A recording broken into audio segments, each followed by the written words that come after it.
Well, now that we've whetted your appetites for nosebleed, high-stakes, no-limit hold'em action, how about we re-rack and do it again? Hello, everyone, and welcome to Day 2 of Cash Game Invitational 2 of the Triton Poker Series from the Landing Casino here at Jeju, Shinhwa World. Ali Nejad, alongside Poker Hall of Famer Brian Rast, and a cast of very familiar-looking characters, all of whom got seat time yesterday as we get back in the saddle today, playing 1,000, 2,000, with a 2K big blind ante. Danny Tang played half a session yesterday, ended up in the black. Elton Sang and Rui Cao also notching healthy wins, as did Tan Xuan. Andy Nee and ST Wang, however, had a couple of painful outings, Rasty. So as we get things underway here, game will play a little bit differently, I would imagine, on account of the fact that that big blind ante has been reduced to 2K. Yeah, no, that's a pretty big difference. Yeah, especially if they put the straddle back on. I mean, it should tighten things up a little bit. I'm a little surprised they would have gone in that direction, but you know, it is, maybe there were some requests from certain players, like who knows. It's very interesting and unexpected that, you know, after day one, which had some pretty good action, and you know, I think like two guys, who was it? Elton won 7 figures, and I think Tan won almost 7 figures, and there were, you know, a number of big losers, although nobody lost 7. It's like kind of bumping the game, even though it's very slight, like down a little bit. Like that usually doesn't happen. But yeah, it is what it is. How, in addition, as we see Tan here 3-betting the ST Wang frisky button open with 10-4 suited, with the solver bait, as we like to refer to it, Silicon Overlords, as you like to refer to it, ace-5 suited, and he will take the first pot of the day. The impact of the reduction in the big blind ante touched on, but what is more meaningful, the removal of a mandatory straddle or the reduction in big blind ante in terms of action impact? I would say probably the it's sort of like it changes things in two different ways. I mean, if you just want to say like what's going to make the size of the pots, I mean, the straddle, right? Because 4, and now people are opening from 10 to 12K, right? And now with 2K, people will be opening less. But it's like the type of action that we probably want to see. I don't think like when we're watching these poker hands, it's like the raw size of the hands always is what matters the most. I think people are more interested in kind of like interesting hands. People may be playing some non-standard stuff and getting out there, and the aggressive, you know, countermeasures to that. And that'll happen more with a big ante, right? So even if the open sizing is a little less, people will be playing more hands because the ante's such like a juicy prize to win. Well, not so juicy is just picking up the blinds and antes with pocket queens. Is nothing non-standard about the Frenchman Rui Cao opening under the gun. Disappointed perhaps not to get a little taste of action. By the way, we are aware that table sound is not coming through right now. Rest assured that will be restored in rather short order. And perhaps the mandatory straddle, maybe a bump in that ante will be restored as well, because I can't imagine if you're someone like Andy Nee, who had a tough day at the office yesterday, you want to come back, do it all over again, playing smaller stakes, which obviously makes it a little bit more difficult to crawl out. Oh, sure. I got to imagine the straddles at least coming back on.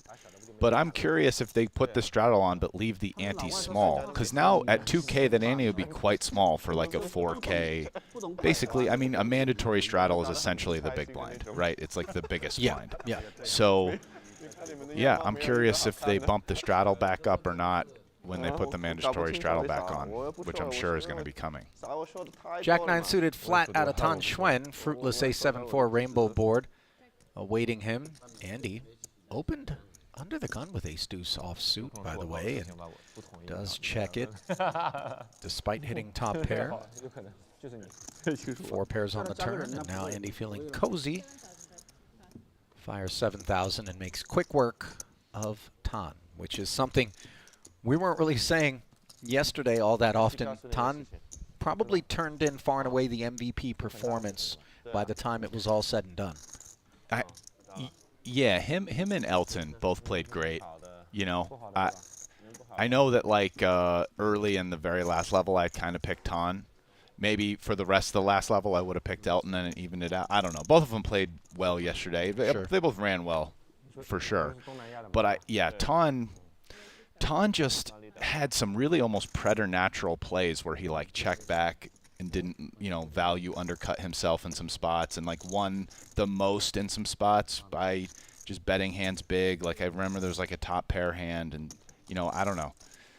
They're both guys that are fun to watch as well. They play a lot of interesting pots. So, well, this one's getting a little interesting as the diamond straight flush cards are present and accounted for. ST 3x'd as an opener. Danny 3x'd as the 3-better with Jack 10 suited, which turns into a gut shot versus top pair here. ST checking with the flow.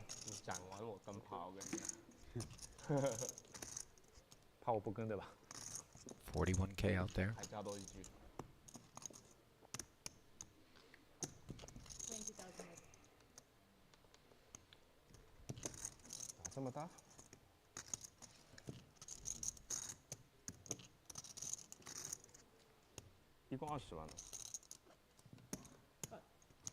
Danny C betting half pot. ST, of course, going nowhere, and 0 improvements for Tang on this turn.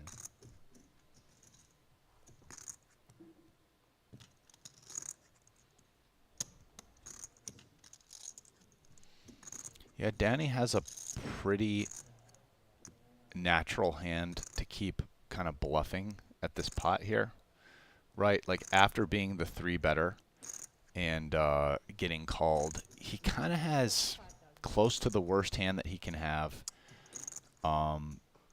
He's got some on a board that doesn't have really many good draws. Like on the flop, literally, that there's no flush draw and only gut shots. He has a gut shot.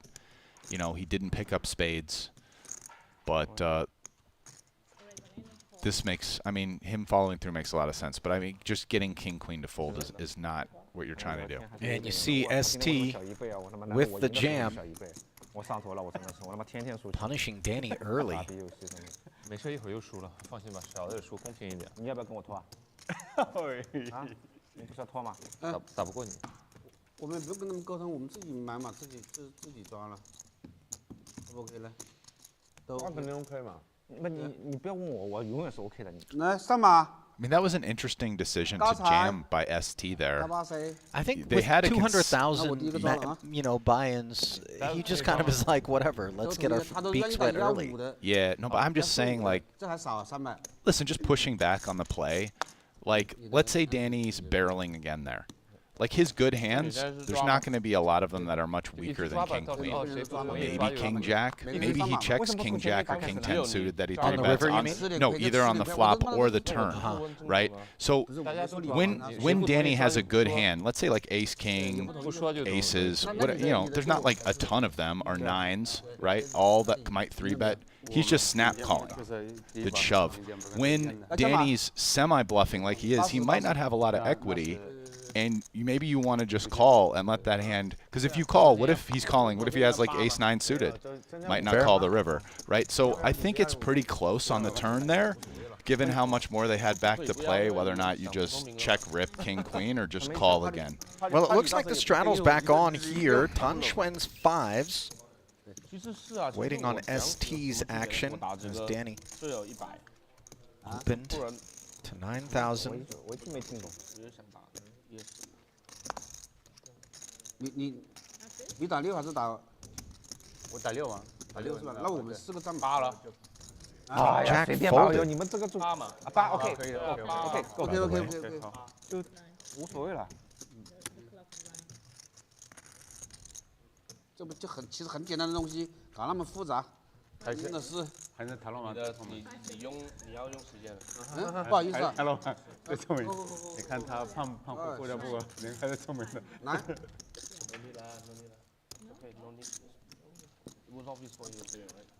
All right, Tan just straddled this hand. So, pipping is Danny here. Neither player finding a set on an ace-jack-4 board. Texture that favors Danny. 哎，抓起来，你们不至于不马吧？ Tan is simply defending his straddle. against the upfront open. 先不补可以吗？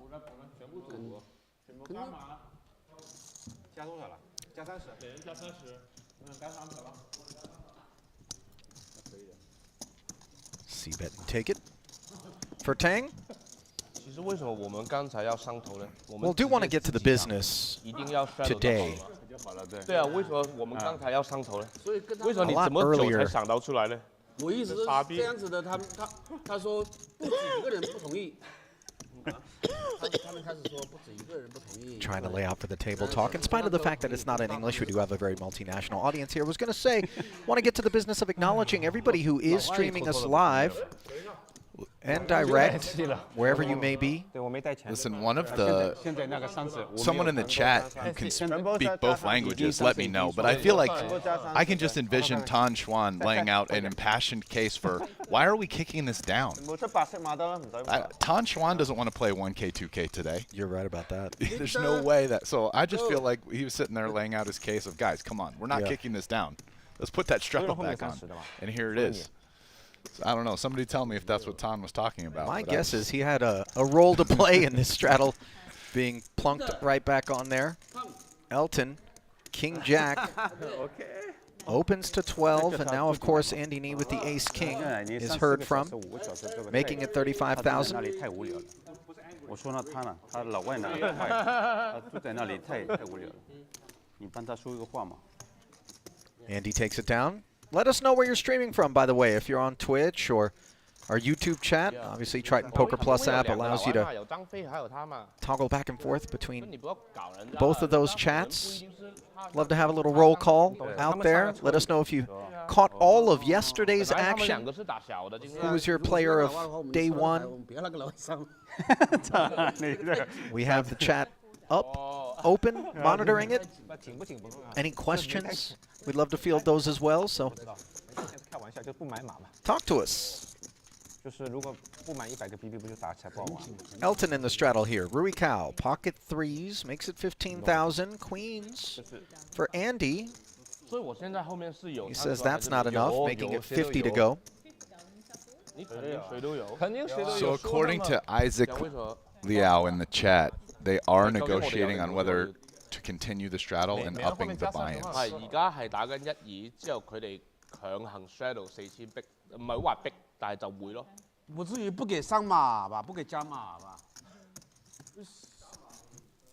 說好了這一把之前都沒30萬。 Which checks out because I did hear straddle in the midst of the Chinese. Apparently, there's not a good Chinese word for straddle.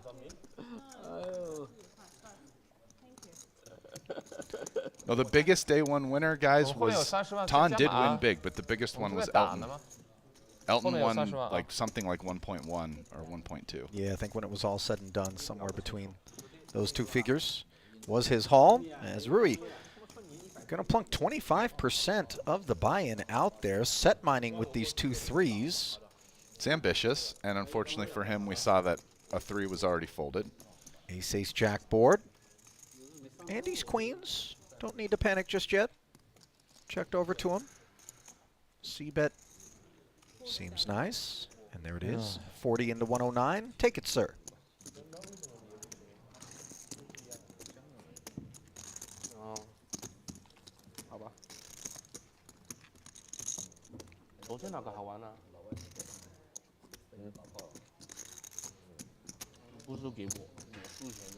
Well, chat, let us know where you're streaming us from.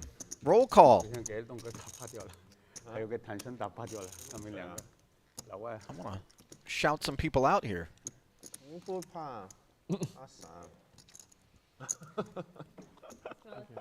Oh, wow. Here's a juicy bit of information. So we can see that Tan put on another 800K and is now has almost $1 million in front of him, essentially. And apparently, Danny was asking why Tan bought in so much because they negotiated on a 200K maximum. That didn't last very long from the looks of these stacks, by the way. I told you Tan was sitting there like, bro, what are you guys doing? We were just playing 1, 2, 4, 5K ante yesterday. We're kicking this down more than 50%. Nah, F that, and he plopped on $1 million. See, that guy's like, he's going to have none of it. He's an animal, dude. Not involved in this one, but ST Wang is, who has flopped the gut shot straight draw here. You were never kicking the game down on Tan's watch. It's just not happening. No, you're absolutely right about that. ST, by the way, following up on the pre-flop 11,000 with 15K. Rui not going anywhere after defending the straddle and flopping middle pair. Very dry deuce on the turn.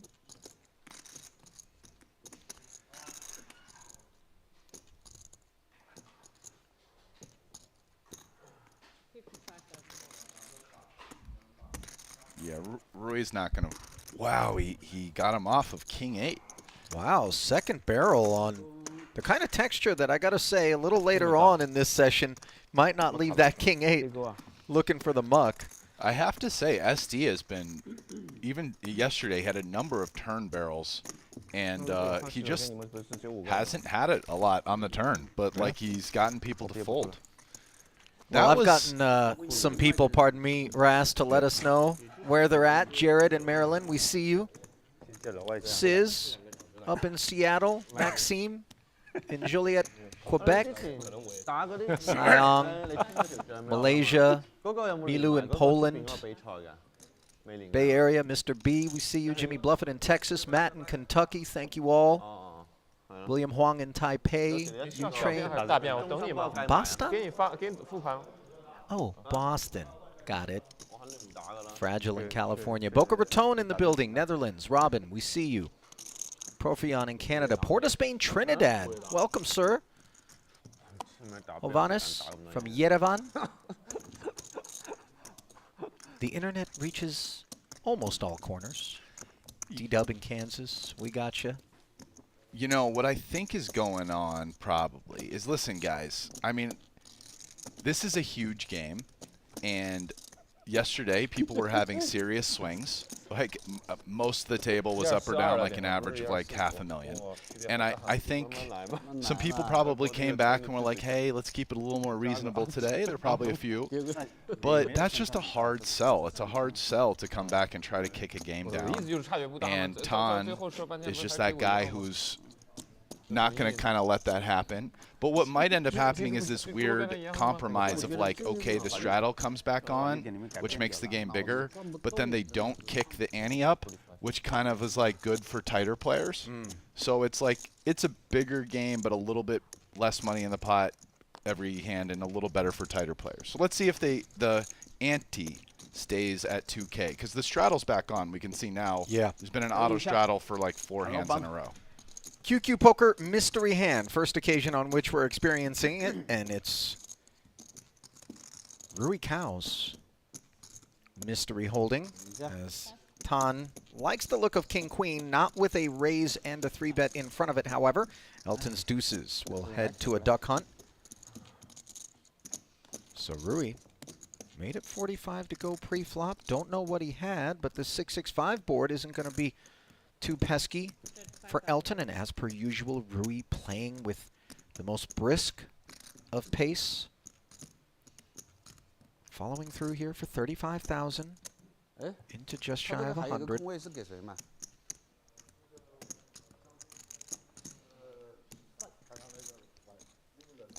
So remember, these positions are small blind versus dealer. Ranges can be quite wide. And Rui Cao is a guy that's, you know, sometimes dips into some creative hands for a 3-bet. Not saying this is one of those times. Tough flatted spot here. Yeah, facing an 80K turn barrel. Rast, apologies, but yeah, tough spot for deuces. I mean, again, if you have the best hand, there's just a ton of cards that counterfeit you. Obviously, the 5 or the 10, right? Whatever Rui has, if he doesn't have you beat. And Rui's range is pretty wide, so the visibility on Elton moving to the river here is really low. and this is not a card that rates to be trouble for deuces, as Elton hangs tough. Pot is up to $328,000. And is Rui going to fire a 3rd barrel here? Yeah, he sure is. So, and it's for all of it. 260K. Stone bluff catching is Elton. Yeah. This becomes a very polarized, he either has or doesn't have deuces beaten, it's not going to be close. I think has in this case is probably something like a 10 or better. You know, maybe 9s or 8s, but it's something right around there is the value. I don't really think it'd be less than that. So, you know. So bottom of range, you think 9s and 8s will take this line? Yeah, potentially.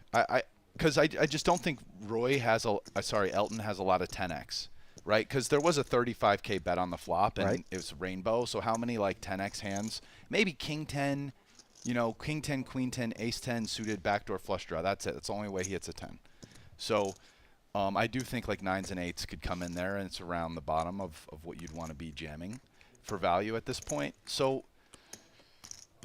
and what are his bluffs? I mean, it's kind of easy to come up with bluffs like king, queen, queen, jack. You know, Rui could even have hands like 7-9 suited, 9-8 suited.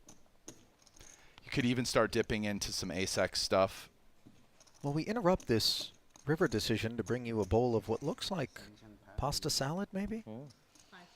It's, you know, fuel up before making the call, and it looks like the cape is going to get donned here, and Rui flop, trip, 6s, turning the flush draw for dessert. 还好你兵4打，4打见不到牌了。那怎么？什么9？ That's a rather big wound. 不同花为9，不同花我想我有病了。 Sustained early by Elton. 当然你神经病啊！3勾3打我，他妈3勾你也知道，不是？他妈看了。他一路领先你啊，我都是。你以为他不跟 There 你 we 把 can see 3谁啊？ Rui Cao taking a pretty marginal hand and 3-betting, and it worked out quite well, flopping trips. 那是哪有86啊？没，你们不要扯上我怕你被怎么进来？被你掰币了嘛？难道是你是86啊？我不打你这样，这个9这样是怎么办？ That was an $850,000 pot. Rast. Ali, that hand was a sick poker hand. Queen 6 suited. Let's just look. I mean, Rui 3-bet him with queen 6 suited from the small blind in a 3-blind pot called, and then Elton hung on with deuces like flops standard, but the turn call is like getting dicey, and then the river you're like guessing. I mean, that hand was like a pretty sick hand. Not a standard. You're not going to find that in the solvers. Okay. Won't be the first time we have some solver deviations out here on the day, as it looks like the gloves are coming off early. 4s now for Danny. Hijack open. That's like a home game hand right there. Oh, for sure. Yeah, that's a home game hand. Well, Hal chimes in the YouTube chat to say, no cash game on earth like Triton. Truly the GOAT of streamed cash games. Humble thanks for the kind words from Hal. But listen, we might be playing for the home team. Rast and I sit in these booths and feel exactly the same way. 他妈的，昨天早回去做功课的时候，我3打他的牌他都看到了。我就想看2把牌。 You know, given how well Elton did yesterday, I don't think anyone's feeling sorry for him yet. You're right about that. He just won too much yesterday, so. You know, it's funny. That was a thought that I had on my mind as he made that call, Rast, was whether or not he's just kind of rationalizing in his mind, like, well, I torched him for so much yesterday. Let me just make this big call and see what's what. After all, I am doing it with your own money. Yeah, I mean, once you get to the river, it's kind of like it is what it is. I mean, I'm not saying he needs the call, but he is beating bluffs, right? But the point where I really think what you're saying comes in is on the turn. Because on the turns when you start to get in trouble, because then on blanks you're like, I guess I call the river. So, you know, does he fold that if he doesn't win 1.1 on the turn yesterday? You know? Who knows? Meanwhile, we fight on. Elton raising to 12,000 after a top-up here with King-Queen and flopping top pair against Andy, who flatted his ace-10 on the button. Ace of spades working. 10 dangler is relevant, and Elton decides to check raise, siphoning an extra 15,000 off of Andy. So a little bit of a slippery post-flop approach there from Elton, as he tries to work his way back to even. Yeah, and Andy snap folded that, but playing over 100 big blinds deep, specifically with ace-10 off, ace of spades, backdoor straight, and flush draws, I actually think you'd see a lot of. I mean, I think you'd see a lot of people float that check raise. Like I'm saying, I'm calling that like the bet, like it's the play. I know it sounds crazy, but No, it doesn't. I'm saying if like, you know, whatever, just best players in the world are floating that check raise. Ace 10 resurfaces. Danny, the owner. And from the big blind, he will get after Elton straddle. 16 and take it. I think ace, 10, jack, spade. Oh yeah, all of the cards that would add And equity even like to the a holding. king or an 8. There's just so much that can kind of work out, and you're kind of not over folding versus like check raise ultimately wasn't that big.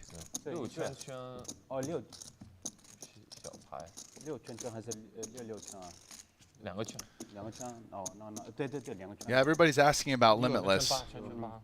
Victor Malinowski, who got annihilated yesterday for a very big number, didn't close on the low, but no, he was down bouncing about 800,000. Okay, he was down about 1.5 and closed out, down bounced up to minus 700K.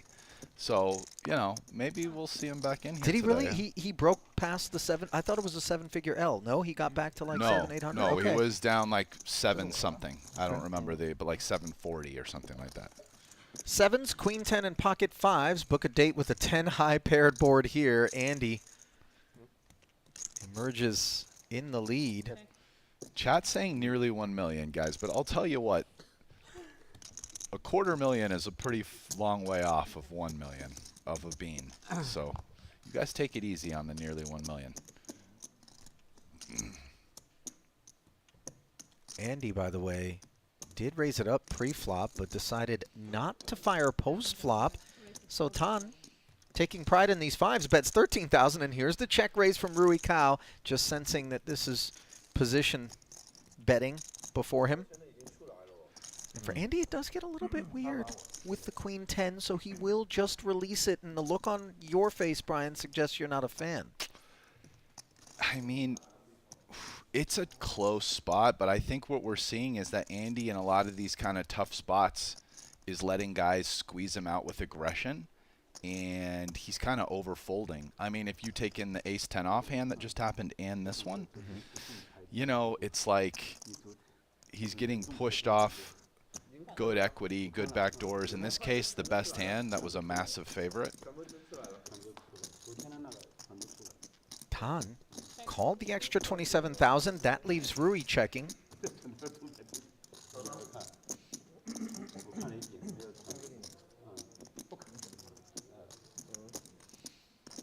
How are you feeling about 2 5s if you're Tan right now?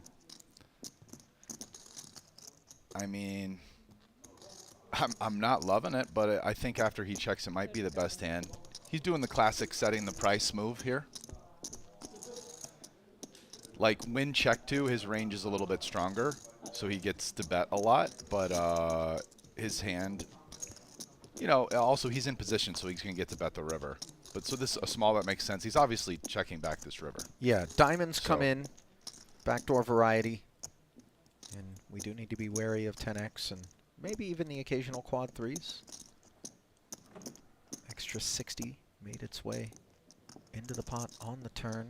Rui has checked a final time. I know Tan is checking this back, but he is so good at acting at the poker table. Like if I'm watching him, I'm sitting here in the booth like, is he really thinking about betting here? I'm like, there's no way he's betting. This would be such a ridiculous bet. But he does look like he's thinking about it. And I know he's not though.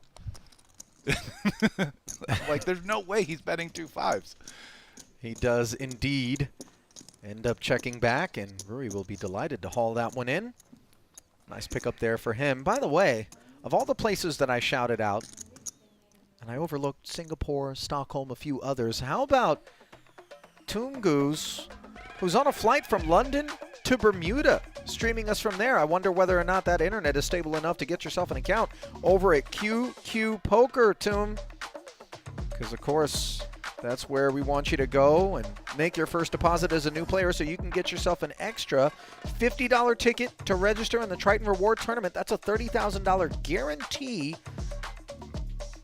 QQ Poker, offering fair play, wide range of games, and an easy-to-use interface for players of all skill levels. Whether a beginner or a vet, QQ Poker has you covered. Remember to play responsibly. You know, to make an analogy, you know, it's like those, it's just like those war movies, or even, it's like Andy Nee's like the rookie that just got like shipped into Vietnam, and he's like with guys that have been there for 3 years, and they're like true savages who have seen all kinds of crazy shit, and they're doing like, you know, and he's like the rook, and he's just getting pushed around. It's like check raise, fold the best hand, this, I don't know what to do. These like savages who are just going crazy. Sure. And then he's seeing their hands, and he's like, oh damn, I would have won. You know, he's getting, hopefully he's taking this as a way to learn on the job, because he's in there with some aggro savages right now, and he's getting some lessons. The modern domesticated canine is a derivative of the wolf. Yeah. But a wolf it is not. No. You can't just stick it out there in the wild and think 4 legs and a snout and they're all going to get on. I mean, you do have to say, Roy, like, found the way to win that hand, right? I mean, he check-raised Tan, who he was beating, and got the best hand to fold, and then got heads up versus a slightly worse hand. I mean, it was, from just like a game perspective, knowing what their cards were, it was pretty sick and amazing. Pocket queens here for Danny. And just like Andy Nee before him, unable to get any action with those queens.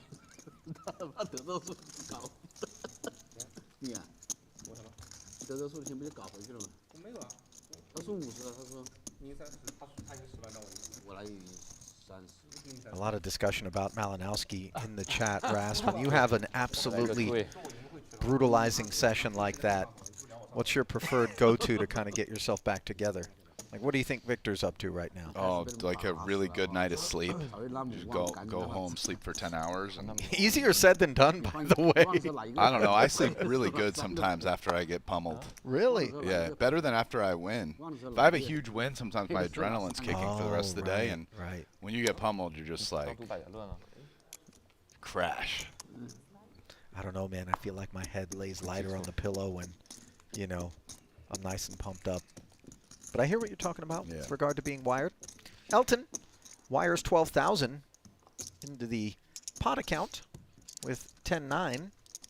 Andy would like some privacy with this king-jack as he 3-bets.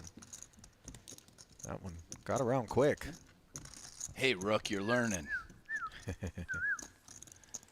But again, we can see this is the selective aggression where Andy feels most comfortable. It's kind of these little pre-flop moves of 3-bets or raising. But he's learning about all kinds of other sicko aggression from these guys. Doing good post-flop aggression is very tough. It takes years to refine that.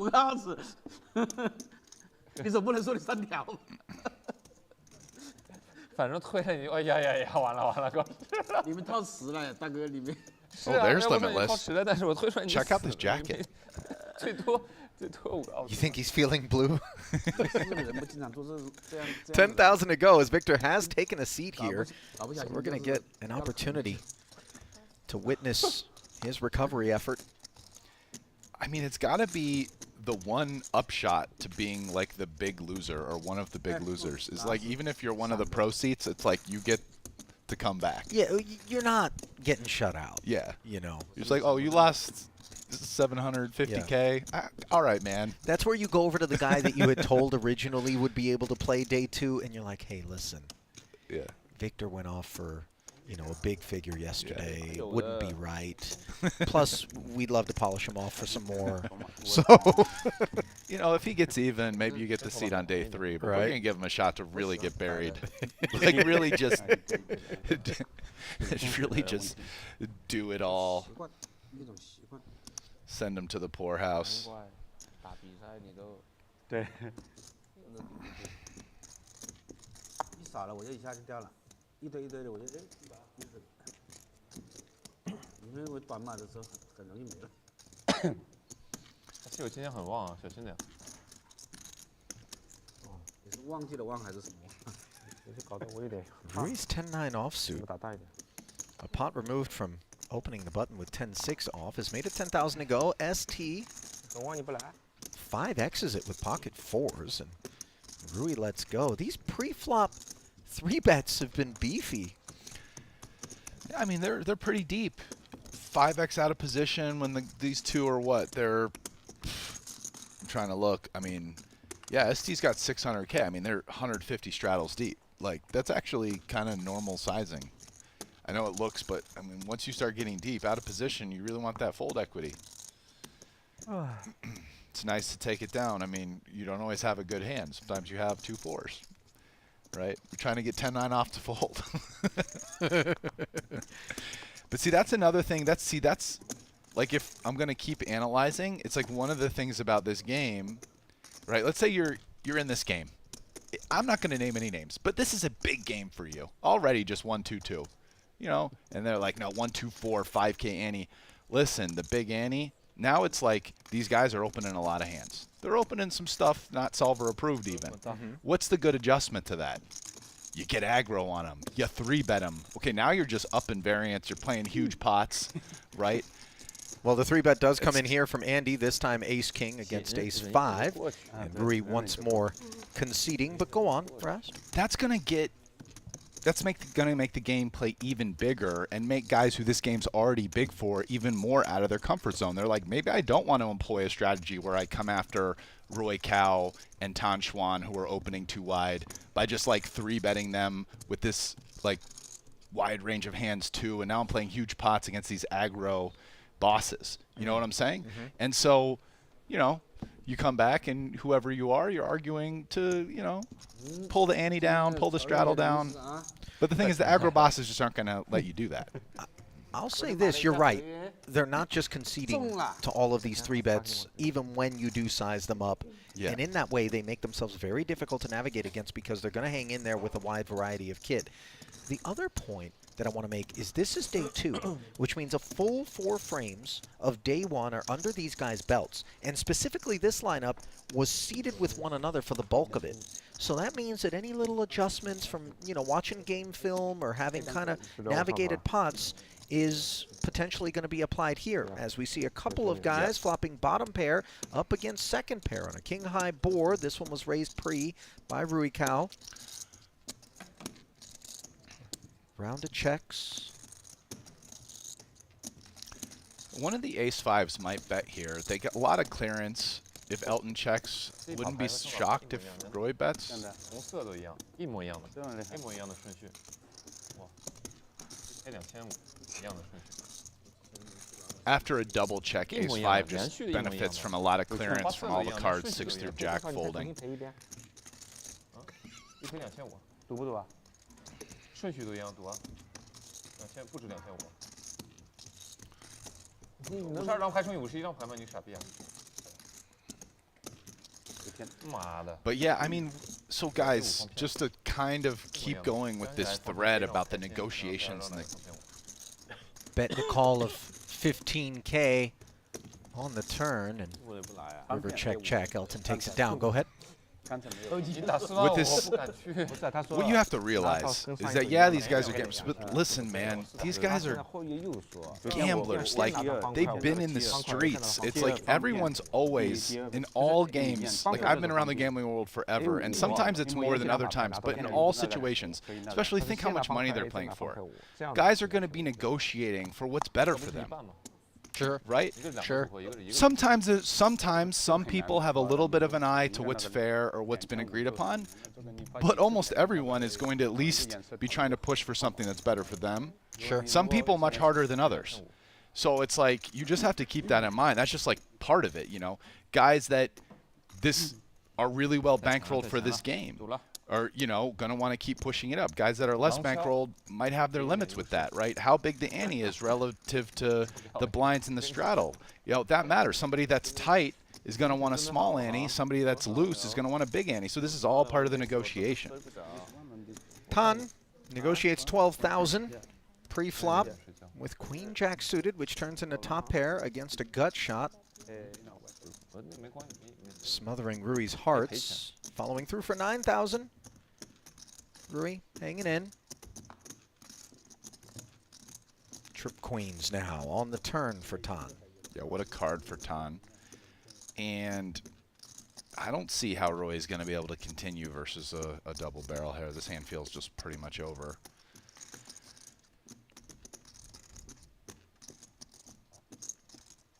I mean, unless Tan checks this back, which is not standard, I probably wouldn't do it, and but is the best way to play if you knew exactly what Rui had. Second barrel of 27,000 ends the affair.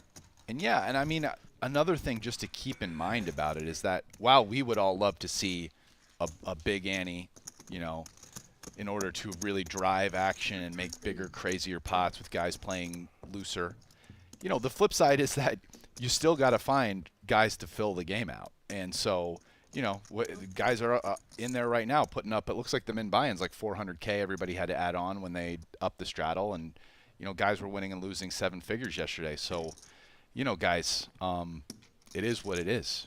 We're probably going to see the game change from day to day based on who's playing and what they negotiate.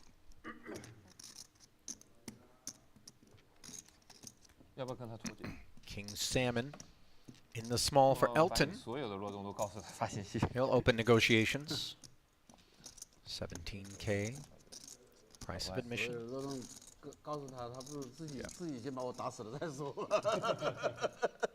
But today's a small victory for the Nits. Because see, today's 124 2K ante, so the ante went down by 60%. Point me to these nits you speak of, Rast, because I'm not so sure that there's. I don't know that anyone in this game is like a nit, but there's definitely people that are looser compared to others, and so a victory for the tighter players. There you go. That's probably a better way to describe it. You have less incentive right now to raise the, you know, whatever, the jack deuce suited and the hijack or whatever, which is not an open. Yeah. The Silicon Overlord is not going to tell you to open. 兄弟，你知道这是直播吧？你就是靠这个东西拉粉丝的。 Well, we got a question in the chat, Rast, from Andre Thomas, who asks, do you have any idea why True Teller, Timofey Kuznetsov, and Peter Jetten haven't been gracing us here at the Triton Super High Roller Series? Any intel on either of those two? I actually talk with True Teller sometimes. I know he hasn't been playing as much poker as he used to. He's in other streets, doing other things. Cryptoing? Yeah, I think maybe, possibly. I don't know. You have to ask him. It's his business. Yeah, sure. But I'm not sure. I did hear. So yesterday when I said I talked to somebody and I'm like, they were telling me about this golden squid with all this crazy. It was actually him. Oh. So he was like, I was playing golden squid or something, and he explained it, and I was like, wow, that sounds insane. Yeah. But yeah, so you know, Sure I mean, he's around. You know, True Teller.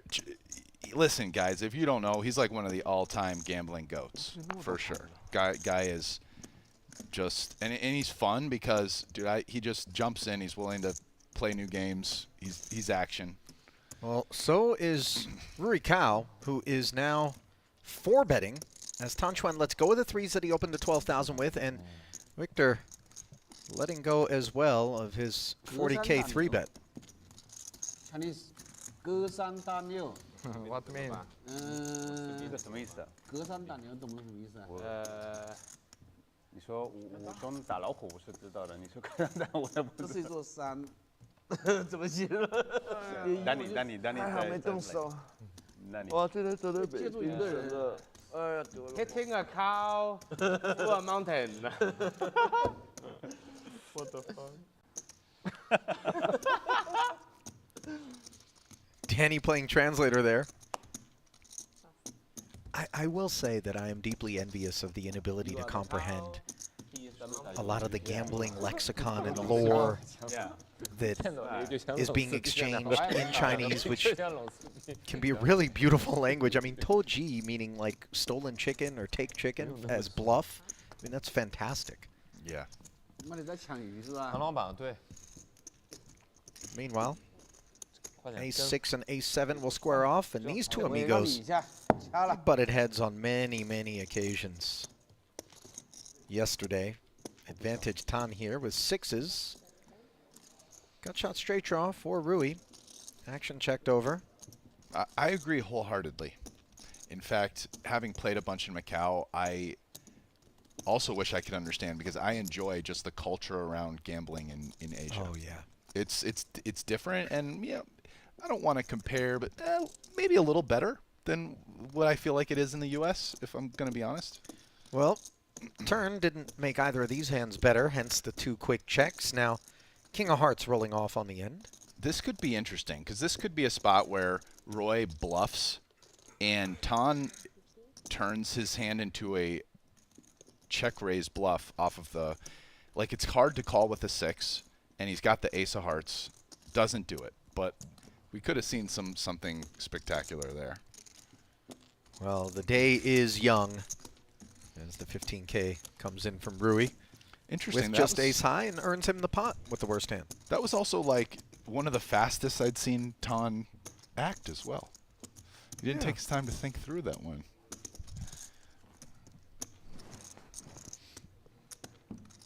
Ah. 你有中国头发吗？嗯，你有中国头发？你几岁？他头发很多哦。哦。啊，我刚才看他头发真的那个。几岁？他头发很多啊，你看他那个。长老板哦，刚才我看了他头发很多。也会这样。我们年轻的时候从来没聊头发多少的事情，真老。Malinowski, ace-4 现在聊 suited. 谁头发多了？我 Dominant spades. Opening to 10,000. Andy flats, suited and connected. I think Andy thought he was opening, though, because I saw Andy pull out 12K and put it in. I don't know if you guys caught that, because it was really fast before we panned away. And then I think I heard Victor saying, I raised. And Andy's like, oh. So just something to keep in mind, although it doesn't look like this hand's going to be interesting. 那聪明的人是这样子的，往上走。聪明。对。 Trip aces on the flop, no waiting. Malinowski. Barrels 8K and takes it as he begins the recovery effort. 你有想过去种头发吗？太痛了。太痛。我记得头发很细，你的头发很细，那个。很痛的，我问过，我看到别人指了我就昏过去了。那个视频对很痛，全是血，还不能做运动，还不能很多事情不能做，一个要求1个月。不能血快，不能心跳快。你等多几年，可能又会进步了吧？啊，对科技你说的吧？对啊 ，technology。可能之后就不痛了嘛。我说过几年我的心态，我说如果这个科技是这样的，我是不会变。他们还有一种东西你知道吗 ？New way today。什么？那是画头发是那种没有头发的那种。Elton. 那会很痛吗 Opening with Jack-8 suited. Rui Cao 3-betting to 35K with Jack-Jack. This is a pretty loose defend here. OOP, low jack versus high jack 3-bet. And I know it's Rui Cao, and I think in like kind of blind versus dealer blind, I've seen, we just saw him 3-bet queen 6 suited. But I will say in a lot of these like mid-position type spots, at least yesterday, he was playing pretty reasonably overall. And it's just hard to be excited regardless, taking Jack-8 suited out of position in that spot. French flag. So a 25K follow through out of Rui on the ace-10-6 board. Easy release or you can put both, but put Chinese for Elton.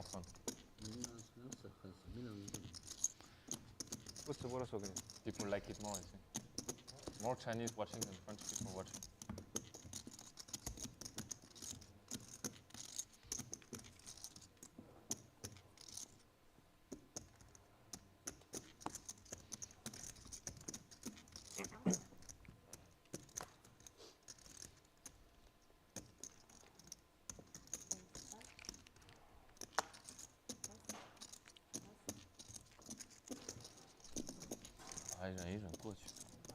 Raise and take for Tan Xuan's Jack-8 suited, performing a little bit better than Elton's before him.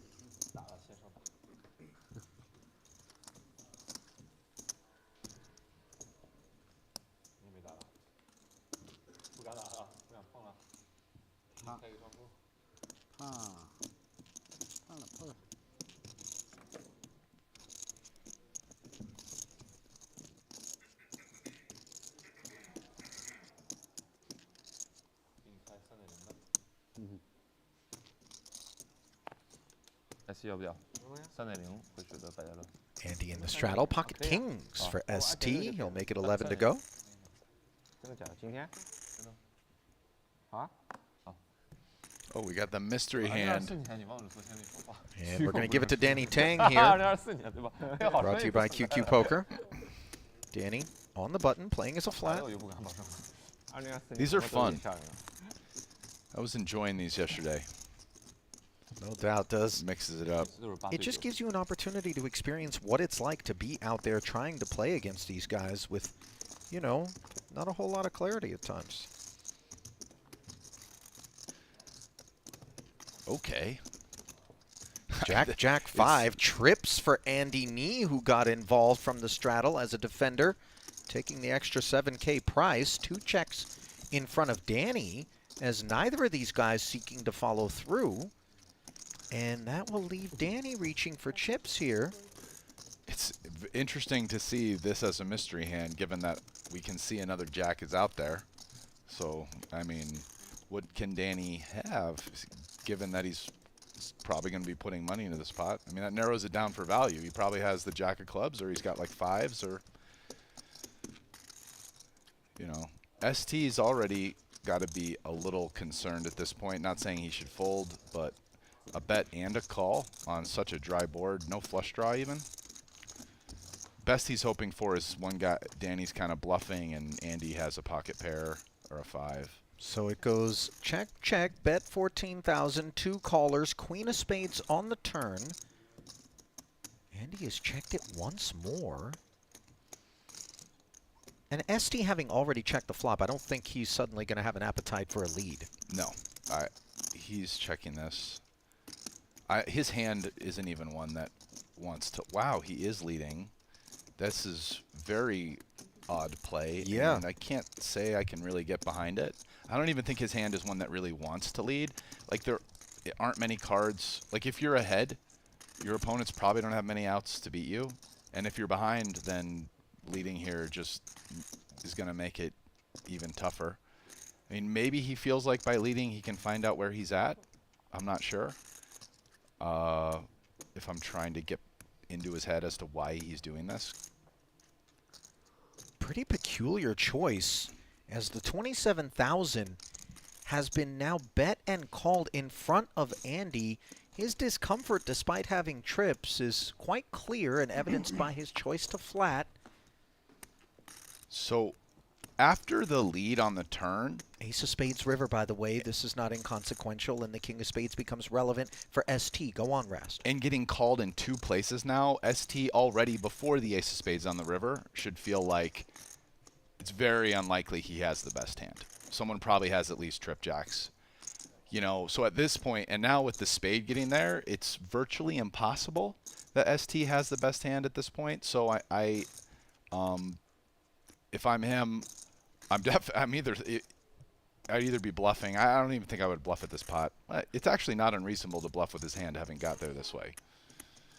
You know, but it's like you're making a huge bet here, trying to rep like a boat or a big flush, and you're hoping to get 3 jacks to fold. But so what I would say is if Danny only has 3 jacks, he's probably checking this. Like Jack 10, you're chopping with another jack at best, right? If he bets here, it's really hard to put him on bluffs, and I would say he's either gotten something like 5s full or queen jack, or he has like 5x of spades and backdoored into a flush. And it's really hard to find bluffs for him at this point, given the way this hand played. Well, you want to take a stab at exactly what Danny's got here? Your track record is pretty good in these QQ Poker Mystery hands. He is betting 90,000 into 160. Now, just recapping things for you, ST was the raiser to 11,000 pre with the 2 kings. He got called by both Danny, who flatted the button, and Andy from the straddle. It went check, check, then Danny bet on the button 14,000. Both opponents called. On the turn, suddenly, Andy checked, and it was ST who led for 27. Everybody hung in there, and now ST pumps the brakes on the river, and Danny activates once more, as he did on the flop, for a pretty big size. I think fives is the hand that makes the most sense. And right now, he's kind of worried about betting too big because he still wants to get paid off by like a hand just like Andy's, Jack 9, which is now going to be kind of concerned. And then obviously hoping someone has a flush and probably calls. And that's the hand that makes the most sense as flatting on the button because he's not 3-betting fives on the button. Yeah, fives.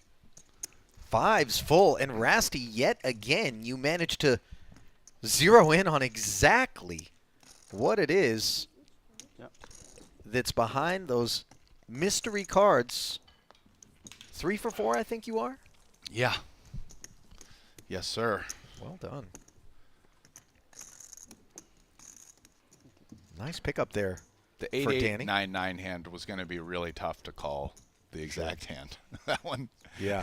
Oh, yeah, from yesterday. Yeah, there's the just double like paired board. 8-6, I think it was. There's just like kind of so many possibilities, really. But if I got that one, it would have been pretty lucky. But credit, by the way, to both Andy and ST for getting away from it. Granted, ST's fold a lot easier than Andy's, but even Jack 9 in that spot feels pretty light. yeah, good fold by Andy. Let's credit him. Yeah. You know, this is day 2. You know, the rook has now been in there with these grizzled vets for a little while. He's picking up a few things here and there. He's like, okay, I'm getting the hang of it. Ace 4s square off. Advantage Malinowski for obvious reasons on a 2-diamond flop. Both players have a wheel gutty. No spade on board for Tan, who did open this. And he's following through. 15K.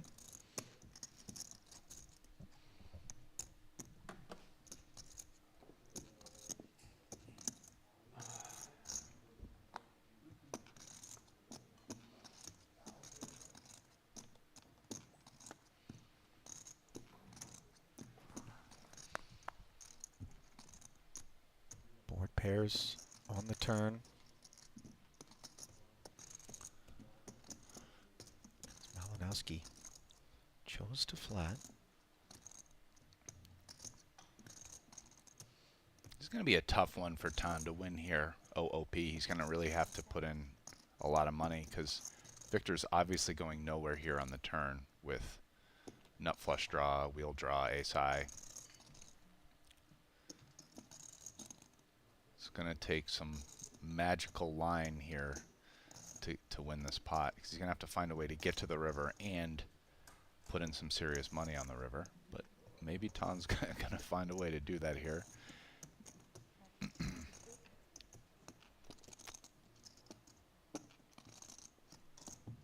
23,000. That's what Malinowski's facing. Yeah, I mean, it feels like his hand is just a solid call. He's definitely not considering folding, so if he does something other than call, it would be raise. But yeah, he's just in position. You know, there's a lot of draws that are weaker than his. He wants to keep in. Ace high could be good. And now this is where maybe Tan can win the pot. 7 of hearts on the end. Very disappointing for Malinowski. Not that Tan loves it, but he does have control with 109 in the middle. You know, ace high is beating some draws. It's a bad ace high though, and he can't. He did bet small enough that he's retaining some of Victor's draws here. The problem is when it checks, if Victor does have a bad draw, he probably bluffs it. But okay, they're just going to end up chopping, which is very reasonable that neither one wanted to bluff ace high on the river. I can really get behind that because ace high is not bad. Think about it. There was a double flush draw on the turn, right? There's going to be a lot of like 10 high diamonds, jack, queen high clubs, 8 high clubs, etc. that all miss. So ace high's got a fair amount of showdown, all things considered. And you heard Tan say, friends, friends, peace.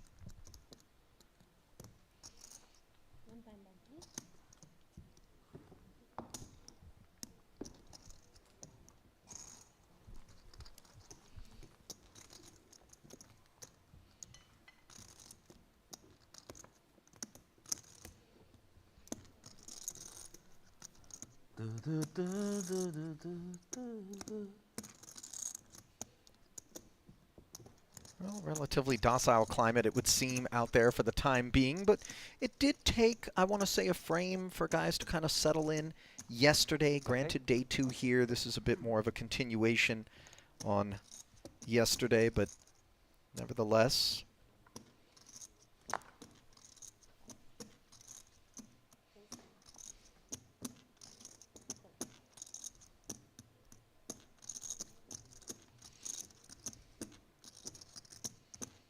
Now we can see that Tan is waiting in the straddle with a pretty good hand. Pocket tens. Malinowski, the opener, with the ace-deuce suited. Rui, 8-6 suited, coming along, as does Andy with offsuit queen-jack, as T grabs his miner's hat. Multi-way pot taking shape. Let's see whether or not Tan wants to call the herd. Yeah, I think squeezing would be very reasonable here, but not mandatory.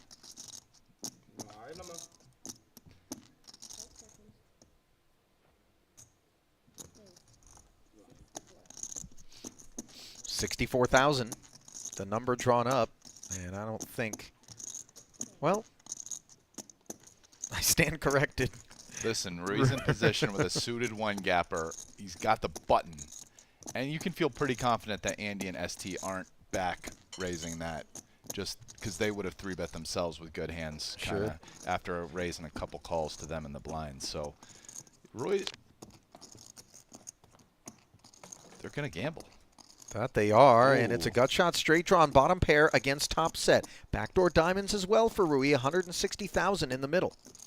This is an explosive flop for these two hands. Now, obviously, Tan has a much better, hand. That said, when you call a 3-bet, your head's up in position with 8-6 of diamonds, and you catch 10-9-6 with a diamond.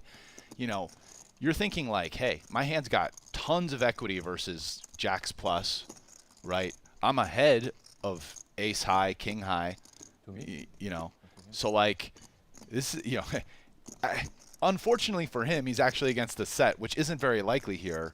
But like, Roy's kind of loving this spot. Like, Roy's ready to put in a lot of money, over the course of this hand. And we already have 160K in the pot with a 950K left. So $54,000 fuse lighter here from Tan. Like, Roy could be thinking about just raising this on the flop. Not saying he will. Probably calls, but I could see a raise. Okay, yeah, but here we go. Now we're up to 268K. What about a brick? Oh. 8s and 6s as the 4-liner rolls off after Rui peels. 268 in the middle, and while this board texture is a little bit pesky, queen jacks, 7x's could have us in trouble. We have a set and we're never drawing dead. Tan could check this. Right now, like, listen, he has a good hand, but this flop and now turn are pretty bad for his range. He's going to have a lot of like ace king, aces kings that don't want to bet. I can really get behind this check, and Roy has to think he has the best hand here the vast majority of the time. Like, what hands 3-bet that are beating him? Like, maybe 10s, maybe 9s, queen jack suited. Okay, like, what else? Ace 7 suited? Maybe that probably doesn't 3-bet 5 players, right? So there really just aren't that many hands that 2 pairs losing to at this point that Tan has. Oh, and Tan's laying the bear trap. He really wants a low brick. Check calls, and an ace doesn't rate to be of consequence as played to the set of 10s. So it sort of just becomes, did Rui hop in there with something that has made a straight, or is my set good? So the ace affects things in terms of if Tan has like ace 10, which he may or may not have 3-bet the field with, and definitely aces. Or maybe a hand like ace x of hearts and now can call. I think Roy's going to value bet his hand here. Well, the thing is, it's a little bit mergy, isn't it? Because a big enough bet, as we see him shut it down. Wow. I was going to say a big enough bet, and all of a sudden, maybe you get better to fold Rast from time to time? Then 8-6 off? No. You think better is always calling on this board? Not always, but most of the time. Yeah. Yeah. Listen, I think there's merit to betting 8-6 because your opponent's going to have a lot of hands like jacks, queens, kings. They could have aces, but there's an ace out now, so you have less combos of aces. They can have hands like ace, king, ace, queen, ace, jack of hearts. And you're beating those. It's close, though, because, you know, you might not get called by those hands, and you probably get called by better. Almost always. And, you know, I think Rui sussed out that it was close and decided to not bet there, and it saved him a big chunk of money. But yeah, it's a very interesting river spot, actually. And, you know, at the end of the day, when a guy, like, I could have seen a value bet, and I would have been totally okay with it, even though we obviously would have lost. Like, I wouldn't have criticized it. Like, I think it's very reasonable. But that said, when a guy's, like, there live playing someone heads up and checks back in a close spot like that, and they're right, you just got to tip your hat. Right? Because it's whatever, feeling, this, that. I mean, that's the way live poker goes. Sure. Reason take it there for Victor.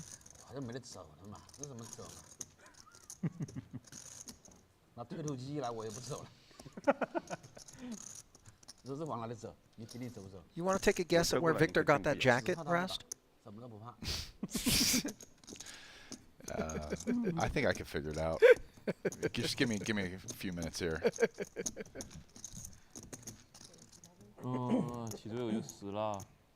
Ace 5 for ST, button attack. Ace for Danny in the big.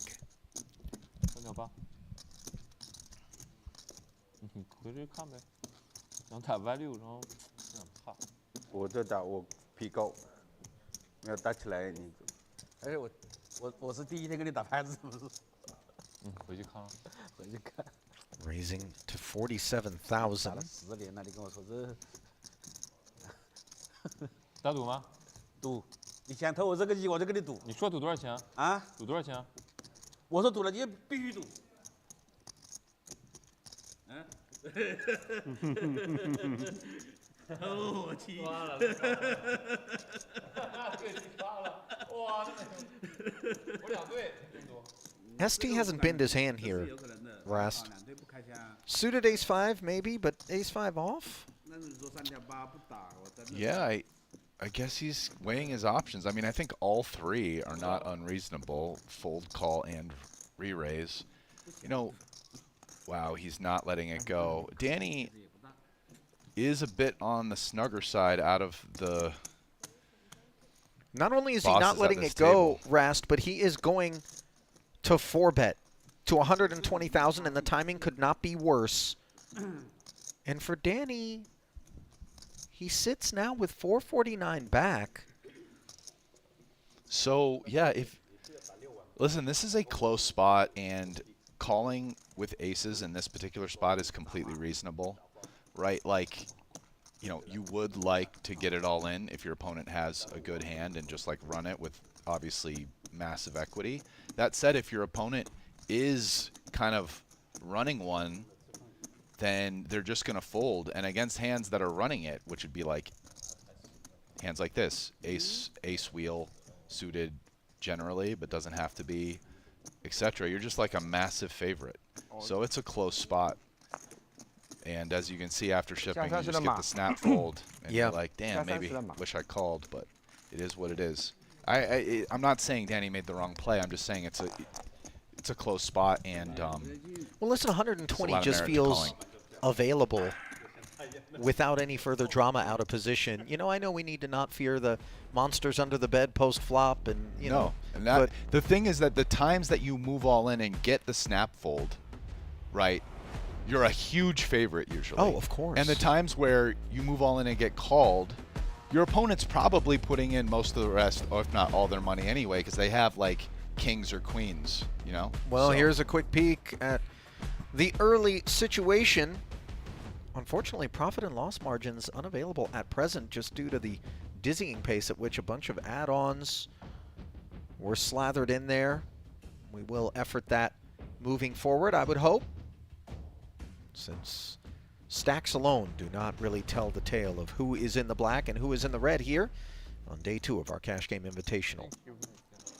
So, and something for you guys watching to keep in mind, since we're just sitting here chatting about poker. If you're at a casino and you're in that same spot, guy makes it, you know, 120K and you got 400, so it's just on the brink, right?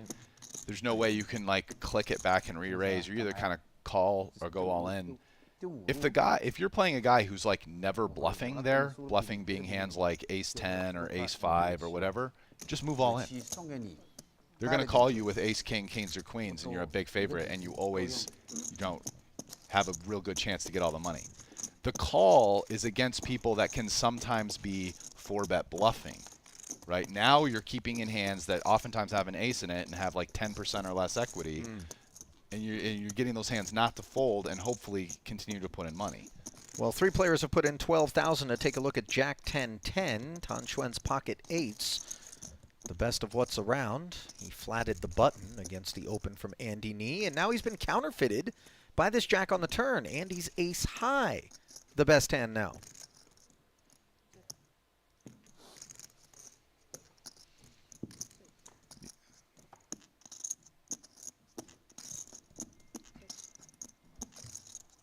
Yeah, but so the key variable there is your opponent has to be willing to put in a light 4-bet. Otherwise, there's no reason to trap with aces. 对气没有用。我他妈这一发淹掉，真的上头。你现在打过来，我必看的。 Knuckled all the way down. 让他交过去。妈的！ Andy will be quite pleased with the result. 一下就没顶住。 Looks like Tan's already off to a good start. Flopping a set in a 3-way pot. Doesn't hurt. Good recipe.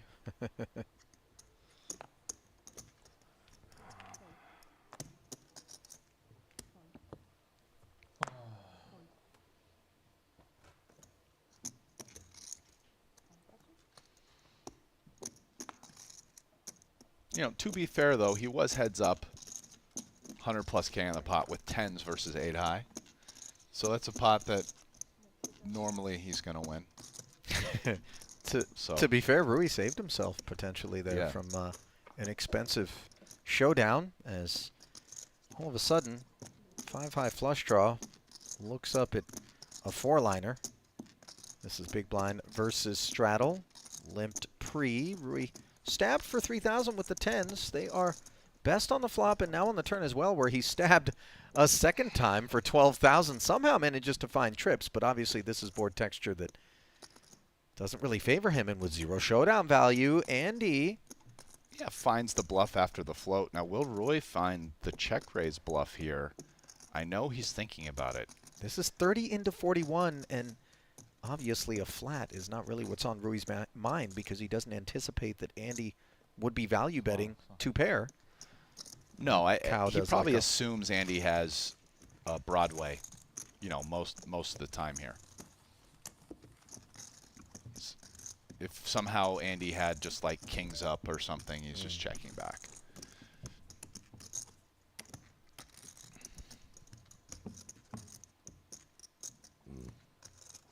You know, and I said check raise bluff there because, right, having the 10 blocker but not being able to beat Broadway, so you're blocking full houses, 10 jack, 10 queen, 10 king, you know. It's a pretty interesting hand if you decide you want to make that play. It's probably the best hand to check raise bluff on the river, I would guess. Yeah. No problem. 11 to go, says Malinowski with king 10 off. Maybe also a hand like queen jack, like 10x or like queen jack. Queen jack might be even better. ST, ace-3 suited, defends the straddle and looks up at just a lone diamond, top pair for Malinowski. Sorry, big game, man. 刚才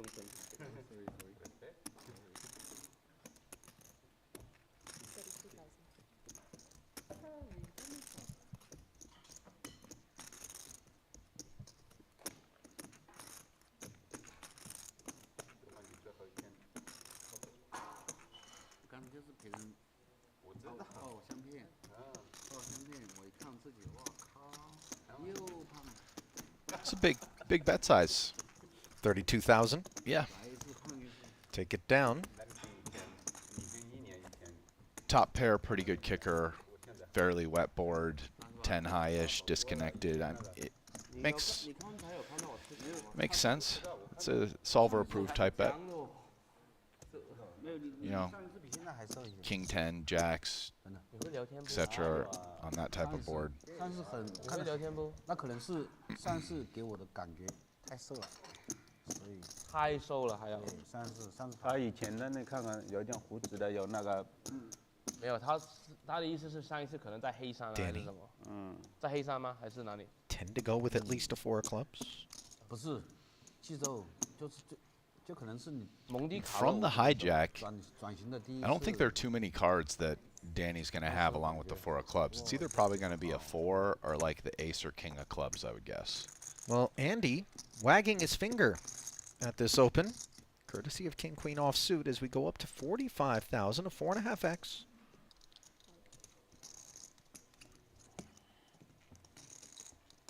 那时候不一样，因为那时候我是每天只是走路走侧波，然后吃的也少，所以我把自己扎的比较干一点。但是我现在有局啊局什么都没有怎么，然后就不怎么样走路了，所以已经换型了。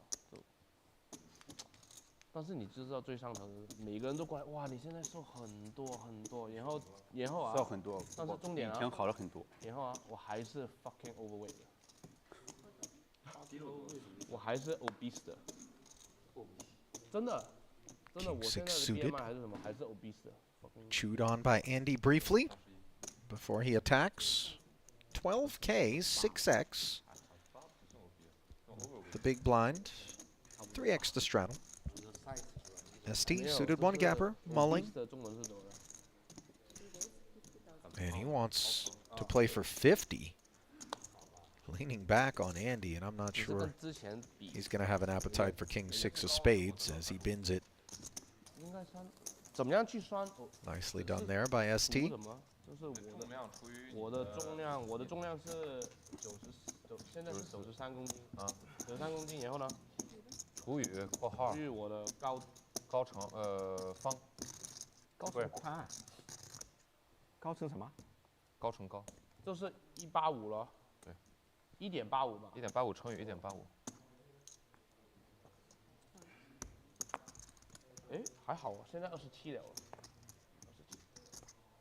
哎，这个其实不是很准的。有个人Red 27比 Kings for Danny. 健康。 In the big, folded all the way around to him. And he's going to lay a trap here for Malinowski. Happy to check back with the 8-5 offsuit. And little does he know it, but he'll be happy not to have picked up a pair on this 10-9-4 board.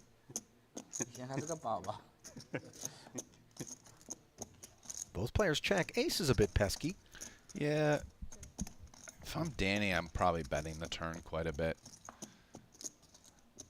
Does decide to check, however. Now a queen on the end, and this may be just check and deuce from Danny. No. I don't see how much you're going to induce. I mean, we can see Victor doesn't, but it just, this run out was not good for Victor. That's also why if I'm Danny, I'm basically always betting the turn. After check on the flop, giving Victor a chance to bet. You know, ace-x is way better for the person who chose to play their hand out of position. You just probably range bet that board, right? And against a guy like Victor, I'm just going to do kind of the standard play there. I'm not going to try to trap him. I mean, it just looks fishy when you're checking. Like, he checked back 4-9-10, and now an ace comes, which is way better for you. Just, if you had nothing, you would always bet. So if I have something, I'm going to bet too. And just, I don't know. If my opponent has nothing, I guess they fold. 8-6 offsuit on the button has piqued Tan Chuan's interest. Rui's got an ace in the straddle. He'll defend.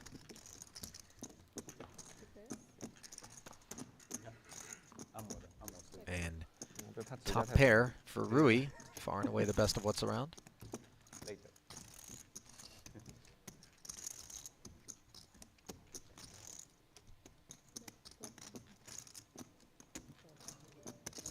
Check calling 12K, which was designed to end the affair then and there by Tan, who picks up an open ender on the turn.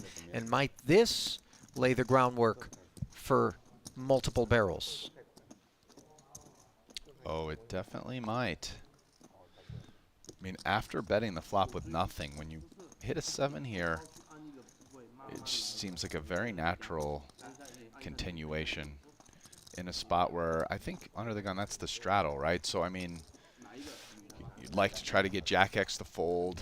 5X is really hard to call here. So, yeah. 30K into 53. Rui must consider. Pretty easy continuation at this point with an ace. Yeah. The bet size even isn't something that we get top pair to consider folding here. Swing and a miss on the end here for Tan. Board pairing 7. Rui's kicker improves to a jack. See if Tan follows through here. He obviously isn't winning at showdown. Cannot love that he got called. It's going to be hard to get Rui to fold an ace, but he might be able to get Rui to fold a jack. Probably could. And Rui might continue on the turn with a jack versus what was just over half pot. Could definitely get Rui to fold 2 clubs if somehow he had a hand that picked up clubs but doesn't have an ace.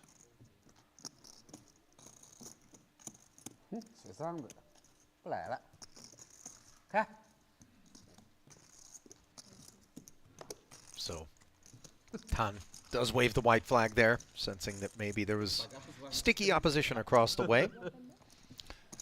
And Rui able to haul in over 100,000.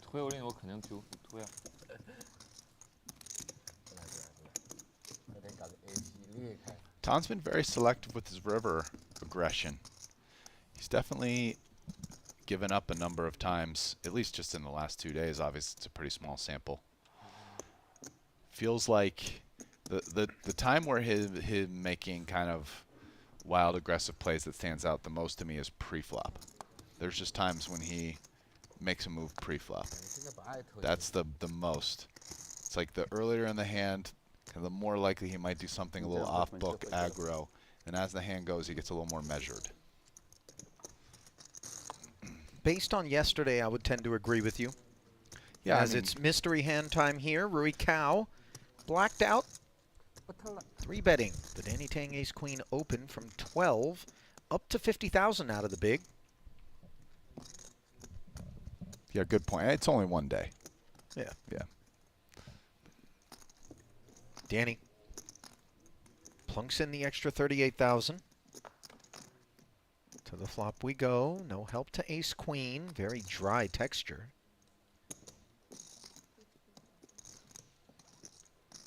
Follow through of another 50 from Rui.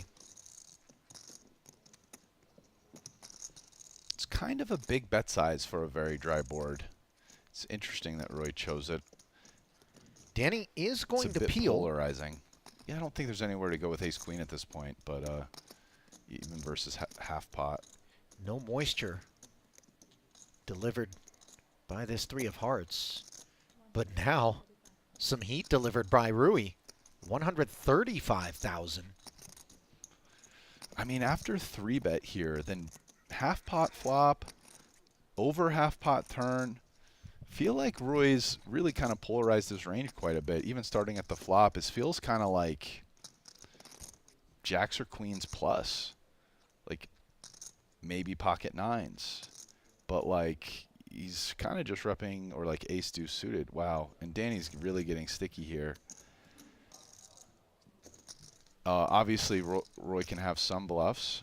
This is a pretty nasty run out for Danny. A big 135K call, bringing another 270 into the middle. $477,000 pot, and Rui says, if you want to see these two, it's going to cost you all your chips.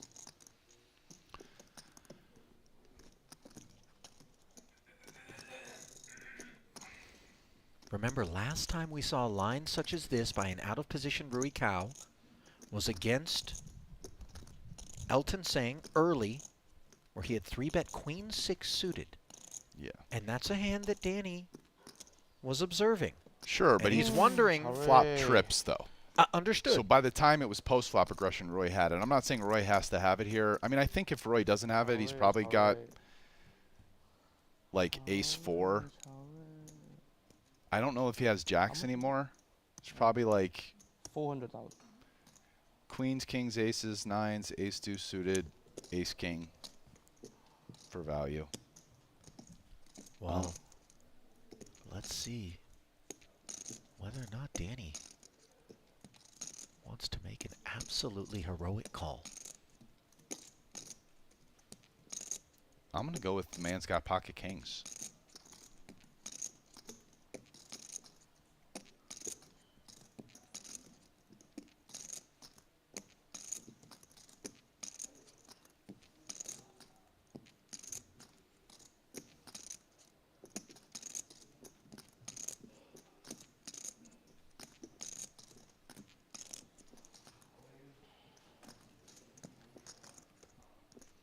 If he's bluffing, he's got ace-4 of clubs. How many have I used? All the time banks being put forward by Danny, who wants a good long think here. And who can blame him? So far, not one mystery hand has been bluffing.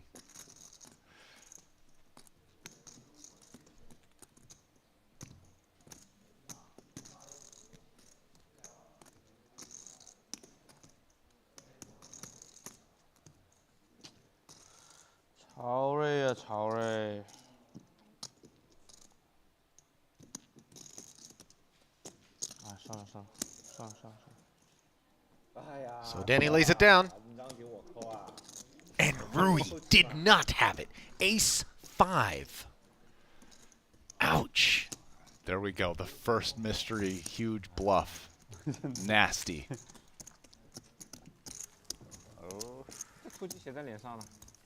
Credit to Danny Rast, who smelled something in the air there, but at the end of the day, can't blame someone for second-guessing themselves when the price of being wrong is $400,000. Yeah. 这种赌不赌你们把抓我啊！这肯定，但是你要给我1赔2的，1赔1我不赌啊，套利就死钱了嘛，对吧？call 40万赔80万我肯定 call。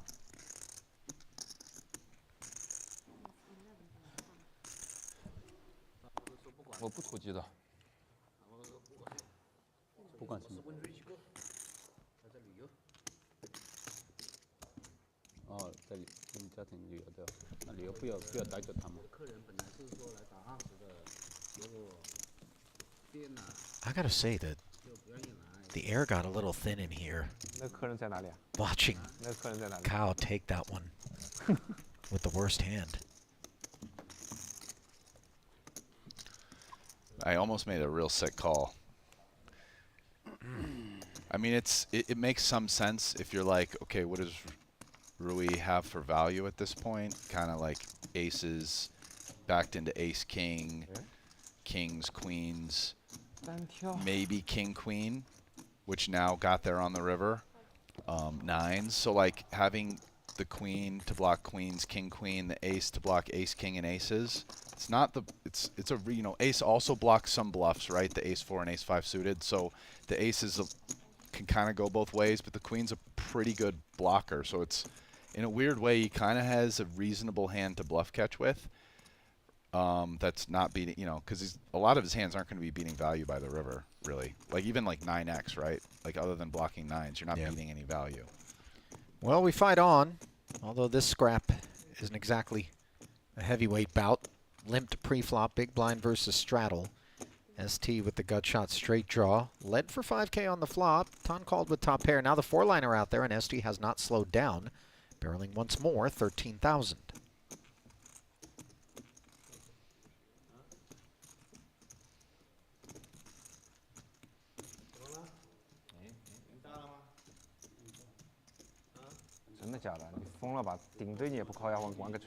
Second barrel gets the job done as Ton lays down.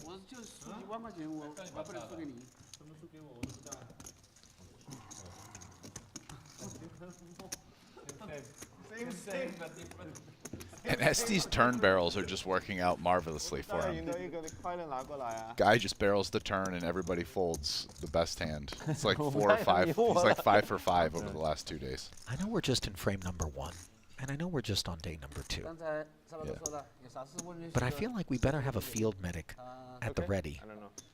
Because sort of just the vibe that I'm getting out there is that things are going to be a bit more on the bare knuckle side of the spectrum today. And I'm not just trying to hype things up. I mean, what you just saw from Rui is a bit of a tone setter.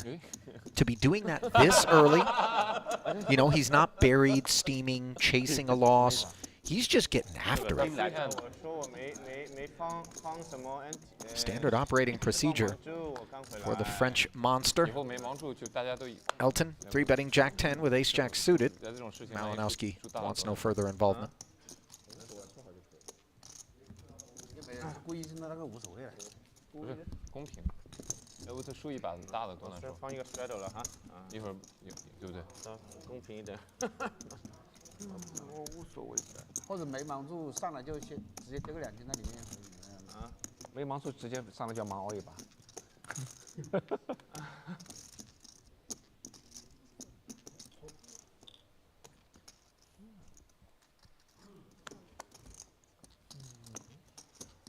Elton. Double straddling. We have not seen this yet. No, we haven't. I didn't look yet. Elton feels like he's in a gambling mood today. Well, again, it's a bit of a free roll when he picked up such a big package yesterday. Nobody attacking those straddles, by the way, until it gets around to Malinowski, who's content to limp. 10-4. Slides in the extra 4,000. 21 in the middle. Neither party connecting with the Jack-3 deuce board. Elton with the better holding. Yeah, Elton's definitely going to feel better about this. King high, king of clubs. And now the king high flush draw versus an open-ender. Yeah, that was an action card. You know, both guys going to want to put in some money in the pot. I mean, Victor kind of to bluff. He'd really like to get queen and king high to fold. So Victor might bluff some river blanks. Well, I'm not sure whether or not this qualifies as a blank in your mind, Rast. It certainly doesn't improve the 10 high. It doesn't really change the texture. It's pretty blanky. So I think Victor is a favorite to bluff here. Like I bet at 50-50 he bluffs. But well, it does feel as though he's reaching out there and touching more chips. 13,000. Follow up on the 7K that he barreled on the turn, and uh-oh. Elton catches him with his hand in the cookie jar. A king high call. Zhang has really been on form.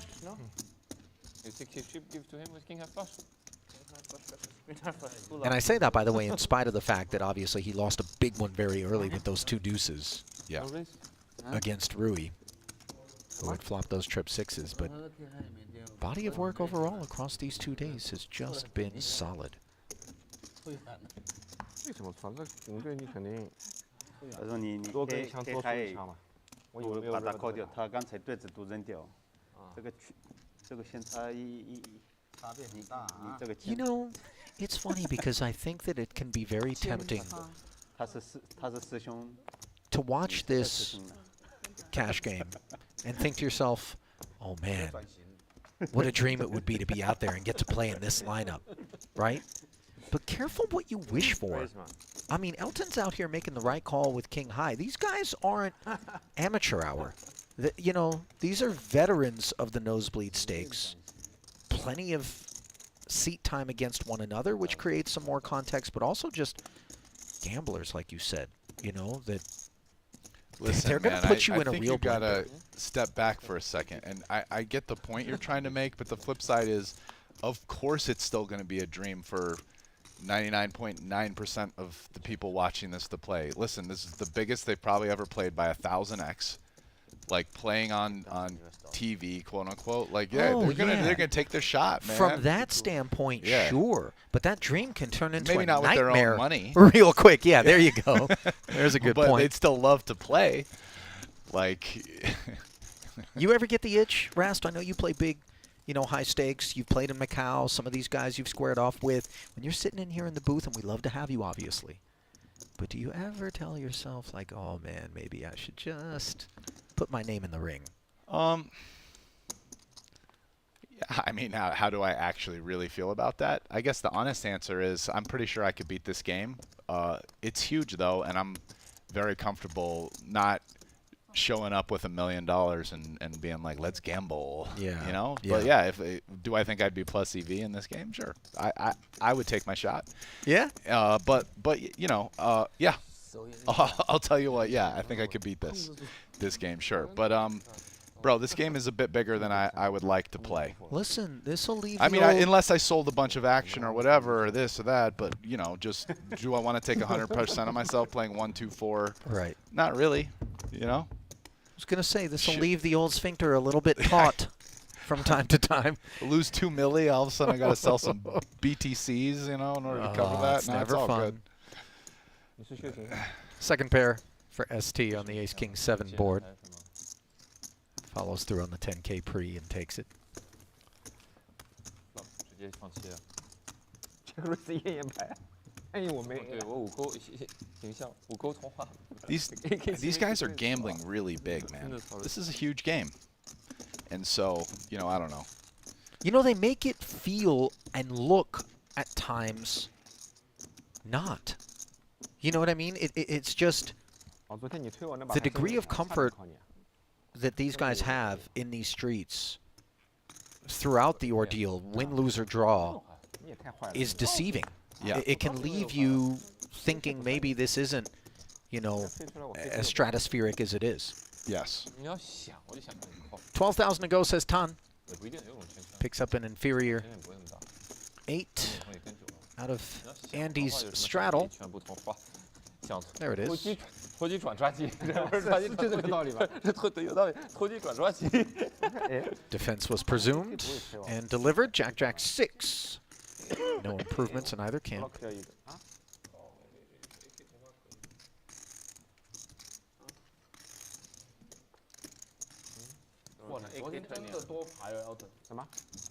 你昨天真的多牌。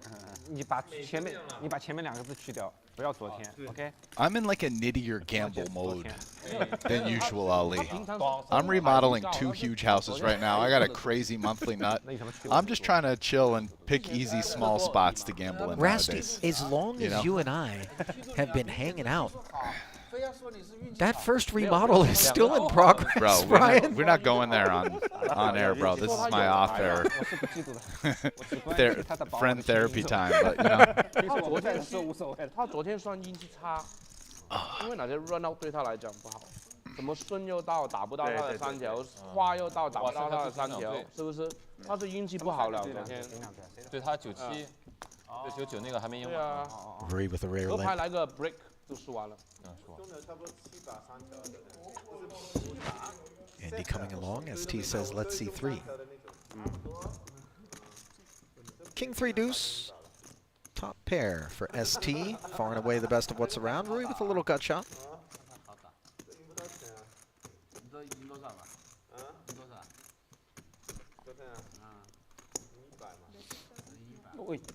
Sorry.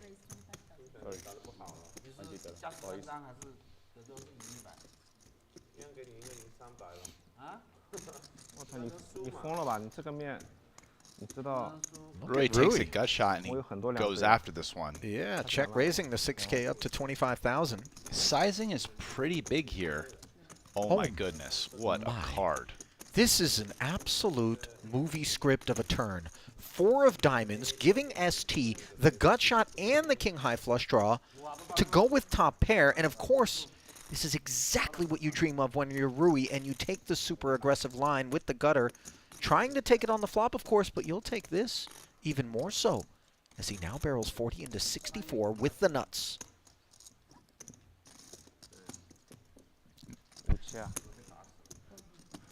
Rui, after a very big check raise on the flop, kind of sizes down on the turn, which is interesting, but catches a beautiful river card for the straight. Sure. Just doesn't change anything.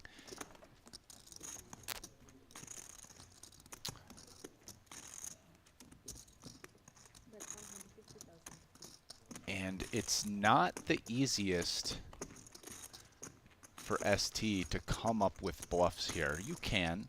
A lot of the bluffs involve pair of 2 or 3, or like 4 or 5, that are just deciding they're going to keep betting turn and bluff river, which not all they wouldn't do all the time. A lot of times some of those hands would be one and done.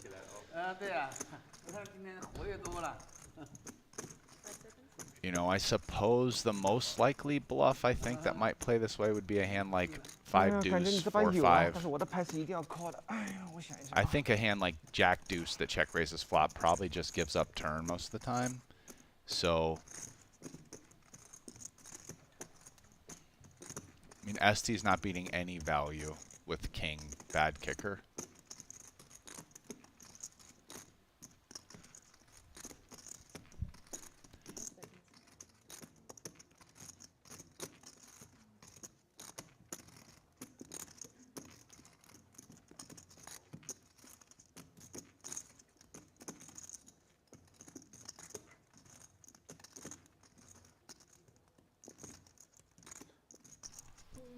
$150,000 river bet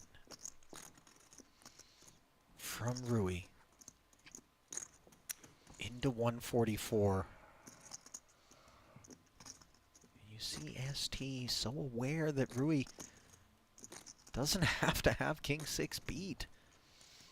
And we can see why Rui is tough to play. I mean, the last mystery hand showed, you know, Rui is definitely willing to bluff. I do think this is a spot where it's a little bit hard to come up with enough bluffs, but it's kind of easy to come up with a bunch of hands that beat up 1 pair of kings. ST pays this one off, and it is a painful choice. 我猜的比较准啊，5七5六5七没有卡中啊，只有5龙卡中，我猜的对啊。And you see him just immediately lamenting.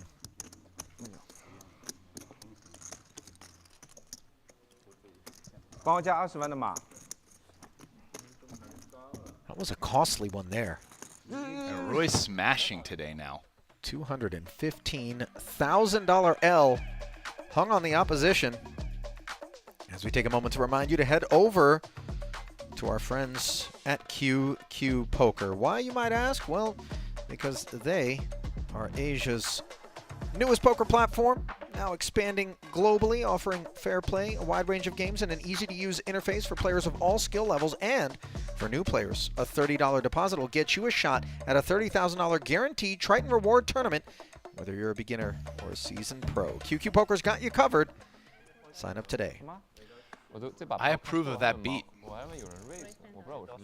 I'm digging it every time that promo comes on.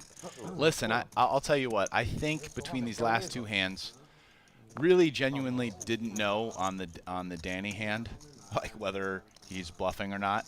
I actually thought probably more likely he had it actually, but on this last hand, that one was tougher for me. This last hand, I think it's a tough, even for Rui, I think for a lot of people to, like, on that particular run out, think I'm probably letting go with a king 6 on the river. It's tough though.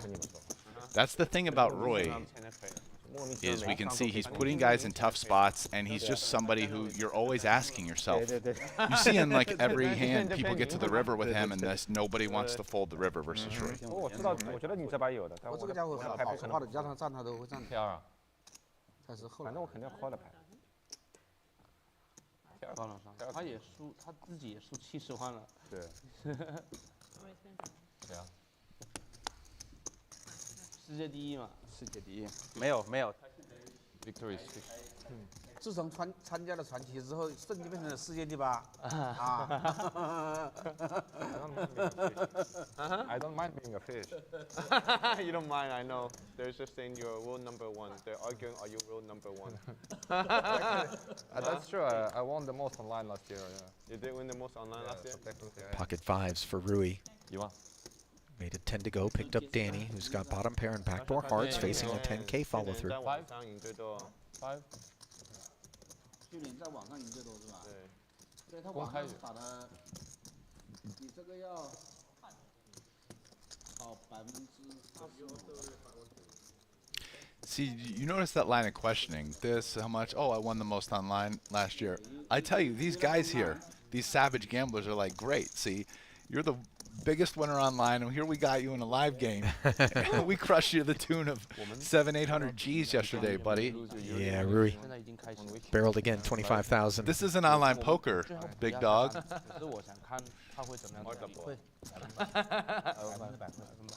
你问他肯定不好意思拒绝嘛，他不想站他也会说。想不想站？会站。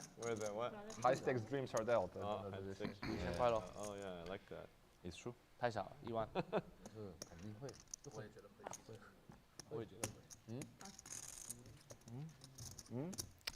My point being that from a competitive standpoint, a lot of these guys who probably aren't in there grinding, you know, the biggest online games all the time.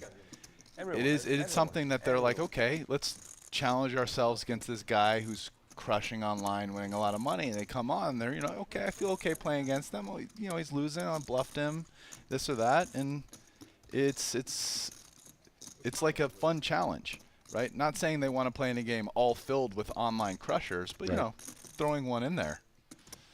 Sevens for ST. Opens to 11,000. Danny is 3-bet the ace-4 suited from the big versus this button. Fold not on ST's mind. You got to respect that to a certain extent, right? It's not just like pure cherry picking. There's a little bit of, okay, we'll let this guy in here who's supposed to be really good. Yeah, and, sure. You know, see how it goes. For the glory. Yeah. And how is ST going to proceed? With a flat.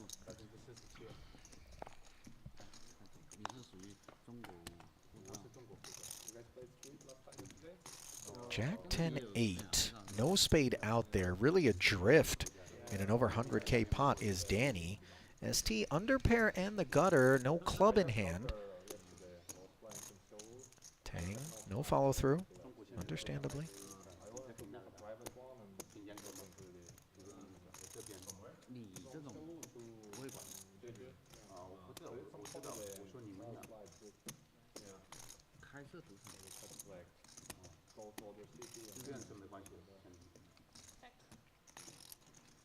Both players checking.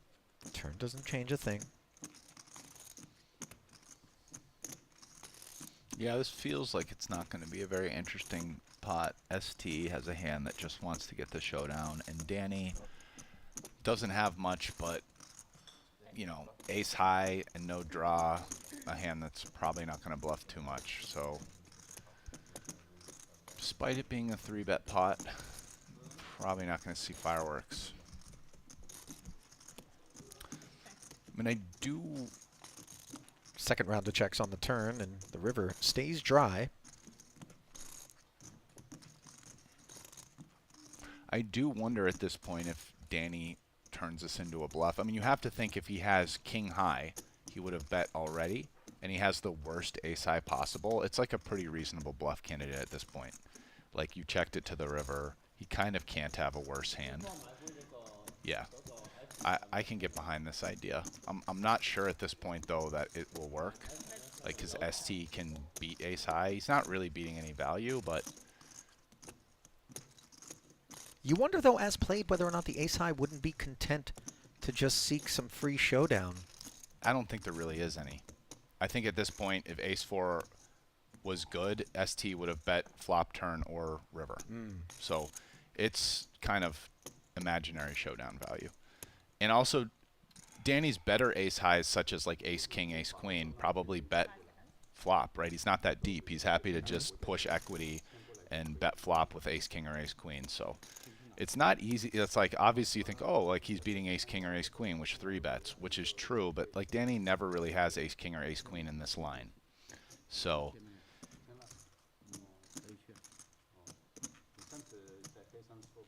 that's why I think the ace-4 suited here is a great river bluff. I'm glad Danny found it. He might get called, he might not, but I think it's probably, honestly, I think it's basically mandatory, and missing this bluff is a mistake.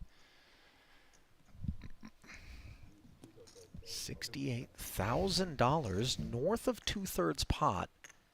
Just think about it. Ace king, ace queen, king queen, all these hand sevens is beating. They don't check to the river and bluff. Those hands are pushing equity on flop or turn.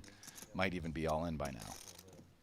Which is what makes this posture more effective? Yeah, it makes it tougher because it's kind of harder to give Danny ace high hands. And credit to Danny Tang. Got that one through and can exhale. Yeah, nice hand, Danny. If you had missed that bluff, I would have dinged you.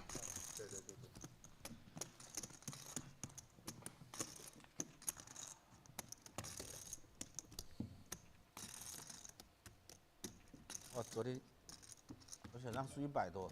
嗯，哪里？那张桌子100多？谁输100多？输100多，哇，比我们打的还大。我们哪边很大，其那边很大实算了，对你来讲不是很大，但是蛮大。是蛮大的。他们有几次摔了了到16000万呢。哦，每几把摔了到8000一次，但是我们20万封顶。20万，但是20万封顶，但是都是赌没有，但是我们一起赌啊，然后20万要更大的，4000，因为你把把都 all 了嘛。对啊，我们一集都是25个。短码你就把 all 嘛，深码还会小心。你们摆很多筹码，但是是20万 cap 是吧？20万封顶有时候比那个深码。双码是20万还是10万？其实 cap 也不少，10万。好玩肯定是不好玩，这赌博嘛，你不是赌那个是转牌的那种感觉嘛。1000、2000、4000那个等于就是像转牌。对啊。Andy 那这个是kicks things off with a dominant 10 here to Tan's 10-7 suited. 12K a man. Elton lingering with at least a 3 of hearts. Queen 10-8 board. Andy with presumably the best hand. Round of knuckles. Board pairing queen, and he's going to feel a little bit more cozy about ace-10 now. Still not betting, though. Both he and Elton checking and see whether or not Tan feels emboldened. Yeah, he might think his 10 is good now. It's been checked twice. He is firing. The one overcard paired. My guess is, you know, Andy's just going to call, and I based on the way these guys play and what seems reasonable, river just goes check, check. I doubt Tan think there's much value in betting again. 7 doesn't even play. Oh, wow, does he? Ooh. This is thin skis. 16K on the turn, check called, and now 35 on the river as well. 脚大了， And Tan 避开。 sees the bad news. 我多少啊？10万嘛，10万，差5万。加油，艾特。你拿到最强。 It's not unreasonable, though. I mean, given the turn check, 2次。 could think Andy has an 8 here quite a bit. It's close, or a hand just like 9s or 6s or whatever. 你不是100万吗？20万啊？买120。120，不是喜欢整数的。 But one thing I will note again is that Tan acted for him very quickly. Didn't take his measured amount of time. Mandatory straddle is on in this 1K, 2K, 4K with a 2K big blind ante today. No limit hold'em game, day 2 of our second edition of the Triton Poker Series Cash Game Invitational from Landing Casino at Jeju Shinhwa World. Ali Nejad alongside Brian Rast and a whole host of people worldwide who are streaming us live on Twitch, the Triton Poker Plus app, and of course YouTube, where Rast and I are monitoring the chat. Love to see your involvement and engagement. If you like what you see, click like, click subscribe. Help support us in our dream of bringing you the very best in streaming poker entertainment free of charge. 12,000, the charge issued by Andy's Jack 10 suited. Victor's suited connector seeks involvement. Table for 2. First course is top 2 for Malinowski. Nothing on the menu for Andy. Checks back, and now, of course, that unpleasant 4-liner on board for Victor. Not so worried about 3x and 8x, however. Out of Andy in particular, I would say, who's on the tighter side of the spectrum. Fires 10 and takes it.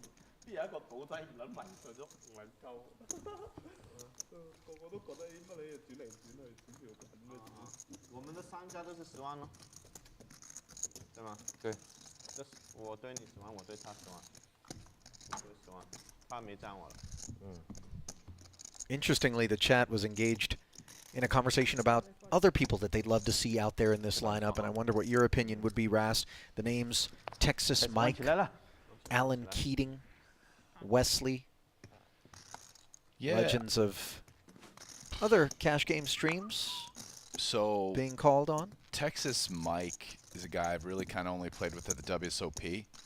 This game, you know, I have no idea. It feels like it's probably big for him, but maybe it's not. If he does play, he is a guy who, now I don't know if in a game this big, but he can be action and play some pretty wild pots, at least in tournaments. You know, I will say this. People who have a certain reputation and then get pushed beyond their comfort zone in terms of game size can sometimes no longer be the person that you expect them to be. And so one would hate to see that, because what you're anticipating, you know, would not be delivered in a situation such as that. But you can piece out, obviously. Many people have throughout the years when taking a shot. I never even knew Texas Mike was a big-time cash game player. I've only really seen him at the WSOP. I don't know him that well, but that's him. Alan Keating, does play pretty big games. I don't know if he played games this big, but he's also a guy that's action. That would be pretty fun. He's also a guy, by the way, Rast, that I feel like it doesn't matter how big the game that you stick him in. Yeah. You know, like, he's just going to be Alan. I think he would be a fun addition. I think good luck getting Helmuth in this game. It's quite big for what he plays, and yeah, I don't know. I don't think he would play this game. But I would like to see him for different reasons. By the way, we'd be remiss if we didn't mention that we're not taking issue with the dish being put out by the chefs in the Triton kitchen here. All the ingredients we've got are plenty tasty. Oh, this game is great. It's a good mix of guys. You know, I think there are certain guys, if you added enough of, oh, this is like a good famous player, the game might get very rigid and like GTO-y. And we got a good mix of guys who are going to mix it up and play some wild hands. Well, this mix was originally a three-handed affair at 10,000 ahead, courtesy of Victor's Open, with Ace-5 offsuit. It became a heads-up affair after a 6K downsized C-bet from Malinowski. Not enough to shed the fives of ST. 45,000 in the middle. Like, it's hard to find guys who show poker chops, yet at the same time are kind of sickos, right? Sometimes you kind of get one or the other, but not both. And this game has both. That's the way I would say it. So 36K on the turn as Victor. Not in his shell by any stretch. Gets ST off the best hand.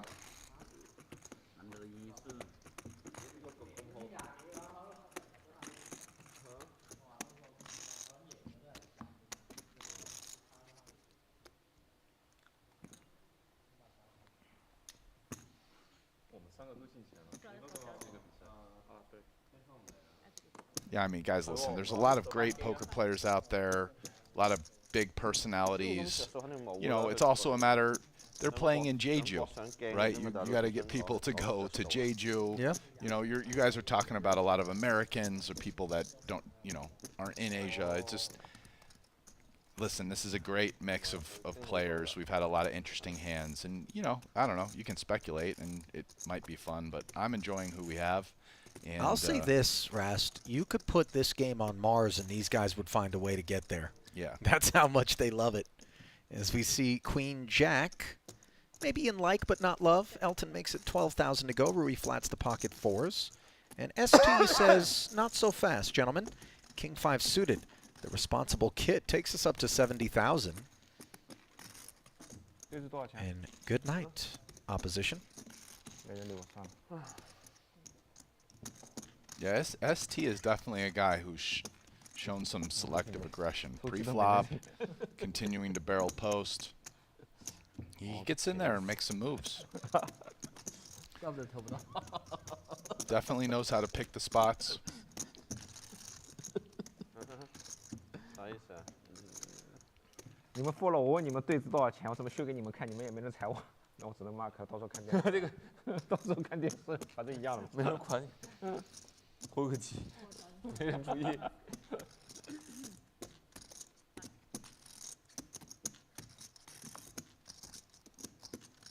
Queen Jack on the button for Andy. Upstairs we go.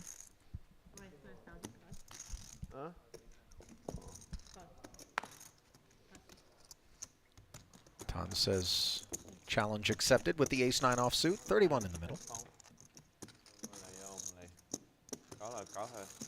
Ace-4 deuce. Top pair for Tan. Quick check. Andy asking a modest question for 1/3 pot.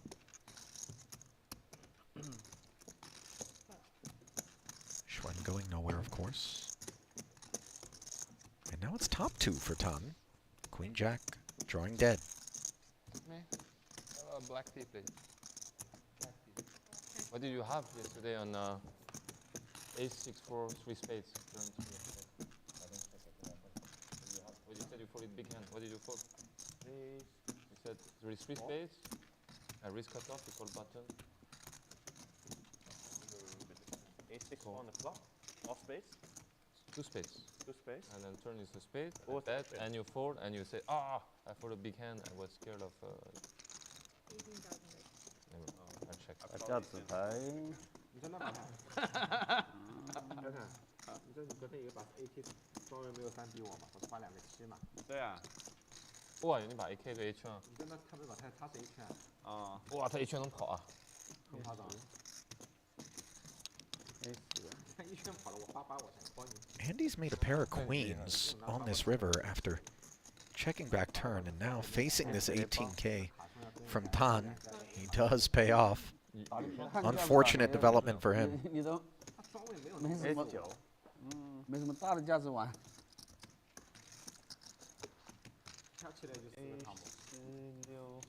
应该没有，没有，你应该中了个皮蛋吧 ？Ace King. 对对对对。Hard to fold. 你多了好像。 Nice pickup for Schwen. Bet too big. Almost the pot. Not many 没有啊，4万5啊。 thought 7. 4万5，我们不是有个6、7万。 Yeah, guys in the chat talking about this and speculating. Listen, 6万左右吧。 I have no idea if it's true. It's what was said. Limitless is like won the most online yesterday. I'll tell you what, Limitless is not the guy. If I'm saying who do I putting in his seat and like I'm taking a big piece of them, who's like my #1 pick, it's not going to be. Even if it is true that he's won the most money online, it's not going to be him. It's probably going to be like Kuhn or Mikita Badziakowski. These are guys who are also crushed online, but also crushed live. They have way more experience playing with all these guys, have played big live high stakes forever, and are great players. And they're going to know how to do the exploits and everything. Like, I'm going to pick those two guys, and I'm going to take a big piece of either one of them over like Limitless or, you know, Linus or whoever. Over like any online guy, whoever it is, and they play online. Like Mikita's Fish 2013 or whatever, and so does Kuhn. So but it's just they have more live experience. They have way more Triton experience. In my opinion, it's not even close. But you know, what do I know? But that's what I'm taking. 我应该是对8。打出来是。最大的花。 8-6 offsuit and the button equals raise when you just add a couple of drops of Tan Schwen. Elton, not one to be moved off of his straddle. Jack 4 suited, digs in, and flops middle pair up against top pair on what looks like an innocent enough board texture. Elton checks over, does have the club working.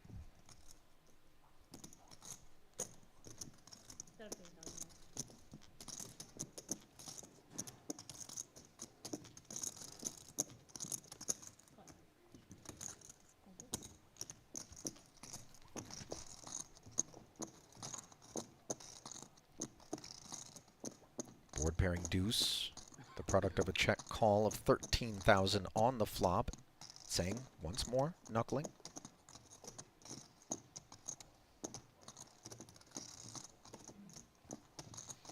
Yeah, pretty blank card, but not necessarily against the straddle, who can have some deuce X. But, you know, with hearts, with straight draws, you're still beating a 4. Definitely some value in betting the 6. And Elton is in not the most comfortable spot. But he is going to call once more, 27,000. Pot up to 109 dimes and jacks up on the end for Elton to give him the best hand. It is a heart, though. So front door flush getting there. Doesn't look like it's deterring Elton from taking the lead, however, as he barrels 54,000. No, I think what Elton's thinking is if I check here, and let's say Tan has a 6 or like pocket 7s, is he going to value bet? Probably not. So in the times where I check and I'm good, I'm probably not getting more money in the pot. But if somehow he can beat jacks up, he probably still will bet, like if he has aces or 3 deuces or a flush. So I guess like I have a pretty good hand at this point, and if I want to get more money in the pot, I need to lead. And it kind of makes sense for me to lead. The board's changed. Flushes have got there. I can have some bluffs, maybe some hands like King 5, 5-7, 7-8, etc. So I think that's what Elton's kind of doing in terms of range construction and why he's betting this particular hand.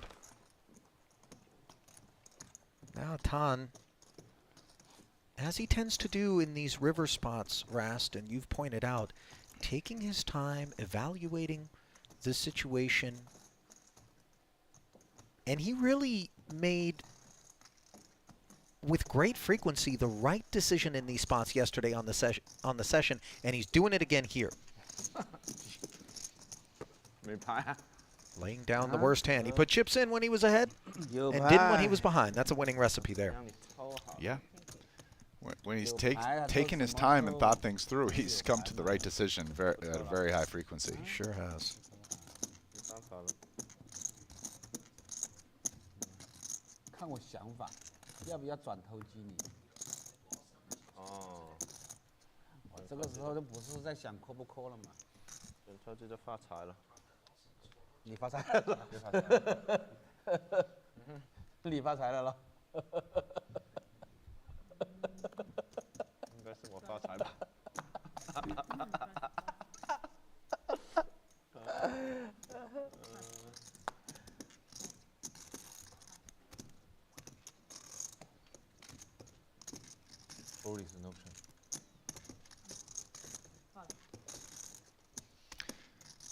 Oh, the GOAT discussion.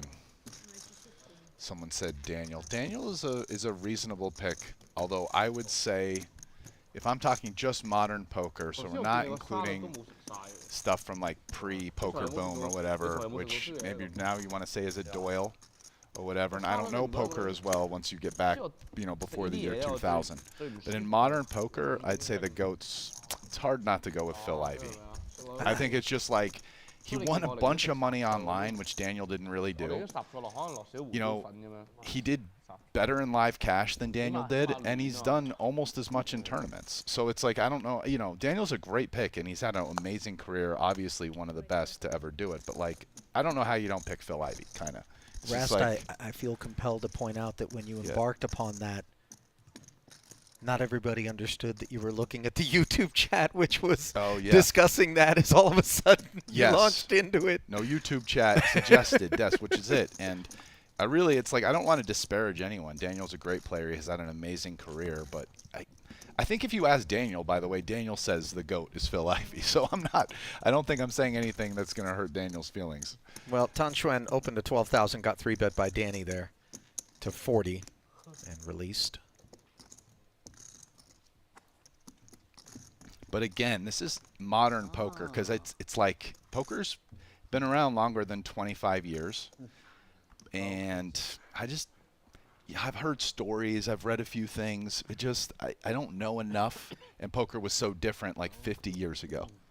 But you think about it, like how old Doyle? Doyle died in his late 80s. Like 50 years ago was like Doyle's prime, right? So, and I'm telling you, Doyle was playing poker pretty well for a guy who was 80. I've never seen a guy 80 years old play poker as well as Doyle. So, like, I just wonder how good the guy was when he was like 35 years old.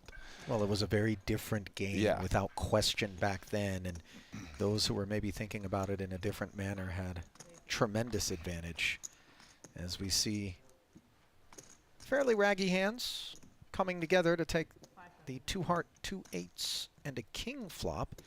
It's Rui Cao who decides to speak first, and it's a fruitful decision as 5K earns him the biscuits. Yeah, somebody brought up Helmuth. Listen, Helmuth, if you were just saying who's had the best career at the WSOP, it would be Phil Helmuth, but that's just not all of poker. Phil's had an amazing career, but poker is more than just the WSOP, and I love the WSOP. It's just the facts. 没有了，不是这样的人。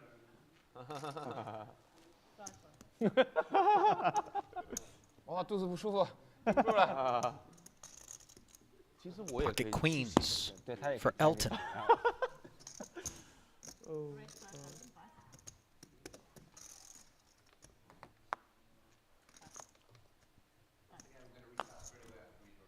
Charlie, 12 and take it.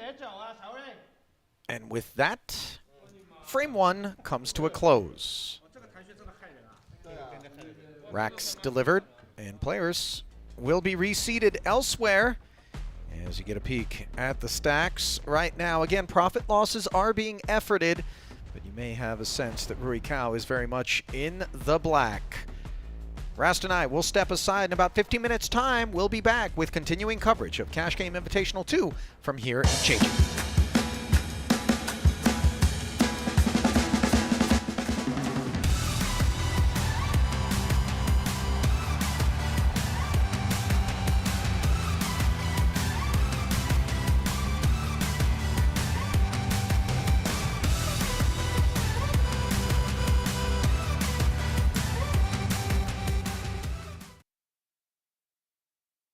The game bigger, but then they don't kick the ante up, which kind of is like good for tighter players.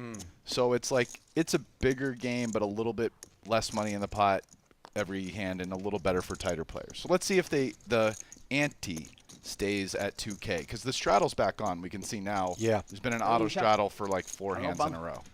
QQ Poker mystery hand, first occasion on which we're experiencing it, and it's Rui Cao's mystery holding, as Tan likes the look of King Queen, not with a raise and a 3-bet in front of it. However, Elton's deuces will head to a duck hunt. So Rui made it 45 to go pre-flop. Don't know what he had, but the 665 board isn't going to be too pesky for Elton. And as per usual, Rui playing with the most brisk of pace. Following through here for 35,000 into just shy of 100.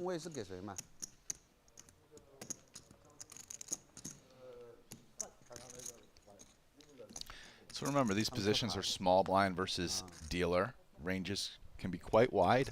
And Rui Cao is a guy that, you know, sometimes dips into some creative hands for a 3-bet. Not saying this is one of those times.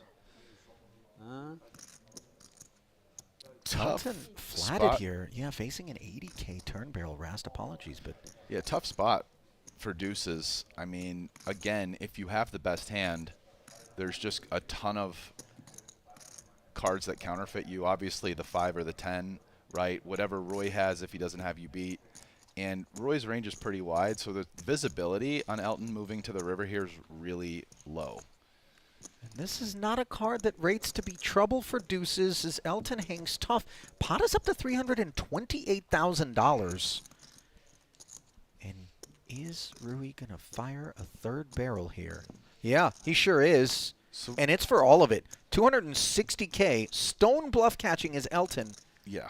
This becomes a very polarized, he either has or doesn't have deuces beaten. It's not going to be close. I think has in this case is probably something like a 10 or better.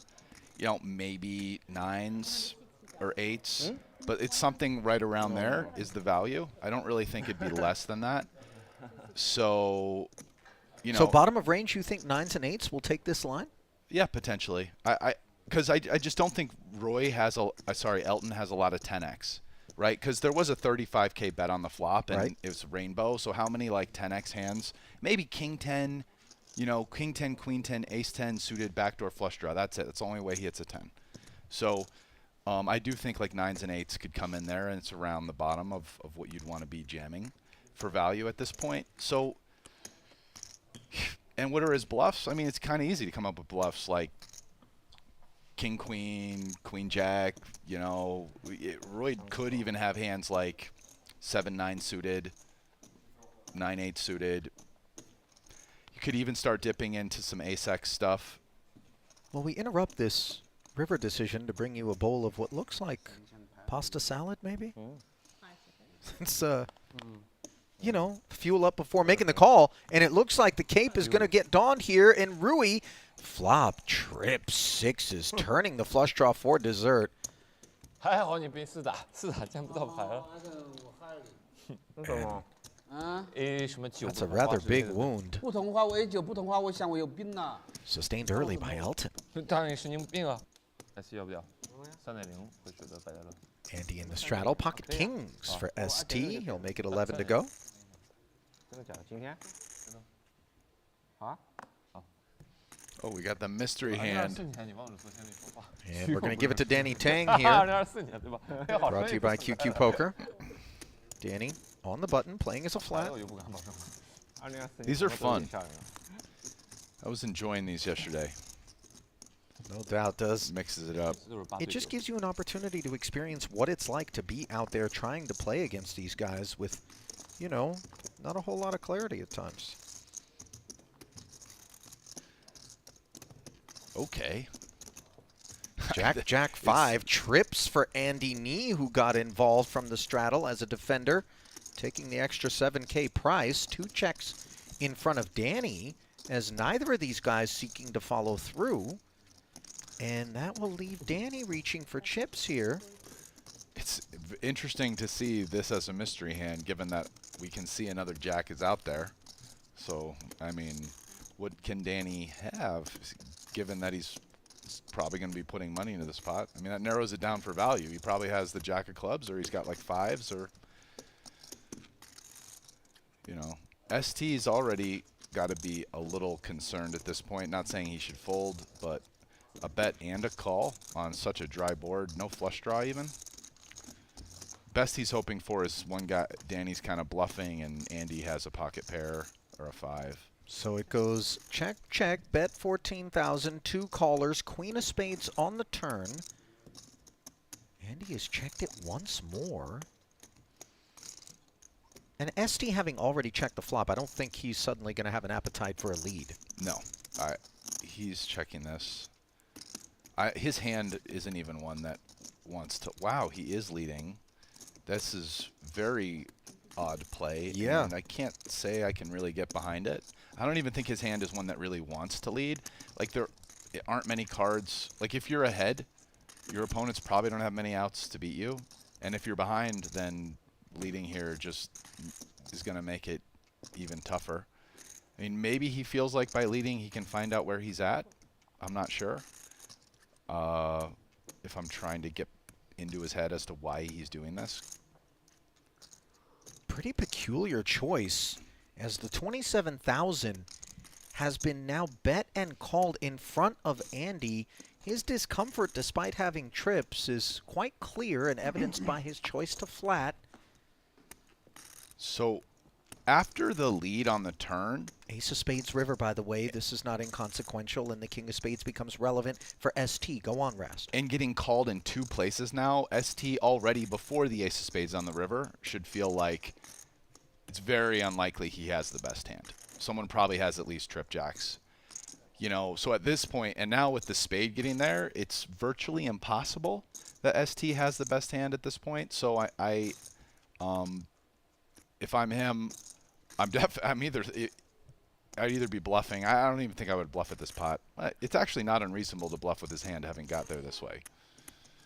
You know, but it's like you're making a huge bet here, trying to rep like a boat or a big flush, and you're hoping to get 3 jacks to fold. But so what I would say is if Danny only has 3 jacks, he's probably checking this. Like Jack 10, you're chopping with another jack at best, right? If he bets here, it's really hard to put him on bluffs, and I would say he's either gotten something like 5s full or queen jack, or he has like 5x of spades and backdoored into a flush. And it's really hard to find bluffs for him at this point, given the way this hand played. Well, you want to take a stab at exactly what Danny's got here. Your track record is pretty good in these QQ Poker Mystery hands. He is betting 90,000 into 160. Now, just recapping things for you, ST was the raiser to 11,000 pre with the 2 kings. He got called by both Danny, who flatted the button, and Andy from the straddle. It went check, check, then Danny bet on the button 14,000. Both opponents called. On the turn, suddenly, Andy checked, and it was ST who led for 27. Everybody hung in there, and now ST pumps the brakes on the river, and Danny activates once more, as he did on the flop, for a pretty big size. I think 5s is the hand that makes the most sense. And right now, he's kind of worried about betting too big because he still wants to get paid off by like a hand just like Andy's, Jack 9, which is now going to be kind of concerned. And then obviously hoping someone has a flush and probably calls.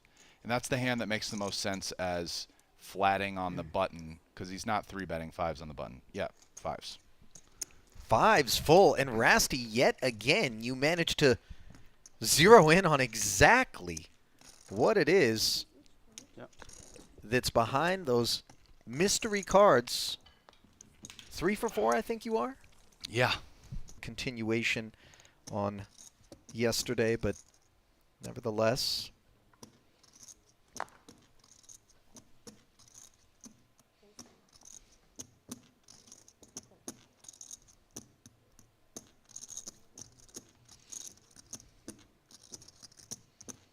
Now we can see that Ton is waiting in the straddle with a pretty good hand.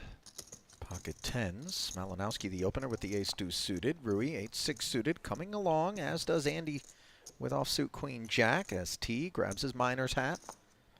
Multi-way pot taking shape. Let's see whether or not Ton wants to call the herd. Yeah, I think squeezing would be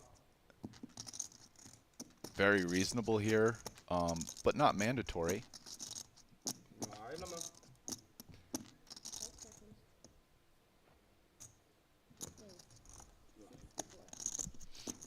64,000, the number drawn up, and I don't think, well, I stand corrected.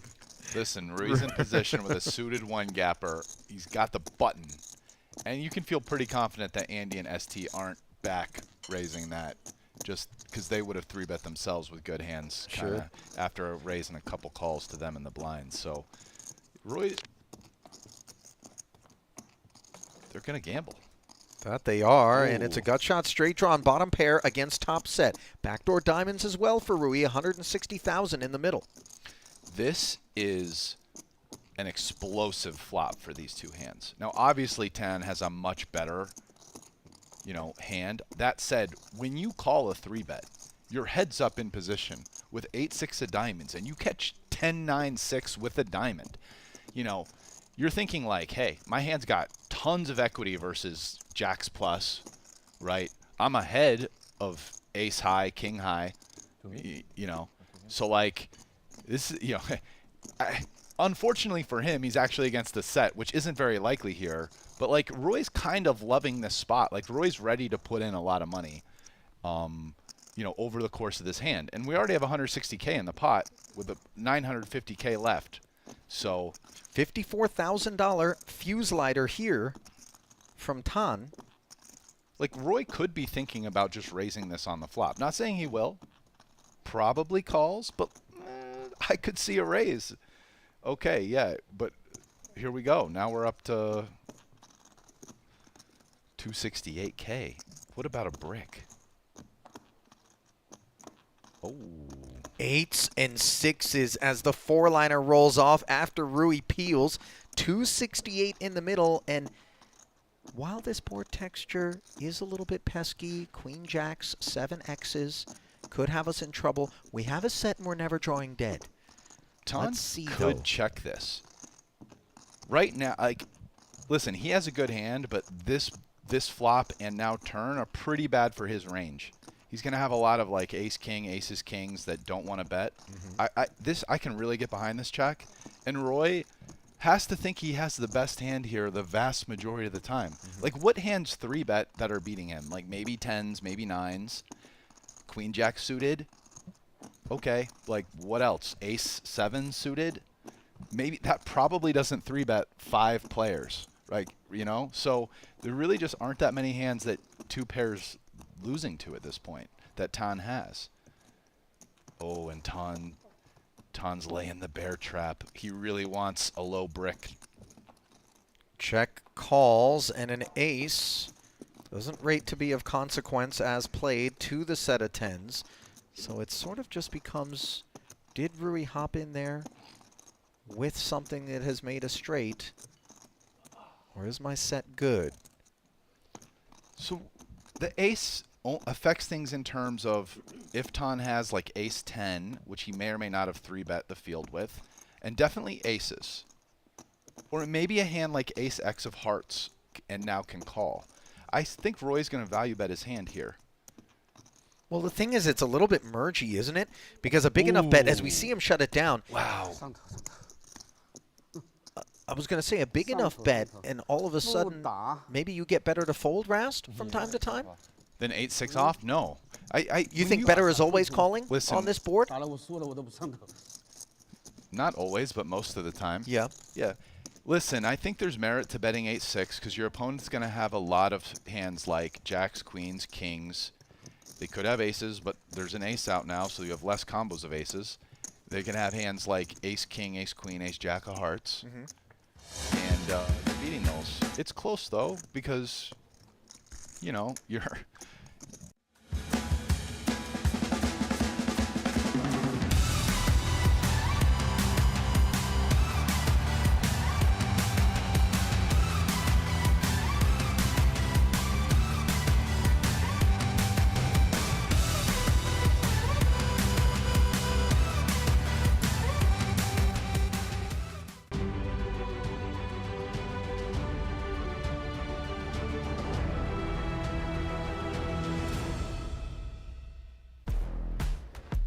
And we're back at the Landing Casino at Jeju Shinhwa World for continuing coverage of Day 2 of the Triton Poker Series Cash Game Invitational, 2nd edition.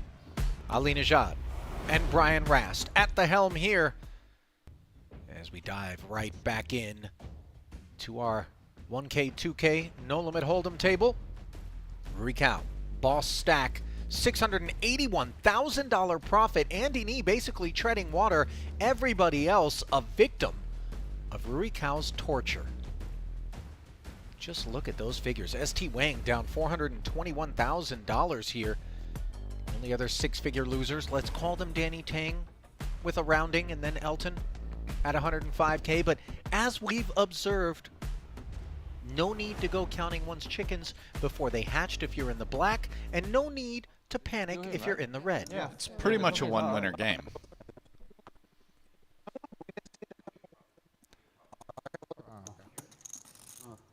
你刚才做了好人哎，你做了好人，做了坏人。为什么？ I mean, technically, we had an 8K plus, but really, one winner game. Over 600,000 through just 2 hours for Rui Cao, who is smashing.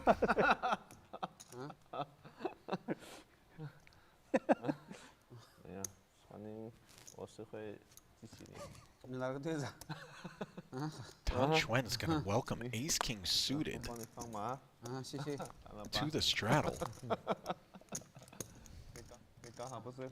Rui Cao going to find some trouble from the button, understandably, with Ace Jack off suit.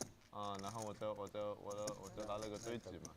Makes it tend to go Victor with pocket fives and the big blind will flat. Now, 打完那把牌就换位了。 here comes a little squeeze. 不好意思，我不知道。我要知道我肯定给你。因为不好意思，只是忘了。他刚刚好第一把拿又是代码。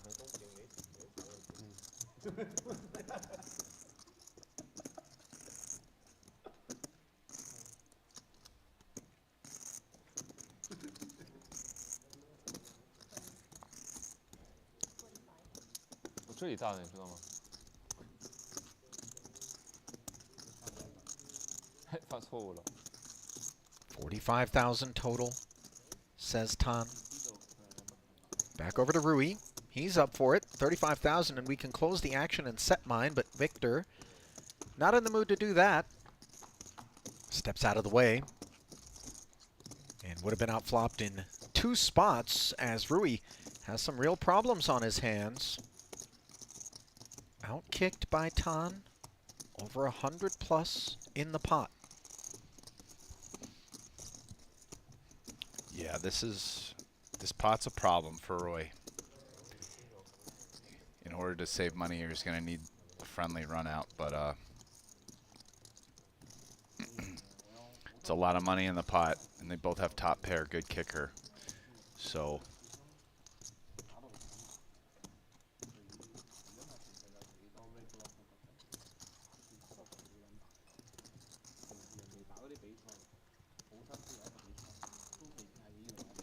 okay, there's some help from Rui, both in ways to win here with the backdoor flush, as well as cards that will slow down Tan from being able to bet for value 2 more times. So I don't think Ace King's good enough now to bet turn and river. So let's see how Tan proceeds. Well, it was a bet and call of 42,000 on the flop, adding another 84 to this one. Tan, however, has not yet decided on a second barrel, and he is checking. And let's see, Rui, emboldened perhaps by this, fires 100,000 north of half pot. I don't think Tan's check was with the intention of simply releasing, of course, so we should see a river card with 387 in the middle, I would presume. Check raise doesn't feel available. No, this... Again, I think Rui here, if called without improving, I can't imagine him betting the river again. Hand is too good to bluff and not good enough to bet again for value, having bet the turn here. Oh, wow. No. That's dirty. Tan making the call and now looking up at a 4th heart, giving Rui the best hand for the first time. And as you stated, Rast, this one is a little unsanitary. And that's the way poker goes, I guess.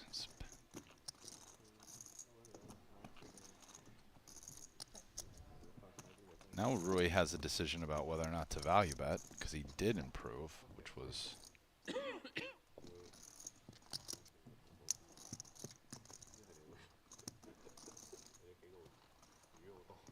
It's pretty close. Shuts it down. Does Cao on the river. And the injustice not lost on everyone.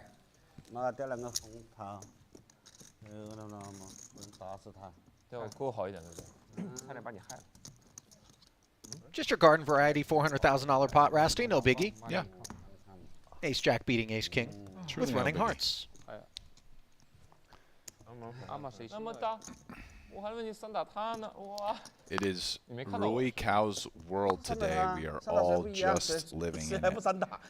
那肯定不一样的，哈哈哈，松一点吧，3打他，3打我就不一样了吗？发生什么事情啊？我都不知道。有道理吧？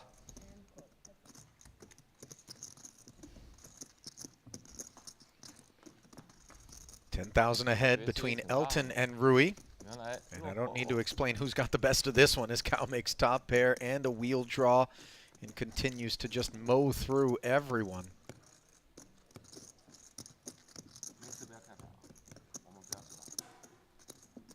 电视里可以看。 I'm no astronomer, Rasty. 看电视没抓 And, 到。you know, I'm not operating under the assumption that you are. But what's that star that has such a strong gravitational pull that everything just goes towards it? Is that a black dwarf, white dwarf, something like that? You know what I'm talking about? Well, I don't think it's a star anymore, but are you referring to a black hole? Is that the one that Usually everything it's- just gets sucked into it? Yes. That's Rui Cao right now. Yeah. And by the way, he is a I'll big star. allow your very rough astronomical analogy to continue without further adjustments, but just for the chat out there who are astronomy nerds, trust me, there are adjustments that we could make to that understanding of a black hole and stars, but we're just going to leave it because this isn't an astronomy chat, it's a poker chat. Victor not going to leave it. Makes it 36,000 with 2 jacks. Tan didn't do so well with ace-king moments ago, but that's not going to leave him with a lack of appetite here as he deliberates in the face of the Andy Nee 12K open. The 3-bet from Victor in front of him. 4-bet coming. 30. Yep. Promise you that. 130,000. It's business time. And for Victor, things are a bit uncomfortable at this size. Yeah, it's a bit uncomfortable, but I think versus Tan, who definitely mixes it up pre-flop some, he's never folding jacks in this spot. His real question is whether he flats and plays post or just ships it. There's a lot of merit to both plays. You know, if Tan has a goofball, there aren't a ton, like, Tan doesn't need to have just king, queen or something and then maybe fold, which is obviously, it'd be nice to ship it. No, what was the absolute outer space 4-bet hand? Jack that he, 3 Jack suited, right? Let's keep that in there. Let's keep the ace 5 in there, right? So we're in position, so it's not like, yeah. Okay, so I actually kind of like calling here, actually a little bit more.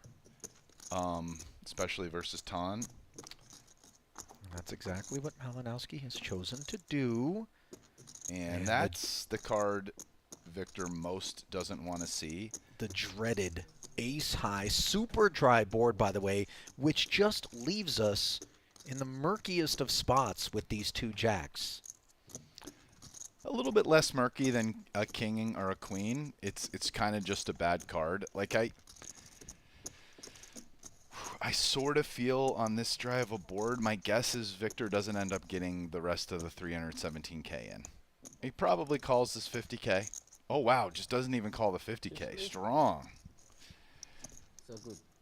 You're so good. Really? You're so good. Jack, Jack? Yeah. Huh? You want 8K? Yes.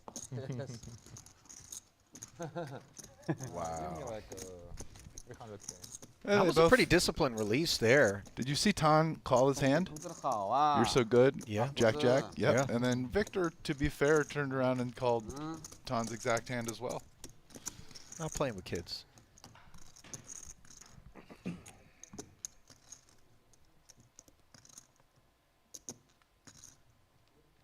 No ace, all in.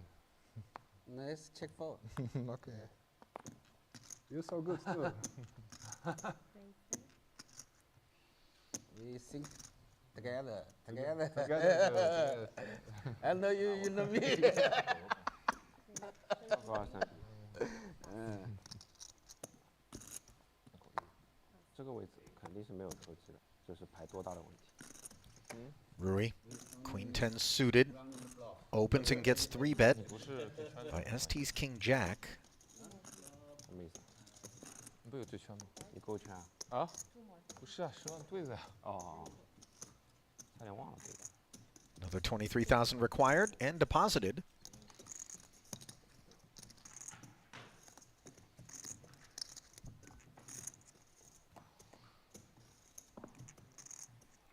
Hello, king high monotone board. Buckle up. Second nut flush versus top pair and the third nut flush draw. ST in a world of hurt. Unaware. Flicks in a quarter for a C bet. Gets called. Board does pair. On the turn. Gives him some outs.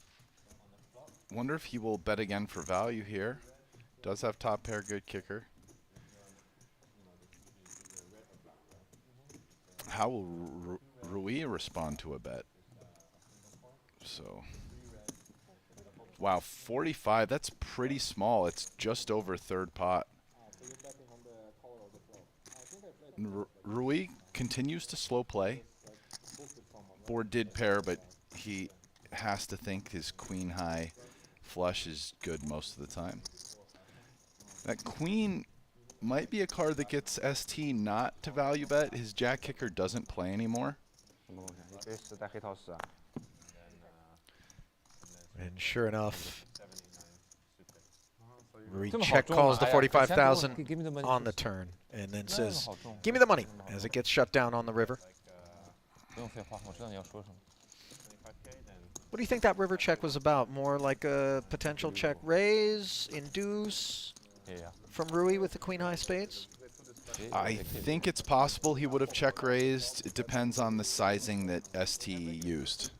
I think if ST bets the pot there or something, he's not raising. But against like a small bet, there's a good chance he raises. I see, like let's say next hand or something. Yeah. Before we look at the cards and you just say. 这家伙今天中牌率很高的。不少问题。 Okay, I need to be stuck a little bit more, then I'll bet. Yeah, teach you a game in case you're interested, you know. The bank is here available. Okay. Bank of Elton. Rake juice, no rake. No rake. No juice. No juice poker. 啊，这里投棋比较少，这是投棋。 Elton attacking from the button with Jack 9. 你早说啊！我不知道啊。 Andy wagging his finger 这么多3币了了。 with King 8 of clubs. 有牌啊，啊？有牌，边啊 Andy 你？有牌就那个乖乖的。啊，把3币哦。牌。 No further resistance from Elton. You get the sense, Rast, that the players who do put together the bigger wins early on, and maybe this is not an equal statement, but the action players, the guys like Tan, the guys like Rui, find a different gear when they do that and just go harder?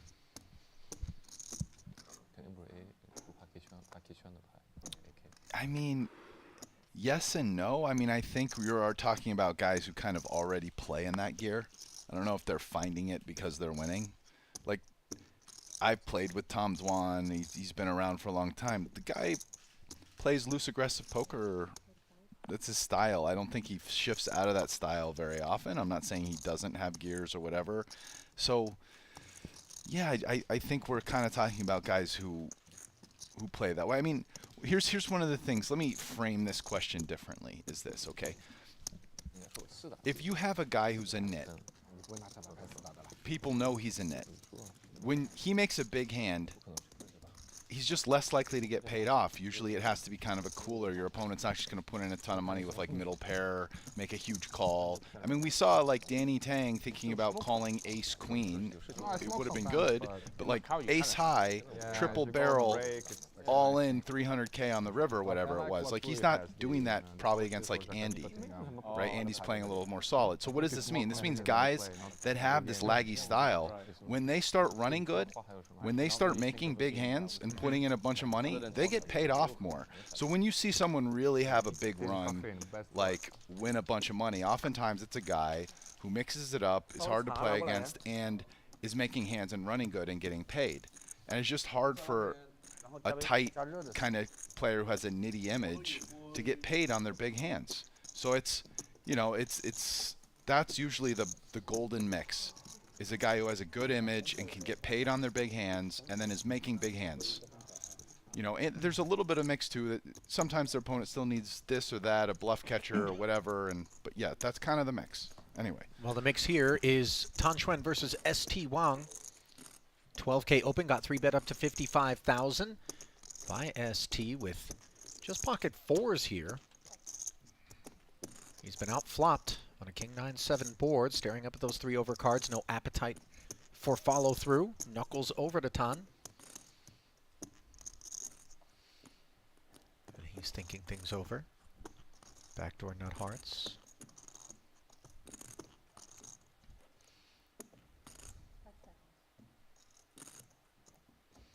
Will play a little pot control for the time being, checking back. Coordinated 8 of spades on the turn. 117,000 in the middle.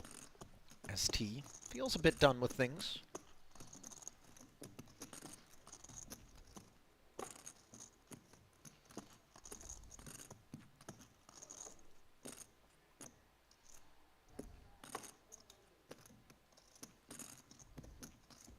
It's an interesting decision for ST to 3-bet 4s here, out of position from the big blind.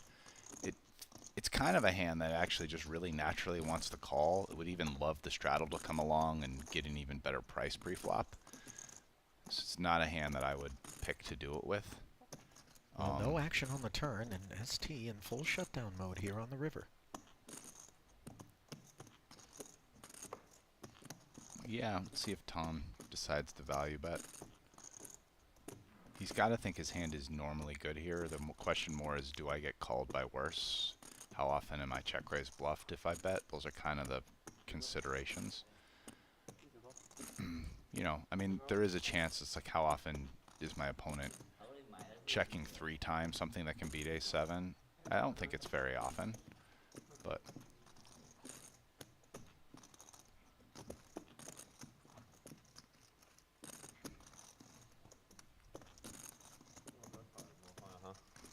Triton co-founder Richard Yang on hand. Never far from any given festival or cash game invitational.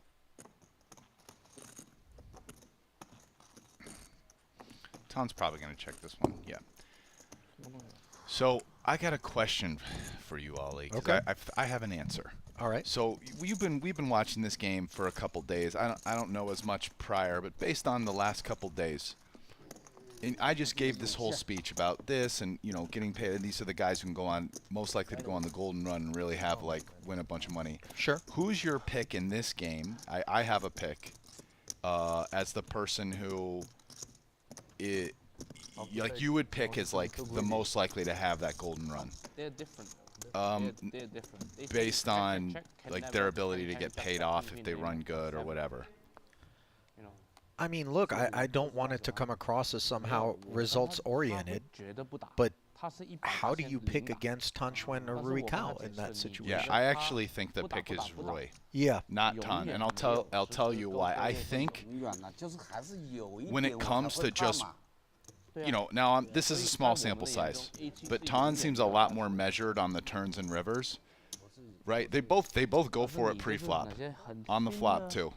Right, I mean we saw the Jack 3 suited hand from Tom the other day, Queen 6, you know, but Rui keeps on blasting sometimes all the way through. I mean this ace, I think the biggest bluff of the game so far was Rui Cao's ace-5 suited bluff today. Without that question, was a big bluff. 400,000 on the end, and Danny almost picked it off. I'll say based on these 2 days, I probably pick Rui, and I'd say Tan's my number 2 pick. Yeah, but yeah. Well, Rui's involved in this one. He was the pre-flop aggressor, made it 11,000 to go. ST with King Jack, peeled for 15,000, picked up the gut shot straight draw, but no assistance on the river. And Rui with 10s and deuces has a winner at Showdown if he wants it. He'll take it free of charge, and guess who's dragging another one? Note, by the way, that Rui's flag there on his avatar was changed per his request openly on the stream during the first frame from France to China. Obviously, he's a resident of France, but Chinese descent. So he's made the pivot. I mean, he just keeps scooping pots. He's got to be close to a bean right now, my guy. I just got to keep we using talking that. garbanzo, pinto, I'm talking lima? a milli. You know. I got that from you yesterday. I know. I'm using it now. You I like it, huh? Yeah. Ace King suited for Rui, and It fits here's with where dime. We got a dime, got a bean. right. Dime's 1,000, folks. This for me, by the way, as we see Malinowski flatting and now Tan with pocket threes, is where characters such as Rui become so dangerous because they, like everybody else in the game, will pick up hands from time to time. But you subconsciously just have a sense that their ranges are wider and you are less inclined to give them credit for big hands in any given situation naturally. So, all things considered, this is a good spot for Rui Cao. He has the betting lead. I believe he's the one that opened. No one's going to really has anything. He probably just takes us down with the c-bet, yeah. Well, of course, Queen-Jack texture, someone could have something, but this is where you know your session is just in a bit of God mode. When in a four-way affair, you can c-bet that one and not get called anywhere, Rast. Does he? Well, he has about 1.6 in front of him, so if he's only in 500K, then he's up $1 million already. 已经去，没看到他，应该这样的。自己看自己的。哎，过几个小时看电视了，很大的牌。 I believe it was 600 something when we came back from break.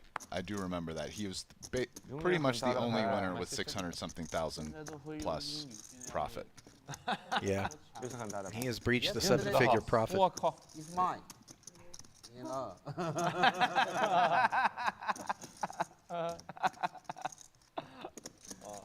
这是烧马人渣什么？ 昨天小费是我给的嘛，妈的，结果给他做事的，我那是他做人的。很大的牌了，他更大。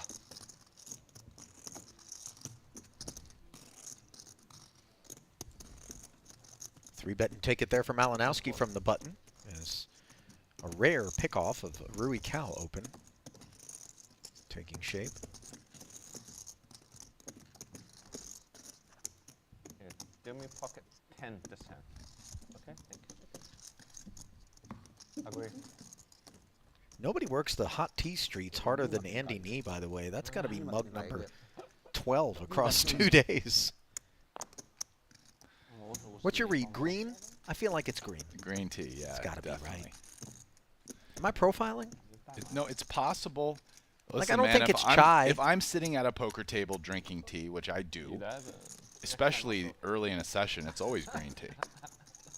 High in antioxidants, Rast? And some caffeine, good for brain function.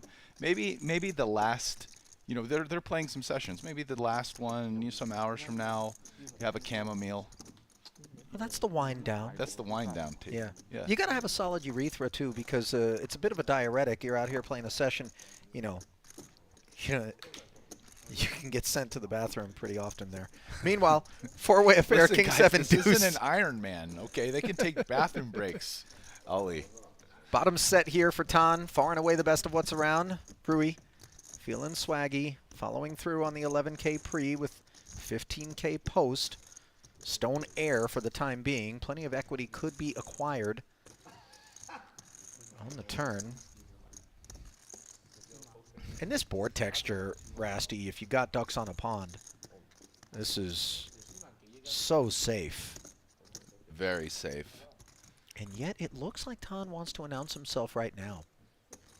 So this will put quite a bit of torque on the sevens, which are shed, and disappointing outcome is the fold from Rui. Note that Tan just quietly going about his business there. Yeah, he was probably, when it went snap, fold, he was probably annoyed that he raised. Thank you. More than anything, going away. I mean, because he was sitting there thinking, do I raise here? Do I call?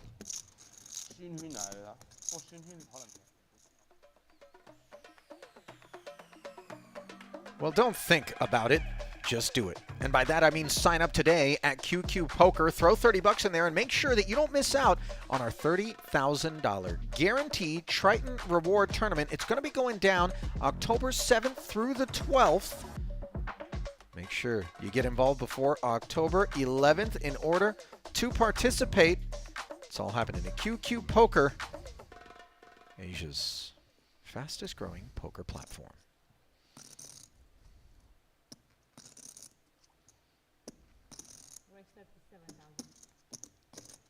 Fold.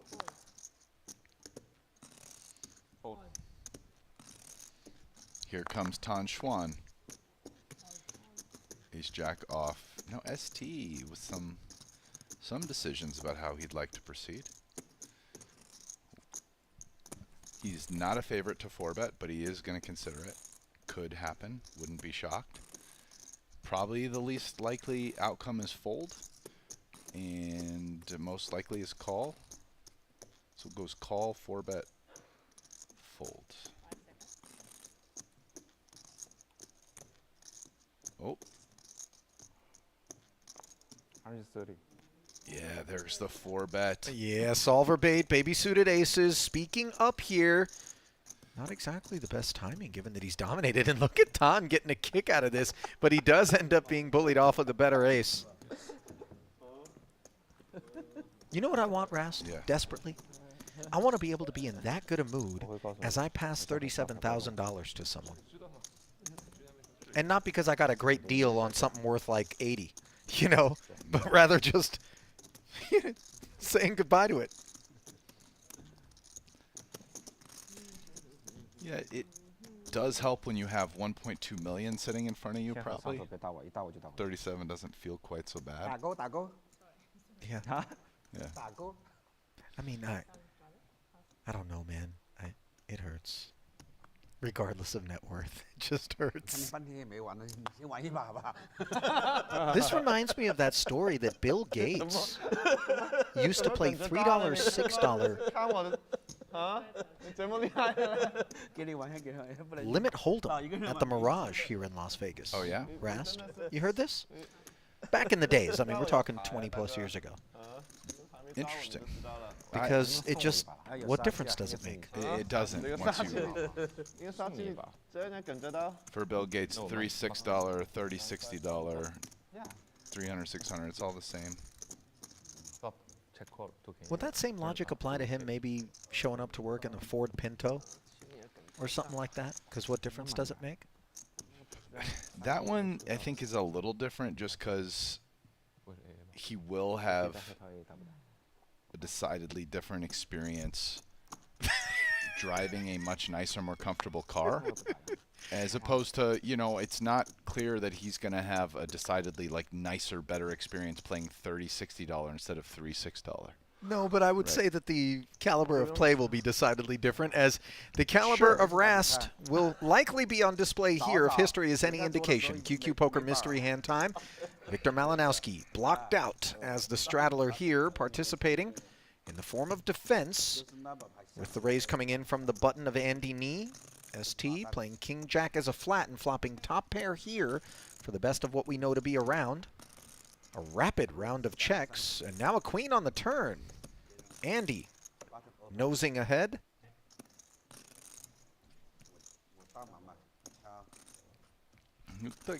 Looks like Victor is considering leading here. Nope. I mean, Andy's going to bet this.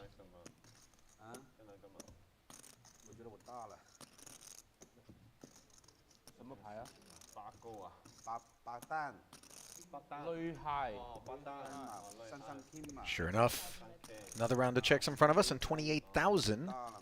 The decision.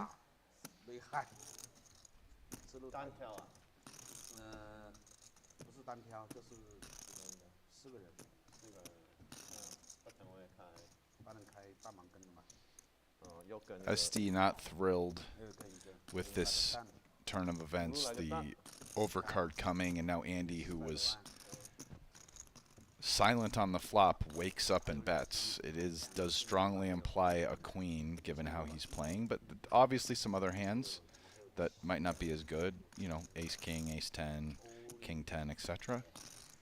No.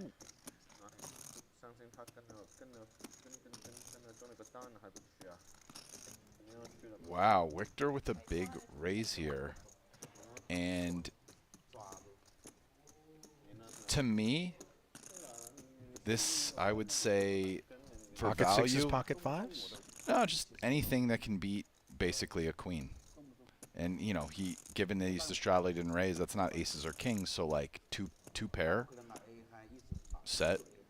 And then if he doesn't have that, it could be, I mean, I would think it's some sort of draw. I don't think he's doing this with like just stone air, no equity. Does it read like with some frequency to be a semi-bluff that's just trying to squeeze and take it unimproved without having to look at the river?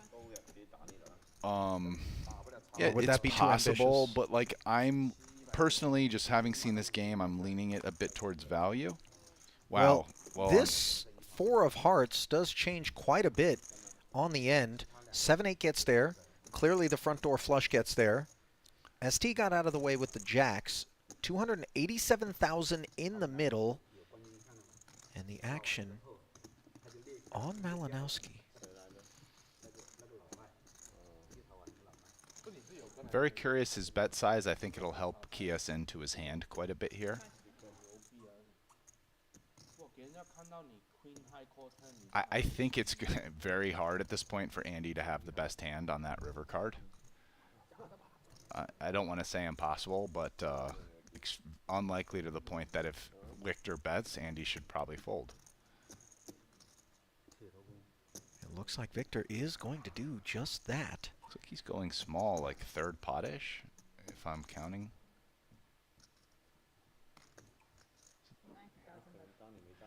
90,000.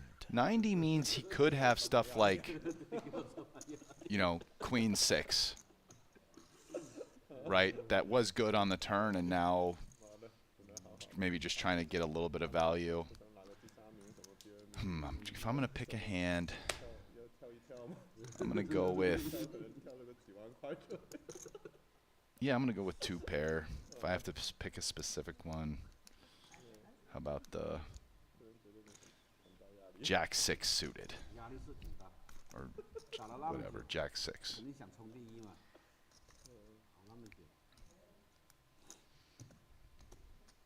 Andy unblocking hearts. Which is bad. But Andy should, I think Andy should fold. I mean, I don't want to say it's impossible for Victor to be bluffing, but I don't think it's happening. I mean, he's getting, what, 4-1? So he needs to be right like 25% of the time or 20% of the time, something like that. I think it's well under that. But we'll find out if he calls. He's got the chips at the ready. Whether or not putting them in there. Just don't think Victor's bluffing for this size much on the river either versus Andy. Just smells like value to me.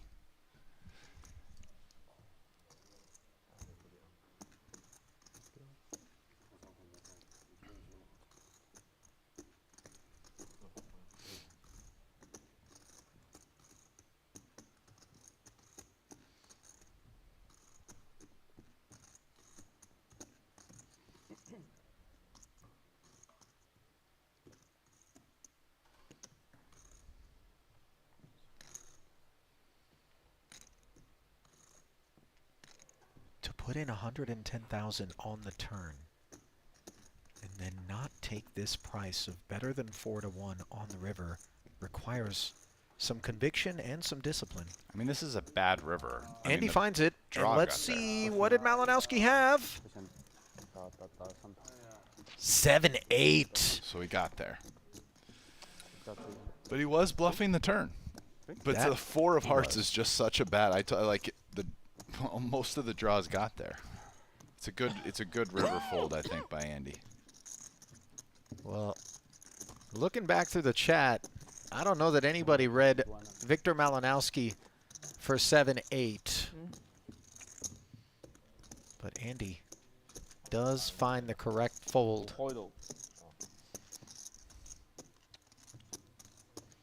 And that's the kind of thing that definitely was not happening for Victor during yesterday's session. Oh, yeah. I don't even know that he was in a spot where he would make that play on the turn, just given, you know, the infrequency with which it would work out. But a very different story here today. Andy played that hand well. He put in a bunch of money on the turn when he had the best hand by a mile, and then made a good fold on the river when against a not that big bet, as you pointed out, when all the, you know, basically like literally the worst card got there, the 4 of hearts, and kind of figured he's probably not good, even getting a big price, and laid it down. I feel like a king might have been a pretty bad one as well. 9-10, king 10. I'm not sure. King of hearts. Listen, any heart's pretty bad. Yeah. But honestly, given the fact that Victor was the straddle, I think the 4 of hearts is worse than the king of hearts for what it's worth. But yeah. Well, we've racked them back up, and Andy in the saddle, 10-9 suited, opens to 12,000. Rui flatted with dominant clubs from the button. ST speaking up with ace-10 off suit. And look at Tan. Feeling tempted by the 7-8 of hearts, he plops in a pile of whites. 154,000 in total. Promptly folded back around to ST. And can we consider with ace-10 ever for the additional 90? No. No. It's over. Sadly, if we're ST. Nice timing there from Tan. Yeah, Tan just goes off book for really one of the first times today, and works out spectacularly. That it does. Always nice when that's the case, isn't it?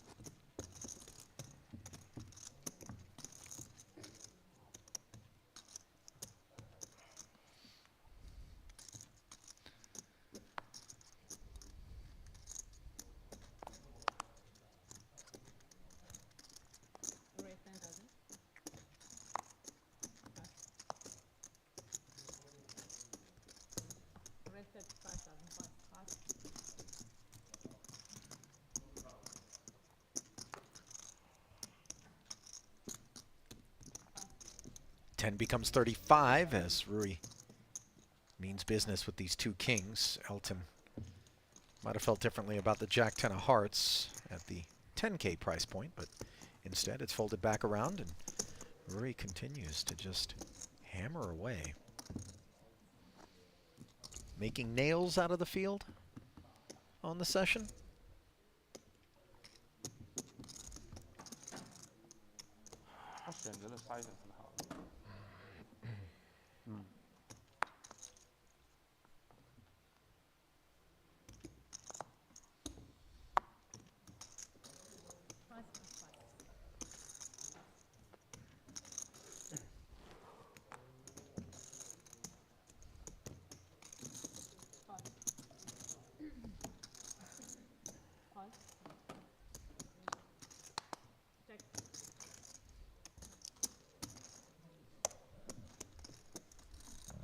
Limp pot, 3-way affair between the blinds and the straddle. Queen 8-4, Elton, middle pair, best hand.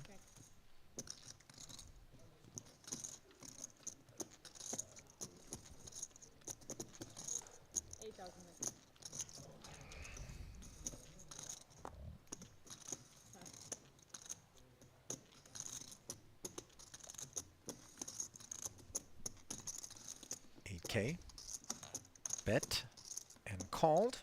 Danny, perhaps a little ambitious now, all of a sudden finds a 7 randomly on the turn, as he was simply position betting in an effort to take it then and there.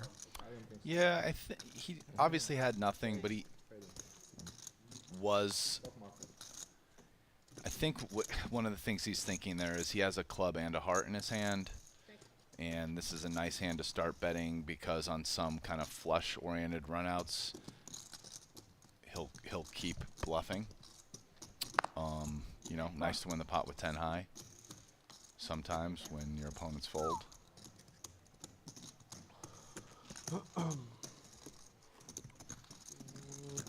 You know, he made something with the 7 though, so, but I think some other club turns where he has 1 heart and 1 club in his hand, especially if he picks up a gutter of some kind, he definitely blasts again. Full shutdown turn in river. And Elton hauls it in.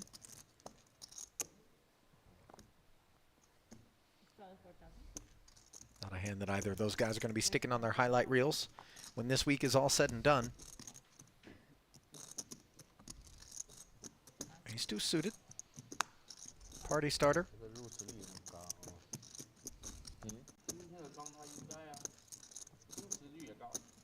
比较紧，今天。 King 9, the customer. Andy defending the straddle. And finding the second nut flush draw along with a gut shot straight draw. Much more than we can say for ace deuce of spades, which is technically the best hand right now, but we all know what we'd rather have. 3-2 favorite with 2 to come. King 9 with a heart.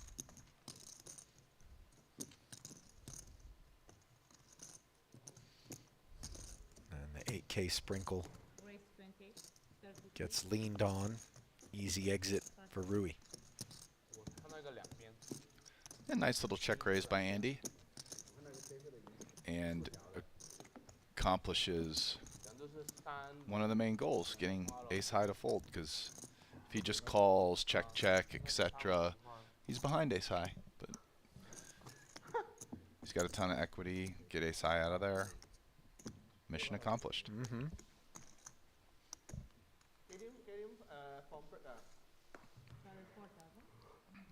If I asked you to identify who's got the highest VPIP at this table so far, who would it be? I don't know the answer, by the way. Like today and yesterday? Today? Just today. Just today. I mean, I'm probably... Yeah, I'm probably picking Rui. But I'm not sure. I'm kind of more just picking on who I think VPIPs the most as opposed to who I remember actually, yeah, VPIPing the most today. Raise and take it there for a pretty one. By Tan.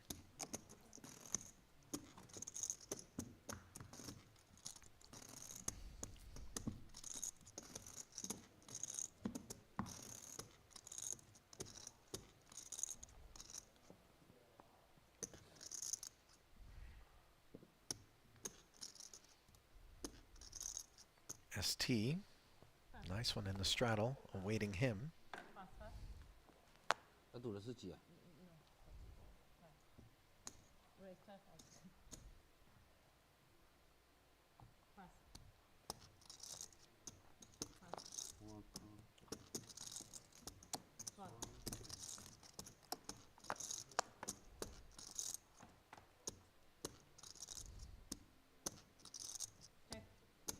Aces up for Danny, pre-flop aggressor. Broadway gut shot for ST, checks over and faces 12K follow through. Steady with the pre-flop sizing. Juan will peel. And bink the 10. Ace high straight for the lead. And Danny with no kicker to mention and no ability to improve to something other than the aces full, jacks full. Mindful of that peel by ST on this board, decides to check back and now faces a lead of 18,000. Makes the call rather quickly and gets shown the W for ST.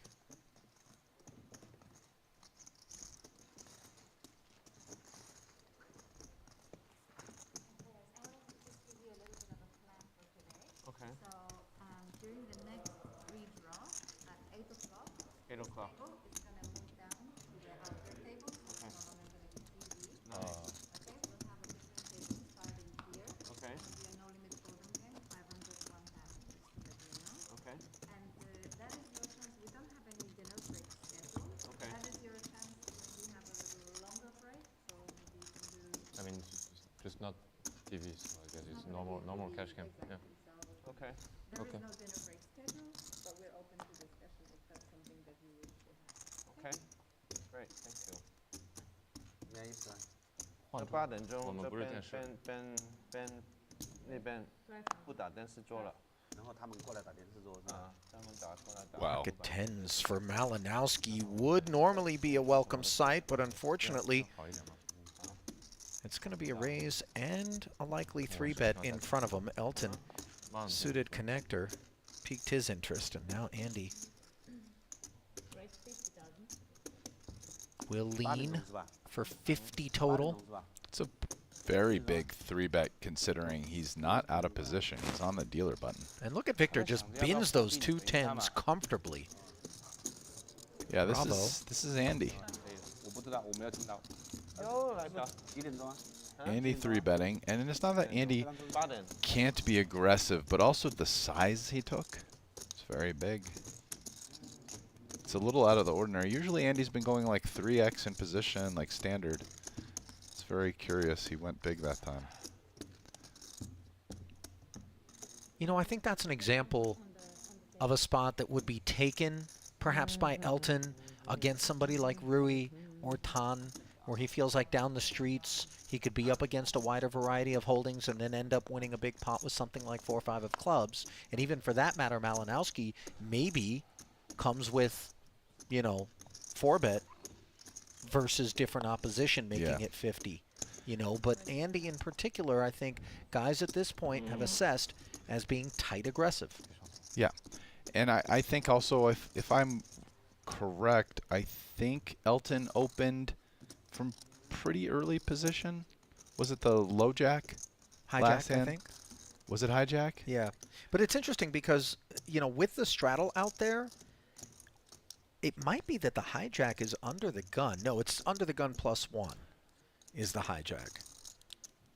Well, they're playing 7-handed. The low jack is on. Oh, you're right because of the straddle. Yeah, you're right. Hijack. So, I mean, there's an extra player. The hijack isn't as late position because of the extra blind.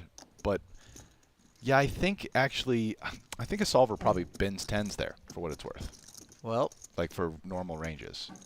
Rui made it 10,000 to go here from the button. Malinowski called from the big, but is dispensed by the 70K 3-bet from Tan Xuan, who has outflopped Cao's jacks.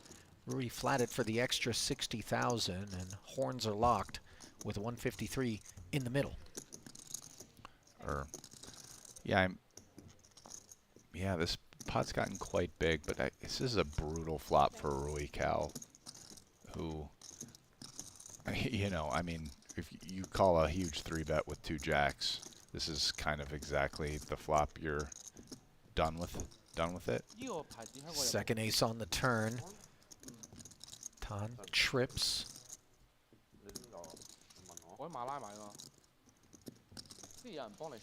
You surprised, by the way, that with the ace of hearts and the nut ace kicker, that Tan didn't follow through on that 70K on the flop, or is he just mixing things in, a little bit of pot control there, not wanting to allow Rui to do something weird? I mean, I think it's a reasonable play. I think Tan doesn't need to just auto bet that. Wow, Rui. Yeah, calls this 70,000 on the turn, and how reasonable, or for that matter, unreasonable, do you think that is as we see Tan's kicker counterfeited by this 6?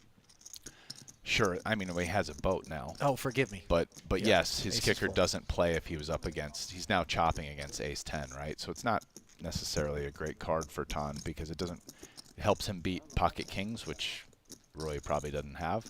So I think the flop check is reasonable, right? I think as played after the huge 3-bet call, this board's better for you, but it's, you know, you could take different strategies on it, but taking a strategy where you check some and then bet bigger some of the time is also very good because, you know, you have like ace-king, aces-kings, but then checking a lot of your not great hands and, you know, from a strategic perspective, it's fine.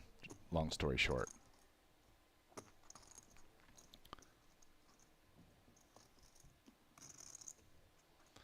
I think Rui is not going to consider calling this. Like, he's going to fold quickly. Yeah, $218,000 is way too rich for those two jacks. He was already speculating a bit on the turn, and so, like, to a river follow-up. He's also kind of blocking a lot of the hands he wants, like Queen Jack, Jack 10. He has the heart in his hand as well. It's just he has an awful hand to bluff catch with. Well, what he doesn't have is an awful session. Just look at that. 862,000 in the black in spite of the losses sustained just moments ago. And that balance transfer puts Tan Xuan handsomely into the green, knocking on the door of a $250,000 W. ST Wong, the lone 635K loser, way down the leaderboard here. Work cut out for him. Yeah, I'm looking at the chat. Just to clarify a little bit for you guys, what I'm trying to say is, yeah, the 10s fold. If you were to look that up in a solver, I'm pretty sure it's a standard fold. Now, I think sometimes guys will go ahead and cold 4 those 10s out of position, especially in this game because people's ranges were wide. But again, if we're talking about a guy whose range probably isn't extra wide, you know, Andy. Again, I wouldn't say Andy's a nit, but he's not a guy who you're going to go out of your way to play hands that a solver would bin and fold, rather, because, you know, Andy's 3-bet. So, you know, it's just a solid play by Victor. Anyway, moving on to this hand. 8s for Tan, open ender for Elton. He just drops a nickel out there in a limp pot pre. Victor dispatched. Tan accepts the invite and accepts trips on the turn.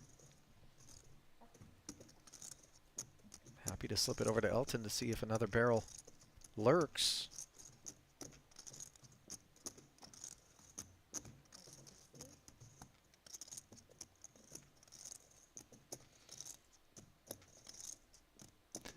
And it does, and what a card for Tan.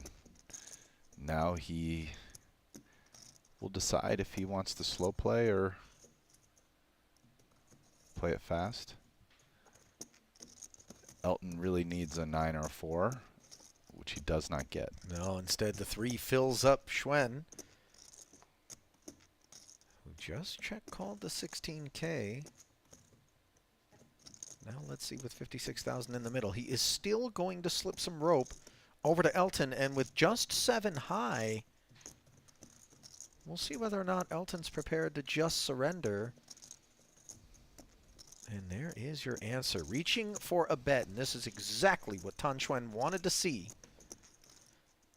Hoping that he's up against a flush, as you see that 3rd diamond.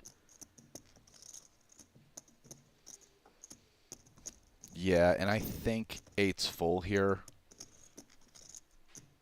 is good enough to check raise. It's, you know, Elton has chose a pretty big bet size, right? He's bet 80 into 56, which starts to make it close. But you're only losing to 10s, 8-5 and 8-10, of which, you know, Elton, being the straddle in a limped pot, can have those. So I guess that makes it a little bit closer. What he can't have is 10s, really, because he raises 10s.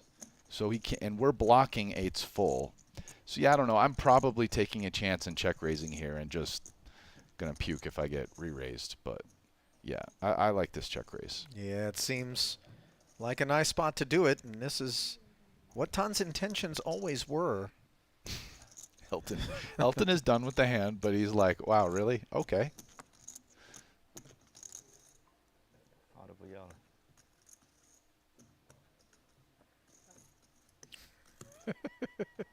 厉不厉害？厉不厉害？花的不要啦。 What's better than getting dressed down by Tan as the pot comes to a close, which, by the way, whether he's winning it or losing it, he tends to do. You know, when he's on the receiving end of that line, he'll look over at the guy and just be like, oh, okay.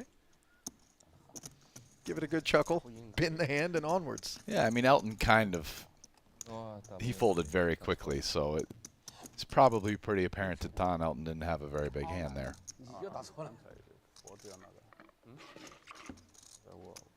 Sandalino in the chat immediately writing in on the tail end of that exchange and saying, "Is that love?"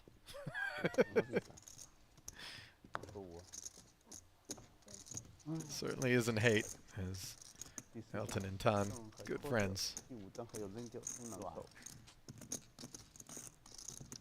我不知道用什么牌呢？你也个毛，就那么快。 Queen Jack gets no action for Rui.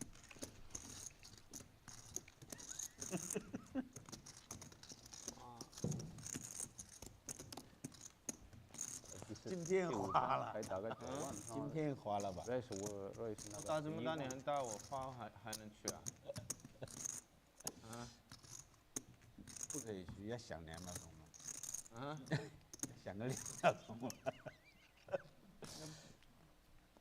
没什么好想啊。不说你多想5秒钟、2秒钟，总要想一下嘛。0.5秒就掉了。想好。想好了。 啊，不愧是香港第一啊！香港第一，亚洲第一呢？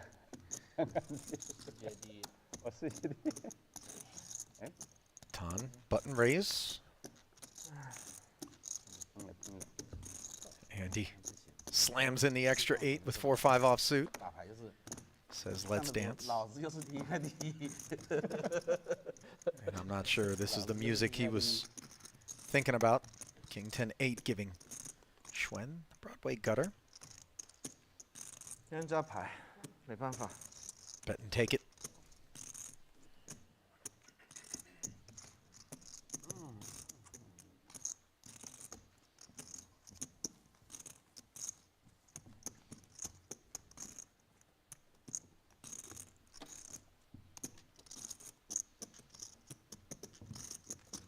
You know, that look on ST's face, and granted, he's not somebody that gets particularly emotional, win or lose, at least demonstratively, while he's out there, but is very reminiscent of the one that Malinowski was wearing for the bulk of the session yesterday. And you can feel just beneath the surface some frustration there for ST. Can't fault him, of course. Yeah, is he the biggest loser right now? Far and away. 拿的有问题啊！我觉得没问题，我觉得我脑子有问题。啊？天天输给你，没有一个东西赢。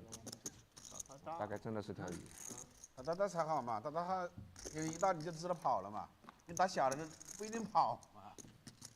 所以 Ace Jack 4 board here. 12 a man, courtesy of Elton's Queen 8 suited attack, which continues. 11,000 and take it.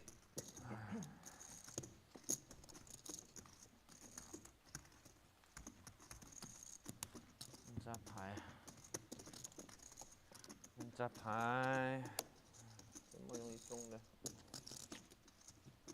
打错了。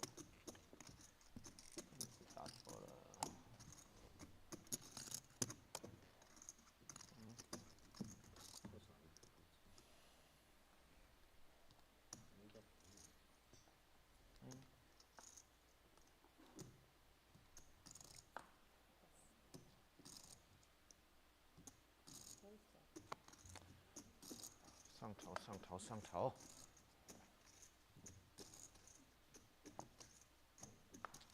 12K open from the Jack 9 suited. Rui 10-7 suited, and again you see ST just annoyed. Yeah, that was a high pitch. Rui with a somewhat loose defend here from the middle blind, we'll call it. Well, if you thought the defense was loose, how do we feel about a check call of 13,000 as Tan followed through with the gut shot and backdoor spades, now makes 9s. Rui with a two-way straight draw, not the worst card in the deck for him, checks once more. The best card in the deck for him, really.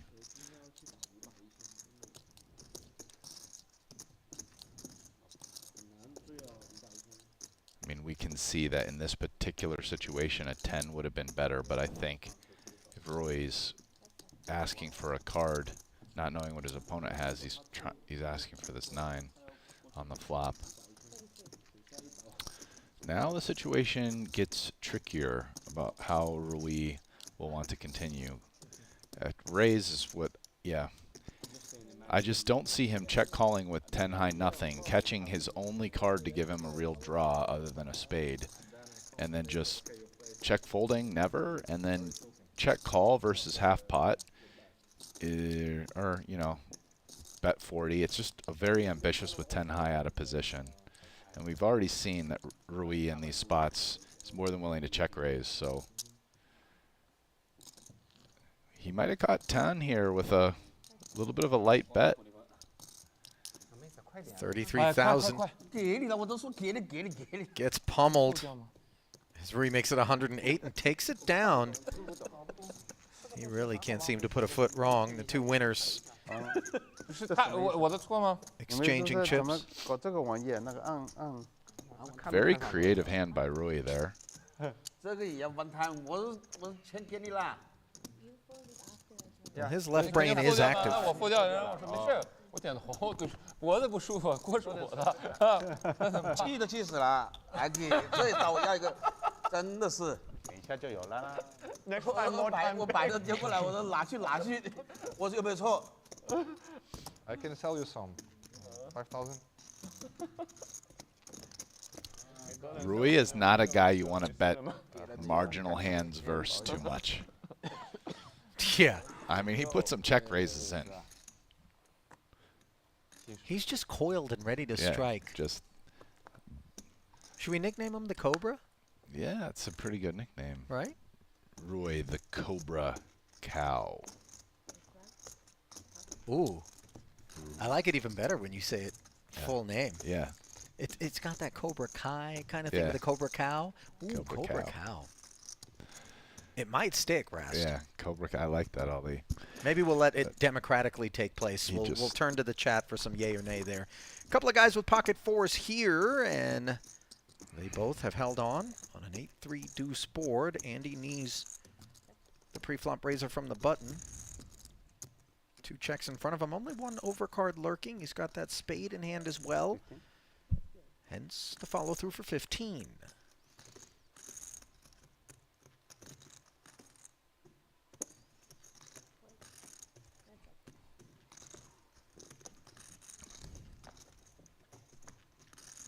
Only one caller, and of course it's ST who picks up the same gutter. On the turn, unclear whether or not Wong will be permitted to get to showdown here. 69,000 in the middle.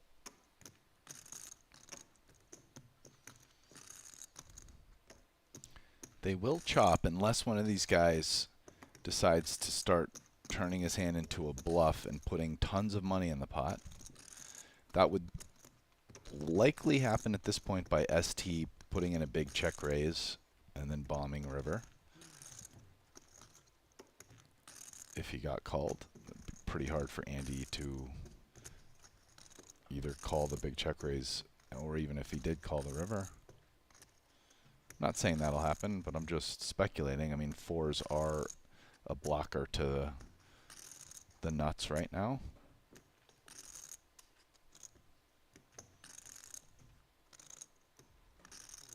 $26,000 being considered. And it does feel like that's what's on his mind here, Rast. But when you've had the kind of session he's had, one can't be blamed for maybe being a little bit gun shy. I mean, you might also just have the best hand. It's not that big of a bet. Calling is totally reasonable. And that's exactly what he ends up doing. So the pot's up to 121,000. And now let's see whether or not Andy wants to check back in the hopes that he's up against a busted draw. And how improbable will this chop be?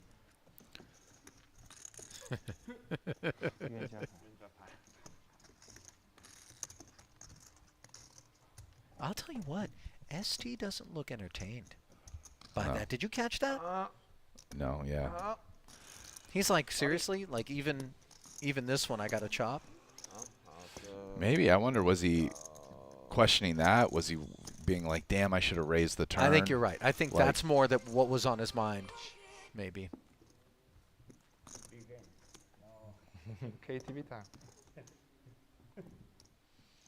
It did seem like he was really considering it. He took a long time to call on the turn, and I know he wasn't really thinking about folding. So, yeah. He's probably just, he had this spidey sense, like this is going to work out. Yeah.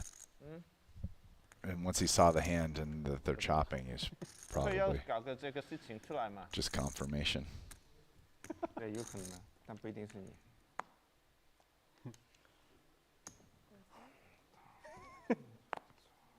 Aces for Danny Tang, and Andy Nee has got his hoof in a noose. 哎，不是叉，不是叉。 I don't think hoof in a noose works as I reflect on that one, Rast. Wow, Andy flatting this might save him a bunch of money, like 320K, because he flatted aces with queens.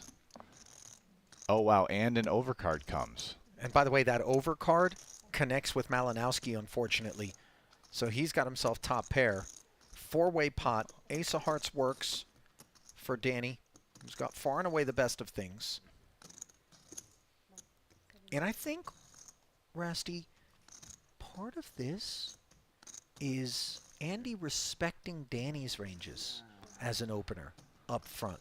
Not that, you know, Queens is scared of monsters under the bed, but, you know. I don't know. Maybe. You know, maybe he thinks Danny's going to fold more than others versus a 3-bet, which is a reason to flat him and try to trap other people to squeeze the pot. Right, if maybe a 3-bet had come in thinking you're going to be able to then 4-bet take it down. As we see the three predictable parties following through to the turn after Danny's 17,000 was called. In two spots, 94K in the middle. This is an innocent-looking 8. Yeah, Danny has to like his hand. Think it's the best hand most of the time here. It's vulnerable. There's draws. So let's go ahead and keep betting. And he picks a big size, which, you know, after getting overcalled, Andy, this is a pretty easy fold versus pot. So we're just going to, okay, good. No more life is going to get taken up waiting for that. And now Victor has a tougher decision closing the action with top pair. But versus pot here, he can't really be loving his 10 kicker. But it's still top pair. King blocker relevant. But he's not really beating value and does have to ask himself how often is Danny bluffing or semi-bluffing. And I guess the answer he arrives at is not often enough to call. And in this instance, he was right. So 90K, bet and take it. Folds from King 10 and pocket queens. And remember this conversation we had earlier about things working out and winning a bunch of money. If you replace Danny in that seat with Rui Cao,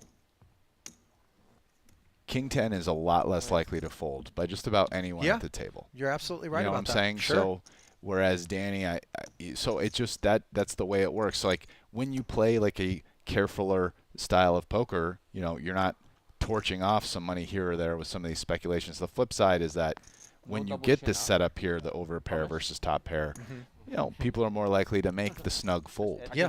So I mean, I think Andy also at the controls would be faced with, you know, similar mucks. You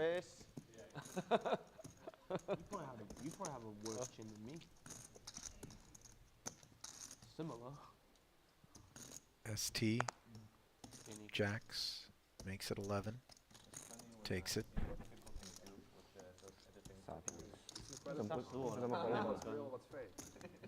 You know, this is wild. No sooner did I kind of mention that ST's even keel Rast, that even though it's subtle, I'm a little push up. it feels like he's boiling right now. Yeah. All of a sudden. Eyes can go bigger. Only beginning. Soon it's gonna be even crazier. Huh? It's only beginning. Soon it's gonna be even better. With AI video editing. Oh Watch my some god. video, you don't know if it's real or not. Yeah, they can do that with the videos too. Yeah. 我们6 They 个人 already do that. The voice video. 我操！哇，整个牌真的赢了都上头。 What's happening?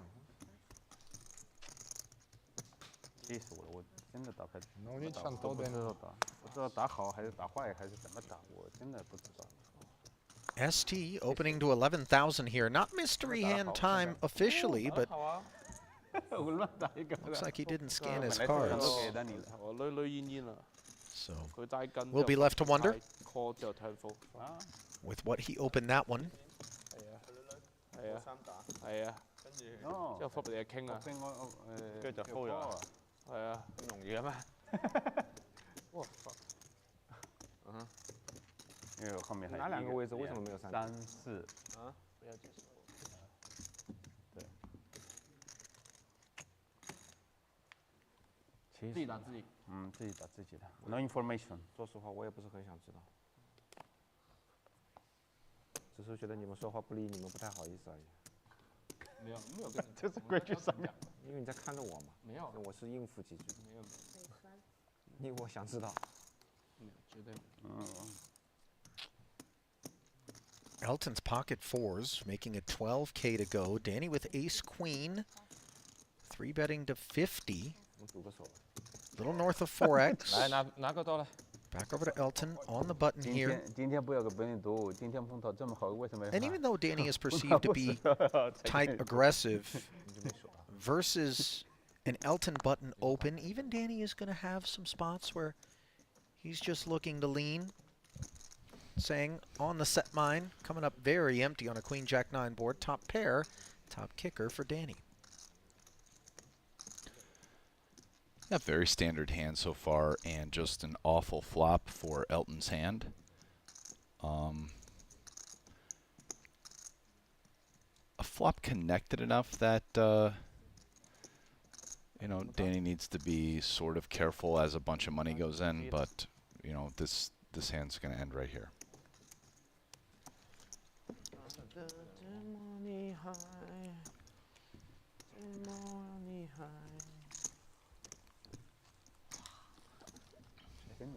我相信你绝对没必要骗我。啊？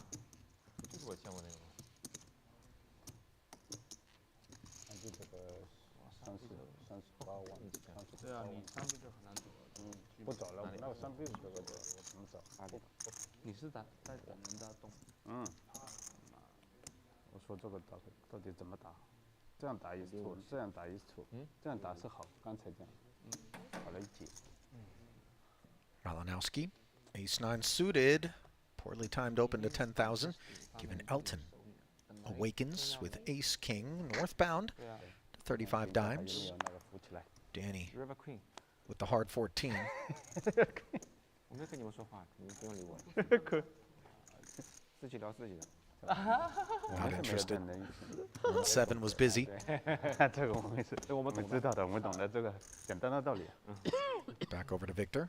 Another 25K if he wants to proceed.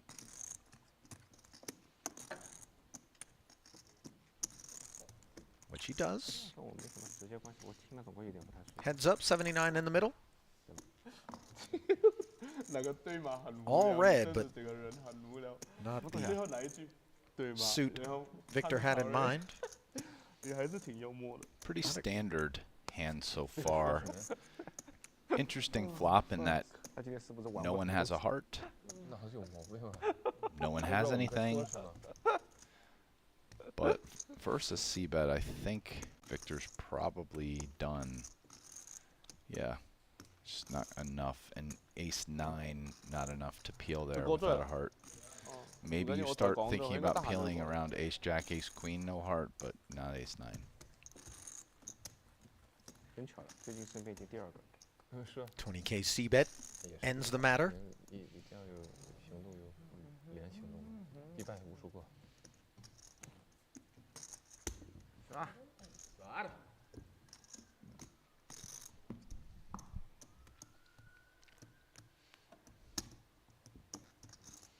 Tuan with that baby blue pullover. He's always kind of dripping. like that color. He's always dripping. It's a nice color. That's a nice hand. For Elton, as Tan double straddles here. saying with red jacks, 1 jack into the bin. No one seems to have anything. Total garbage. Yeah, and look at this. Tan, you know, it is 9 deuce offsuit. I don't know, man. Could this be the one? No. Yeah, he didn't want to either. I think 2 9s got muck, so it was going to be very hard for him to make 2 pair or better to beat those jacks. Yeah.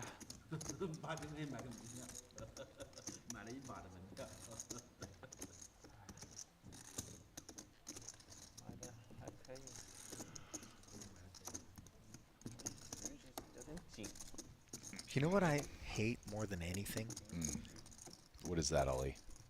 When I'm in a live cash game and the Tan type character that insists on straddling or double straddling takes a seat to my left, so every time I'm in the big blind, I'm just not. Yeah. You know what I mean? I'm never seeing one for free. That's yeah. It's annoying. I mean, you're just a gambler. Yeah. You know? You know what my favorite is? When someone else at the table reminds the person to your left that the straddle is available. That I always appreciate that. I'm like, really, guy?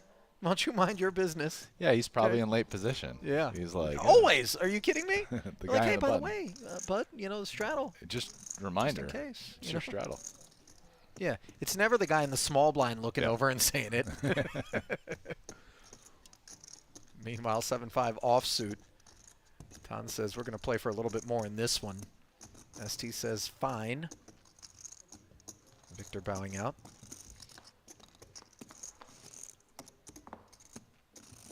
Trip queens for ST. Ooh.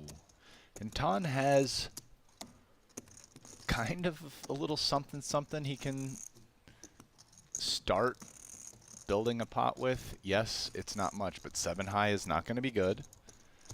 He got called out of position for a pretty big raise, and he's got 3 to a straight and 3 to a flush, which, you know, let's start trying to take it down right now. Maybe we can pick up equity on the turn.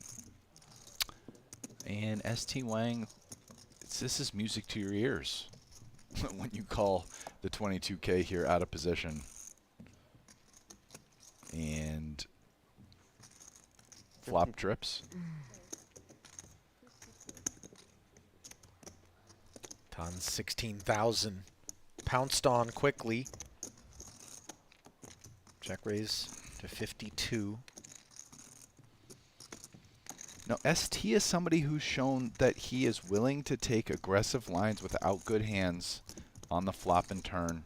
So Tan is considering, but yeah, 7 high without anything but some backdoor dreams, just not enough. Well, maybe that'll put a little bit more air into ST's lungs, which have been short on it across these first 2 days of 5 cash games.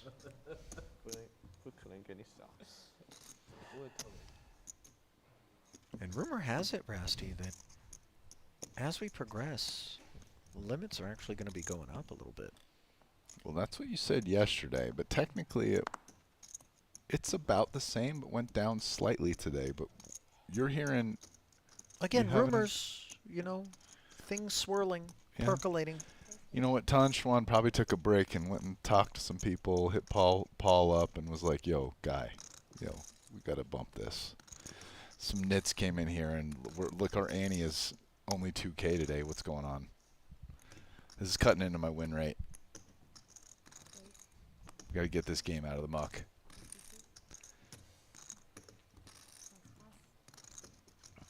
$12 becomes 43 on the strength of King Jack of Spades as Victor zeroes in on Andy's open.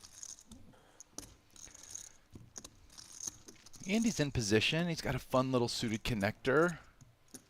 Almost 100 blinds deep, a little less.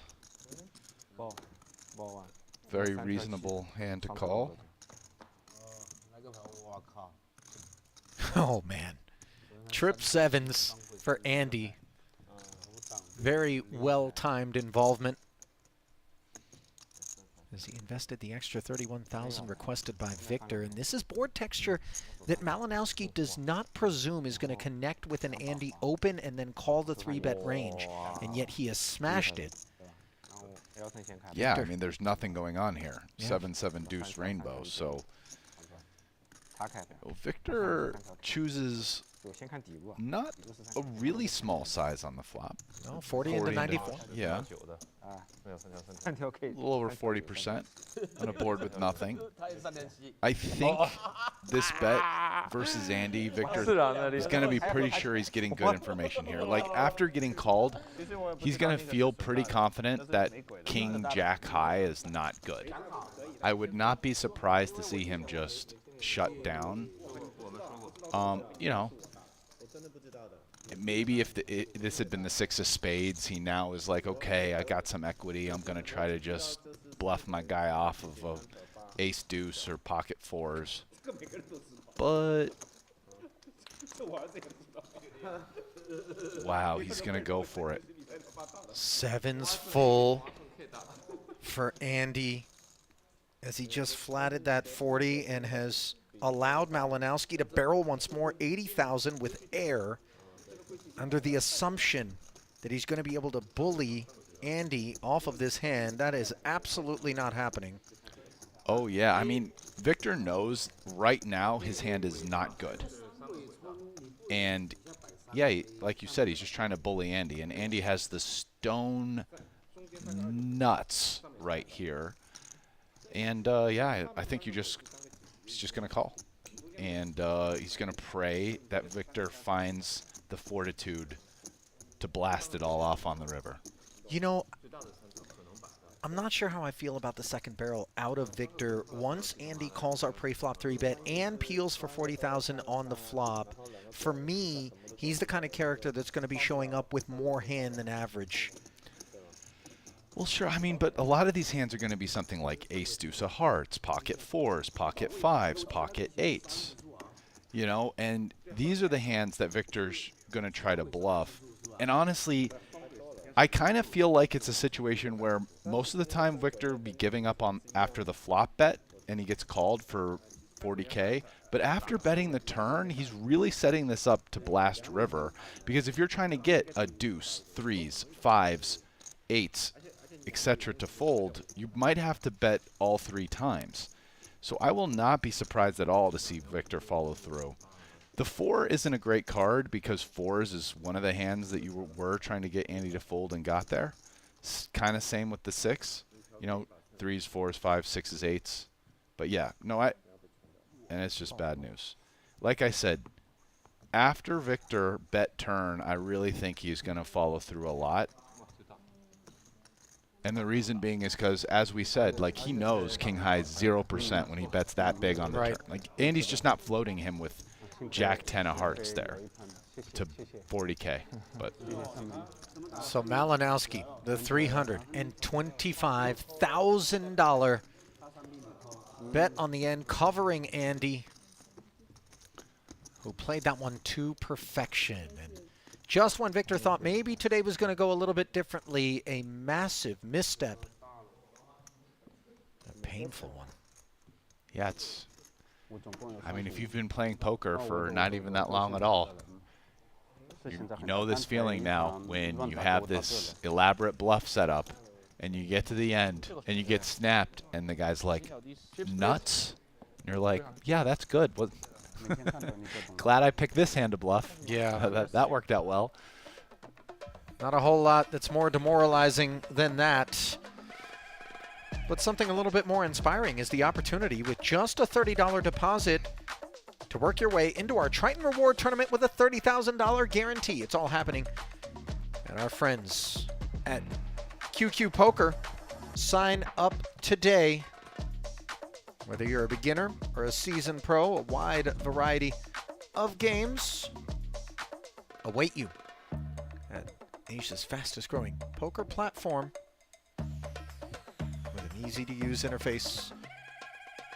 QQ Poker has you covered. Remember to play responsibly. Yeah, I mean, he's also trying to get ace high to fold as well. You know, Andy peels calls the flop with like ace queen. 你最好全部送给 Andy， 我最开心了。 Get sticky on the turn.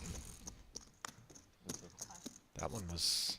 There was a flush draw on the turn, so, you know, ace X of diamonds especially, but... That was a little bit of a seismic exchange there, and I was a bit surprised, I confess. I know it cuts both ways, Rasty, that Victor would target Andy. You know, I know he's capable of making the fold. Maybe the perception is that he won't take the heat as we see him open and fold to Rui's King 10 3-bet, but, you know, he's not out there light, I suppose, is the vibe that I got. I mean, he opened the dealer button, called a 3-bet. He's probably opening the dealer button slightly tighter. But once we get to the river. Well, yeah. Well, no, like I said, when you get to the river, you're trying to get... There are hands that Andy gets there with that might fold.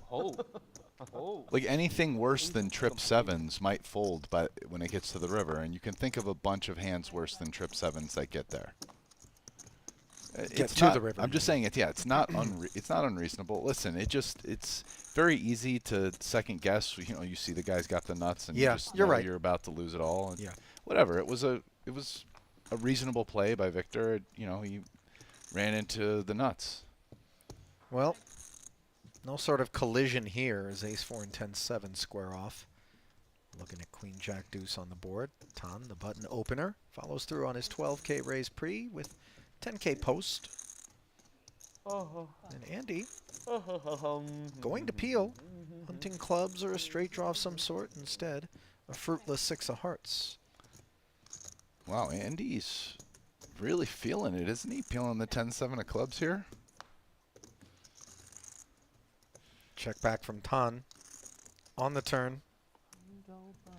And he's got to bluff this. Yeah, of course.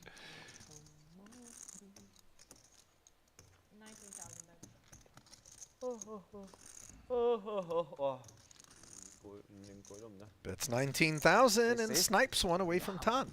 You know, just to go back to what you said in the other pot, if you were able to say that on the turn to the 80K, some of these hands like ace deuce suited, pocket threes, pocket fours, pocket fives, they fold to a double barrel, you know, ace, queen, etc. If a lot of those hands fold, then you would be right in saying on the river, maybe a bluff's not so great. But see, now you're making some assumptions about the way Andy's going to play that, personally, having watched Andy for a day and a half now, I'm not ready to make. You know, Andy has shown, you know, he hasn't shown that he's like super over folding to aggression in some heads-up spots. Maybe he's slightly overfolding in multi-way pots on the flop, but not heads-up spots. Queen jack offsuit from the button. Elton activates. Rui ready for it. And 10-8-7 with a couple of spades. Could see some fireworks. King high flush draw against 2 overs and a gutter. Yes, certainly this is a board where both players have some draw equity and are going to try to take it down with king and queen high respectively.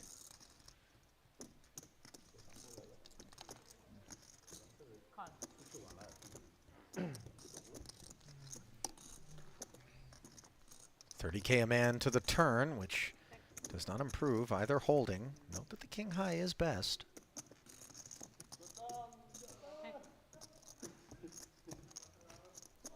No betting. Board pairs.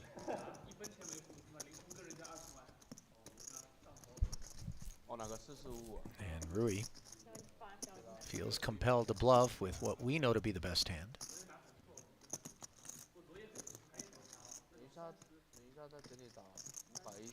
Yeah, Elton has one of the few hands that Rui can actually beat. I mean, we have to remember that Rui raised the dealer button, so It's kind of hard for Elton to have many worse queen highs. A lot of those made a pair, right, on the 10-8-7. So maybe queen jack, queen 9. 我们 straddle 到16000几次。 Something like jack 5 suited. Just isn't very much there. So bluffing a bad king high makes a lot of sense. Think about it. Rui is actually losing to king jack, king queen. So, you know, he's getting all those hands to fold as well. Potentially, of course, because we could see that what Elton actually had. Malinowski now. King Queen offsuit raises and is greeted by Elton's pocket kings, which 3-bet to 35. And Victor just letting it go, Rasty. Sound decision. Not unlike the one that he made on the turn against Danny's aces with King 10.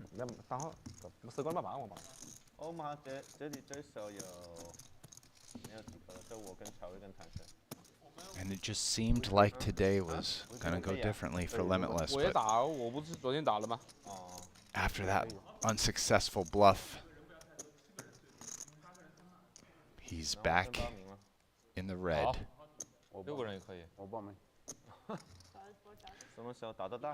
Doji, he was trying to steal the chickens, but they had an alarm on the coop. Got him red-handed.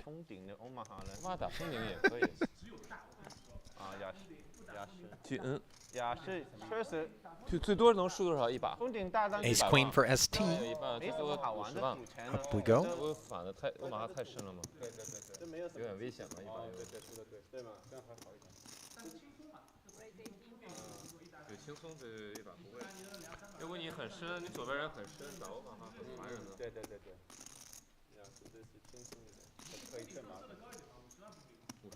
Malinowski, the raiser, actually with the deuce 3 suited to 18,000 ST in the big. Just limped. And then re-raises to 69. Victor again. Ushered out. 6吧，今天。其实，比如1000、2000很大了。我量啊，丁标啊，我们打什么10万一个底多少？嗯，10万一个底很好。40万我都不敢。对，哦对，10万打个球。120有点大呀。那有100。打个球。我不打。我退掉啊，我退掉了。我也退掉了。那个很多人不打了，小张。你那个 size 就只有我跟乔威跟唐轩跟你打。因为3个人打吗？3个人打。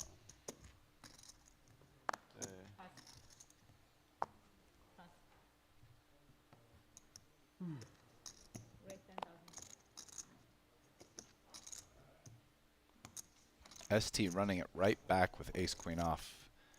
2 pots in a row. Certainly going to 3-bet this versus a Rui button open.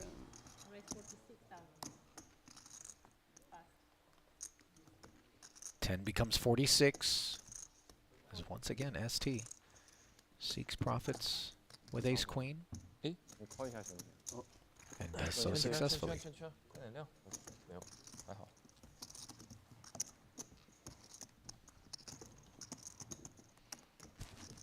告诉我，我这下可以告诉你扣一下。你不要压着打，倒吗？是啊，不是那么倒马好，3B还有负的。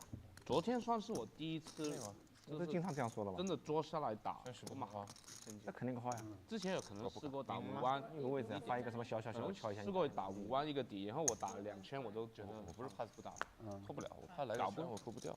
不是太小，是不知道要做什么。现在知道了。现在也不知道，只是他打冠军呢。他打的没拿过冠军。欧马哈不是拿了一个冠军吗？没有，100%没有。三旭不是欧马哈的冠军吗？没有，全部都是长牌跟短牌。谁啊？我呀。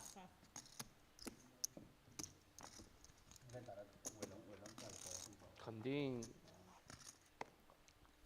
但是昨天他们讲20万公里，都不用去想啊。我有东西播，我就去播。我有2队啊，什么都赌吧。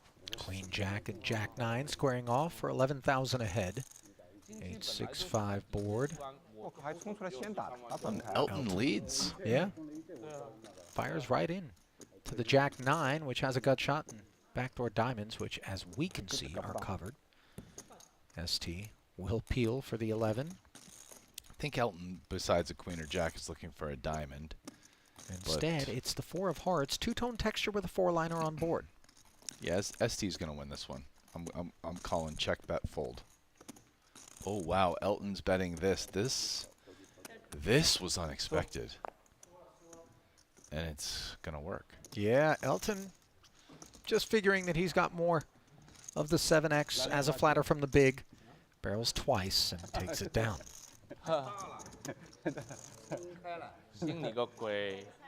肯定跟你的手指一样，怎么都是可可爱爱的。还是应该写起来那手指吧，又胖又肥又软的。不能再胖了，诶 ，OK， 不用放。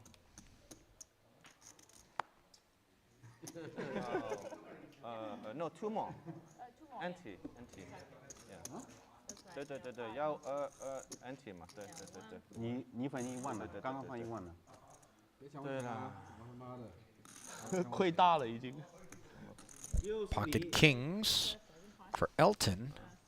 对你好啊。哎呀，对，真帮你打跑他们。 Makes it 12,000 to go. Looks like Tan bought the button. Is that right?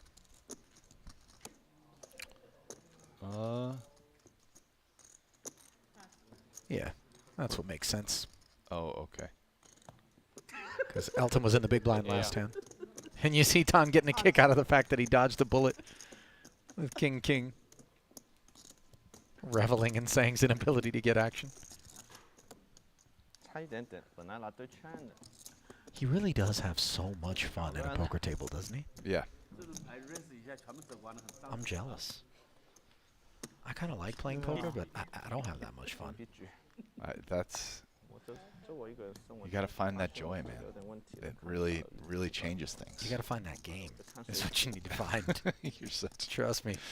You might be challenged to find joy in the lineups that I'm sometimes subjected to. See, it's your perspective, dog. You're right, Tsar Rast. Gotta look at that glass half full. Well, that's exactly what Tan's doing with King 8 of clubs, raising Rui's 10K open to 35. Let's see what Cobra Cow has in mind. And it's a flatter Rui. Wow. That was ambitious, but I will allow it. 35 a man to the King 9-8 board. 2 pair for Tan Xuan. Not a whole lot on the stovetop for Rui as he checks it over.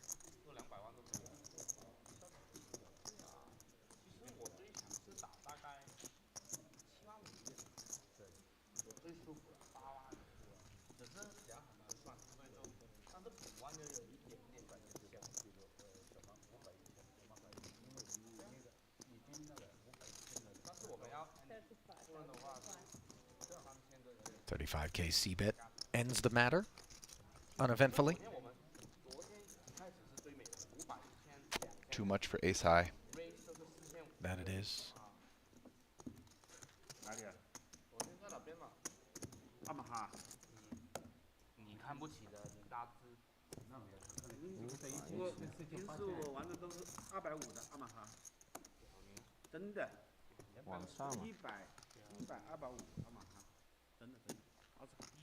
anti 很大的。线上不一样嘛，丢。线上你几个做哦？线上如果打500、1000，等于就是现场的。 Ace deuce. Up we go.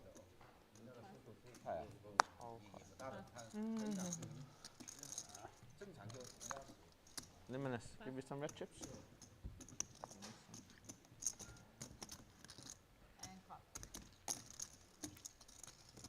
Round 2 as Rui digs in from the straddle. Ace, Queen 5, both players with a piece. Tan with the clear advantage. Your assistant. Rui peels for 10. Comes up empty.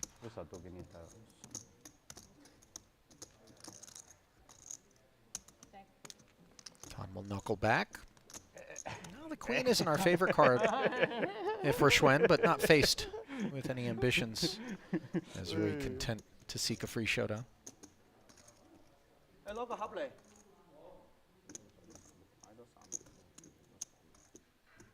唔俾佢啊，佢中意啊。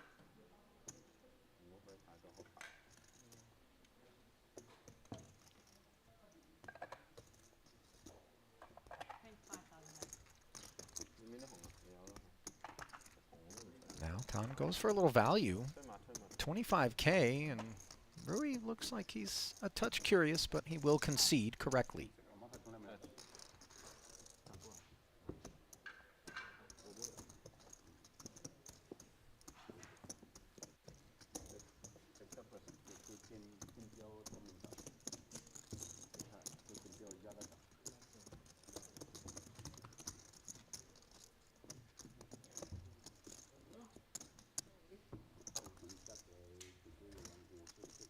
And there's a top-up of 300,000 for Elton.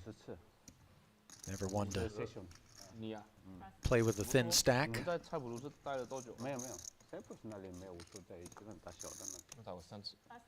你觉得？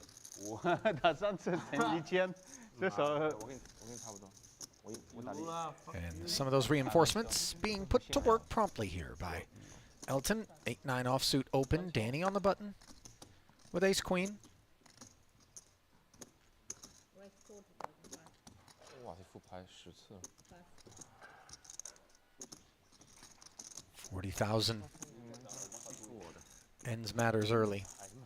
Danny gives Elton a free look. 不打马不对，10年前赌。打了。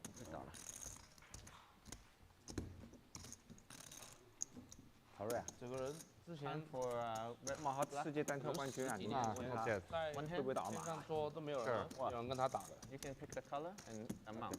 喜欢打单挑，什么游戏我都喜欢打单挑。可以啊，13水啊。Okay, you got red, right? 这不是游戏。 Majority, right? Just one hand. Yeah.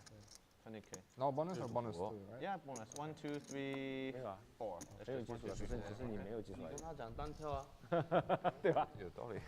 You're 说 red. 不过你这个，好像没毛病。 So I need black. 我教你个游戏叫法国扑克。现在让中国扑克，教你个游戏法国扑克能来。 Tan. 5 deuce suited. Raises. Danny. 法国护照谁碰破了？ Seeking privacy. 3 bets to 40,000.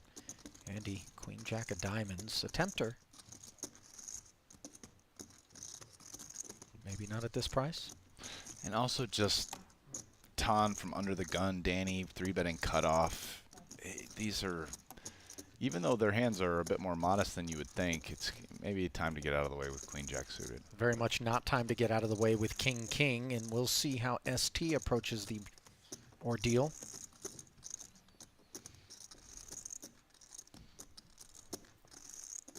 Danny found Tan light here. 3-betting with 7s instead of flatting, but would have worked out really well if ST didn't wake up with kings, but... Yeah, and this is a demoralizing development as another 110K slathered above and beyond by ST with good reason.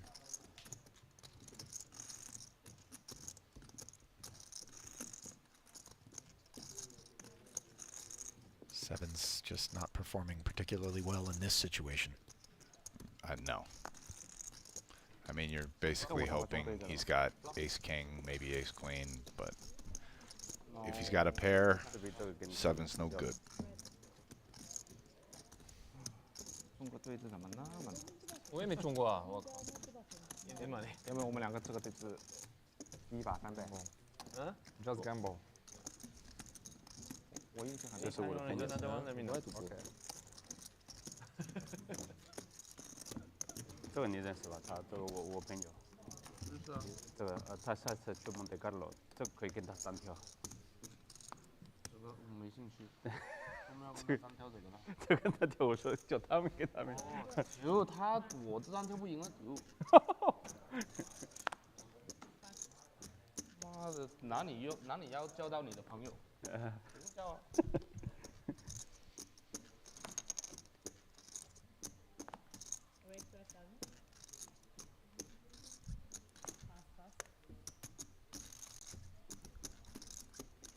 Andy opens with queen 7 suited. Malinowski. Hard 10. Flats it. Tan hops aboard.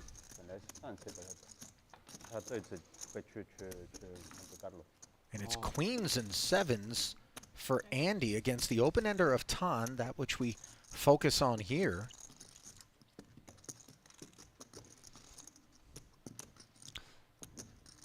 Yeah, Andy's the pre-flop raiser.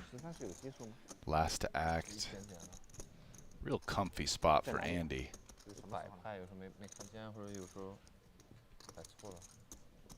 Follows through for 20.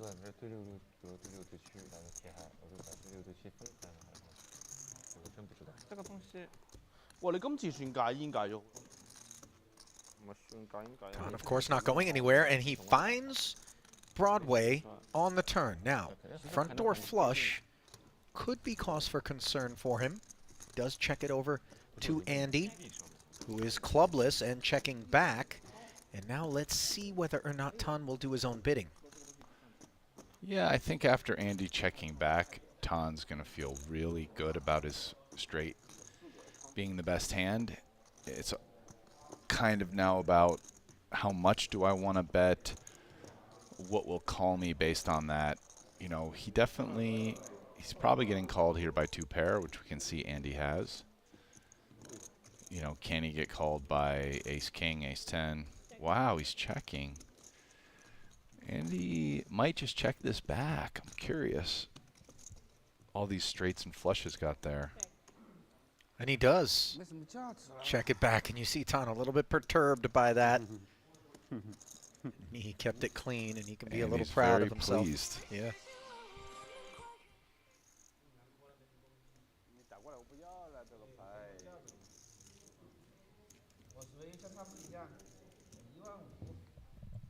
Well, Tan was ready to play for more than that. As we see Rui Cao closing in on a 7-figure win. Tan Xuan, $328,000 in the black. Andy also still in the black. Some of his proceeds being passed over to Tan just there. And a couple of $500,000 plus losers in ST Wang. And Victor Malinowski, who went hard at Andy, doubling him up and sending himself back into Stuckville, where he spent most of yesterday's session. Man, Malinowski's down $500,000 already. No, me. No. He's actually down. It's not that, only like 200,000 less than he lost yesterday. Oof. I think it's the swing emotionally of having been in the black at some point, I think, today, early, and then the reversal. Yeah. How much was Rui up again? 900,000 plus. Okay, yeah, so he's in 500K then. Elton in for 50,000, courtesy of Queen 10, which is dominated by ST's King 10 suited on the button. Wang doesn't look ready to depart. Spends an extra 39 to C3.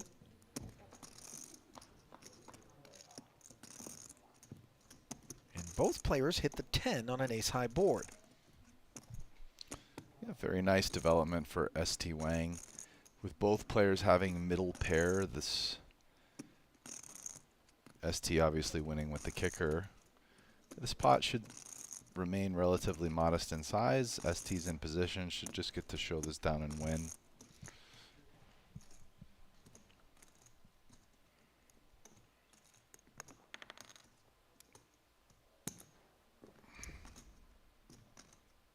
Bet call of 35,000.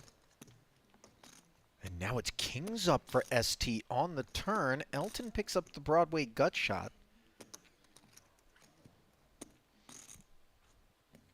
Second overcard to his pair, though, and he doesn't have an appetite for a second bullet. Checking over to ST. It is the type of card that Elton could have started doing some weird kind of mergey, almost bluffing.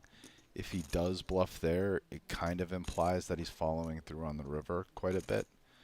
Similar idea with Wichter's turn bet with the king jack, in my opinion. The idea being you're blocking a 2-pair involving a 10, a set of 10s, or a straight, and by betting turn and then river, you're trying to get like a 1 pair of aces to fold. But as played, this looks like a check, pretty easy check fold for Elton.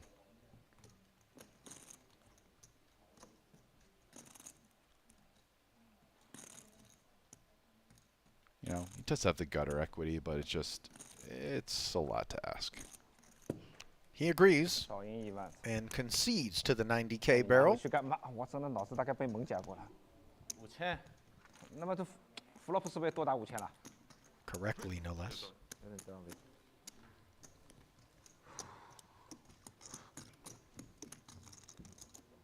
真是上来干一下是吧？学习，你还学习？你都是世界第一，公认的。我这是临时的。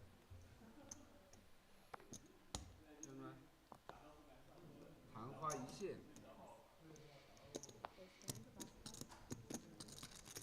Raise to 10,000 from Rui with the suited ace. And now a little bit of catnip for Tan Xuan in the small baby suited connector. What do you think? 3-bet, Rasty? I think there's a good chance, yeah. I mean, they're really deep, so this playability of this hand goes up. And sure enough, 5x to 50K from Tan. Elton left to ponder ace-jack off. He's looking at the 2 loosest guys pre-flop here and thinking, do I just cold 4 this bad boy?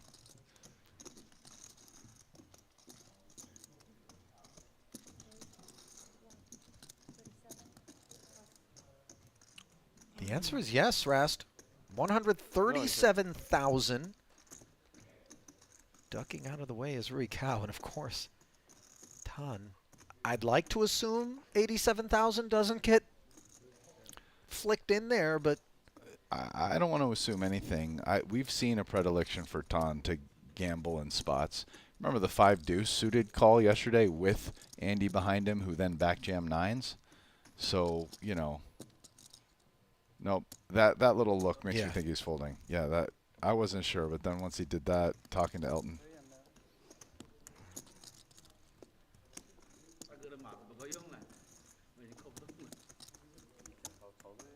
Nice timed aggression there from Elton.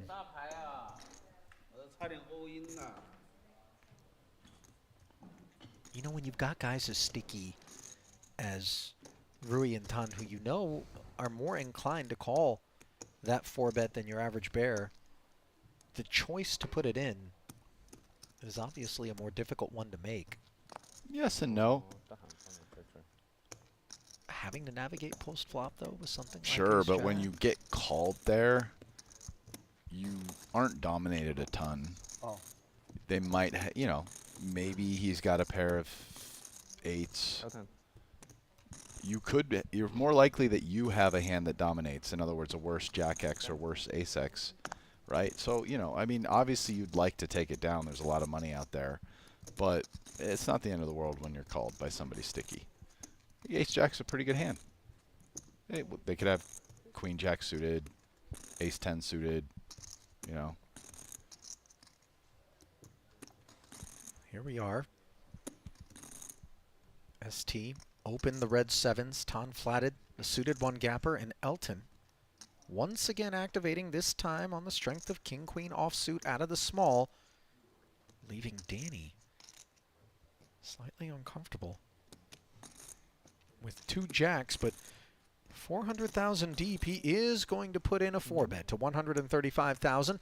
This will make matters quite straightforward for all others, including Elton himself. And a nice little pickup without having to see a flop for Danny. Oh, yeah. Elton just did the same thing, the hand before, and this time it was Danny's turn. Yep.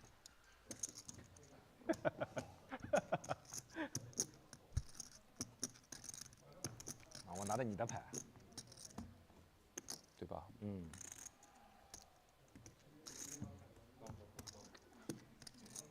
没有8人，我手上那我1对7，我1对7。说你也有7，那我就是1对6。没有。2个红色的7啊，前面一把。 Victor. King Jack open. Ton with the snowman. Just flats.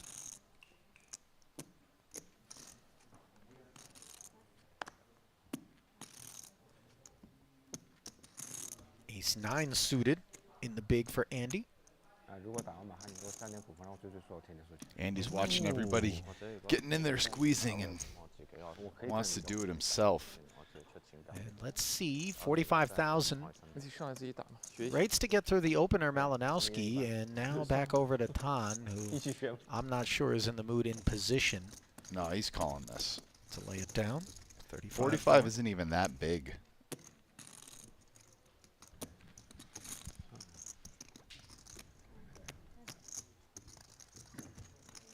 So sure enough, Schwen makes the call and is outflopped in the window. Oh my and God. Uh-oh. I mean, Top 2 against bottom set. And we've pulled the pin in this grenade. 很真诚。 Andy Nee has no 都係 idea, 8隻啊， but he's just stepped on a landmine. 爹啊！我哋輸咗廿幾30萬嘅。 40K. The follow-up bet. see if Ton calls or raises. He did have a pretty surprising raise earlier on the King 7 Deuce Rainbow. And to me, this is almost a where I think flat was more standard. But like he never has aces, but he can have 8s and 9s and 2 pairs. So I would not be surprised to see a raise. If he raises it here, he's probably getting all of it. If he flats, there can be run-outs and certain things where he doesn't. Yeah, okay. So This is the harmful line if you're Andy Nee. oh yeah, I mean Andy likes this. Like ace 9. Let's go. You know, he's beating ace 8 and 9-8, right? He's blocking 9s. His opponent can't have aces, so 对吧？17、5、5、5，不对，17、4、5跟5。对啊，你再不上太长。哇！你啲人都好撚 150. oh, 先話即係揸呢個咁嘅波， So 40 became 130, 唔係咁易揾到位。 and now shapeshifts to 250. As so it doesn't really matter what Ton does here. money's getting in. Money's getting in. I mean, Conclusions are somewhat foregone with regard to that, but I probably call just to preserve, like, what if I have 8-9 and I fold versus an ace in my range, or what if I have like Jack 10 of spades, you know? So because of that, I call here, I think, just like with all of my range, because at this point, once you call, there's going to be so much. It's like half pots left to play for, you know. So it but I think yeah. Is Tom gonna call? He's just a good poker player, man. He just you know, doing the range stuff. Let's go, Tom. Oh my goodness. That was a dirty card. Not for Andy. Wow, his hand is amazing.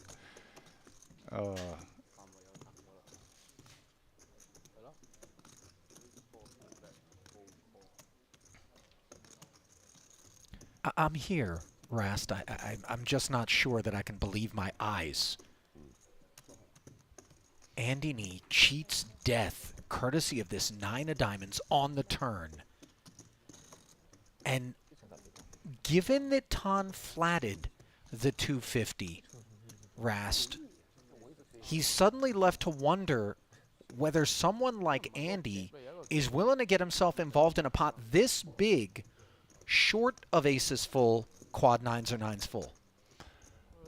Yeah, I think for sure Tan is not happy sort of with the 9 overall, and he's going to be a bit, but it's, what are you going to do, man? You have 8s full, like, yeah, it's going in. Show me. Like, he's not going to be shocked that he's losing this pot, but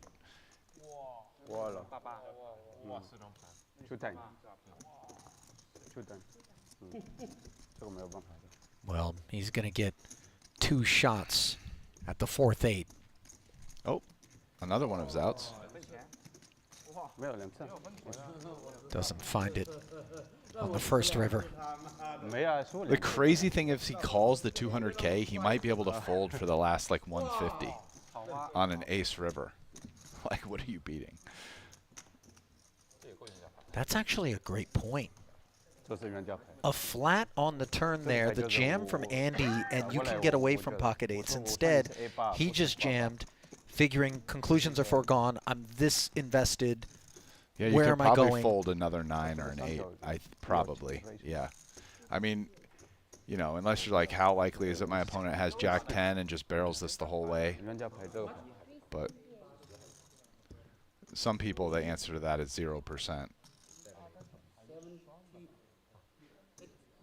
That was a sick hand right here. Was this the biggest hand of the game so far?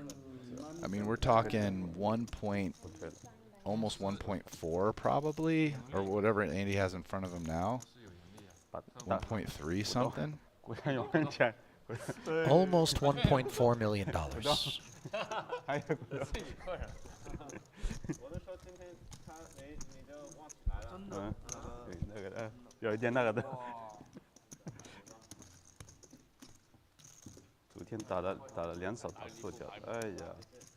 That was.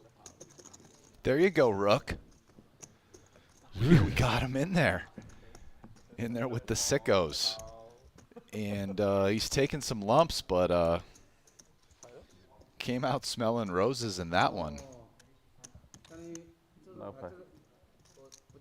Roses is an understatement. That was an entirely floral bouquet on the turn. And before that card, by the way, he was swimming in sewage. Oh yeah, it was curtains. But Tan, by the way, taking it like an absolute champ.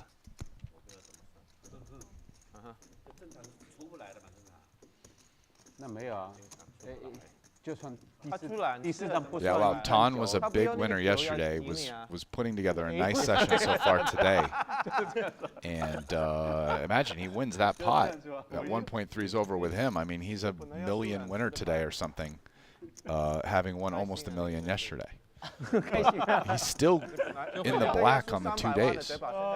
By a lot, kind of. But yeah, maybe that swing. allows him to kind of take it in stride, but no, he seems like a guy that takes things in stride. You're I'm just right. saying, it does help also. doesn't hurt. Doesn't hurt. We know Yeah, that it much. doesn't hurt. 3-bet from ST there. Taking it down pre-flop, and there's the reload. Oh wow, he's adding. What a beast. Does he look like a man that's not trying to add? Yeah. By the way, is that 800,000 that he reloaded? This is a sicko. Yeah. Because he's looking over right now at that 1-3 in front of Andy. Yes. The 1-4 in front of Rui, and saying, gents, I'm ready to play for stacks. Both of them, but I'm going to speculate it's even more Andy. He's like, oh, well, okay. Yes. This. I wonder how many times Andy's had 1.5 in front of him. You know what Tan's thinking right now? Yeah. Enjoy that loan, because I'm going to recover it with interest. Yeah.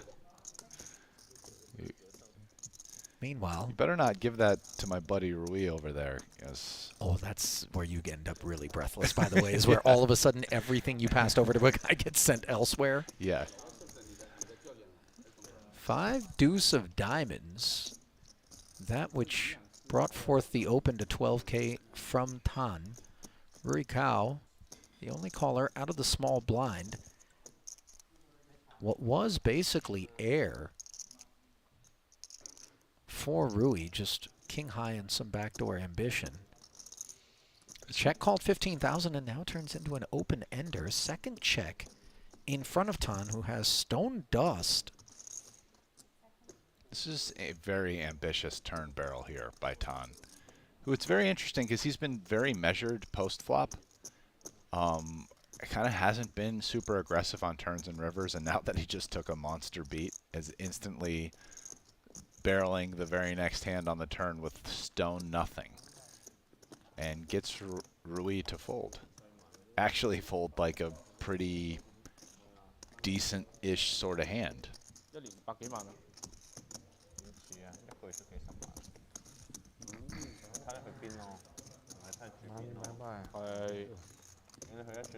$40K on the turn out of Tan, and you know what this is, man? We done pissed Tan off. You know what I mean? He's already frisky before that pot, but now we've poked the bear a little bit. Yeah. And I suspect this game is going to get opened right up. Oh, we were having this conversation yesterday. He's starting to strike me as the kind of guy who you want to get stuck. Be careful what you wish for, Rasty. You know, you want to get the guy stuck, and then all of a sudden there's napalm everywhere. Flamethrowers are broken out. You mess around and get burned on this battlefield. I revel. I already told him. We already had the swamp analogy yesterday. I'm down in the swamp in the murk, man. I'm swimming in there. You're a creature from the brown lagoon. Let's go. I like it complicated and messy. No, I want a crystal clear swimming pool, infinity edge, with some sort of tropical vista. I'm not out here for this. I don't have the heart for it. I mean, these nasty spots. No one knows what to do. Nothing nasty about this one for Andy. Top pair, nut flush draw. 12 ahead, pre-flop. He's just running pure right now. He's running in the pristine swimming pool. Yes, right. Yeah. Nothing wrong with that. By the way, he's dressed like a man that's more a fan of the pristine swimming pool than your whatever sort of septic tank. The polo shirt, along with the sweater tied very neatly. The Euro tie. Is that the Euro tie? Yes. Yeah.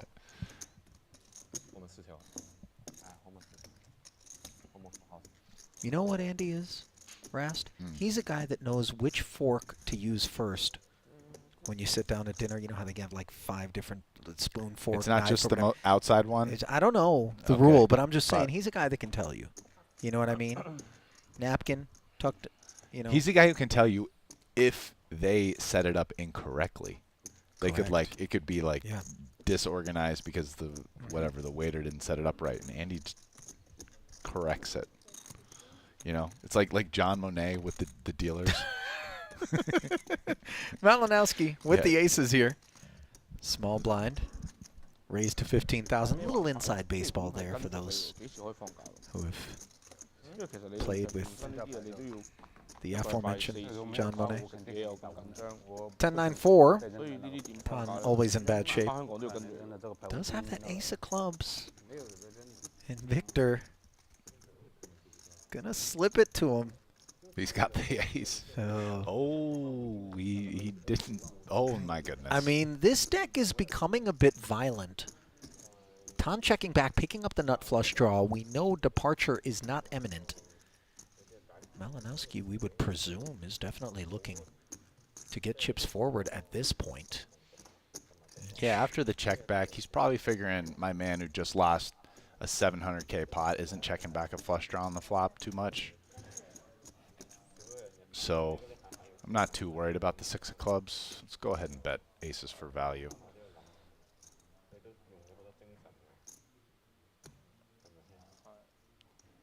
$28,000 into 36.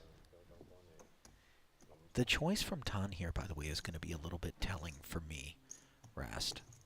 Oh, I think he's just flatting. Yeah, I don't think raise makes a ton of sense. It doesn't have to make sense, Rast. When you're boiling, you do things that are nonsensical. And I don't know that he's boiling. I don't want to presume, but I'm just saying this tells me that he's not reeling from that pot. You know what I mean? Yeah, if anything, just a small amount of red around the edges, but we're not in just red-colored glasses at the moment. No, he's not. So what's Victor gonna value bet again? This is an interesting decision here. Lacking a club in hand, not rating to have an 8 involved in his kit. The arrival of the 4-liner does not leave him bashful. Firing 31.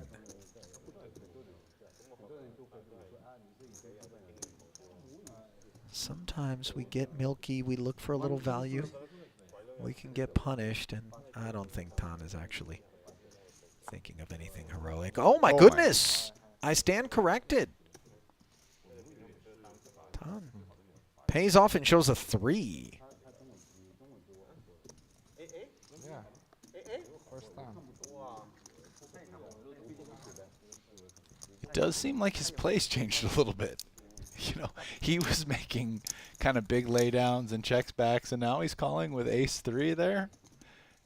Also, I mean, I almost feel like raising the river would have made a little bit more sense than calling. You know, our sweet I mean, little they're game, both like a little crazy, kind of. Rast. This is, you know, it was an innocent cherub of a cash game. Yeah. Until all of a sudden it reached what is apparently adolescence, and now is beginning to rebel. It's smoking in the bathroom. Things have gotten, you know, a little less decorum out there now. This is I'm scared, Rast. I'm scared. This is when, if I'm sitting there, like there, I'm sitting there in Nelton's seat. I just quietly walk away from the table, walk around, I lock all the doors, talk to the security guy, listen, you don't let anyone out of here, okay? Especially that dude, and just point directly. Okay, we're locking the doors, we're going ham right now. Careful, man. You're playing in the tiger cage at the zoo.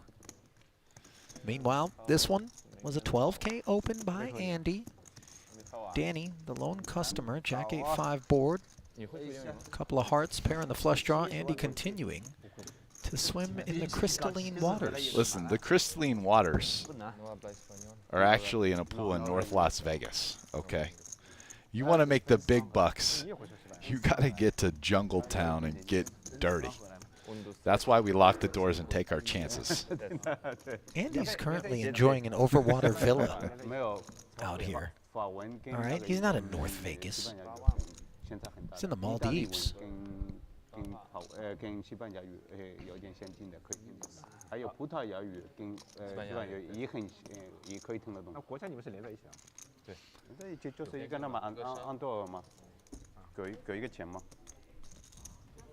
King 7 offsuit, button open.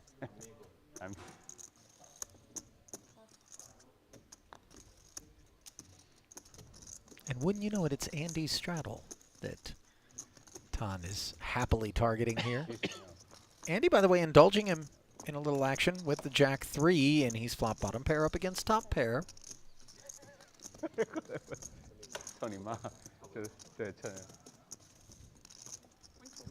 Is that a vape or a stress toy in Tan's left hand? All right, I'll have to look next time we get the camera on him. Check call of 10,000. It's going to be hard, I think, for Andy to check call again. What is that thing? No, I don't think it's got to be a vape, right? Yeah. He's probably betting again. I don't know, man. That might be a stress thing.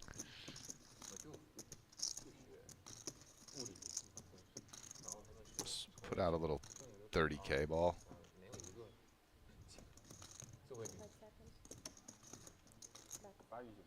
This is where Andy is wondering whether or not Tan is forcing the issue. I don't know whether or not Jack 3 has a whole lot of options. I mean, calling Jack 3 here is a little desperate. Yeah.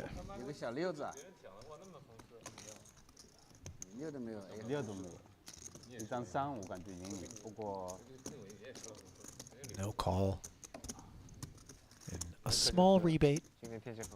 不想把你打上头。然后出门干嘛干嘛。 Nothing 然后我绝对巴拉巴拉巴拉。 that's going to adequately quench Tan's thirst for vengeance. 还是一张高了，我现在也知道那个。完了。这些形容词我都用不了，是吗？胜败了，兵家常事，要坦然接受。就是像那个一样，对吧？他们演一个跑学那种theater说嘛，就是演，就是演个书往背，不是演员，但是那种朗诵。drama。但是对，差不多一个拿老书，然后那种原来过戏剧，对。哇，老师看我都不知道把我怎么办了。抓一抓。很理性客观的人很难做这种事，很难带入啊。你笑一笑。 Ace, queen, queen with a couple of spades here. 不是跟我一模一样，有你自己的。 Small blind limp 70的 from Danny. BB， 还是80？ Way the best of things. 30 BB。 对啊，所以我说。 Check, check, and Rui 当然是那个 binks an 8. 太轻了啊！ Danny fires 7 into 12. Ooh, this. Snap call from Cao. We're seeing the thing. I think Tan passed what's in his hand. It's like a circle. 看一下。 Maybe it is a stress toy. Yeah, that's not a vape. 我不知道他这边40，这边30是什么意思？搞不清。是两个方向嘛？两个。这样捏和这样捏。这样捏。18。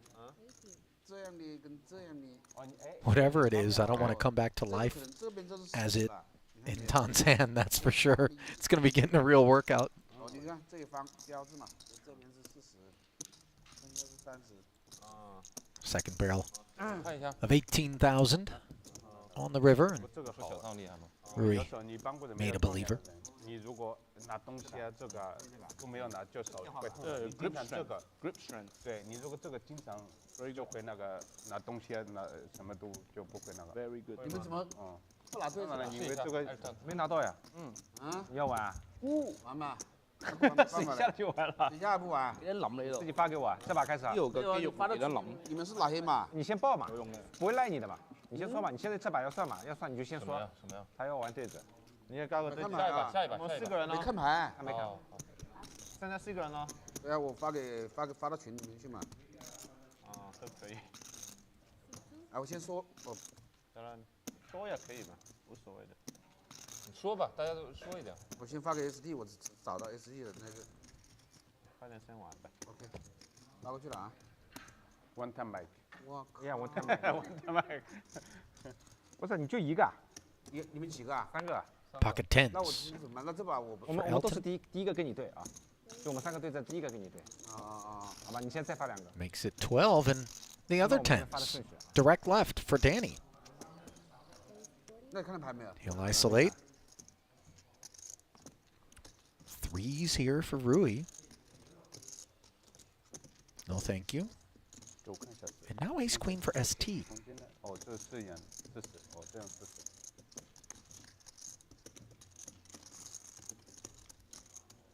没感觉区别。这个应该就是一个，它这个不是这样子，应该是，有一种是30、50、70。哦，你那个不可能，一个是30、40，做一个同一个那个不可能。对，我也觉得不可能。嗯。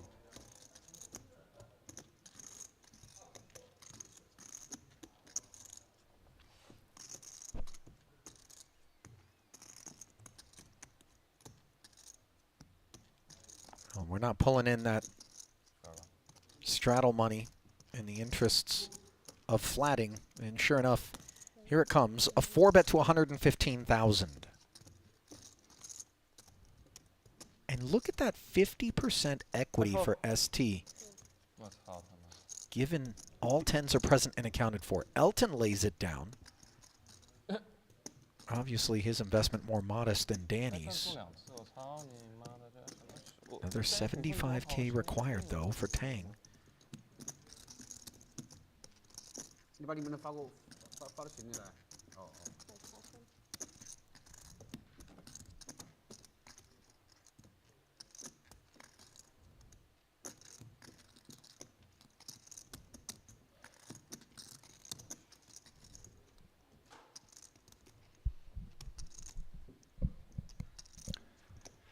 Yeah, I think this is probably another spot where Danny just flats in position, tries to fade an ace. We just saw this earlier with jacks. It might have been with Danny as well. 这一共是多少？35啊。 ST looking for a count here. They play 368 effective, and the dreaded ace shows up, giving ST the best hand. 10 of hearts working for Danny. Yeah, Limitless actually was the one with the jacks in that one, and snap folded versus the ace high flop. You know, this time actually the odds don't count into the fact that the 10s are gone, I believe. 65. It's a pretty safe fold here with 10s. I mean, 65K is a relatively downsized follow through, but sure, and our opponent can have maybe like king, queen, and king, jack suited potentially. But I think between jacks, queens, kings, aces, ace, king, ace, queen, ace x suited, you know, it's, and we're probably not really deep enough to want to call 65 to maybe spike at 10. and perhaps this is a merciful turn for Danny, as if it wasn't ace x, the king x just got there.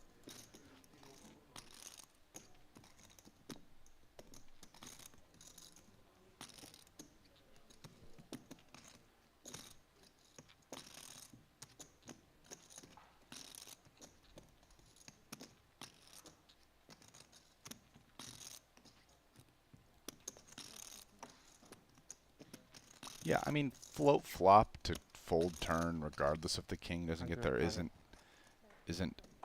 terrible, but turn it's over.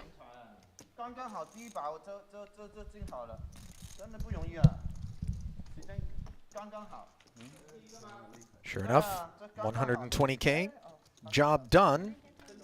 And with that, frame number 2 is in the books as the racks are delivered, and we will be bringing some new faces forward on the backside of this 15 minutes. 2 big winners, roughly level, Andy Nee and Rui Cao. Everybody else in the red, although off of peak stuck. Brian and I will step aside, but we'll return with the back half of Cash Game Invitational 2 after about 15 minutes. Stay close.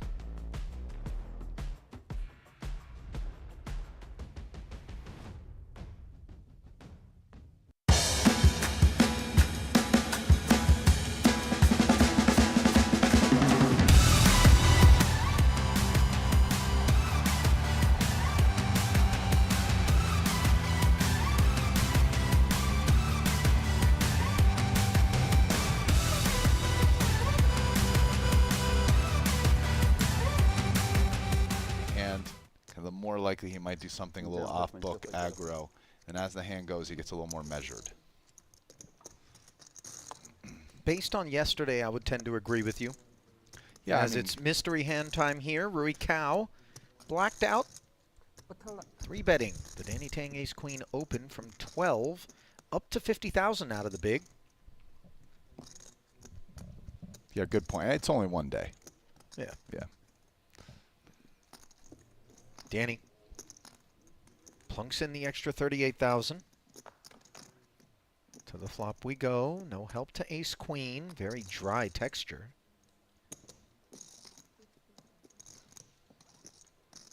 Follow through of another 50 from Rui. It's kind of a big bet size for a very dry board. It's interesting that Rui chose it. Danny is going it's a to bit peel. Polarizing. Yeah, I don't think there's anywhere to go with ace queen at this point, but even versus half pot.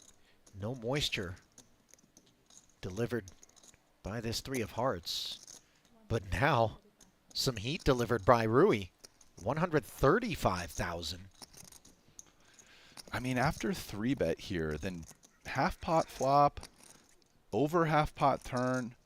Feel like Rui's really kind of polarized his range quite a bit, even starting at the flop. It feels kind of like jacks or queens plus, like maybe pocket 9s, but like he's kind of just repping, or like ace deuce suited. Wow, and Danny's really getting sticky here.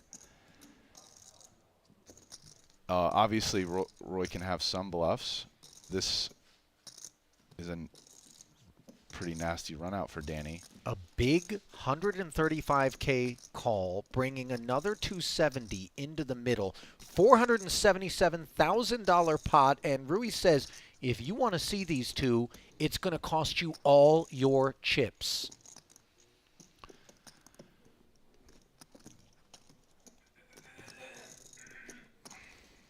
Remember, last time we saw a line such as this by an out-of-position Rui Cao was against Elton Sang early, where he had 3-bet Queen 6 suited. Yeah. And that's a hand that Danny was observing. Sure, but and he's wondering. Flop trips, though. Understood. So by the time it was post-flop aggression, Roy had it. I'm not saying Roy has to have it here. I mean, I think if Roy doesn't have it, he's probably got like ace-4. I don't know if he has jacks anymore. It's probably like 400,000. queens, kings, aces, nines, ace-2 suited, ace-king for value. Well, let's see whether or not Danny wants to make an absolutely heroic call. I'm going to go with the man's got pocket kings.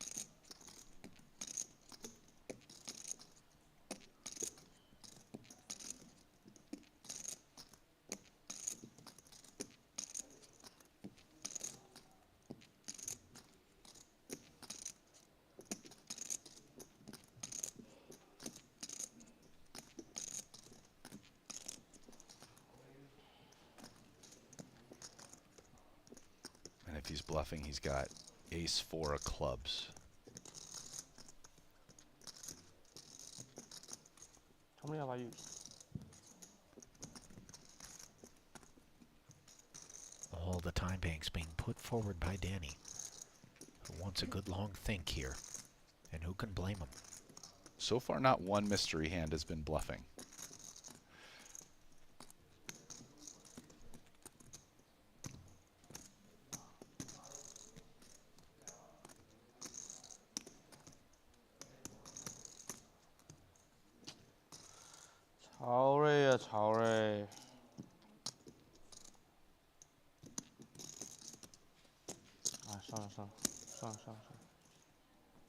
So Danny lays it down.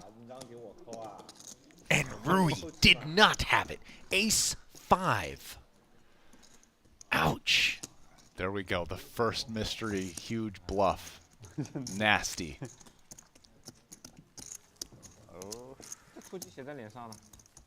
We're not going there on air, bro. This is my off air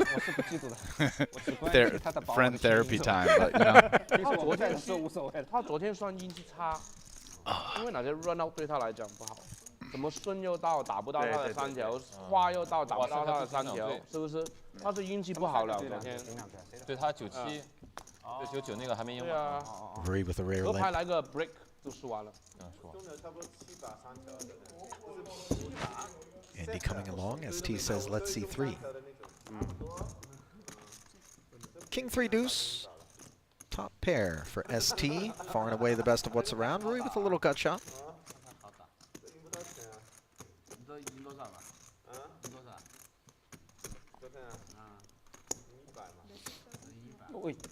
Sorry.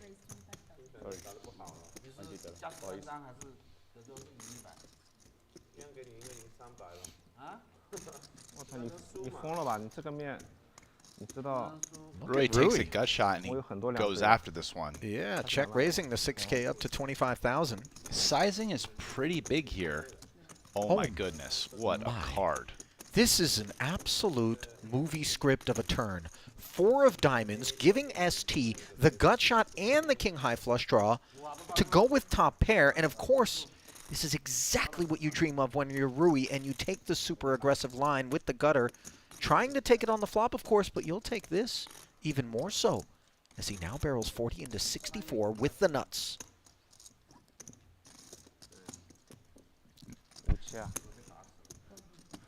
Rui, after a very big check raise on the flop, kind of sizes down on the turn, which is interesting, but catches a beautiful river card for the straight. Sure. Just doesn't change anything.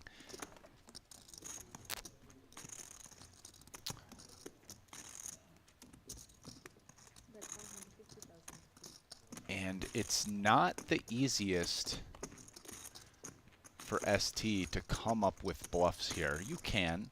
A lot of the bluffs involve pair of 2 or 3, or like 4 or 5, that are just deciding they're going to keep betting turn and bluff river, which not all, they wouldn't do all the time. A lot of times some of those hands would be one and done.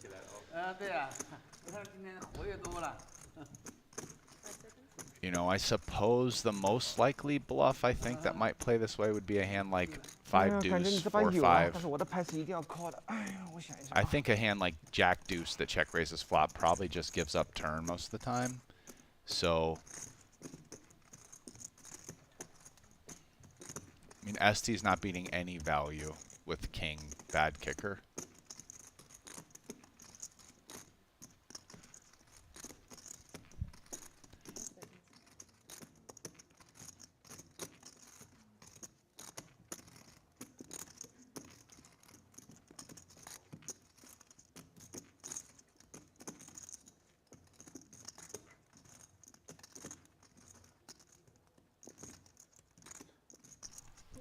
$150,000 river bet from Rui into 144. You see ST so aware that Rui doesn't have to have king 6 beat. And we can see why Rui is tough to play. I mean, the last mystery hand showed, you know, Rui is definitely willing to bluff. I do think this is a spot where it's a little bit hard to come up with enough bluffs, but it's kind of easy to come up with a bunch of hands that beat up 1 pair of kings. ST pays this one off, and it is a painful choice.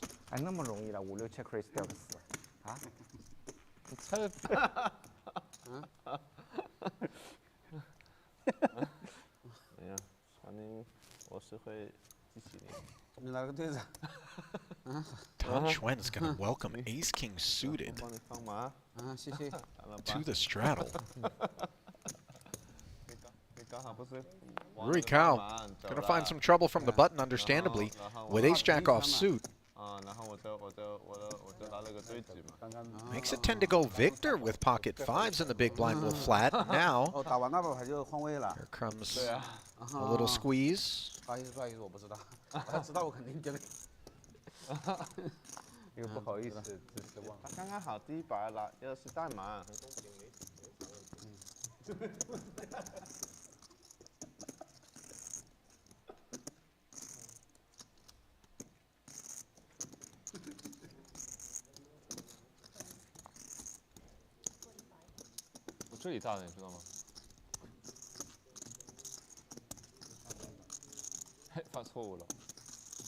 $45,000 total, says Tan.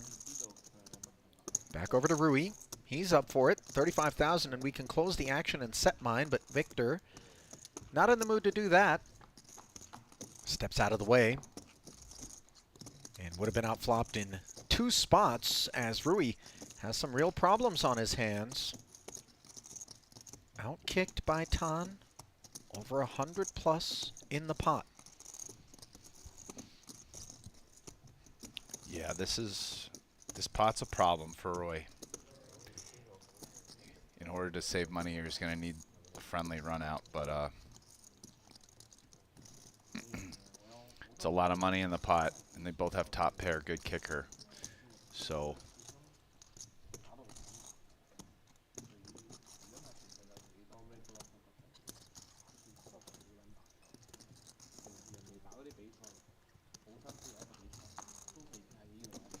okay, there's some help from Rui, both in ways to win here with the backdoor flush, as well as cards that will slow down Tan from being able to bet for value 2 more times. So I don't think Ace King's good enough now to bet turn and river. So let's see how Tan proceeds. Well, it was a bet and call of 42,000 on the flop, adding another 84 to this one.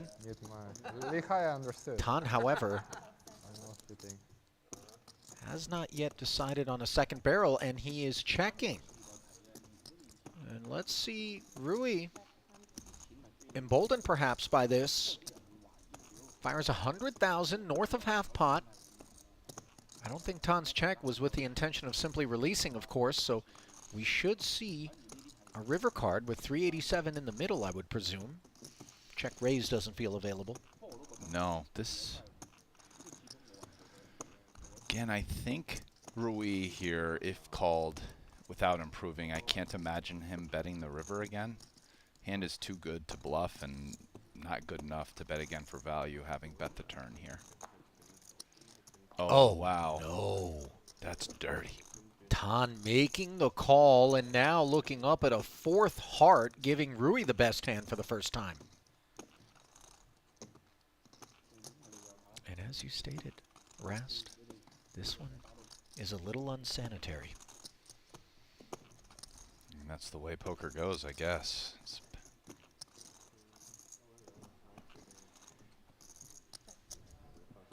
Now Rui has a decision about whether or not to value bet, because he did improve, which was...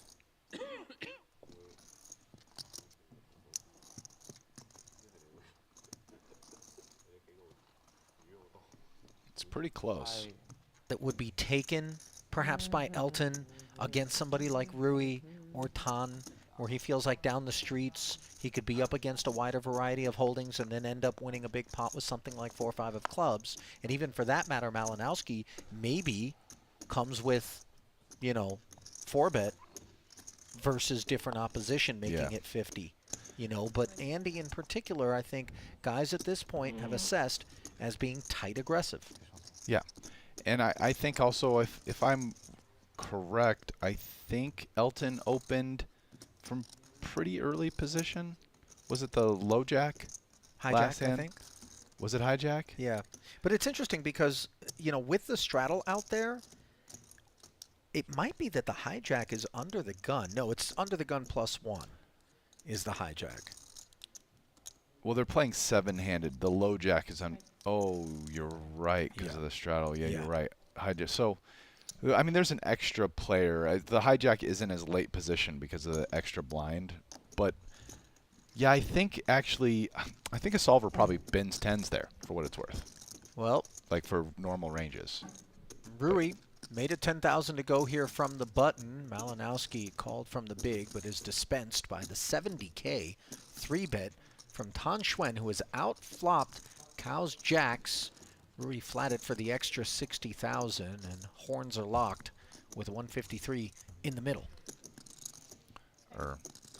Yeah, this pot's gotten quite big, but this is a brutal flop for Rui Cao, who, you know, I mean, if you call a huge 3-bet with 2 jacks, this is kind of exactly the flop you're done with it. Second ace on the turn. Tan trips.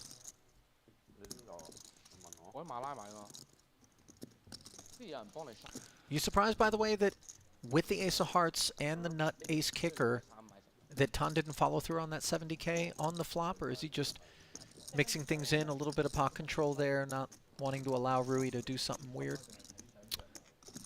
I mean, I think it's a reasonable play. I think Tan doesn't need to just auto bet that. Wow, Rui.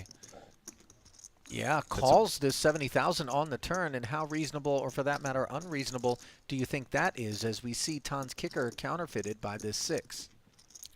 Sure, I mean, he has a boat now. Oh, forgive me. But yes, his kicker doesn't play if he was up against. He's now chopping against ace-10, right? So it's not necessarily a great card for Tan because it helps him beat pocket kings, which Rui probably doesn't have. So I think the flop check is reasonable, right? I think as played after the huge 3-bet call, this board's better for you, but it's, you know, you could take different strategies on it, but taking a strategy where you check some and then bet bigger some of the time is also very good because, you know, you have like ace-king, aces-kings, but then checking a lot of your not great hands, and, you know, from a strategic perspective, it's fine. Long story short.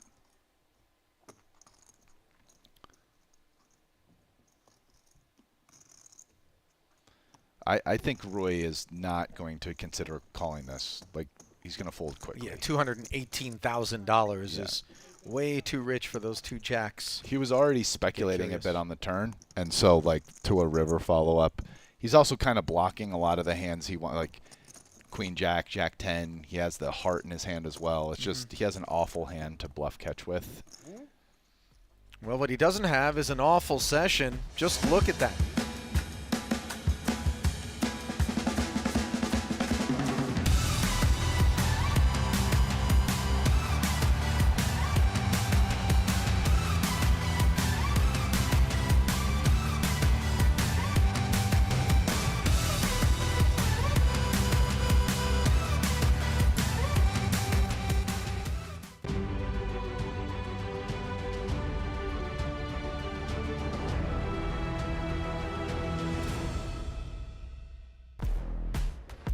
Well, we have rounded the bend here on day 2 of Cash Game Invitational 2, part of the Triton Poker Series from Landing Casino in Jeju. Shinhwa World playing host to our high-stakes, no-limit hold'em action, and now bear witness to what is the other table that's going down in the room at any given time. This one, 501K, still with a 2K big blind ante, however. Victor Malinowski choosing to participate. As you see, Wai-Kin Yang, Aaron Zhang, Howard of Taiwan, and Andy all joining him at 100K. Minimum buy-in. Unclear whether or not the straddles will be thrown on.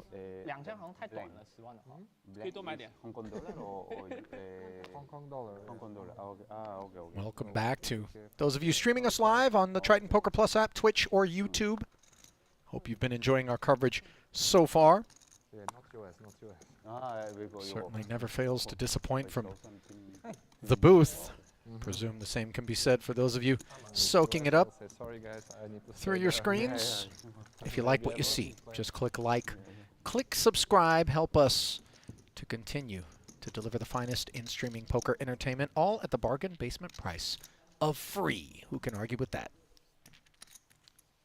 Meanwhile, I don't know that we would call this bargain basement pricing, but half the stakes of that which we were playing moments ago. Andy also kicking it down, by the way. And there will be a couple of others to fill the 2 additional seats here at this table, joining us not long from now, rumor has it. You see the first flop of the session between Malinowski, the opener, and Aaron Zhang, who defended with 8 high and just check folds to the C-bet.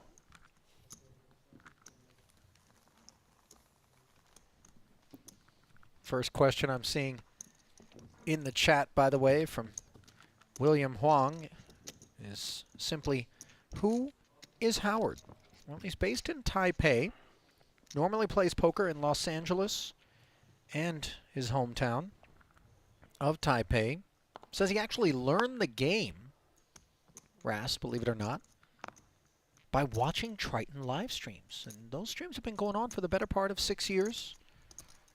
When asked what his hobbies and interesting facts were, he says he enjoys fishing, studied both Western and Chinese medicine, but now, as a result of those 2 hobbies, calls himself the poker doctor who likes to treat the fish at the poker hospital.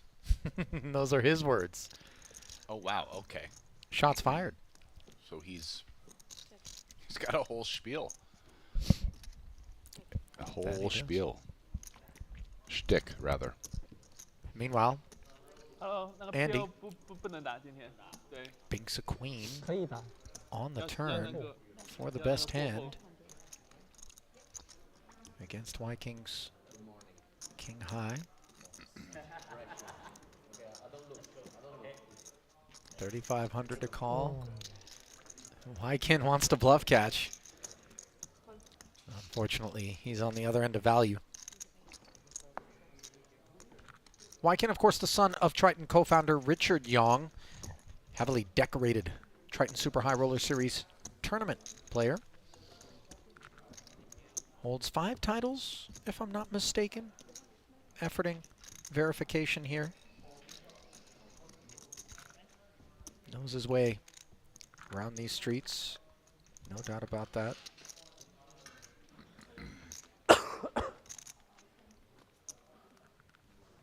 Four-time Triton title winner is Wai Kin. I think 2 or 1. Number kinda 5 these- is on deck. The interesting part of this, I guess, is not so much. Obviously, this is a different game, but Andy had 1.5 million in the other game, and now he's in this game with 100K in front of him. Well, you know, I mean, it's a different game. You can't just show up with 1.5 and decide you're going to blast off. I'm surprised the other guys just let him leave with that 1.5, and now he's over here like rat holing. You know? I don't know if I would call it rat holing, Rast. Maybe he just likes the cameras. Meanwhile, Howard likes red queens. He has made it 2,500 to go from under the gun. Andy, small blind, 3-bets it to 12-5.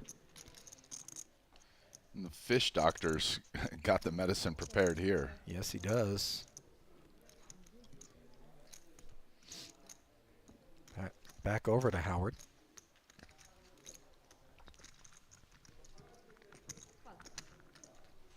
Strikes me as on the younger side.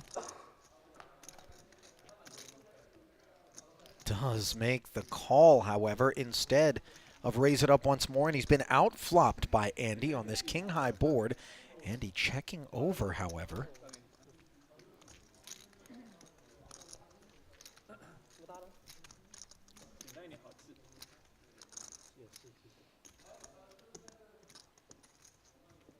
Hello， 赶紧啊！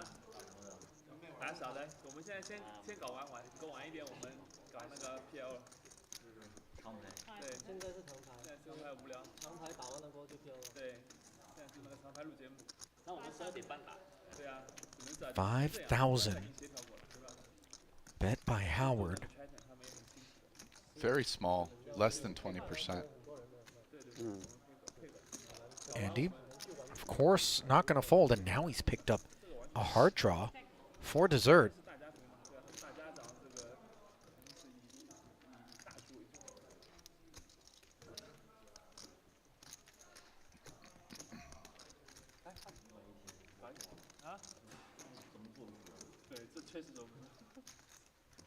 Second check from Andy. Let's see, Howard checking back, pot control now. Front door clubs show up, and Andy has no clubs in hand.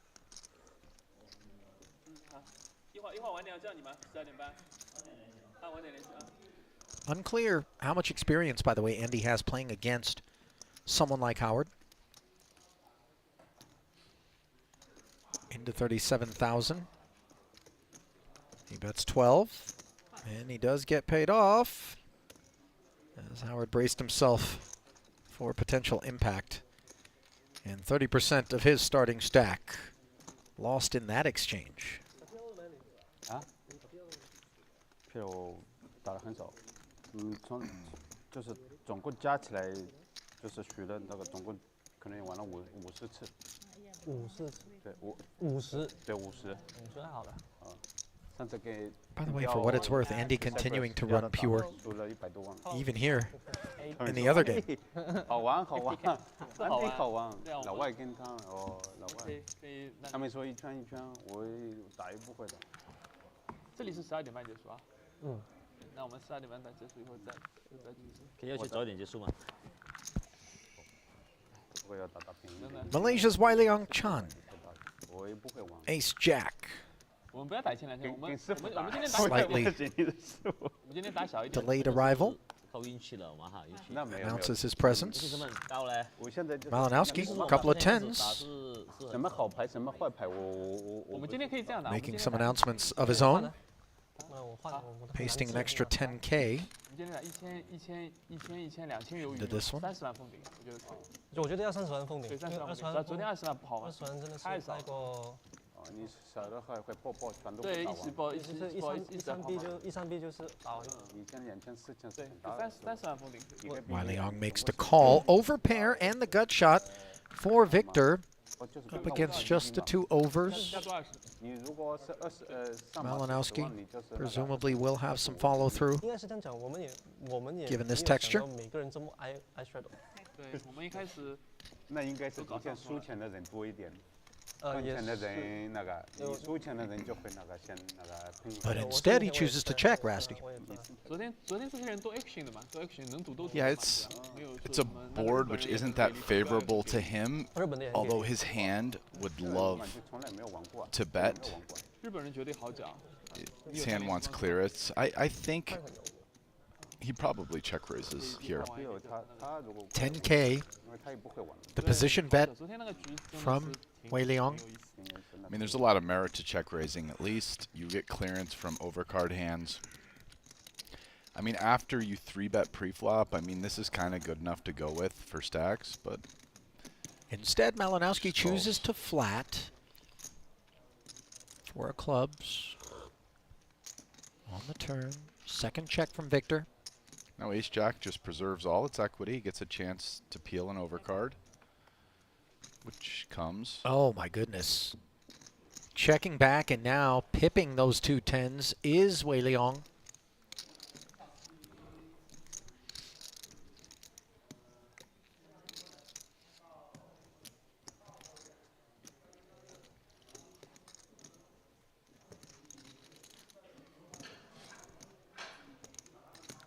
Yet, Victor now deciding to lead. And he's gone half pot exactly, 24,000.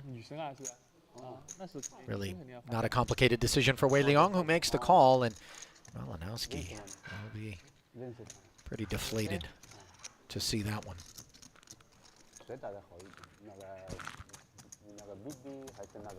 Nice start for Wei Liang. 都差不多啊，都打得挺好的，我觉得。对。 There's the man who took down the largest poker tournament in history, the Triton £1 million buy-in 2019 in London, defeating Bryn Kenny. Heads up.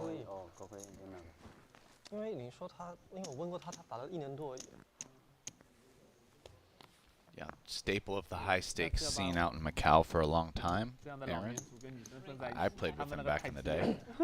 心脏受不了。那是。 跟他们打真的很大压力的。是啊，压力很大的。跟他们打牌真的很大压力的，尤其在拿1胜的时候，真的压力大。一盘就给，我昨天打2手牌错，就2手就看光了。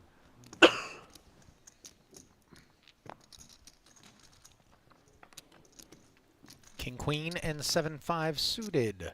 Squaring off top pair for Wai Kin, the best of what's around as the pre-flop raiser to 2,500. He picked up Victor for the ride. And with the best hand, he follows through for 4,500. Malinowski not interested in peeling. 5万，我跟他那个玩，每人选3个对子，就是我如果中了我的3个，就你们每人给我5万。 要中完3个？没有啦，就中一个，3个随便中一个。随便3个随便中一个就5万嘛。不万。哎呀，你这个赢了钱怎么这么紧啊你？这个最多4个小时输赢个10万吧，15，最多15万。3个人就大很多了。这3个人大很多。跑马快一点。跑马可以跑，虽然昨天被你们跑晕过去了，但我不服输的。 日本人还在比赛哪里的吧？不懂，因为他问他不是，他讲今天不懂。3,000 becomes 9, courtesy of a Victor. Cut-off 3-bet with 7-3 suited, by the way, and perhaps some of the immediate impact of playing smaller stakes on display. Malinowski does pick up a gut shot here as it's Aaron's turn to swing and miss with King Queen. Yeah, pretty interesting 3-bet choice. 8K and take it there for Victor. 对，我知道。问题就是，比如你如果打边路打多了，你那个德州就有时候就不行了。真的打不了。对，真打不了，真打不了。这确实好玩，可玩性上 PO 强太多了。对啊。德州确实没什么意思。下次你可以跟 Triton 就协调嘛，就是加一个 PLO 的那个 cash game 嘛，是这样子的，是吧？就是因为你很有发言权，因为你昨天玩过，你可以把就是你的这个感觉跟老大形容一下。啊，我们这个说上去都是没有效率的，只有你说，对吧？老大听从你的建议。其实这个事情呢，应该是说，怎么说呢？你看我们昨天这个赌能赌出100万输赢，这个很难打到100万输赢。那个 yellow 是不是你多一点？观众也喜欢看嘛。Raise and take it as Malinowski continues. 对啊 ，PL 鱼也多一点嘛，人家也敢做上来嘛。德州你这个桌谁敢做上来？啊，我们说实话，人家也不觉得不好玩嘛。你 PL 在看到我们在推，人家也不上来推嘛。啊，昨天我这个钱输了，我也觉得很开心了。这个过程你本来就爽嘛，这个过程享受到了嘛。你这个憋半天输100拍，也追不回感觉。你是找感觉，找享受嘛？赌博就是多巴胺的这个起伏嘛，是吧？这个肯定是刺激的 all in 的越多，你越划算嘛。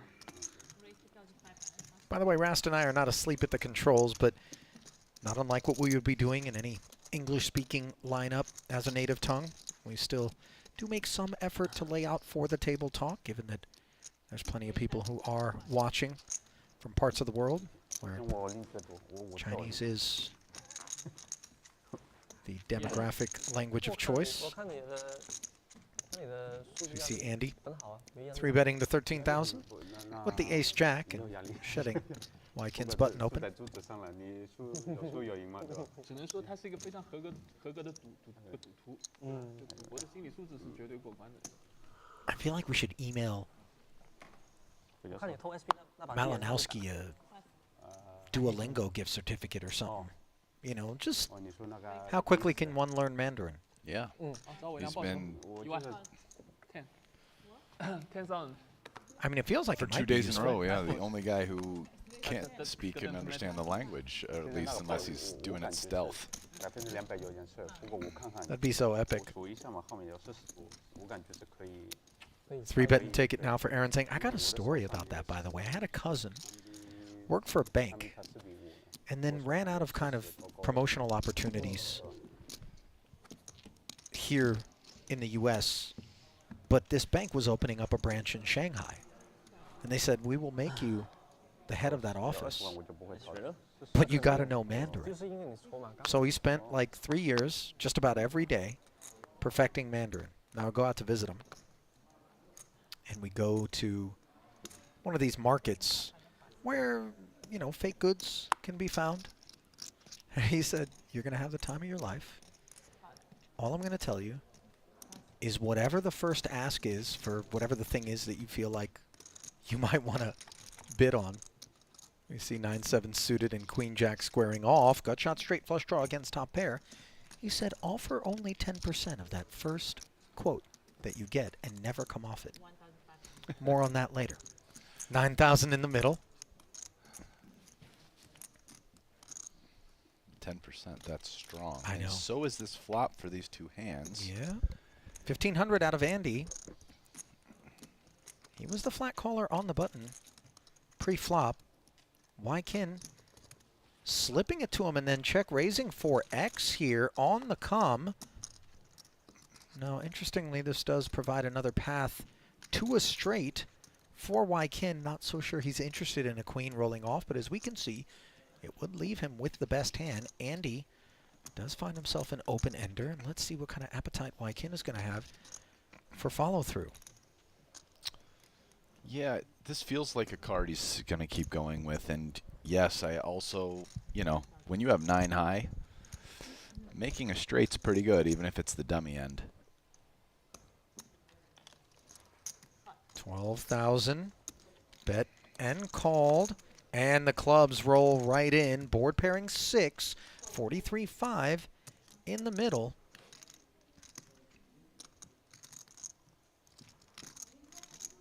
A tricky card to play, in particular for Wykin's hand, just in terms of betting and getting called by worse. But if I check, you know, what's my opponent going to bluff with if he has bluffs? So he comes with a small size, but at this point, not saying Andy's running into a issue that so much stuff got there that it's kind of like, what am I beating? Clubs got there, an overcard, so queen 9, ace queen, just king queen. It's kind of hard to run into hands that check raise flop, bet turn, and now bet river even small that you're beating. Like 9-8 is the one that stands out that might play that way. He does find the fold, and I'm glad that he did, because I gotta say, it is very easy when one kicks it down from the stakes that they've been playing to be lured into the sense of, oh, whatever, it's just 12,000. You know what I mean? Because that would be a relatively negligible figure in the previous game. And yet, he found the discipline to make the right decision. That's why Ken does pick that one off. Now, we return to Shanghai, where we're at the market. You've got the instructions, and if I can recall, it's 10%. Whatever the first ask is, you go 10% and don't move off it. Yep. Okay. So $400 was the ask. And then I looked at my cousin, and he gave me this kind of stern eyebrow raise, don't you not follow instructions? And I said 40. Needless to say, this was met with some consternation by the vendor. Clearly. And after many rounds, whereby all I ever said was the word 40, and there was plenty said on the other side, my cousin steps in, realizing that we're at endgame, and in fluent Mandarin tells this dude, my cousin does not look Asian at all, by the way. You know, this is a Persian dude. He says, you can either keep spinning your wheels and wasting your time or take this 40 and get on to the next customer. And the craziest part was I tell my cousin, I don't want this thing. And he's like, no, you have to buy it now for 40. Yeah. You paid for the entertainment. Yeah. And sure enough, I handed this person $40. And it was so absurd that I went back by myself the next day while he was at work and did it again. But it wasn't as good of a payoff without him stepping in Mandarin at the end to just kind of leave the people completely dumbfounded. How long was it from the initial him saying 400 whatever to the sale? Somewhere between 15 and 20 minutes. Okay, so it took a while to get him down to accepting the 40. Oh, it really did. Malinowski, ace 4, 2.5x, and Howard, perhaps having been shown the suited king trick by Andy, 3-bets it to 8,500. Deuces for Wykin. No, thank you.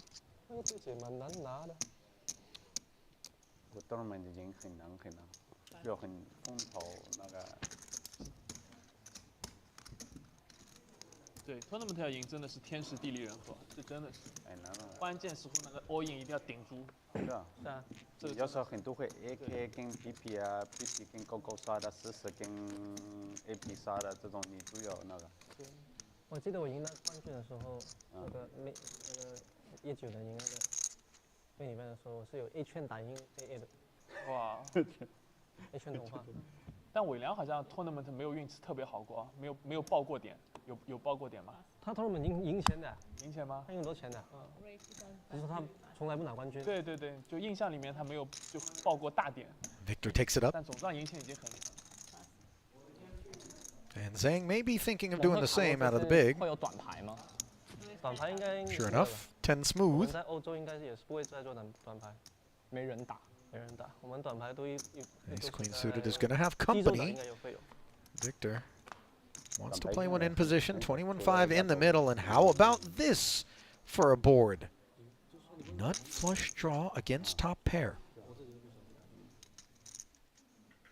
Yeah, we're very likely to see Aaron come blasting here.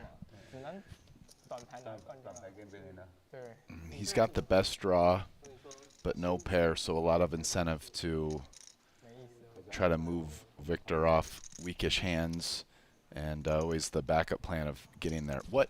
No, come on. No, gamble. That didn't happen. He didn't just fold King Jack to a c-bet. There's something. I don't believe it. The cards aren't right, dude. There was not, or he forgot what he had. 15K and a fold doesn't strike me as a likely outcome, Rast, but maybe he forgot what he had, or I'm telling you that the there's something wrong on RFID that is one. generally pretty fail-safe, I gotta say. Okay, like straight up, if he folded King Jack there, that's like the worst play we've seen in like the 2 days almost. That's like ridiculous. I don't even believe it. Yeah, I mean, and by the way, not like Rast and I are in here looking for opportunities to shower, you know, someone's approach in the game, but it seems so incomprehensible, given what we know about Malinowski and his talent level, for him to have simply laid down. Or just anyone. I don't think anybody here just is folding top pair to a c-bet after getting 3-bet. Like, what else are you looking for when you call King Jack? Like, I don't even. That's why that hand is crazy. I don't know. I don't know, man. The hand's too crazy. You know, I don't believe it. I'm saying there's something wrong. Sometimes at Showdown, when someone reveals something particularly spicy that I'm on the losing end of, I will proclaim that the airlock is wide open, and somehow these space aliens have decided to do things that are not earthly. And that struck me as something not earthly. Yeah, it's like I would love to bet right now that if I could just go there and ask Victor right now, like, did you just fold King Jack? He would say no. So either he didn't have King Jack and the RFID was wrong, or he forgot his hand and thought he had something else. Not impossible. Meanwhile, I think that's more likely than he folded King Jack. Malinowski squaring off with Zhang once more. He was dominated pre-flop. After defending his big blind with 7-8 and being shown this free turn, he has picked up an open-ender, which left him leading for 11,000.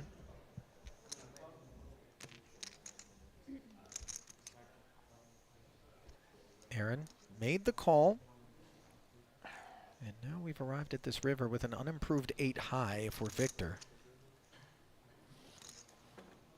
Front door flush getting there. Malinowski waving the white flag. And conclusions foregone as Aaron able to bet 13 and take it down.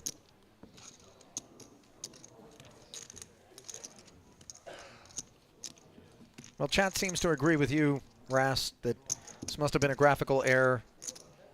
There's no world in which Victor Malinowski would have folded King Jack. Just doesn't add up. Raising is way better than folding, for what it's worth. I don't think anyone in this game, I mean, that just, it's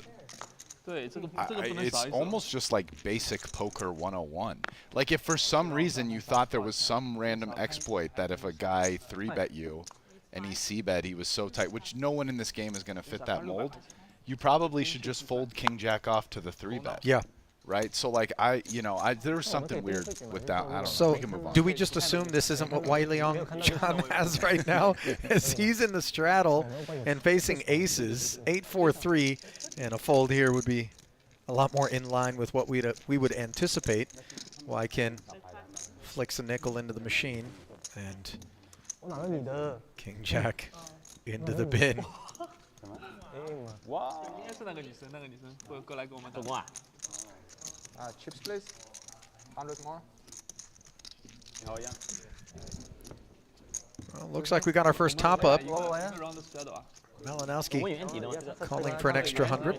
原体一 anti， 然后这个 round 的 straddle。要。 Oh, nice. We're putting a straddle on. Okay, so this game gets kicked up a little bit. That seems good.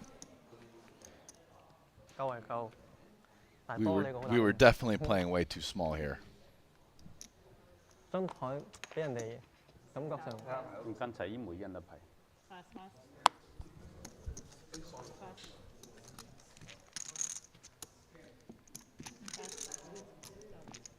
Aces sticking together as Aaron raises and takes it. 加碼 Chips。 Chips， 慢慢5萬，一对是5萬。对，15万。这么容易的吗？哎呀，今天我这个要运气回来了。For me too, please. Yeah, 100. Yeah. 哦 ，good。伤頭。Aaron Zhang also, I'm not sure how well you guys on the Triton streams know him.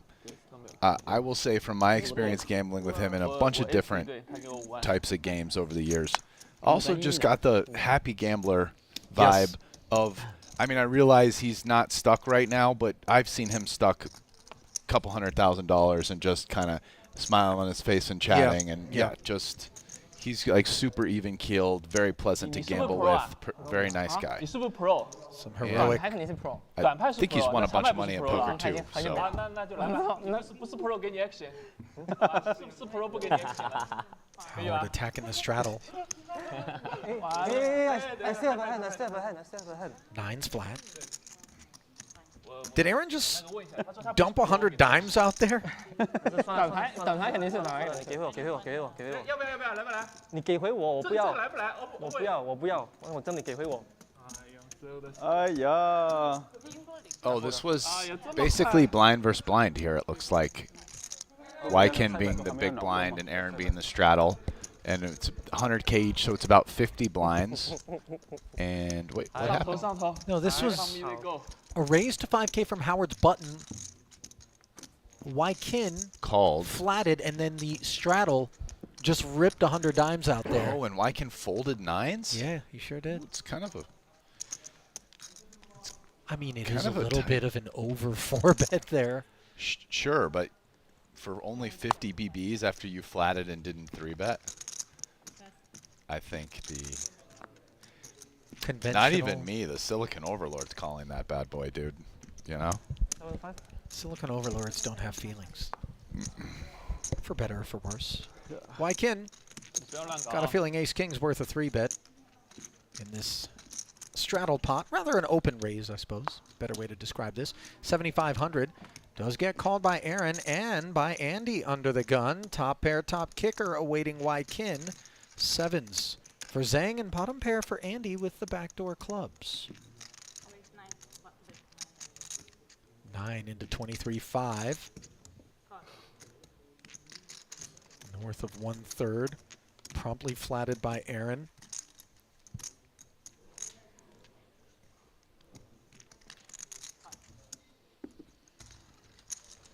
Nobody laying their hands down on this flop, and all of a sudden, fairly textured 4 of clubs on the turn. Out of position against 2 opponents who have called. Wykin no longer barreling. Aaron with a quick check. And now an opportunity perhaps for Andy? Yeah. This is a good spot, I think, for Andy to find a nice bluff. Yes, I like this. You know, he's trying to get better hands to fold. He has the backup with the ace of clubs. Huge blocker. And yeah, I mean, it's going to put Wykin in a real tough spot, and let alone Aaron, who Aaron's done with this for sure. So yeah, nice play by Andy. Manages to shed the ace, king, and the 7s, both of which were ahead of him at that point.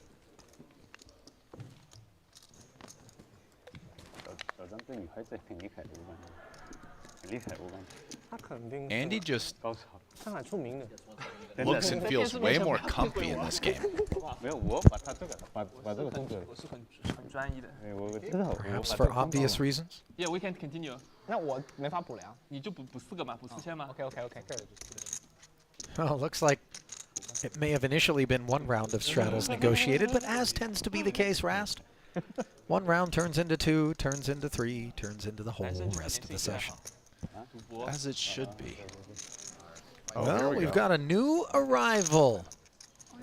Rast, and it is her very first time playing at a Triton.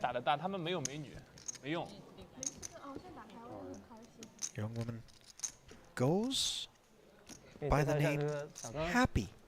The literal translation of her Chinese name.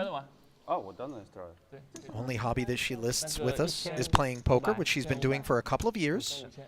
Happy learned to play in Singapore with friends in home games, strictly a cash game player, and this is her very first ever Triton experience. So welcome to her. Oh, and she's got a heart emoji. Look at that. I don't know if I've ever seen a heart emoji. listed, or emoji of any kind listed next to somebody's name.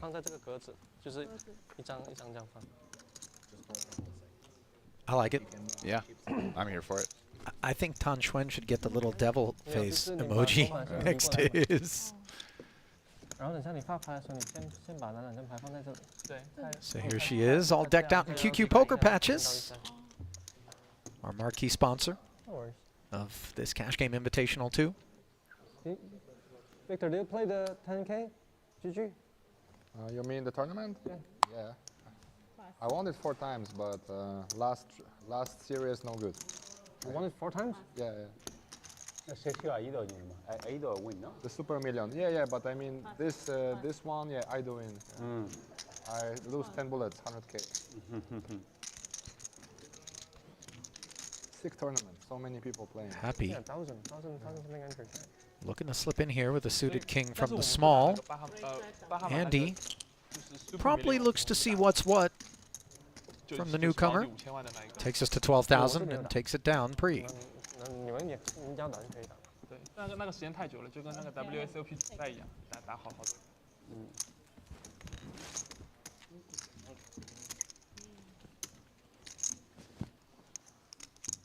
那50万是太大了，那个。50万你去打嘛？50万肯定打，10万这个是赢了，这个搞定了。就等这样的机会了。要多少啊？我听。我这要多少人打？ How smooth are our dealers? Rast, I mean, I'll put them up against any dealers in any tournament, anywhere in the world. That's how stone cold solid they are. And by the way, it's not just like anybody gets the nod and gets tapped to come out and deal Tritons, whether it's the cash game or the tournament streets. And for that matter, not everybody gets tapped to deal our feature tables. So it's definitely a meritocracy of sorts. What prompted the comment, of course, was that sort of magician's flip of the deck during the spread.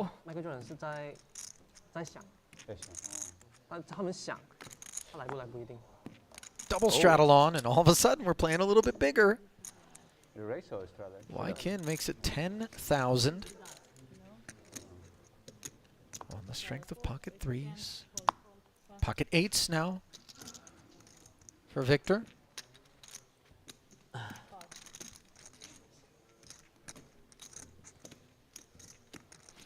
He flats.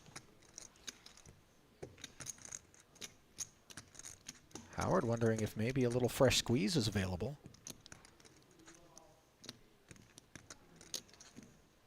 Yeah. He's going to Jamba Juice it up to 45,000. 120K. Malinowski looking over, asking for a count.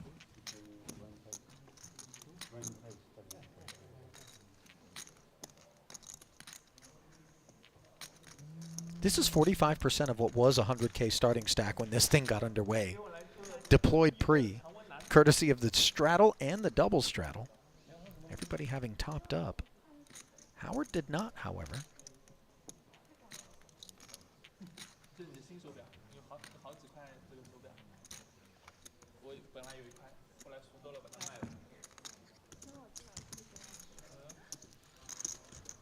Malinowski concedes.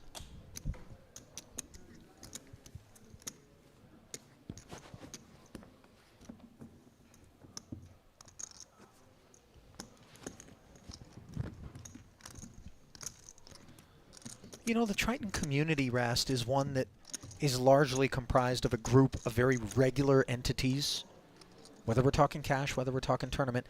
And I always, whether it's here in the Triton streets or any poker that we might be commentating on, love when we see lesser-known entities sprinkled into the mix, because that lack of familiarity creates some very interesting dynamics in the game, and Happy is the person I'm looking at, along with Howard for that matter. Speaking of which, she just called the straddle with the 6-3 suited in the cutoff. And by the way, this is now a second consecutive data point whereby Andy may feel to Happy like he's leaning on her a little bit direct left raising it up, button 10,000 as we can see. Ace-King is what's responsible.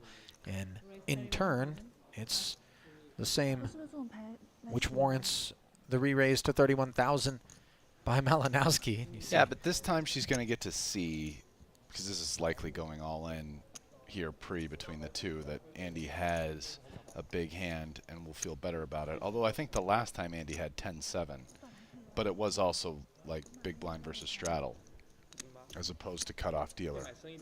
But this time she'll see he has a big hand, so maybe she won't feel like she's getting picked on.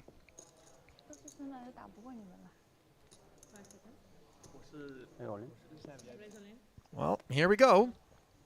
Twice? Over $300,000 pot. They agree to run it twice, and Ace-King versus Ace-King. Chop, chop, Chop, chop. Oh, yeah, whatever. No, No, for me is no need. Chop, yeah. chop. Yeah. Okay, fast. All right. I think we can. Guys just trying to negotiate to chop it up pre, given they both have Ace-King, not looking for any bad beats. And they agree pre-flop to chop it? Sure. Can we run the board just for show or no? No show, no show. No, sure. Yeah, because if run, someone hits a flush, then it's yeah. Negative free roll. Yeah. okay, sure. No problem. Luca Vivaldi on hand to authorize. And I understand that, Rast. Yeah, if we just You know, do the show and then someone. Yeah, wow, yeah. It's good for the game. you ever done something like that in a cash game? Yeah. I deal. Seems sensible. Yes. Can you chop on the flop? No more turn. Yeah, for sure. Like Also we sensible. both have the same pair or whatever, you chop it, yeah. Is paying a visit to our friends over at QQ Poker. Why, you might ask? Because a new player deposit of $30 will get you an opportunity to play in the Triton Reward Tournament with a $30,000 guarantee. You don't want to miss out. It is Asia's fastest growing poker room. Now expanding globally, offering fair play, a wide range of games, and an easy-to-use interface for players of all skill levels. QQ Poker has you covered. Sign up today. 上上没事，下一盘。还有吗？一圈，对，又开始了下一圈。哦。我再放着我就不买了，如果不放着再。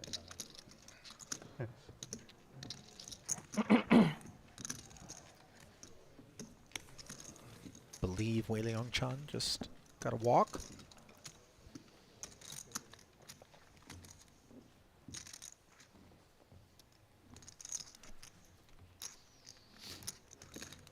There he is. Part of the oh-so-robust Malaysian delegation. Really the underpinnings of the Triton Super High Roller Series, deeply rooted in that nation. Touched on Triton co-founder Richard Yong, who has paid a couple of visits across the last couple of days to the proceedings. The other half of that foundation is none other than the boss, Paul Phua. He too hailing from Malaysia. And the two of them have been such wonderful ambassadors in helping to grow what was such a small little gathering into what perhaps they may have never expected as a global juggernaut of a poker brand. Meanwhile, not so much a juggernaut of a hand, but an open-ender, enough to bring forward 10,000 from the pre-flop raiser, wide kin.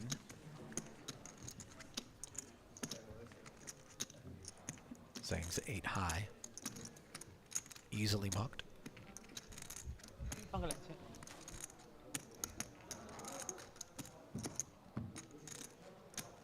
强跟失败档的。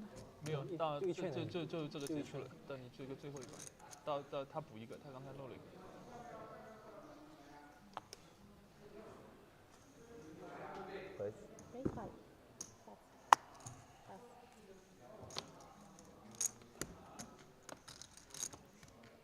Well, Happy in the straddle here, facing a raise to 5,000. Once again, by the way, Rast, this is Andy who seems to be getting after her.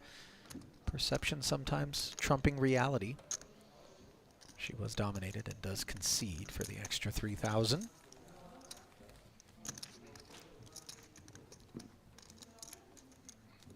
Looks like a pretty deep crew of onlookers in the background there.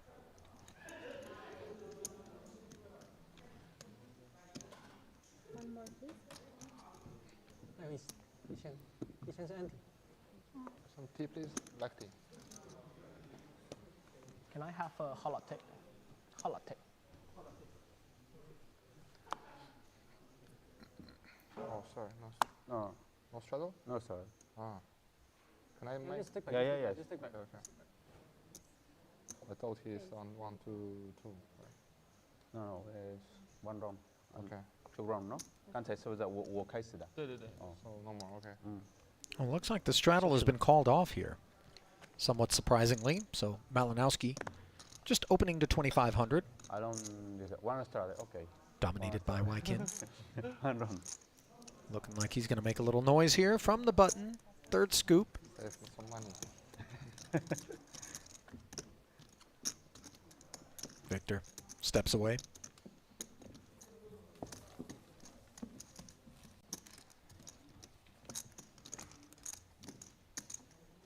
Yeah, bummer. The straddle's off.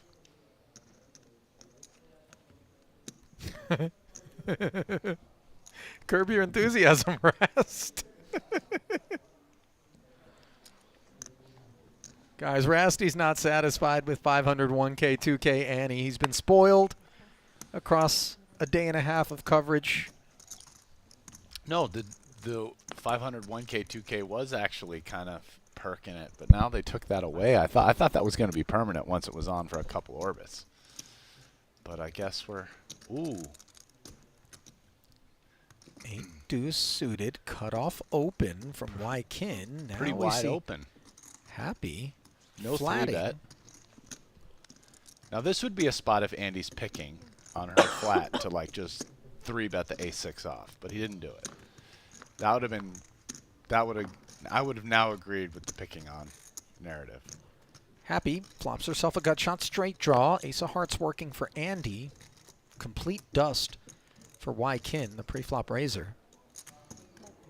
And looks like he's going for a little glory. Do not adjust your screen. There is no 8 deuce bounty.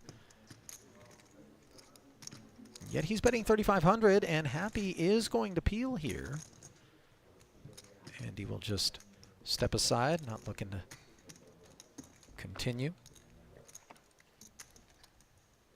Brick turn for the Jack 10.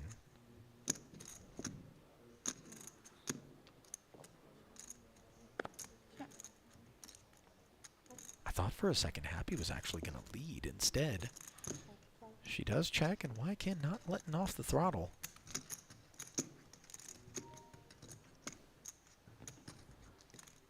It was the classic do something with your chips and this and then check. Tell, sort of. Right? Yeah. Like you've seen that one? Yeah. Sometimes like the thick burly like Greek guy rolls the chips out, shuffles them a little bit, looks check. Yeah, yeah. Like, it's a lot of posturing that almost always is designed to try to discourage you from betting the turn. Yeah. And all it successfully does for somebody who's astute is embolden them to fire at you. Wykin's like, oh, 8 deuce, I guess I'll bet again. Yeah. With all that pageantry, why not? Well, straddle looks like it may be back on unless it's just a one-man effort from Howard.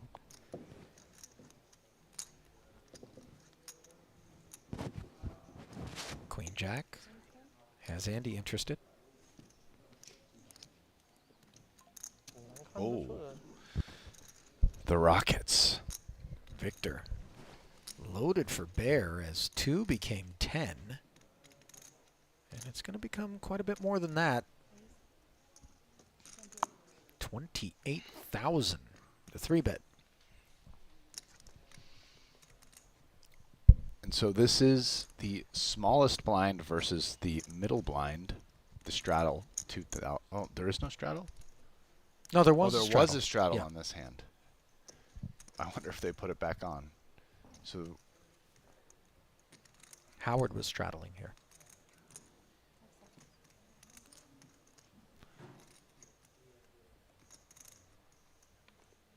Andy likely weighing between call and fold.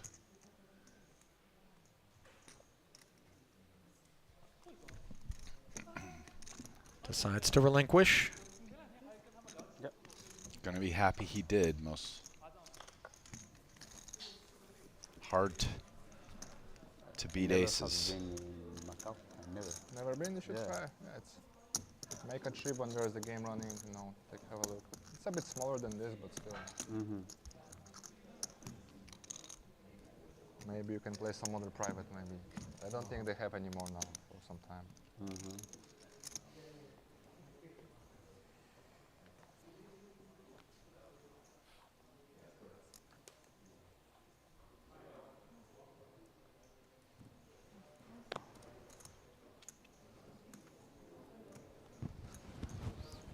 Ace queen suited, and he's got the button. Always makes us a little bit suspicious of range when the open comes in. And perhaps that is in part coupled with the strength of just ace 10 of hearts, responsible for this 3-bet to 13,000. Andy on this occasion is going to be able to take the heat, so he plunks in the extra 10 and will head to a flop.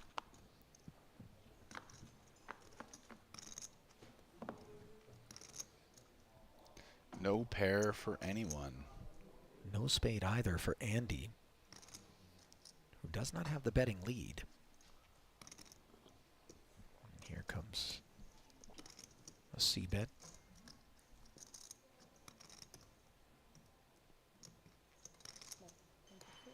He's going big, which might work out really well on the flop in this case, as it puts a lot of pressure on a hand like ace queen or ace jack.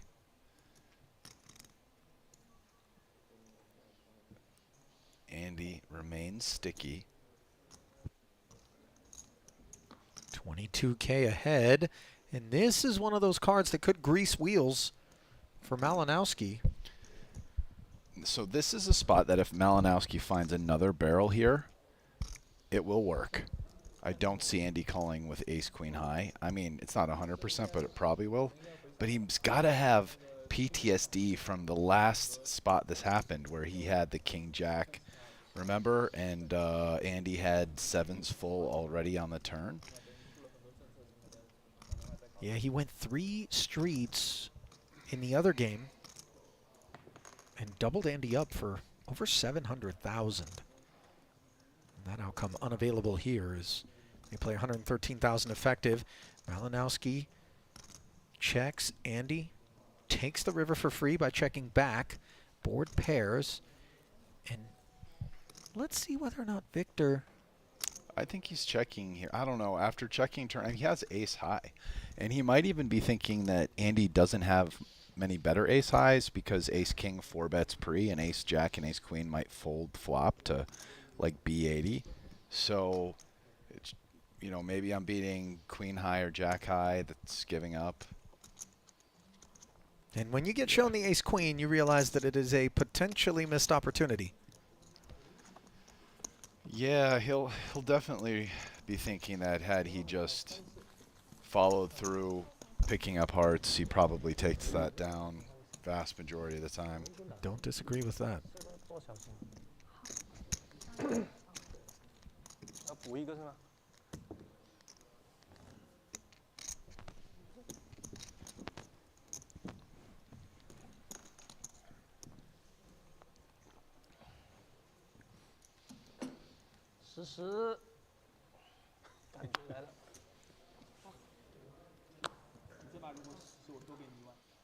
Okay, this is just an aces-rich environment. Is already in this first few orbits, they've been dealt 3 times by my count, maybe even 4.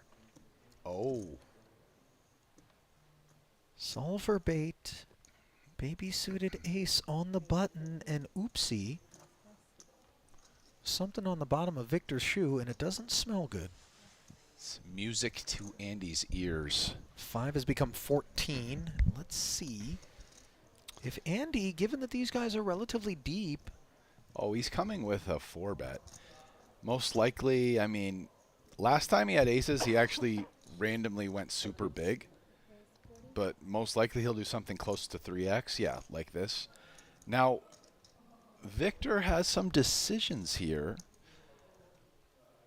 do you call, or do we really take the solver bait? And by that, you mean put in number 5? Yeah. And which is probably all in. All in. Oh my goodness, he does announce all in, and he's beaten into the pot. They negotiate to run it twice, and that is a deflating sight there. You could see the moment when he realized Andy had aces. Yeah. Test came back positive.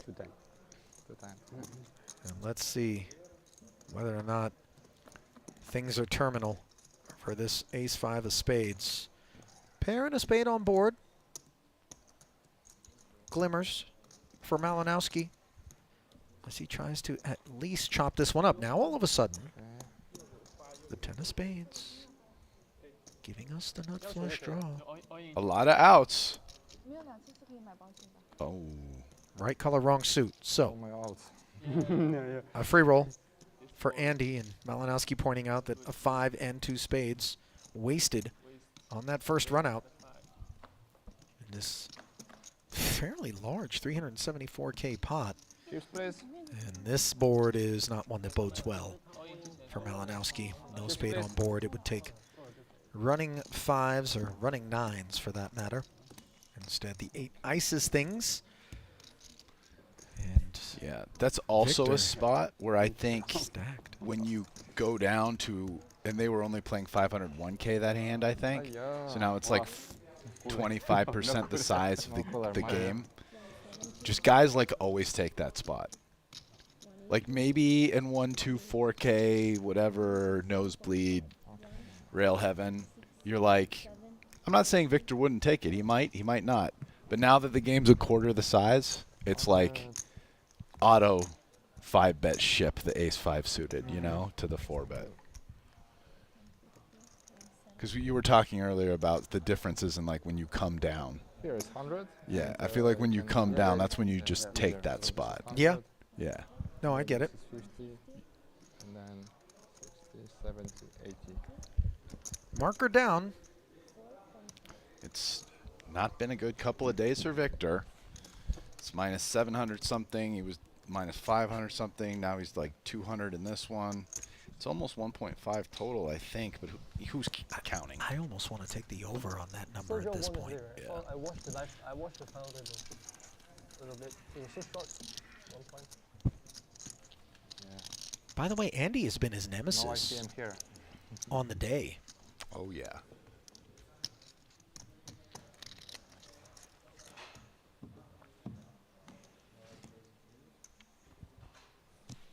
Thank you, Tova, by the way, in the YouTube chat.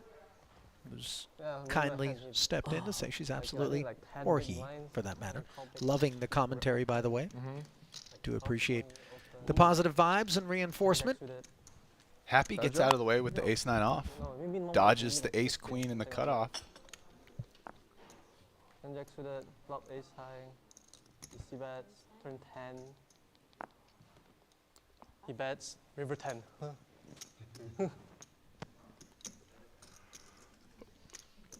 Ace Queen raised to 2,500. Wei Liang Chan choosing the 3-bet to 10,000 with the 9s.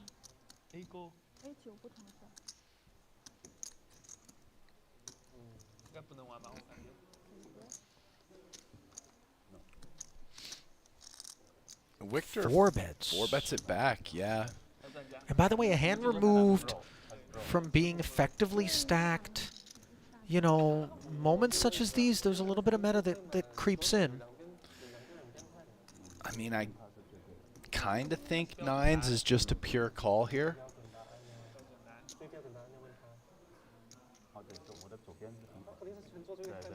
Obviously, if Wei Liang Cheng knew his opponent had ace-queen off, you would rip it and hope you could get a fold. Be a small favorite if you don't, but just think from a theoretical basis, calling is kind of what you want to do.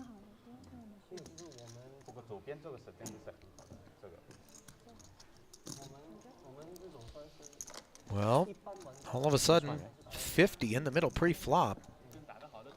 And a 501K.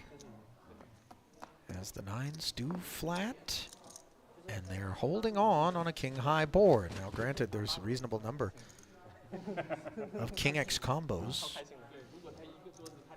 in Malinowski's range, even as a four-better, Rast? You know, I think that Weiliang Chen probably has more king X as like a larger part of his range. Having 3-bet hands like king, queen, jack 10 suited that probably call this relatively small 4-bet out of position. Think Victor 4-bets a few less king X combos. So that would be, yeah, final answer.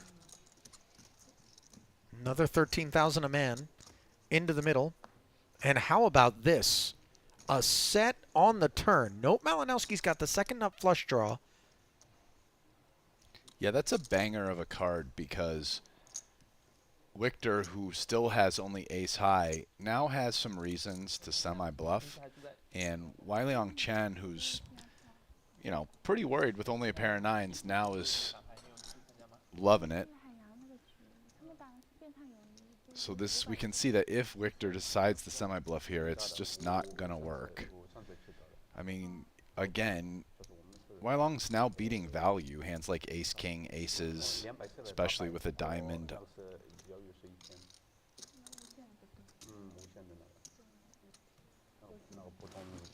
41,000. The follow-up bet. And of course, Weiliang did not peel to make a set of nines and go somewhere. But perhaps some concerns about pocket kings and diamond combos? Yeah, I mean, it's possible Victor has kings or has a flush, but, you know, you're not folding. I think maybe he doesn't really have enough money. I think maybe you jam here. Yeah, let's... Yeah, he agrees. Much more? It's just not that much more. Yeah. Sure isn't. $57,000 when it's all said and done. Yeah. And at that price, provided that we can remove an ace-high flush from the opposition, are we compelled? Apparently we are. Victor makes the call. They're on their backs. Twice?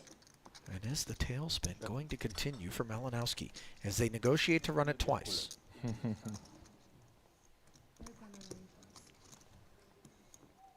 Only the deck knows.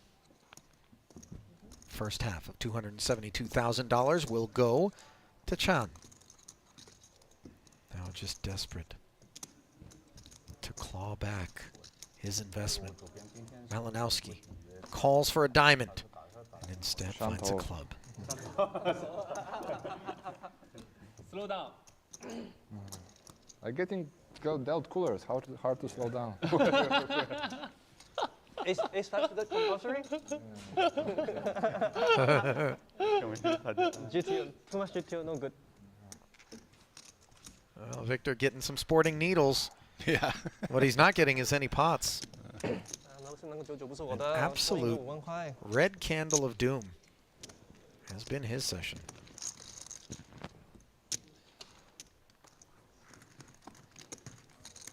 I 记得这之前跟秦总打牌的时候，打很大的时候，那个2000万港币上台的长牌，我们还赌那个对折啊，那宝宝最开心了，人生应该最开心是那宝牌。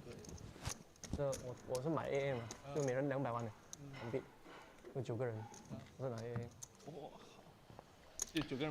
Yeah, I mean, to be fair to Victor at this point, he's just not running really good in the sense that he's taking some kind of reasonable spots and just running into it. Like, yeah. But he's also pressing things a little bit. He is. I think. He is. No, certainly. But it's like, sure, you know, but he's pressing things. It's hard to say, like, do his opponents always have it? Like, I don't know, maybe not. But, like, imagine that was the 10 of diamonds. Like, nines probably folds the turn. Nines with no diamond. Or if it's the 8 of diamonds on the turn, right? Like, that was a very unlucky turn card. Yeah, you're right. Right, like, the ace-5 suited. It's not like a terrible play, right? Andy doesn't need to have aces. Even if Andy has it, what if Andy has kings and instead of having 10% equity, he's got 30%? Yeah. And he chops the pot, right? There's just all kinds of ways he's playing aggro, he's taking spots, arguably pushing it, but also just running bad. I mean, the other hand versus Andy at the other table, which was way bigger, Andy doesn't need to have sevens full on the turn, you know? So it's kind of bad luck, is what it is. Lost in the discussion, by the way, is a pre-flop 3-bet by Happy with ace-8 suited as she came over the top of the Wei Leong Chan open. Jack 10 from the button, conceding. Ooh, to 17. Yeah. All right, that's her first pot. Let's go, Happy. Very happy for you. It was a good time to break the seal. 3-bet out of Wykin as the pocket nines pay a visit to Andy. Young sharing a 9, unfortunately, as he tries to put the squeeze on Wei Leong's call. Chan can close the action for another 7,500 with his suited connector. That's exactly what he does, and 3 players with 32-5 in the middle. We'll look up at ace, queen, 7. Second pair for Chan, the best of what's around. Young with just bottom pair, staring at those 2 overs. Checking back, and now how about a diamond draw for Chan,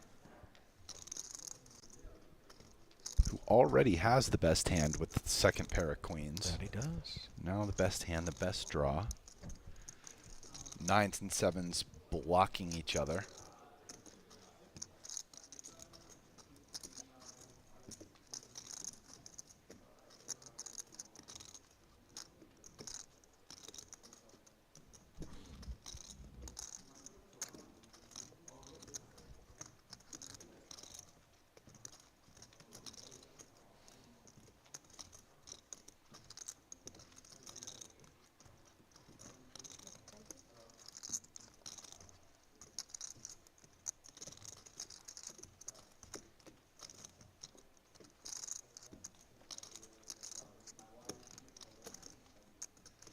After bet and call, this is a pretty easy release by Andy, I think.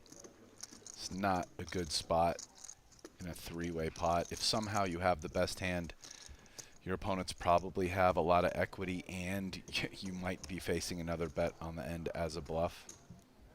25,000. Check called by Wykin, who can't like this jack of clubs. I mean, it does give him 2 pair. Yeah, it does complete flushes. It's definitely not. It's an all-right card for him. Well, for Chan, but not for Wykin. Oh, yeah, sorry.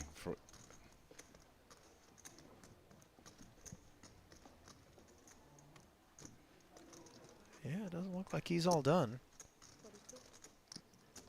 Firing once more, this time 42,000. And we are just really in the weeds with 7s here. Yeah, we can come up with hands we're beating, but again, having a 9 with the 7, extra bad. Some of the hands we're beating that we want Chan to have a 9 in them. Hands like 10-9, 9-8.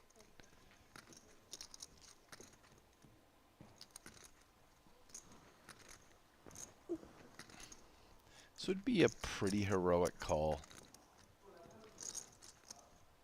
Again, we are beating miss straight draws, miss flush draws.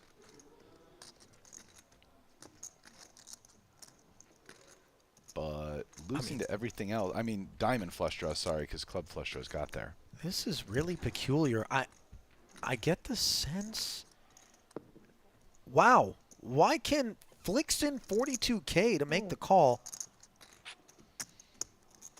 And I feel like there may be some history here of some sort, Rast.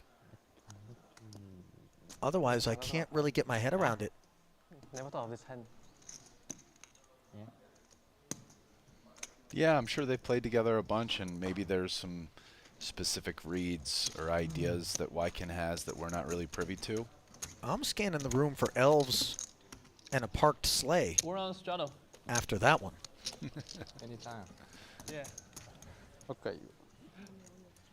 Well, mandatory straddle apparently has been briskly negotiated. Yeah, I wonder when. I don't really remember these guys all talking recently, but I guess we're here, and I'm here for it.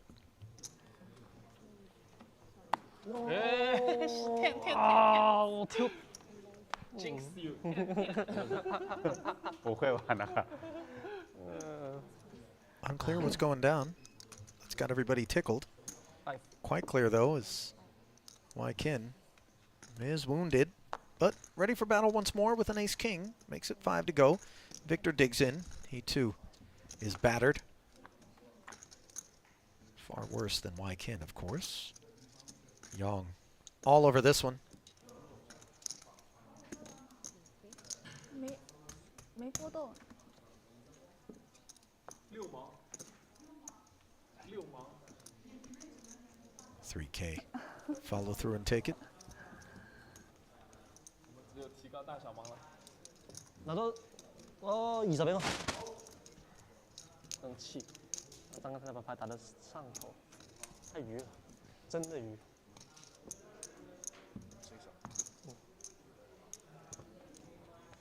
这个白色是1万。不过3张尾龙你肯定会扣住的。 25000一个。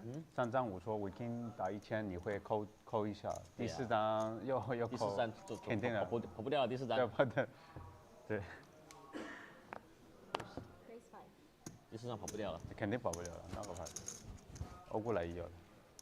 欧过来也有了。是吧 Ace 3 offsuit makes it 5 to go.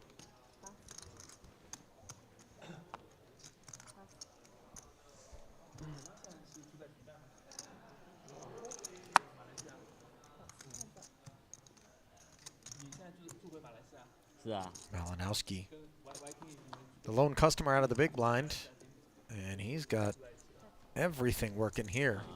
Top pair, backdoor nut flush.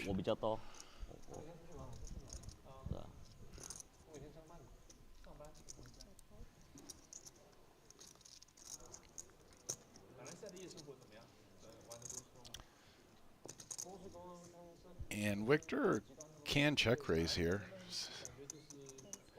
Doesn't need to just call. Takes that line. Now, obviously, against ace-3 off, he's going to wish he just called since that hand is drawing pretty close to dead. Would love to keep it in, but lots of reason to put more money in the pot with top pair, top kicker. 5K follow through, getting punished. Check 3x and take it down for Victor, who may have forgotten what that feels like. Again, win the little ones, lose the big ones. Yeah, not a winning formula, but one formula that rates to delight, potentially make you a winner in a $30,000 guaranteed Triton reward tournament is heading over to our friends at QQ Poker and getting yourself an account. New players, put that deposit in before October 11th and be a part of our tournament, which runs October 7th through the 12th. Whether you're a beginner or a seasoned player, QQ Poker has you covered with Asia's fastest growing poker platform, offering fair play, a wide range of games, and an easy-to-use interface for all. That's QQ Poker. Head over and sign up today. QQPK, what else do I have to say? Uh-oh. Just feel that beat. Let's go, guys. Let's get up and dance. Oh, it's gone. Rasty, I confess that black tea hit you faster than I thought it was going to. Oh, there was no tea there. It was just pure music. I'm an animal. You get that electronic beats coming through. Uh-oh, all of a sudden I throw on the onesie, go to Burning Man, do some dangerous things with all kinds of nicknames. Let's go. Get after it. But luckily, that promo only lasts for like 30 seconds. It's not long enough to really set me off. Pocket Kings here, setting off to 23,000. Wykin concedes letting go of the 5K.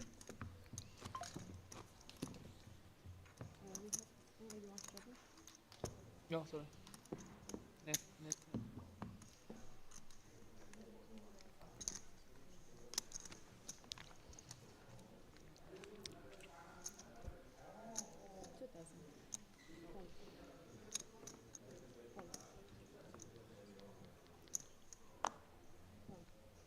Raise.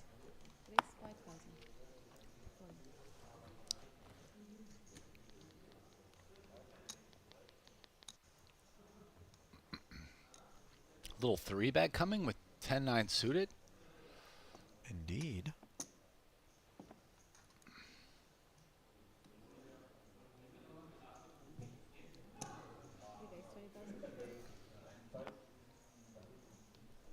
$20,000. Wyken considering the cold 4.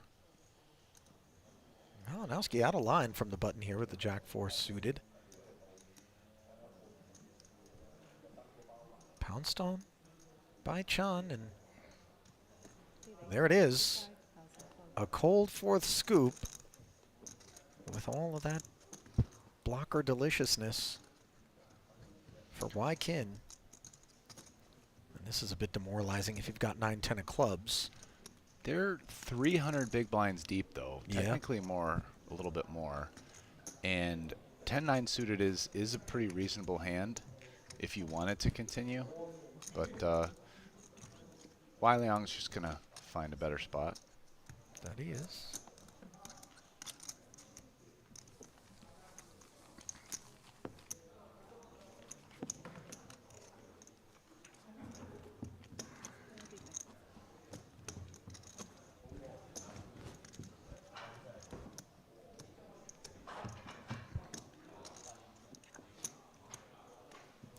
That's a hand that is very different than if it had gotten played on the other table, where almost everyone in that spot, like 300 blinds deep or whatever, if they're, well, I guess technically they're a little less than 300 blinds because the straddle's on, right? So it's more like 150. But even at 150 blinds at the other table, I think most of those guys are calling the 4-bet even out of position with 10-9 suited. Pocket 6s and Jack 3 squaring off here. A limp from Wyken, whose 6s are still best despite the king and the 9 on board. Aaron with a cheeky 2,000 from the straddle. Now he's got himself a gut shot as Wyken kept an eye on him. Rapid fire, couple of checks on the turn, and now Zhang binks a hook for a winner.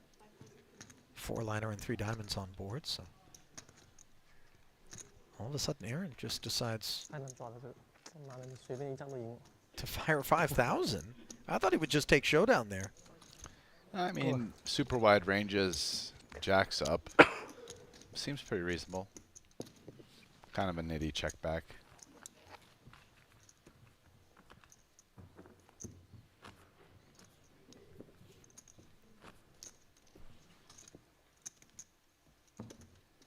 Onwards.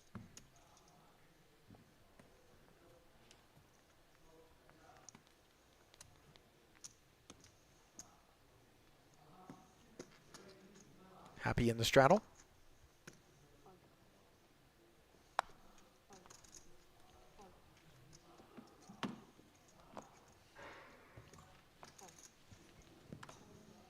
And they both share a 9. All right, first piece of information. Happy snap checked when Aaron limped. So I'm going to take like ace-9, pocket 9s. Wow, Aaron 2X is here. So I feel like Happy either has a flush draw, a queen, or a king. Well, not sure exactly what it is after Zhang limped from the big blind and then let out for 10,000 on the king queen 6 board. She did stick around. Just 77,000 back. This is a card Aaron might keep betting since he goes from having nothing to now having a kind of weird double gutter. Sure enough, he does barrel a flat 10. Once again, Happy makes the call. Board pairs on the river. Now, Aaron has no showdown. And he just folds out a turn. I mean, there's 45,000 in the middle, Rasty. I guess he just decided he didn't want to bluff, and we're not going to get to find out what Happy had. I mean, what if she had 2 small hearts and decided to shut down? I mean, 9-8 of hearts was possible. Aaron had the 7 of hearts. How rich do you have to be to just open fold the river there? What a hero. Even Happy looks dumbfounded by it. By the way, I'd just like to make a public service announcement to anybody who ever ends up in a heads-up pot with me in a similar situation. I would welcome, if not encourage, such maneuvers. Yeah, I like it when people just open fold. It's nice. I won't complain. I won't ridicule. I will simply quietly collect the chips and allow you to have your wish. I'll do more than not ridicule. I'll praise you. I will positively reinforce that. Wow, nice play. I had it. How did you know? I wish we knew exactly what Happy had, by the way, because wouldn't that be something if she too had like 9 high, 9-7, 9-8, something like that? Yeah, the 9-8 of hearts, right? Or whatever. That was a candidate. Meanwhile, Wykin getting frisky on the button. Jack-8 suited. Aaron wags his finger with the ace-5. Yang says, okay, let's see 3, which give him the best hand. Middle pair on a king-high board. And Rui Cao-like pace on this follow-through from Aaron. Wykin not chewing on it. I feel like she had queen 9. I'm hoping we'll come back and make a mystery hand out of it. But anyways, so in this one. Yeah, gets bet and called for 15,000 ahead on the turn. Zhang, break check with the ace high. Now a very relevant ace of hearts, given the back door has come in. Zhang with a pair of 5s. Not sure whether or not he considers that real showdown. So this is a spot, if I'm Aaron, I would really consider the block 3-bet bluff line. Like I bet like 6K right here. And if Wykin raises me, I just bomb it. And then if he doesn't raise me, I'm probably beat most of the time when I get called, but whatever, it's like 6K. So it's a great play now that he especially because he hit the pair of 5s and he has the ace of hearts in his hand. Well, there's 74 ripely hanging on the vine. So he's just going to skip the first part of it and just bomb it. Wow. No turkey, no cranberry sauce, just a stuffing of $250,000, and Wykin must bin the best hand. It's the ace of hearts that lets us do this. Yeah. In particular.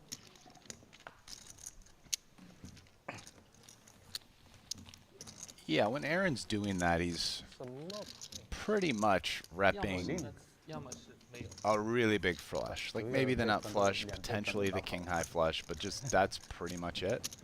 So the ace of hearts is just a huge card to have in that situation.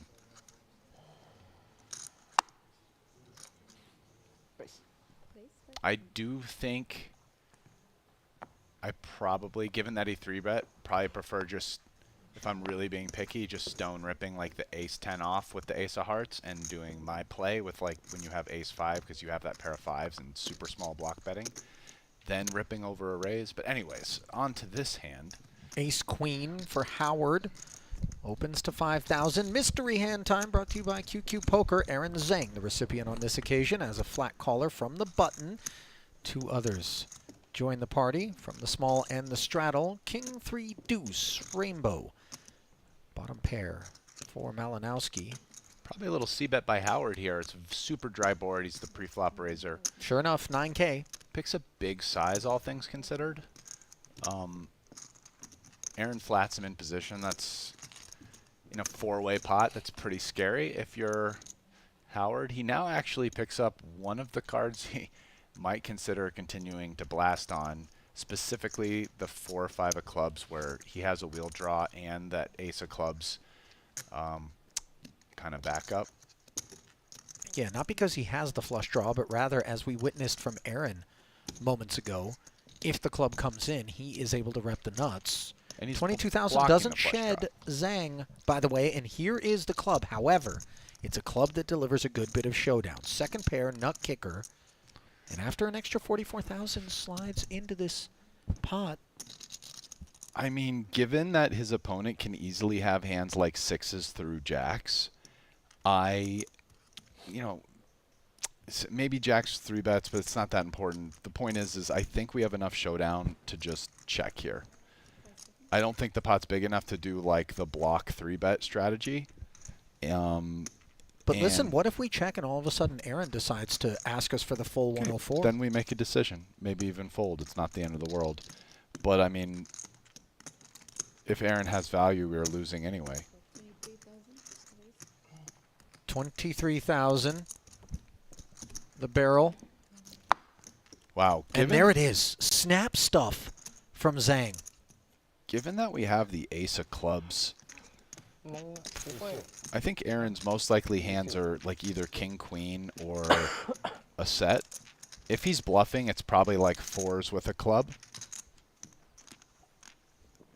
I confess that if I'm staring at Aaron right there and he's just got that mischievous smile on his face, it feels like he's just up to no good. Just call. I mean, yeah, I don't know. I'll go with he has a set. Let's go with 3s. Isn't that an impish smile, man? Yeah. But you think he's got it? You're going to go with a set of 3s? Well, listen, it's way more likely that he has it than he doesn't. Like I said, if he's bluffing, I think it's 4s. But he's more likely that he has it for a bunch of reasons. Just the way the pot played, the fact that he's not raising him that much on the river. Like, theoretically, you're supposed to have it most of the time here, right? Well, he can't raise any more than this. Yeah. And he does get called 4s, as you mentioned. That's what you're going to see when you see a bluff a lot. Yeah. Well, enjoy yourself a full double, Mr. Howard. 多一点可能掉了啊，多一点可能掉了。这个马量有点难盖。Zhang putting him to the test there. It's a pretty gutsy river play by Howard. 他是很难跟。是吗？这个人家跟人家打得好，应该赢吗？是吧？这个扣得好。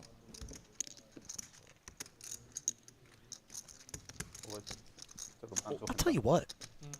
Initially, it felt like this was going to be a sedate affair relative to the first half of our coverage today of the, 1K, 2K, 4K straddle, 5 or 2K big blind. 所以才我紧张啊！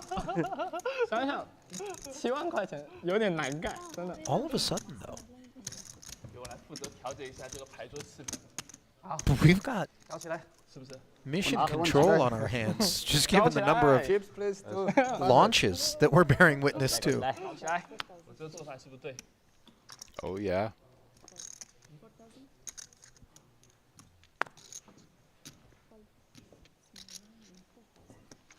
Straddle and double straddle. Right on cue.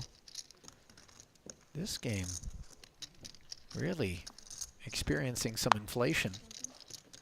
Malinowski, the responsible party with Jack-7 suited for escalation.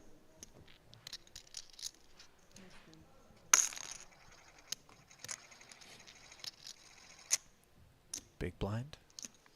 Attacking the double. Chan decides if it's this hard for me to put in the call, it must mean I should just step away. 我同学。就是我们在尔湾住的那个房子啊。对。那这么巧，很有缘分。就你走的时候就我们住。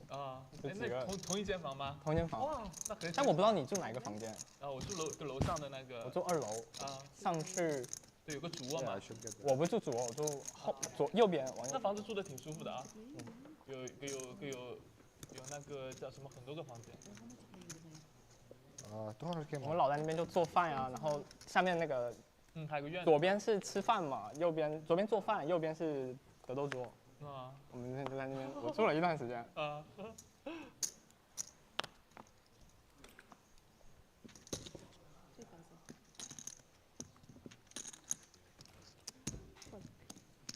Aaron makes it a smooth 3,000 with Queen 5 suited. Happy flats with 10-6 of hearts. Now Andy experiencing temptation. Makes it 10 flat. Relatively small 3-bet. And here we go. 3 ways to the flop. 好，我们两个合力，好不好？4张牌打他，我们奥马哈打他。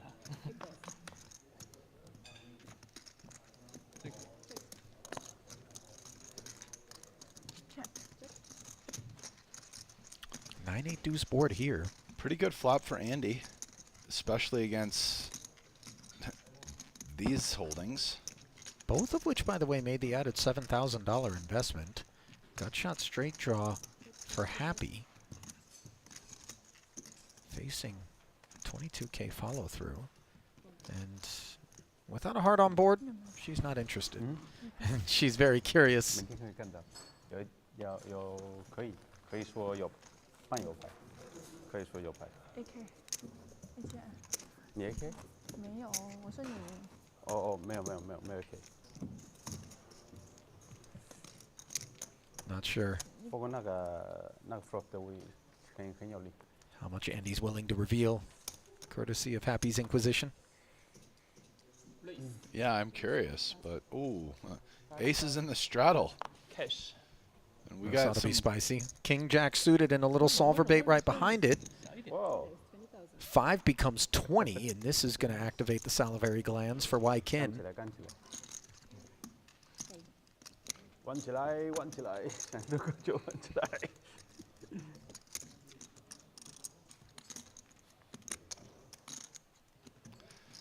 It's a very weird spot because Aaron and Wykin are super deep.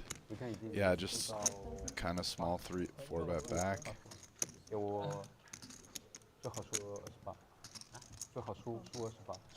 55,000. 对呀。 A demoralizing sight. If you're happy, who just says goodbye. 他这个 Rightfully. 2次3条。到我到难过了。2次很好的牌。对我够 K 左花。他们中了2次 set。为什么我没有选 AA 啦 ？A10。你是抽对啊？对，我抽对。我不应该我。 Well, guys, looking at the YouTube chat, just shy of 3,000 of you joining us live right now. We appreciate it. But only 162 of you appear to have taken the time to move your mouse over the thumbs up and click like. It is all that we ask in exchange for that which you're soaking up free of charge. So now would be the time. Do us a favor, click like.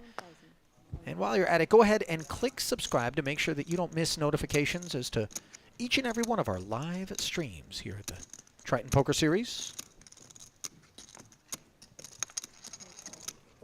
Happy flatting the baby suited ace this time and facing a raise from Andy. She's got his hearts covered. Andy, remember, 6-7 of hearts won him the $700,000 pot against Malinowski, so perhaps he's got some fond feelings for this particular holding, and his fondness may continue as he is outflopped. Happy's ace high with middle pair on a dry board.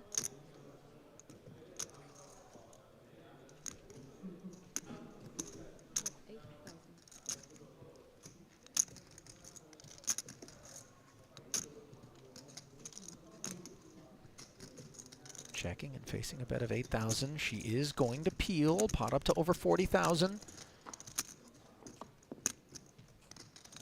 Jack of no help to her.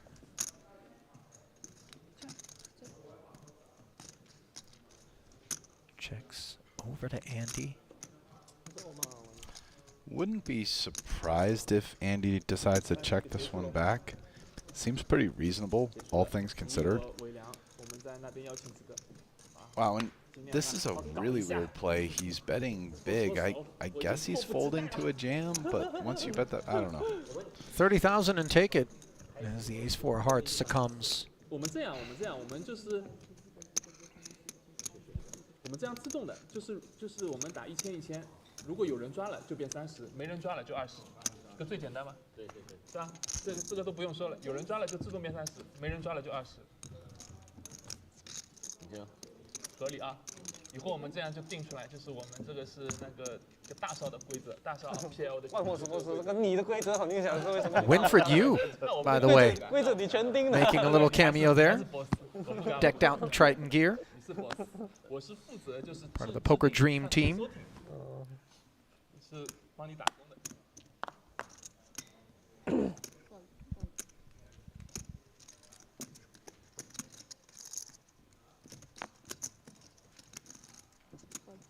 Happy. Limping under the gun with Queen 9 suited. Why Kin? Didn't he do this with like an 8-3? Granted, he was a raiser, but small blind, 7 suited, gets in there, and now Aaron, with 2 queens, just clicks it. 你这个应该反弹一下。没什么弹性了，那我就不客气了，我要大力进攻了啊。Well, careful, Mr. Zhang. He looked like he was going to fire, and he's taken a very funky line. Happy with the Queen Eye spade draw. Bets, and then the jam from Aaron. We're off to the races as she calls off the extra 51,000. Wow. 118K pot. Let's see. It would appear that they have negotiated to run it twice. What percent? How many? 我们要发一次，刺激点，好不好？心跳的感觉，心跳的感觉。应该算好2次吧？啊，2次。 First board run out 黑头 is Aaron's. 踹 As the queens have held. 黑桃，给美女个黑桃。 And then the spade shows up. So, Happy gets some relief on the final run out.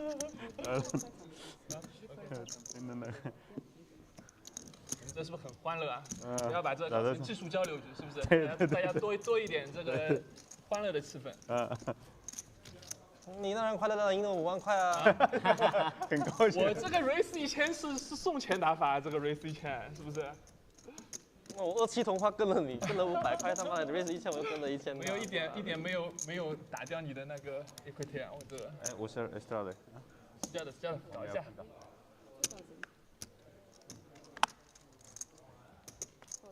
哎，这1000不是吗？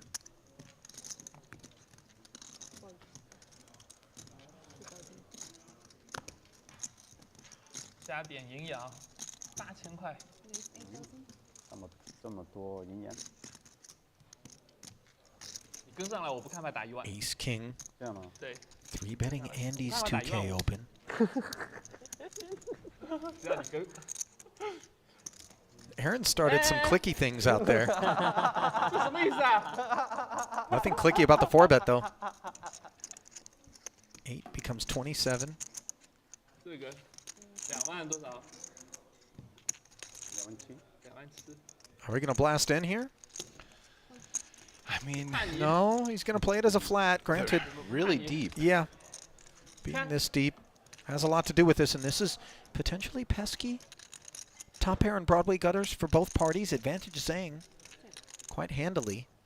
Clubless kit in both camps. So it goes check, check promptly. The 10 pairs on the turn. Andy now improves to a queen kicker.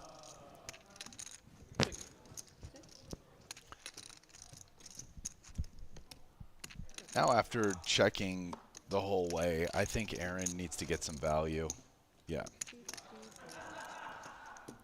And it's going to be hard for Andy not to pay this off after they just checked it, because Aaron can have a lot of hands. Yeah, so the turn check down leaves Andy paying off 50,000 on the river. Zhang not afraid of those clubs and getting value. You know, no disrespect, but this crew here makes Tan Xuan look like a guy who tanks. Rui Cao, for that matter. Sorry, that's who I'm referring to. Mixed them up, but you know what I mean? This is just eye-watering pace. Yeah, I mean, at least in this game, Aaron is a lot of fun. I mean, I don't know if he's going to play like this. I mean, the game's only twice as big as when they straddle here, but he could be a fun addition to the big boy lineup. No doubt about it. He's in there, you know, doing some goofy stuff, a little blasting. I know this lineup, he probably feels more comfortable in some respects. The other one is 400k stack would be the shortest on the table as opposed to the deepest, but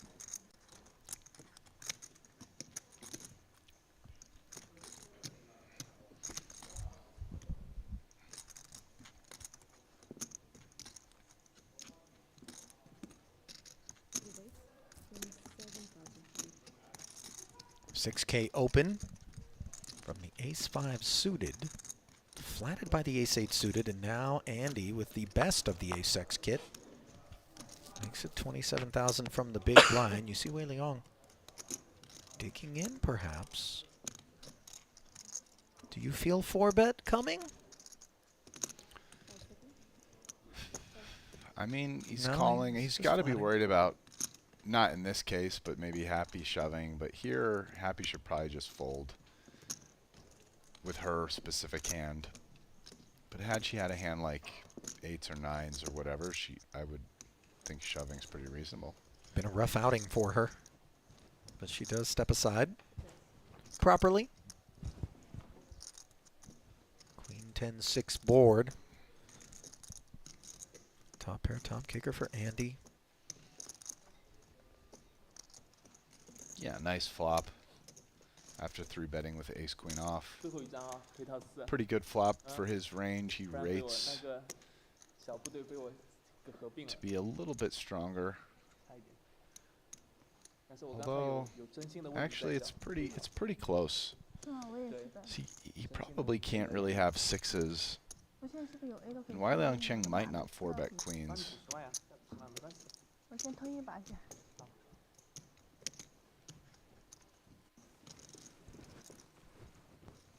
24K follow through. Ends matters promptly.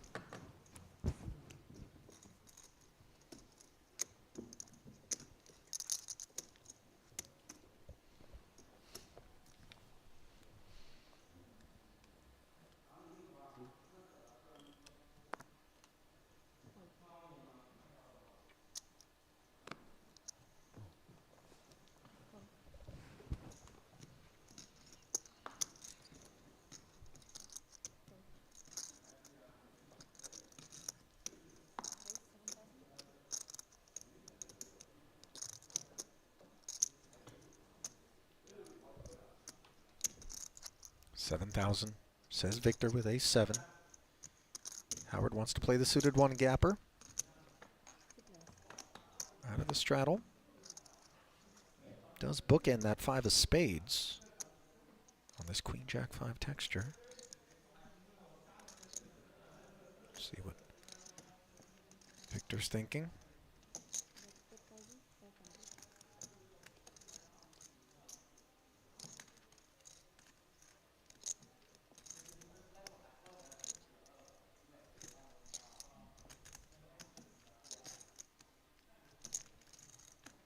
$4,500. Yeah, Not Howard's thrilled to get called. Apologies, Rast. Board yeah, pairs. Howard's just flatting. It's a small bet, right? 4,500. It was around 30% of the pot, and we can see Howard's just wrapped around that 5 with the 3-card straight flush draw. And now, Boy, I don't want to make a meal of the manner in which Victor checked here, but there was something exasperated about it. Again, I don't have a baseline, but this felt like a good bit of resignation, and I'm not sure if that has anything to do with what appears to be Howard's choice, but he barrels 24-5 and takes it, and he shows him. As if the game wasn't open already. Little moves like that could turn a brush fire into an inferno.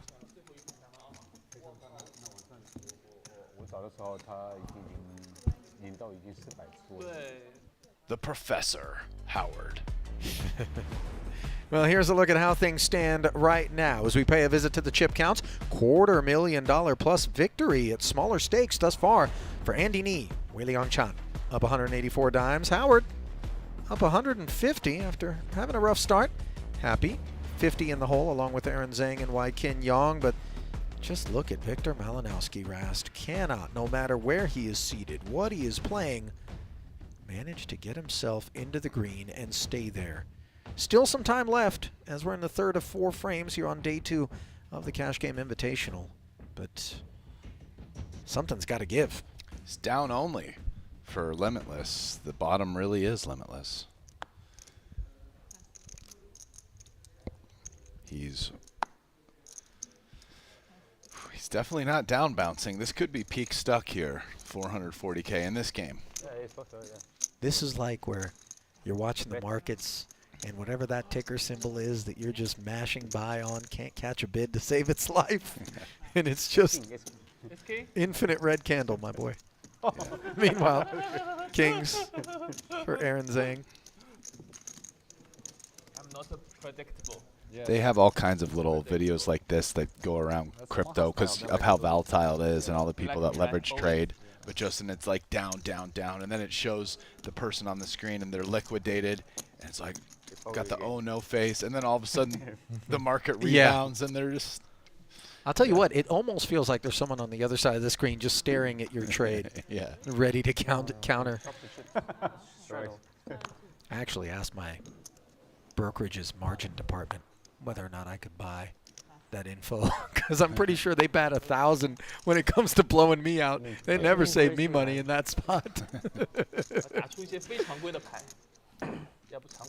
Ace Jack for Aaron. Limps in the straddled pot.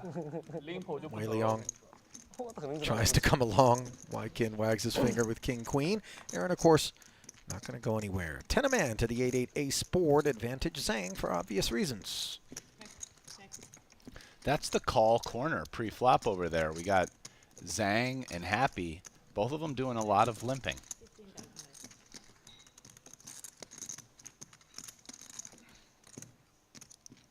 Oh.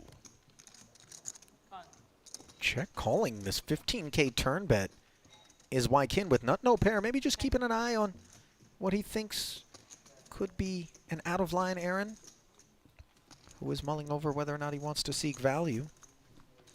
And he does. Yeah, he's reaching for the whites, by the way. He's going big, too. Oh, yeah.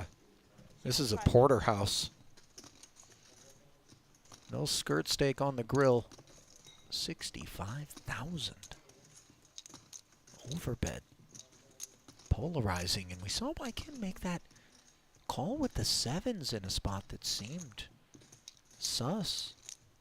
And here he is. Not yet folding. King, Queen high.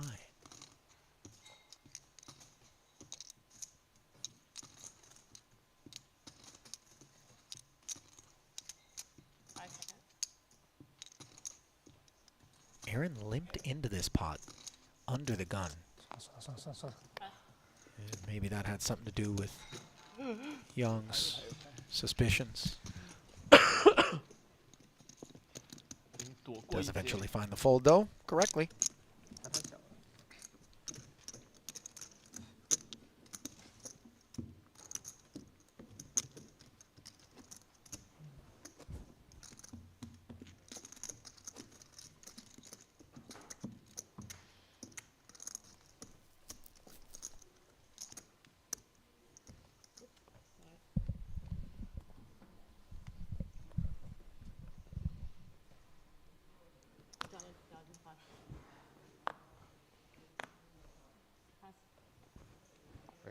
Who do you want a piece of in this game right now?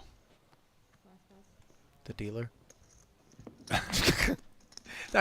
Don't read into that, by the way. That's not how I meant it, but just the safest of buy-ins would be theirs. You know, presumably they're always going to profit with some tips from the winners. Whereas nobody else is guaranteed a W, especially as this is a market that feels volatile, Rast. You know what I mean? Oh, yeah.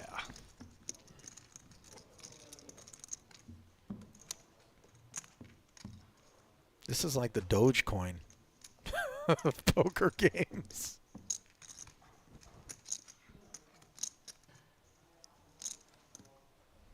GameStop? No? Definitely don't want a piece of GameStop. Only if Wall Street Bets is about to pump it. Well, they tend to have an air hose at the ready with some sort of ticker. Meanwhile, Malinowski makes it 2,500 to go. No straddle on. Howard choosing to flat with ace-king. Perhaps looking to tempt somebody into getting out of line and put a 4-bet in. Or a 3, rather. As a back raise. Instead, a couple of queen-10 suiteds join him, and both of them have not only out-flopped him with top pair and the gut shot, but are blocking his path to Broadway. Rapid-fire round of checks. Jack on the turn.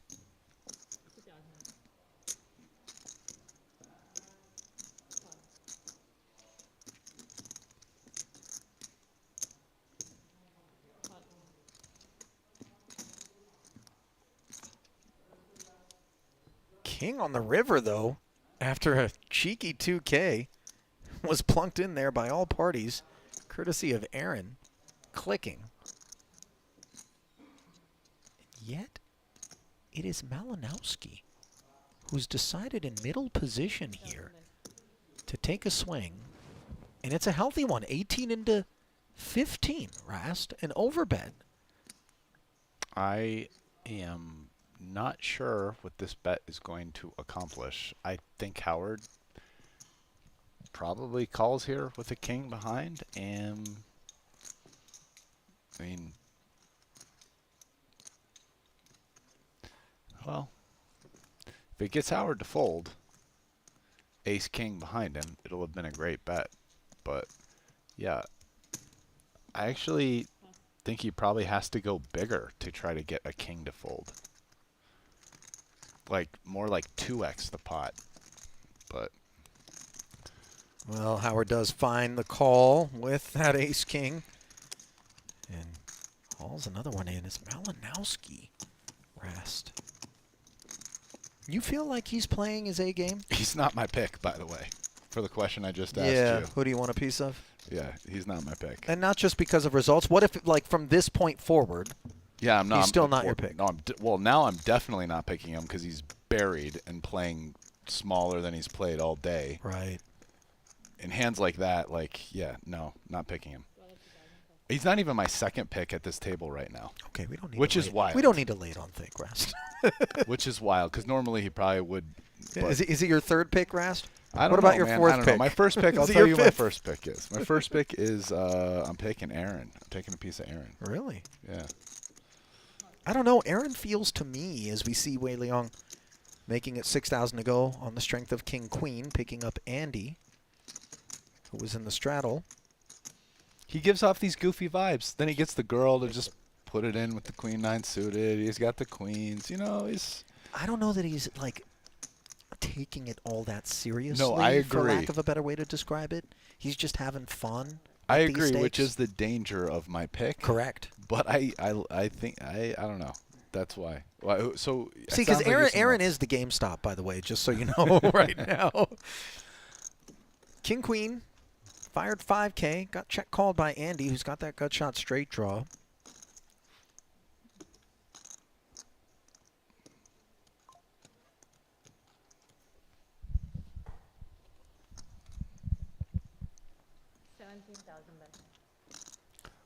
Now, Andy comes out swinging for 17,000. This is always peculiar as the pre-flop raiser when we're allowed to c-bet and all of a sudden something relatively dry looking like the 5 of hearts rolls off and we are led into. Yeah, the 5 of hearts didn't really change anything.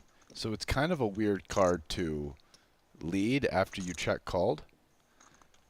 And maybe that's making Wei Liang suspicious.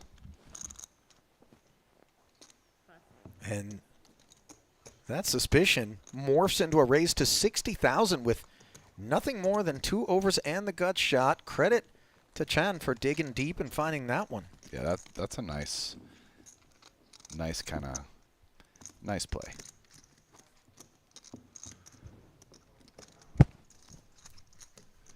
He also was sitting there with King Queen going, it's a little uncomfortable calling this. If I really think my opponent's weak, sure. Maybe I just raise and take it right here.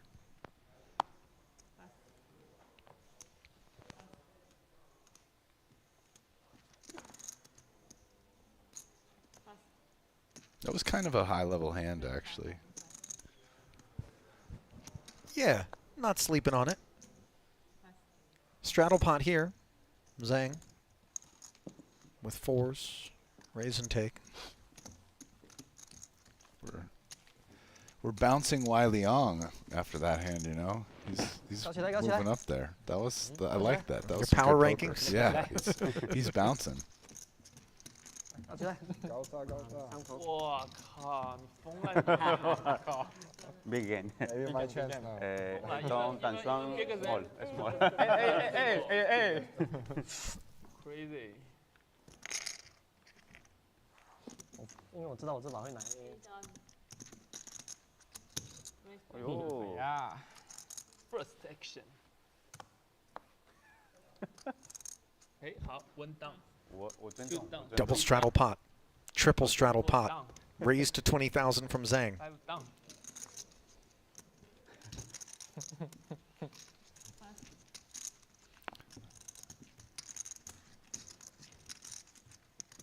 有点勉强。Wykin already in there for 8. Calls the extra 12 with ace-3. Comes up very empty on the queen 8-7 board. Not the same story for Zhang, who takes a peek over at Young to see how deep he's sitting. Backdoor clubs, bottom end of the open-end straight draw. Yeah, like Aaron's chances of winning this one. Right here, I guess.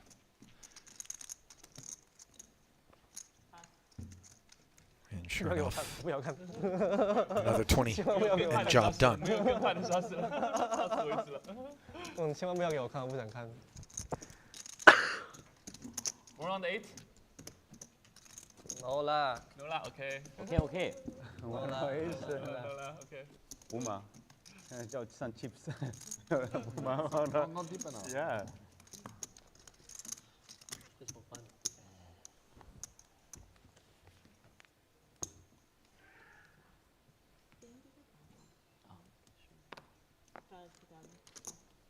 Ooh.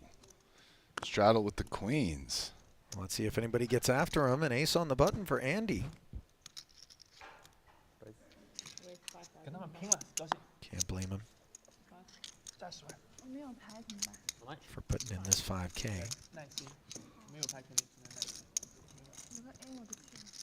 这个桌没有牌不能赢啊，要稍微合着的牌力。我也不建议你送我2把。私底下聊。桌面上分看。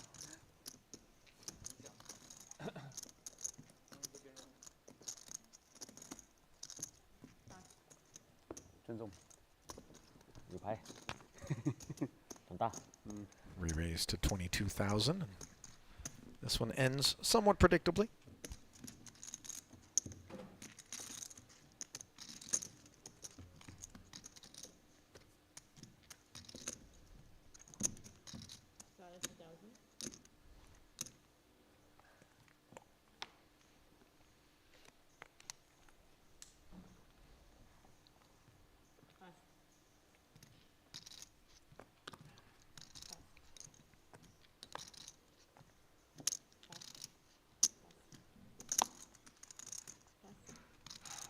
Ace King for Chan, folded around to his big versus the straddle.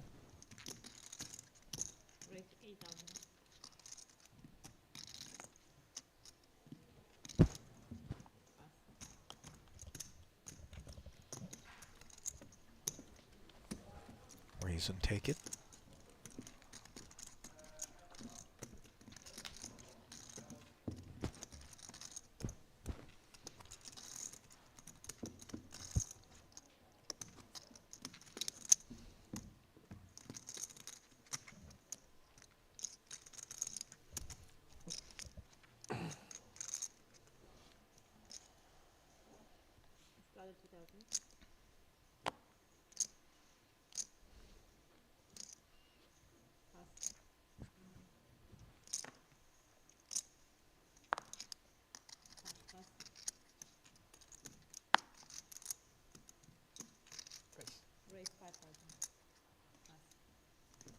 we go to 5,000, courtesy of a couple of deuces on the button for Howard. Wycan not interested in the Jack-8 suited. Aaron has a deuce in hand, inconveniently, defending with the big little combo, and out flopping as he finds a queen on an ace-high board. Yeah, but he's going to lose this pot. Just going to check bet fold. Pre-flop razor. Aaron doesn't... Oh, no, sorry. He flopped a queen. My bad. He's not. I was like, really? Yeah. Rast, you looking into some sort of crystal ball here? 12-5 from Howard as he seeks to rep the ace unsuccessfully. Appeal from Aaron, and that's exactly the card he wanted to see. I was zoning out there, Ollie. Somehow I thought he had no pair. Trips far from no pair, and now a full house. Just in case there was kicker issues, deuces counterfeited, playing the board and getting away. See, one thing you'll really notice here that I think Aaron does pretty well is he employs a lot of big bets, right? Not even just like close to pot over betting. He's doing, you know, 1.5x, a lot of big betting. Mm-hmm.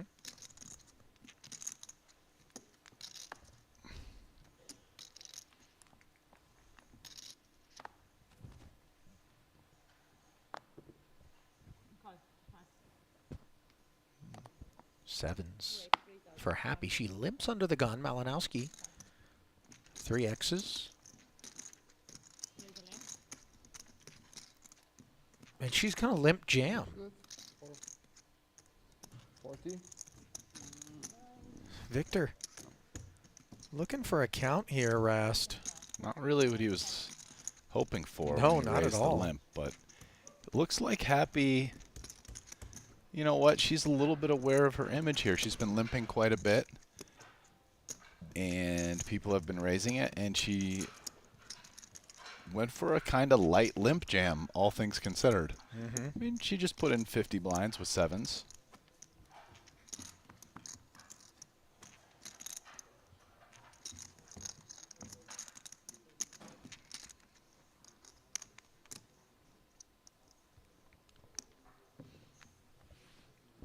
Yeah, because she didn't straddle, right? No, she just limped. Yeah. And So actually, stuffed it everybody's in. been straddling, but she didn't.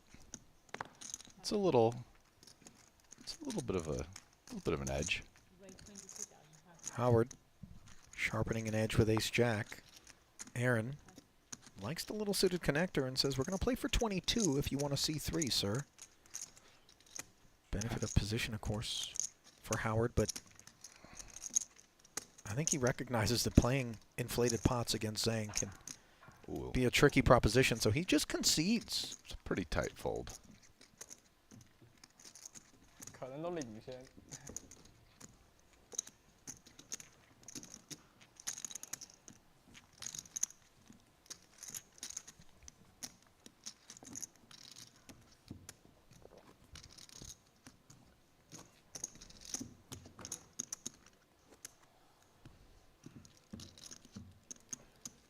It does feel to me, Rast, like Aaron Zhang is absolutely holding court out there right now.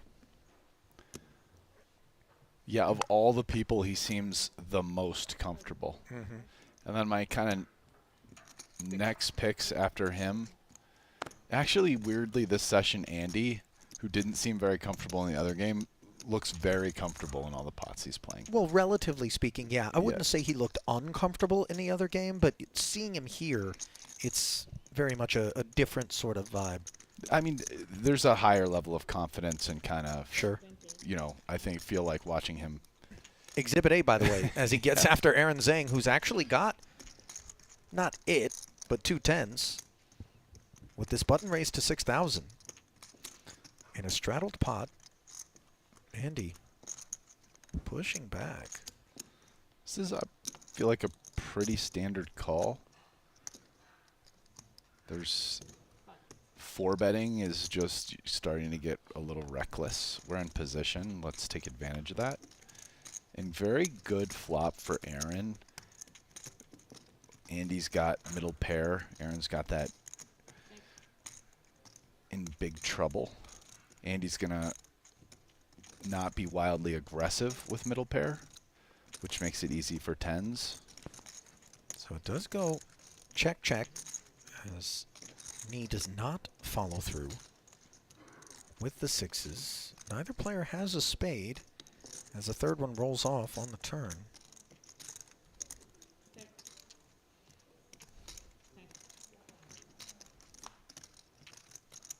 Still no betting.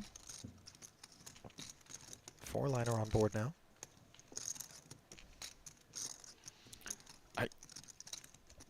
Aaron could maybe go for value here. If I'm playing somebody who I'm not that worried about them check raising me a lot on the river, I really might do it.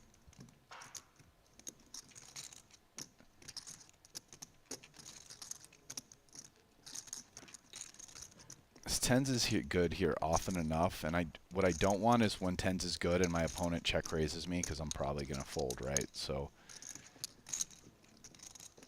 but if I'm not worried about my opponent doing that, then you just have the best hand a lot. Let's get value. Yeah, Aaron, I'm telling you, man, that's why I'm taking a piece. I love it. Yeah, here we go. 15K. Check called by Andy, and you see Zhang just able to cobble value in spots where perhaps others might not. So Andy, the victim on that occasion, although perhaps a little bit at his own hand. And in spite of the fact that Aaron has been the most active of participants and seems to have a good winning percentage at Showdown, he is the most modest of winners in the game. Wei Liang Chan up top, $217,000 in the black. Victor Malinowski can't get anything going. Rast and I will step aside and be back with the fourth and final frame of day 2 in just a few. Stay close.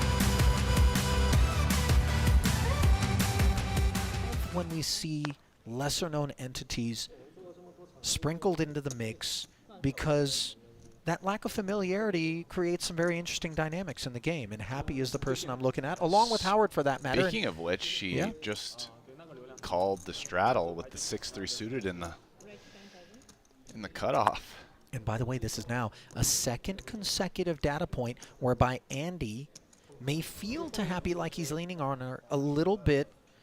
Direct left, raising it up, button 10,000. As we can see, ace-king is what's responsible. And in turn, it's the same, which warrants the re-raise to 31,000 by Malinowski. Yeah, but this time she's going to get to see, because this is likely going all in here between the two, that Andy has a big hand and will feel better about it. Although I think the last time Andy had 10-7, but it was also like big blind versus straddle, as opposed to cutoff dealer. But this time she'll see he has a big hand, so maybe she won't feel like she's getting picked on.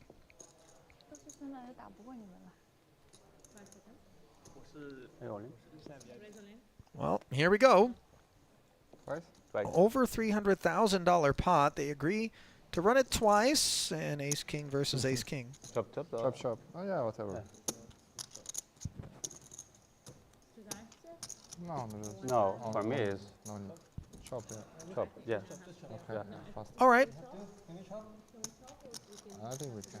Guys just trying to negotiate to chop it up pre, given they both have ace-king, not looking for any bad beats. And they agree pre-flop to chop it? Sure. Can we run the board just for show or no? No show. No, sure. Yeah, because if run, someone hits a flush. Then yeah. Negative free roll. Yeah. Okay, sure. No problem. Yeah. Luca Vivaldi on.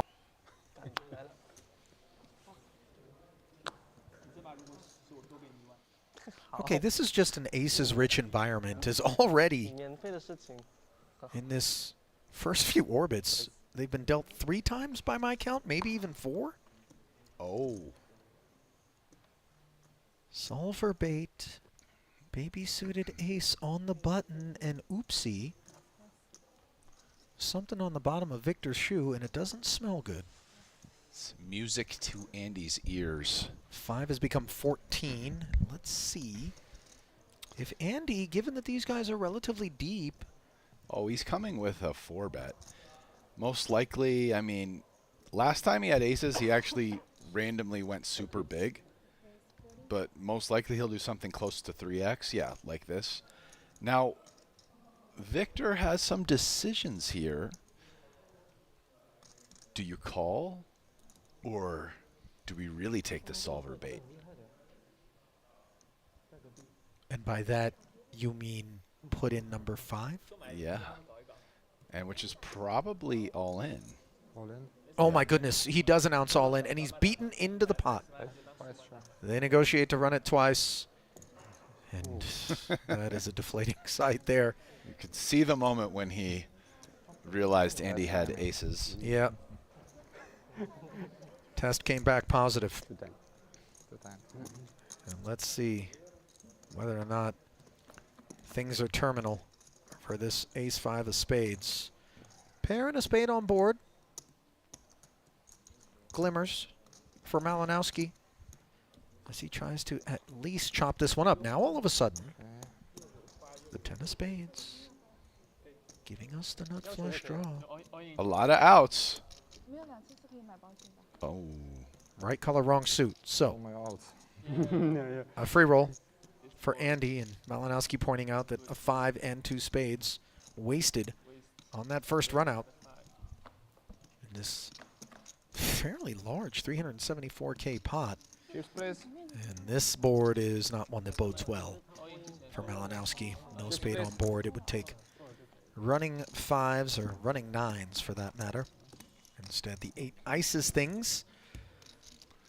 And yeah, that's also Victor a spot where I think stacked. When you go down to, and they were only playing 501K that hand, I think. So now it's like 25% the size of the game. Just guys like always take that spot. Like maybe in one kindly stepped in to say she's absolutely, or he for that matter, loving the commentary, by the way. Do appreciate the positive vibes and reinforcement. Happy gets out of the way with the ace-9 off. Dodges the ace-queen in the cutoff. And Jack suited, flop ace high, he bets, turn 10. He bets, river 10.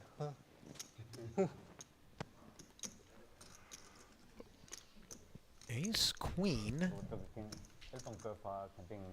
raised to 2,500. Wei Liang Chan choosing the 3-bet to 10,000 with the 9s.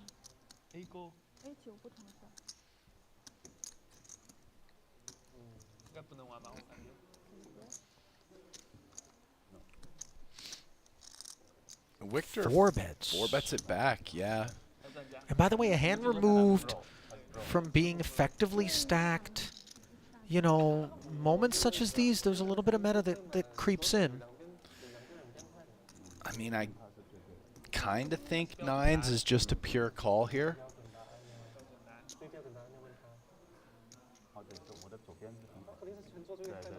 Obviously, if Wei Liang Cheng knew his opponent had ace-queen off, you would rip it and hope you could get a fold. Be a small favorite if you don't, but just think from a theoretical basis, calling is kind of what you want to do.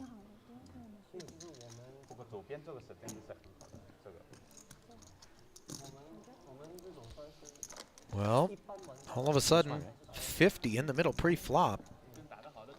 And a 501K. As the 9s do flat. And they're holding on a king-high board. Now, granted, there's a reasonable number of king X combos in Malinowski's range, even as a 4-better, Rast? You know, I think that Wei Liang Chen probably has more king X as like a larger part of his range. Having 3-bet hands like king, queen, jack 10 suited that probably call this relatively small 4-bet out of position. Think Victor 4-bets a few less king X combos. So that would be, Yeah, final answer. Another 13,000 a man into the middle. And how about this? A set on the turn. Nope, Malinowski's got the second nut flush draw. Yeah, that's a banger of a card because Victor, who still has only ace high, now has some reasons to semi-bluff. And Wei Liang Chen, who's, you know, pretty worried with only a pair of nines, now is loving it. So this, we can see that if Victor decides to semi-bluff here, it's just not going to work. I mean, again, Wei Liang's now beating value. Hands like ace, king, aces, especially with a diamond.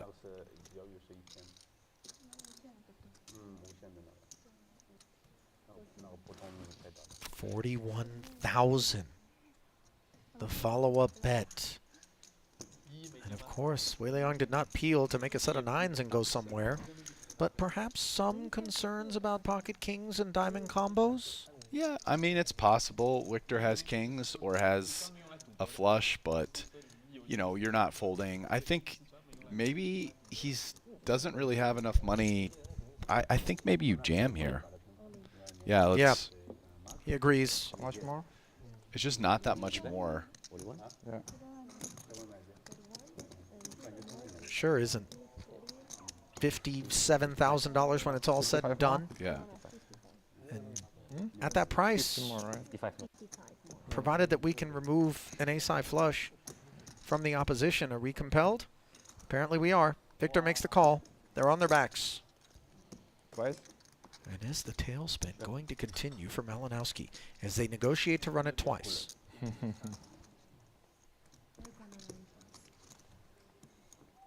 Only the deck knows. First half of $272,000 will go to Chan. Now just desperate to claw back his investment. Malinowski calls for a diamond and instead finds a club. Slow down. I'm getting dealt coolers. Hard to slow down. Ace 5 is that compulsory? GTO, too much GTO, no good. Table, which was way bigger. Andy doesn't need to have sevens full on the turn, you know. So it's kind of bad luck, is what it is. Lost in the discussion, by the way, is a pre-flop 3-bet by Happy with ace-8 suited as she came over the top of the Wei Liang Chan open. Jack 10 from the button, conceding. Ooh, to 17. Yeah. All right, that's her first pot. Let's go, Happy. Very happy for you. It was a good time to break the seal. 3-bet out of Wykin as the pocket nines pay a visit to Andy. Young sharing a 9, unfortunately, as he tries to put the squeeze on Wei Liang's call. Chan can close the action for another 7,500 with his suited connector. That's exactly what he does, and 3 players with 32-5 in the middle. We'll look up at ace, queen, 7. Second pair for Chan, the best of what's around. Young with just bottom pair, staring at those 2 overs. Checking back, and now how about a diamond draw for Chan, who already has the best hand with the second pair of queens. That he does. Now the best hand, the best draw. 9s and 7s blocking each other.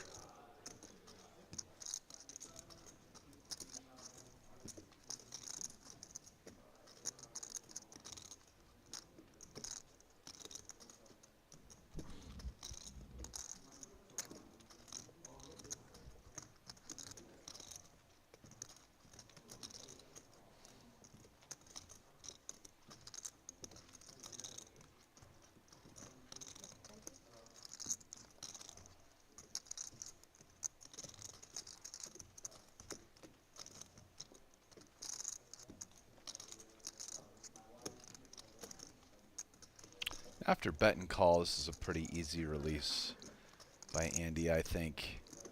It's not a good spot in a three-way pot. If somehow you have the best hand, your opponents probably have a lot of equity, and you might be facing another bet on the end as a bluff.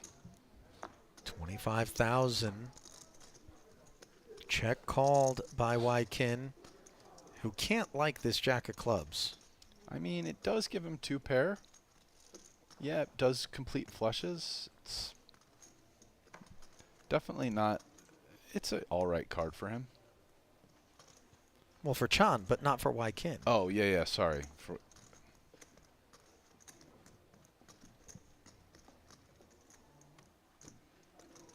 Yeah, it doesn't look like he's all done.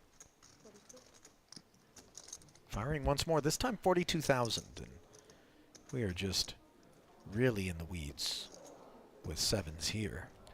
Yeah, we can come up with hands we're beating, but again, having a 9 with the 7, extra bad. Some of the hands we're beating that we want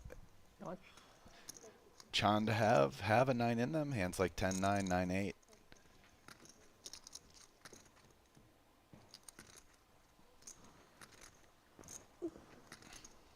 This would be a pretty heroic call. Again, we are beating miss straight draws, miss flush draws.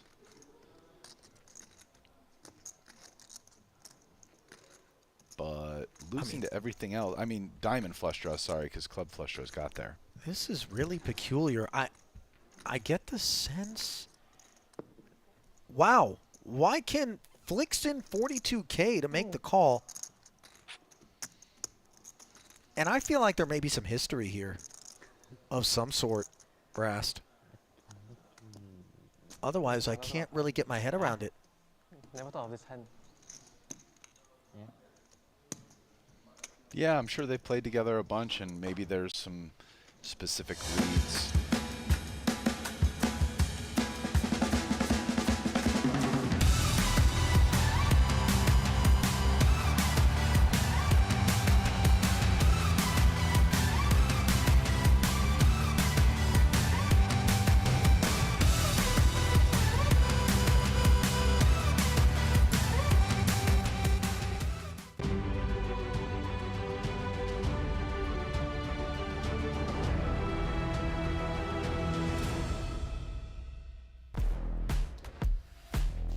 Night falls upon the landing casino at Jeju Shinhwa World, playing host to day 2 of our Cash Game Invitational 2, part of the Triton Poker Series. Nejad and Brian Rast here to round things out with the 4th and final frame. And there is a look at the profit-loss figures as we continue to play 501K with a 1K big blind ante, although that's a bit deceptive given what we've observed thus far from this crew. And in fact, those stakes seem like they have lent to some very loose plays. We've had straddles, double straddles. I think we even had a triple straddle at one point in time, courtesy of Aaron Zhang, who very much feels like the man who is the mayor in town, even though he isn't the biggest winner. Note, by the way, that we had some updates to the profit-loss figures versus those that we tallied prior to having the opportunity to get out there and verify chip stacks and buy-ins. So strap in. 4th and final frame tends to be the one where we get the pyrotechnics. Wei Liang Chan, pocket sixes. Kicks us off with a 3x of Zhang's straddle. Aaron wants to take a peek. With 10-9 offsuit, he flings in an extra 4,000 and comes up empty on a queen-5 deuce board, which isn't the worst for Chan. Hence the c-bet. 5K and take it.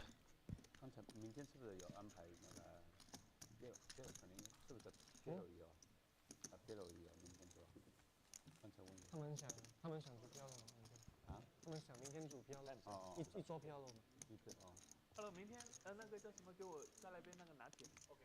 然后呢？我也要一个，谢谢。我也要一个热拿铁。热拿铁。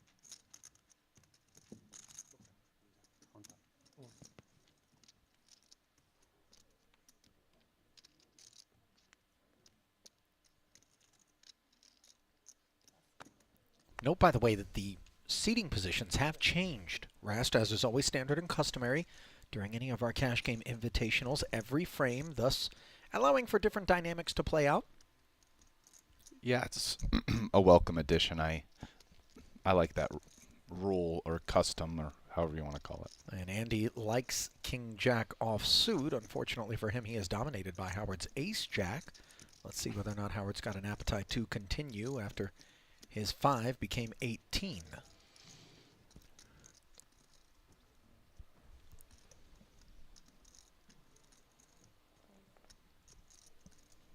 Not only does he have an appetite to continue, Rast, but he's doing so in the form of a 4-bet. Pushing back on Andy, and I'm not sure this pressure can be sustained. Another 34,000 to call, but, you know, how durable is King Jack versus Howard, who I think has a fairly tight table image?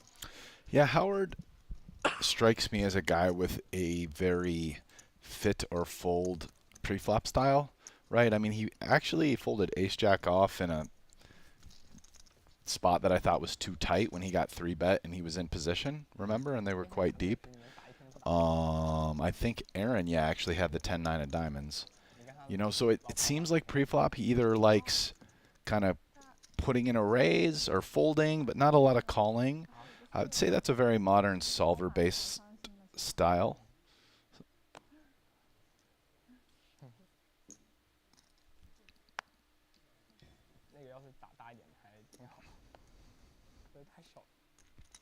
Andy did indeed concede. Happy. Limping Queen Jack offsuit. Dominated by Aaron. Understandably making it 8,000 with King Queen suited. Victor also dominated. Decides to defend his straddle. Happy. Let's go. So the limp fold. Yeah. Not exactly standard fanfare. Some respect for Aaron there. 8-5-5. She wasn't going to connect with this board, but neither did these two. She was dominated. Yeah.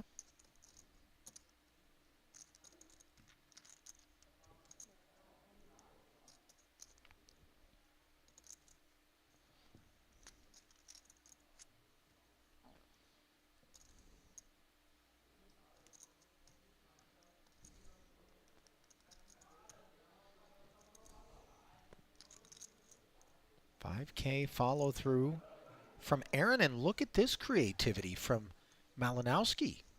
Backdoor diamonds, 2 overs and an inferior king high. I don't think Aaron's gonna fold.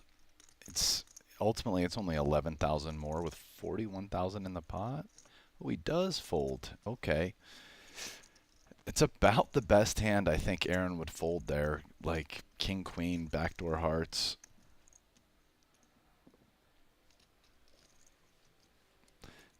Maybe he just decided he can find easier spots in this game than navigating that one out of position to Malinowski. You know, I think it's good to have that voice in the back of our heads because we can really fall prey to fancy play syndrome, you know, always looking to do, you know, something heroic, get spicy. And I don't know about you, Rast, but I found myself down the streets in a spot where the action's on me, and I'm going, how did I get here again? To what do I owe this? And I think sometimes not having that discipline, not that Zhang couldn't have made the call for the extra 11 backdoor hearts, 2 overs, but, you know, just in that situation opted to keep it clean. Remember, paired board, and Malinowski could very well, as a straddle defender, have had the trips there, and we're just cooked more often than not. Zhang taking this one by 3-betting the Y-Kin open, 2,500 up to 10,000. And that's the thing about both Aaron and, as you pointed out during day 1 of the Invitational, Rast, Tan Xuan. You can really be lured into some sense that this is just stone cold, unadulterated, unbridled recklessness and kind of carelessness. And yet, if you're going to have that style, and if you hope to be profitable with it, you must have that restraint. You must have that gear of, well, hang on now. You know, I don't need to just get myself into every spot. Yeah. Certainly. And something I've found, Tan really tries to navigate out of spots where he's the nail. Right. Likes to navigate into spots where he's the hammer. Right. Which is part of the reason why I think the biggest point where he shows up with his aggression is just sometimes taking some kind of wild hands pre-flop and being the raiser. Nothing wild about the 2-7s here with Howard, by the way, who yeah. wagged his finger at Happy's limp. But would you characterize, not to cut you off, Aaron, as being the same sort of guy, rather have the hammer than be the nail? So far, based on what I've been seeing, I mean, there's some of that, but he's a little bit less extreme with it. Like, I think Tan almost goes out of his way sometimes to, like, 3 or 4 bet with really, like, kind of hands that no one else is doing it, like Jack 3 of clubs. Well, he does have a marketing budget. There's that much is for sure. So, and I think in some other, but yeah, no, Aaron's doing the same, like passing the king, queen of hearts there, right? It's honestly, it's probably a defend in order to like not be folding too much to that raise, given the size. That said, it's a spot where you're the nail. You're out of position. The other guy has the betting lead, and you're going to be in tough spots. Well, Chan, not feeling like things are too tough here. Pocket tens, an overpair on the 9-9 deuce board. Decides to follow through for 5K after making it 6K pre-flop. Andy peels and finds the lead in the best of ways with the jack of diamonds. Gave him the flush draw and top pair. Queen on the end, and courtesy of this check back now, Andy does his own bidding. 8,000. And similar to the 2-4s, which got heroic earlier, options available to Wei Liang Chan with the 10s to rep a straight instead. He just pays off for the 8,000.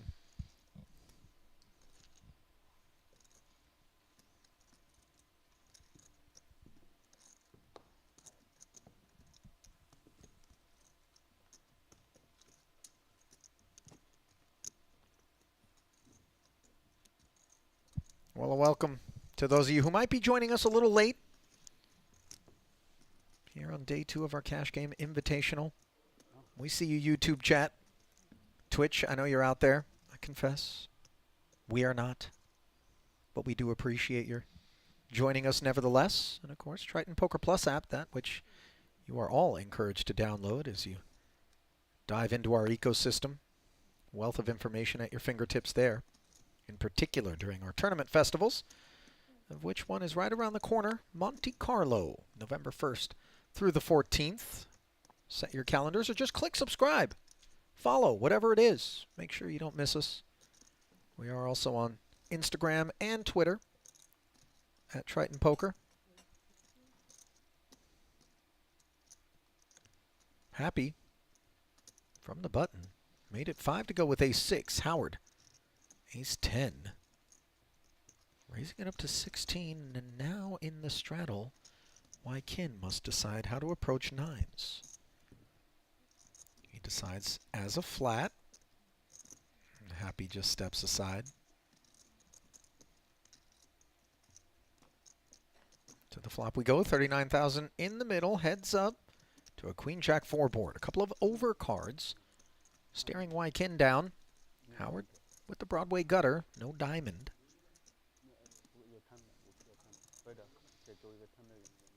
Howard never has the best hand here.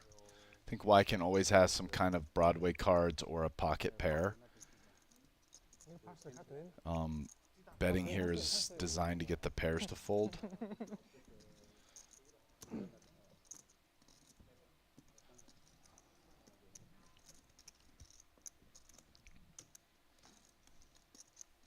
That's exactly what it does. 16,000.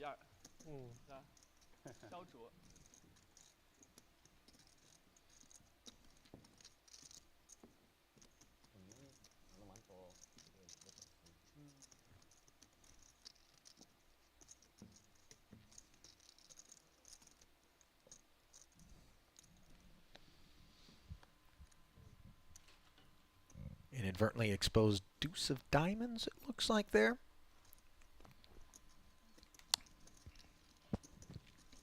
King Jack for Howard. Button open.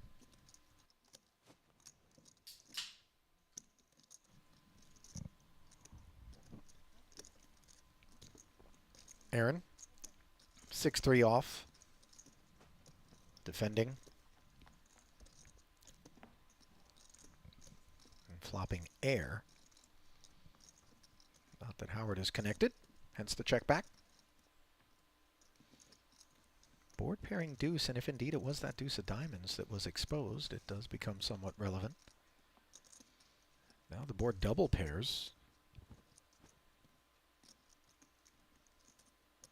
It's kind of an interesting spot because Howard has a lot of ace and king highs the way this pot played.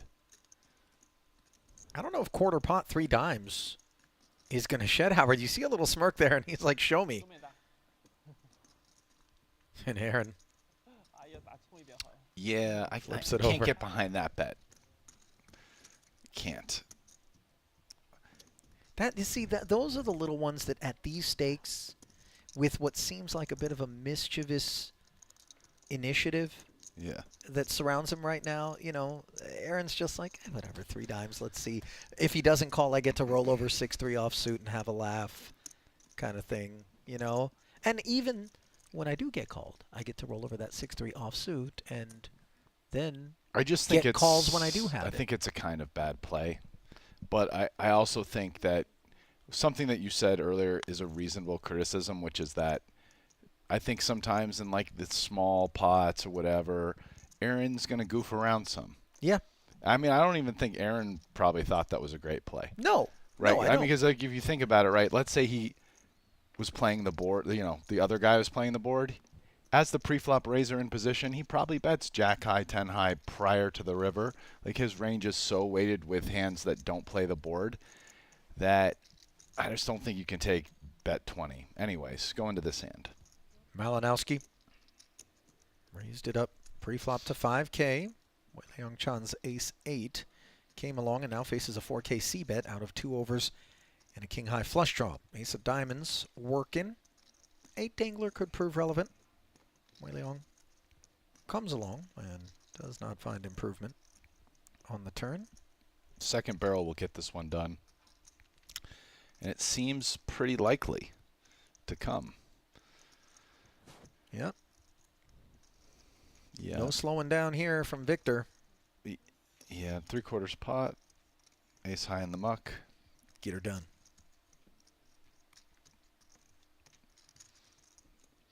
You know, going back to that Aaron discussion briefly in between hands here, I do think also part of why he and the likes of Tan and the likes of Rui get the action that they do and get paid off in spots where other players would not is precisely because of little 3K investments like that.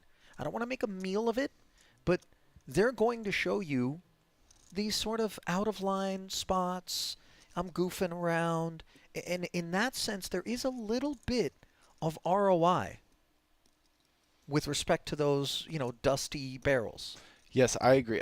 What I would say more precisely is that there's a way that I'd say him, Rui, and Tan play some of their hands such that it feels like it makes their opponents play on the net bad in some other spots versus them. Well, nothing bad about ace-queen suited against ace-queen off, as Happy played once more as a limp jam against the 8K from Howard. He is going to look her up, and we will go off to the races. Yeah, can't chop this one. Well, she does have an edge. She does. And so they will run 2 full boards. Howard could obviously put a beat on her with any 4 club or 4 spade board. This one's a chop. Yeah, guaranteed. Wasting a heart. Yeah. But not another. A couple of clubs wasted as well for Howard. And here comes board number 2.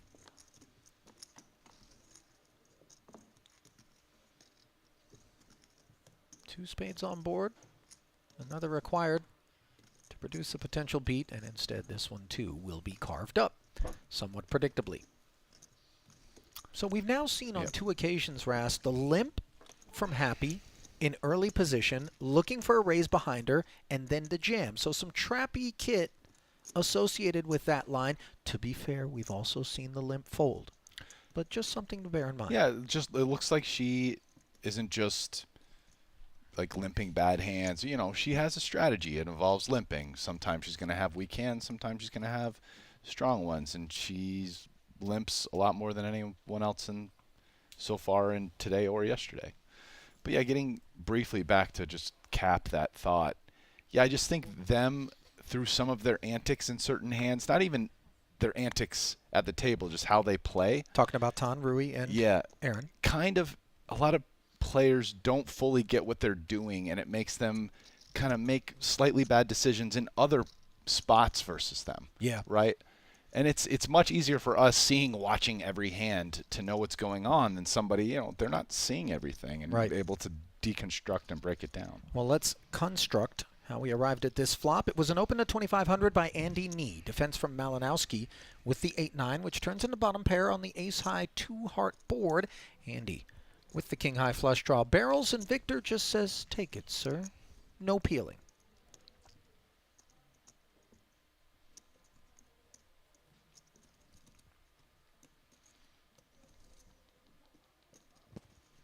Any opinion on the fold with nines there after defending on a board such as that? Yeah, he had 9-8 specifically, right? Yep. I think that's also part of it. It's like the 8 is a really bad. It just, you hit your 8, it fills in Jack 10. If you have the best hand, you know, other hands are worried about that card. And I'm okay with it. Something to take note of, perhaps, is I think oftentimes we feel compelled when we do defend and flop a pair, which is hard to do, to continue versus any standard sizing at all times. Yeah, like you'd rather have 9-6 than 9-8 there, because the 6 is a clean side card. Whereas the 8 can get you in trouble versus 10 Jack. Meanwhile, Wykin would be happy to find some action with this nut flush draw. As things stand, he bets 5,000 as a follow-up to the 5K pre. And once again, Victor dispatched post-flop.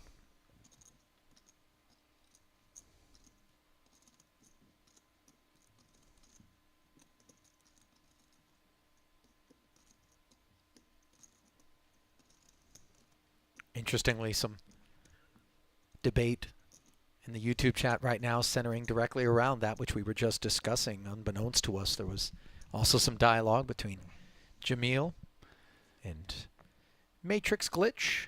There's more to spots like that. I don't remember the positions, but sometimes on a board like Ace Queen 9, I'm assuming Limitless was probably like the big blind or the straddle who defended, and the other guy had opened. I mean, the guy who opened has a huge range advantage versus you. Yeah. Right? So it's like, even if you call with bottom pair, anyone who's any good barrels the turn a ton because they just get to. So even if your 9 is somehow good, it's not like anyone good is letting you get to showdown with third pair. No, you're right when about they that. have like aces, queens, ace, queen, don't have any of the bad hands, you're just not making it. So that's another reason just to fold right away, because someone good will barrel the turn. Wykin Anyway. not making anything with this ace-6 suited. He was the razor pre-flop. No betting on flop or turn. Andy with jacks and a very cozy run out here could seek value with 12-5 in the middle. There it is. An overbet of 20,000, looking to make things appear polarized, and ace-6 certainly could be a candidate in Wykin's mind. We did see a heroic effort with a pair of 7s, I believe it was, earlier on, but not here at that price. Yeah.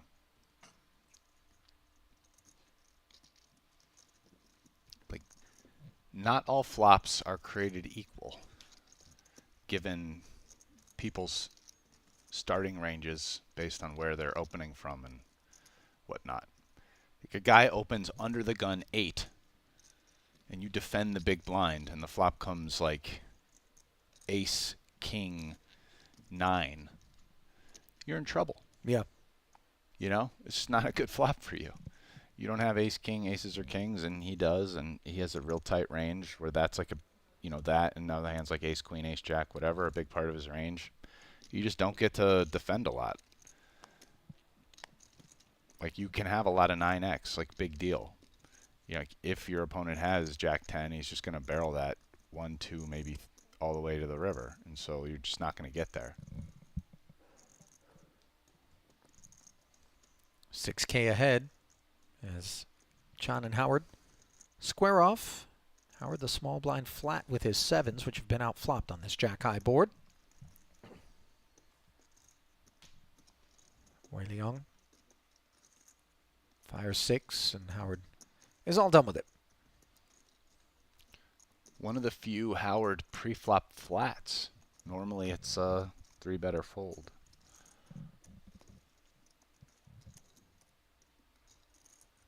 It is always interesting to sort of track the evolution of not so much playing style, but just rather comfort level and approach as any session progresses, identifying whether or not it seems as though things may be tethered to whether or not somebody's playing from ahead or from behind. If there's adjustments being made courtesy of the seat redraw and position. Or maybe just getting a little bit familiarized and having more data points with which to navigate. So Cappy just opened instead of limping. 5K from the cutoff with the suited connector. Andy electing to flat the ace-5 suited. Aaron with the baby suited connector. Hops aboard. 3 players. 17 in the middle. 10 in the window. Puts Happy in front with second pair. Zhang with a piece. 2 checks in front of her, and she's just chosen to jam 36 into 17. This is an over 2x bet here, Rast, and I'm not sure whether or not you would look at this and think teachable moment. Well, I mean, actually the more wild thing was Andy went all in for nearly 300,000 with Aaron, who covered him behind, which is even more wild. And I'm not so sure that Happy is thinking she's got the best hand once that happens, and yet that's exactly where she finds herself, albeit by a thin margin given the nut flush draw, plus the ace for Andy, and that flush draw comes in promptly. However, Happy not drawing dead. 10 or a jack would do the trick and fill her up. Instead, it's the 6 of diamonds. That is run out number 1. So let's see whether or not the 10s can hold on run out number 2. Andy free rolling. Now he picks up added outs in the form of the queens. Can Happy hang on? No. An ace. And both runouts leave her felted.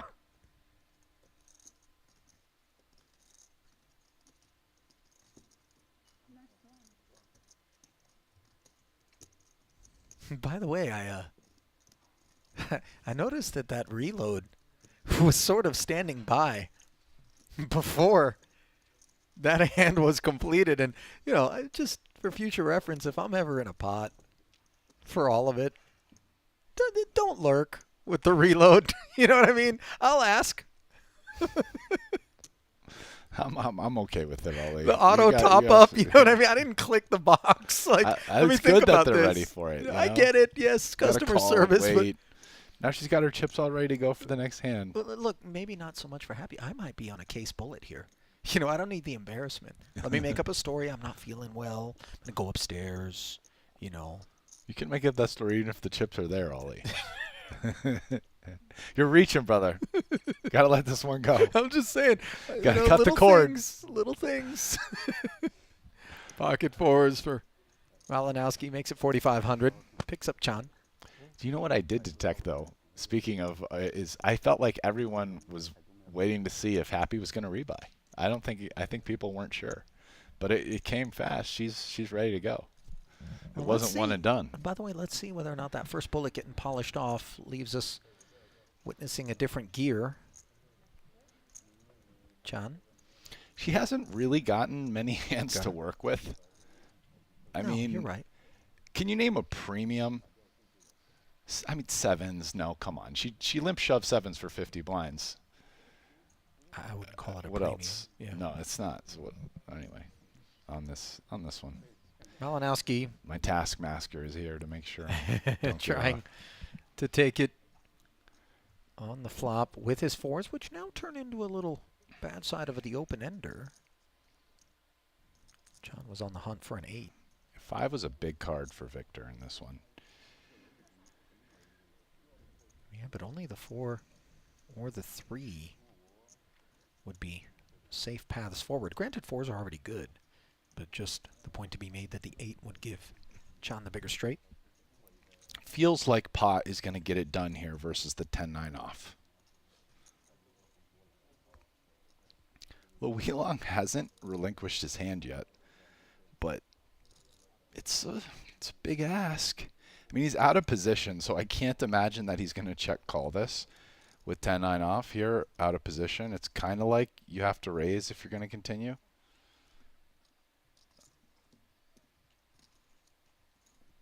And so he does lay down. Credit to Victor, by the way, for finding that second barrel, that which was needed to take that one down. Oh. And while we switch dealers, we take a moment to remind you that the good folks over at QQ Poker are ready and waiting for your sign up. And we encourage you to head over today to make sure that with a $30 deposit, you don't miss out on the forthcoming Triton Reward Tournament. That's October 7th through the 12th. Your sign up and $30 deposit will get you the $50 ticket that you can punch for a shot at that guaranteed prize pool. Asia's fastest growing poker platform with an easy-to-use interface, welcomes all skill levels. Head over to QQ Poker and sign up today. Boom, boom, boom. QQPK, what else do I have to say? Sign up. Sign up. You played basketball in high school, right? I did play some basketball in high school, yeah. Was that the cheerleader squad's kind of chant there? Felt like you channeled Reach Deep for that one. You know, I don't think they were talking about poker and... No, but the beat, you know, the something like limerick that. Yeah, or maybe. Pocket fives there. Wykin, the party starter, picks up Aaron. Queen 9 suited speculator. To squeeze or not to squeeze? That is the question. Whether 'tis nobler in the mind to aggro, the slings and chips of outrageous fortune. Rast, everything all right over there? Just you've gone down the We're Shakespearean on the last frame. path. 8-7 deuce, fives, holding on here. On the last break, I bought a lot of BTC. I'm sweating it. All right. You playing bigger than these guys, Rast? You might be. 9K follow through, by the way, from Wykin here. And he'll be happy to see a couple of folds behind him.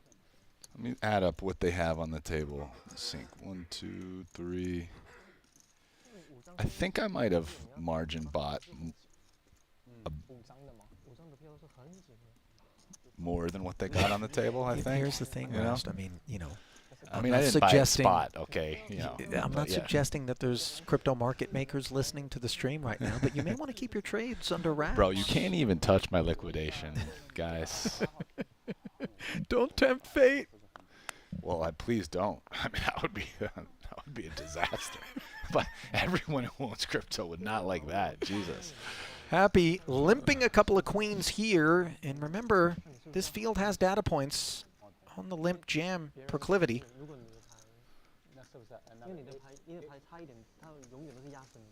And in spite of that, Malinowski can't resist a squeeze with the 6-7 of diamonds from the big blind. Up we go to 10,000, and whoa, here she comes. She finally got a premium hand, and she's ready to go. Wow. 30,000. Malinowski looks over and realizes this is just 100K min rebuy. Value proposition not particularly there for the 6-7 of diamonds? It's not, but he's stuck huge, and maybe feels like gambling. It's not the right play, but you know, whatever. Sometimes people gamble. Poorly. This is why casinos make money. Exactly. Now, Victor, more interested in a game of poker than roulette on that occasion. Hence the fold.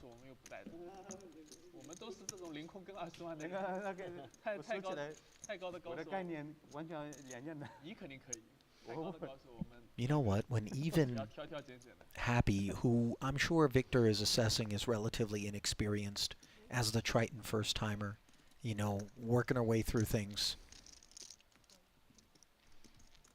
can't beat her in a pot there and just kind of gets, you know, taken off for the 10,000. It does put a little bit of citric acid into the wound that he's already got just gaping. I mean, the other annoying thing for him is like, okay, there's a lot of people that are deep here, right? He's got 300-400K. Most of the table does. The only person who has less than 200K is Happy. Who's the person who 3-bet him? Who's like the one person who he can't call the 3-bet with 7-6 of diamonds? Right. Pretty much Happy. So, you know, it's kind of a form of like, what the heck? Well, hang on now. Victor, with aces, mercifully gets action from at least one spot that doesn't find an excuse to continue for Andy Nees. 7-5 on a 10-8-3 board. He checks over. And Malinowski rates to take this one now as he overbets 15,000. And it's all over. Even though he's winning that pot, Rast, when you're buried and you finally find the premium and all you get is a defend, check, fold, when all those bigger stacks and all those action players throughout the course of both the bigger game and this one have surrounded you, and you can't find your way into a big pot, I've always regarded that as a form of run bad. Oh, of course. When you're stuck. You know what I mean? Even though you're picking up chips. Victor's had a bunch of forms of run bad. Yeah. All of them, in fact. Right now, he's Captain Run Bad. You know? He's going to join the Marvel crew. He's the bottle. He's the bag of Skittles of Run Bad. Like, hey, Iron Man, you got a spot next to me over there. I'm one of the Avengers. Well, he's definitely seeking his pound of flesh and vengeance. No doubt about that. How about a pair and a flush draw for Wai Kin Yong here in a 6K ahead affair, kicked off by the raise from Aaron Zhang pre-flop with top pair. He follows through on the 5K with 15. Wai Kin, of course, not going to go anywhere. Down to heads up. Top two now for Zhang. Given the way Zhang plays and that he likes betting big, I mean, this is a kind of bet big spot. Pretty wet board. You're already pretty polar when you bet again here, especially after betting 75% on the turn. So I'm assuming, wow, he actually doesn't size up that much. This could be designed to keep some 10 and 9x hands in. Well, I mean, no. Wai Kin never really has a 10 very often. Oh. 8 of clubs on the river, and this is a really unpleasant development for 10s and 9s as it's a 4-liner and the front door flush draw coming in. Wai Kin trying to lure a bet out of Zhang, who snap checks back, of course, with top two. And so Wai Kin will cap the upside to just that 25K on the turn and 15 on the flop.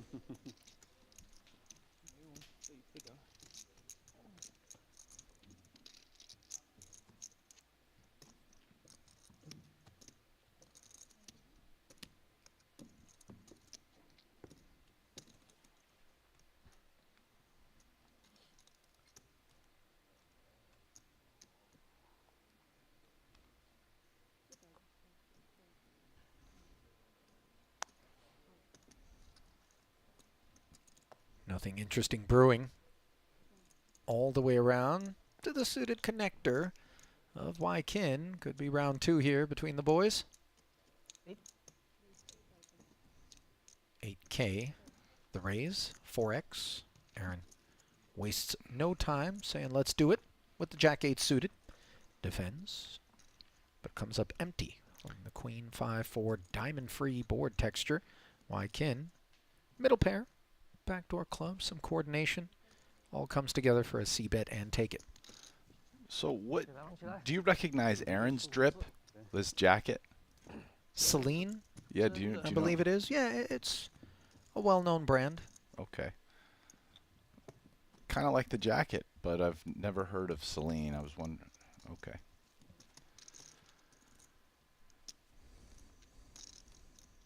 We got one in Vegas.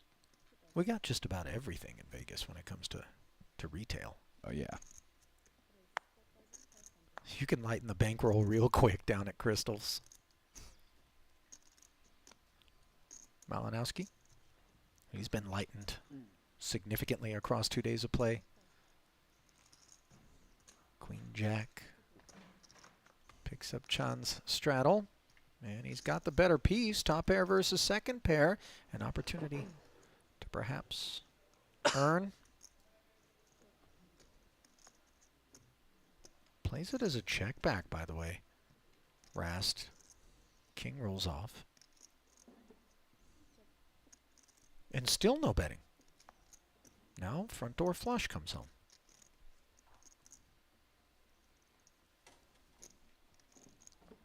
$5K bet from Chan, and I think he'll be very surprised to be shown a jack as played. And walk me through the mindset for Malinowski there. Just not ever putting a chip in voluntarily until Chan led into him on the river.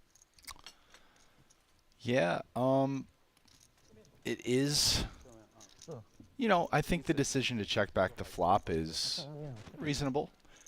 After checking back flop and having a king hung, which is a better card for him, now we've got a king and a jack. I'm pretty sure he's probably supposed to more or less bet range at that point.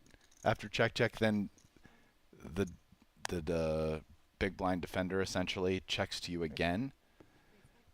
You know, you're under the gun.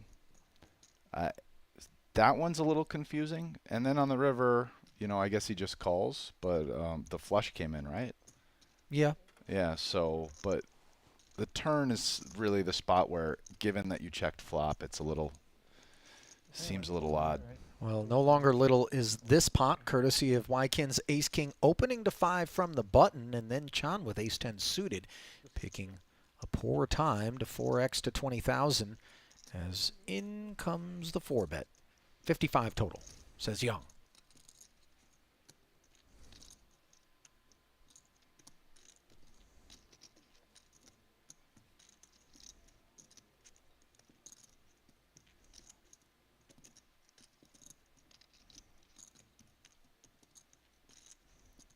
Another 35 on request. And they are deep. So Chan going to speculate here. All of a sudden, 113,000 in the middle pre. A 10 in the window, but all diamond board texture. And how about this one? Second pair versus the nut flush draw and the Broadway gutty. Yeah, pretty sweet flop for Wykin. When you get something like this, you're just ready to, wow. To check back, Rast? Is that what you were going to say? Queen rolls off on the turn, and I'm ready to just semi-bluff it and just whatever. You can put it in with me, great. If not, hopefully I get you to fold something like a 10 or a 9. Well, now that Chan has seen the pre-flop 4-better check back, does he take pride in ace-10? I mean, I don't think you're ever that happy with ace-10 here. Yeah, he does check. I mean, Wykin needs to start betting at some point. I would not be that thrilled to try to show down ace-king and hope it's good. Well, he has checked and taken the free pull to the river, where the final card is a diamond, giving him the nut flush. And, of course, that's a very poor development for Chan, who was in the lead on the 2 prior streets.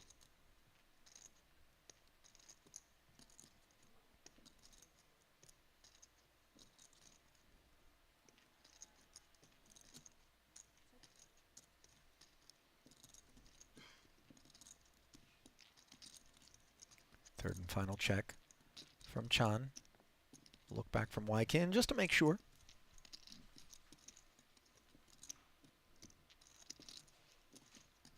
You ever make anything of the look back specifically on the 4-flush board, Rast?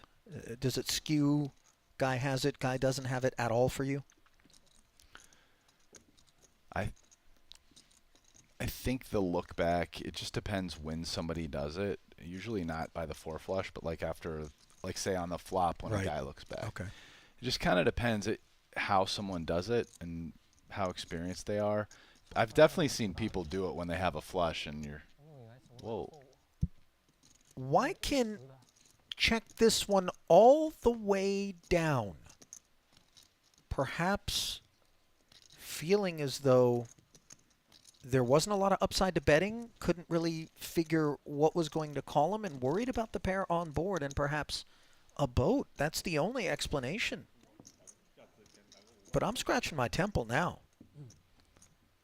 Yeah, I mean, I think it was a bet. But, you know, it is what it is.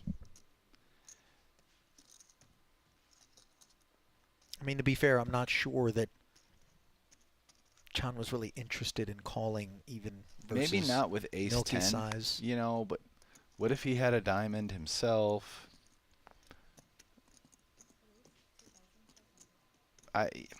There's just too much value there, I think, to leave on the table by checking back. And you never know what your opponent looks you up with. We've seen crazy calls. You're right. I mean, because one of the hands that Waikin could decide to bluff with in that spot would be something like ace-king or ace-jack with no diamond. Similar hand composition here squares off as Howard, with the smaller of the two suited connectors, open now, faces a 3-bet to 8,000 from Andy, and simply concedes, consistent with that fit or fold assessment that you made earlier.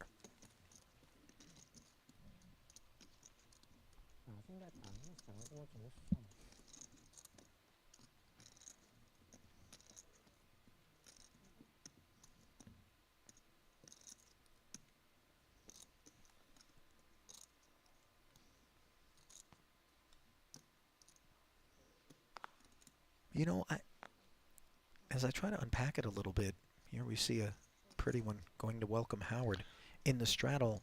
Quickly, Rast, both Chan and Waikin playing under the Malaysian banner, and you wonder if there isn't some history, some other aspect to that exchange that's more than meets the eye. I mean, I don't know, given the way that pot played, what it could possibly be, really. What I would say I'm more interested in now is there's a chance that after that hand, Waikin's going to realize, like, wow, that was I really should have bet that, right? And so and it's one thing to have a hand like that when you're just with the boys in the back room, but it's another thing to have it where, hey, like, this is going to be televised. There's going to be thousands of people that, not only everyone in the room here, whatever, but then a couple thousand people at least are going to see instantly, and who knows in the future on YouTube, that I kind of made this like goofy, kind of probably bad check back. And, you know, I think in that spot, it's pretty easy to get in your head and like be kind of annoyed, embarrassed, a mix of those feelings. And then that tilts you. That's tilt right there. So, you know, I think something, because you always like something to look out for. On the lookout for vein, like, let's look out for if Waikin's a little tilted right now, because that's one I think he's going to recognize that right away, that like maybe that wasn't really a good play, and he might get in his own head about it. Back-to-back 3-bets out of Howard here, earning him consecutive pots with no flop required.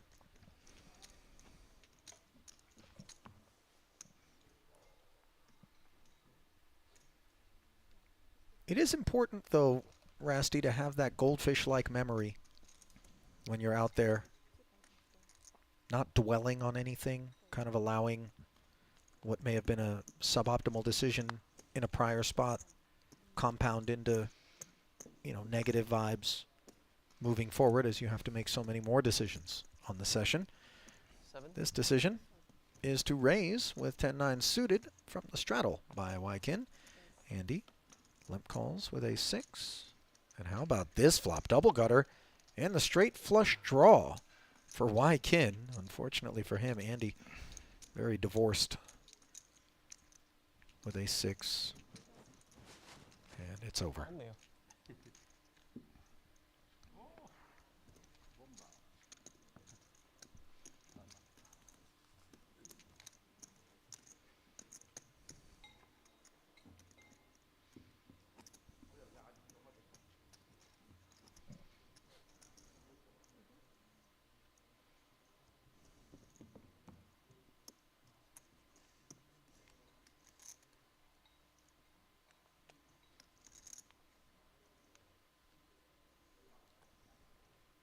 Mystery card, or hand rather, upon us. One of the mystery Rasty's hands. favorite.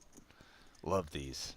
So we're going to black out Wei Liang Chan's 3K under the gun open holding as he squares off with Wai Kin.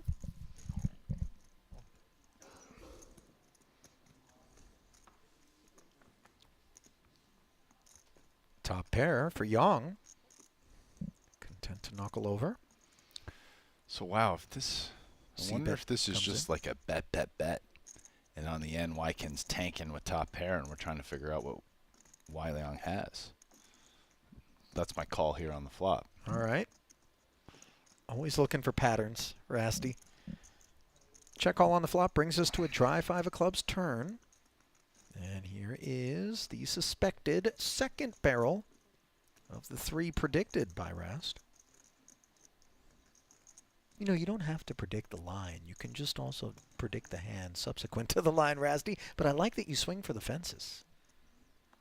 So here we are, kings and 8s on the river for Wai Kin. A third check. What a card for Wai Kin. I mean, also, under the gun open really doesn't make straights here. Doesn't have 6-9 suited. And may or may not have 6-4 suited. And could very well have some busted diamonds that are going to work. So 48,000 from Chan. I wonder if...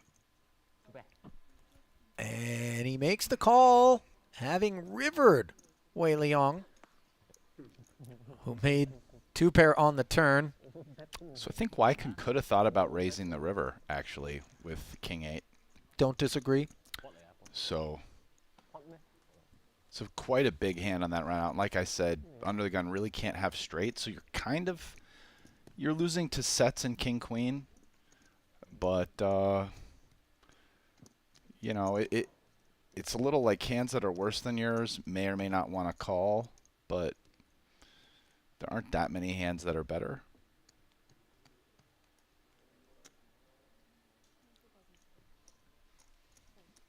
Pocket pair in the straddle for Victor.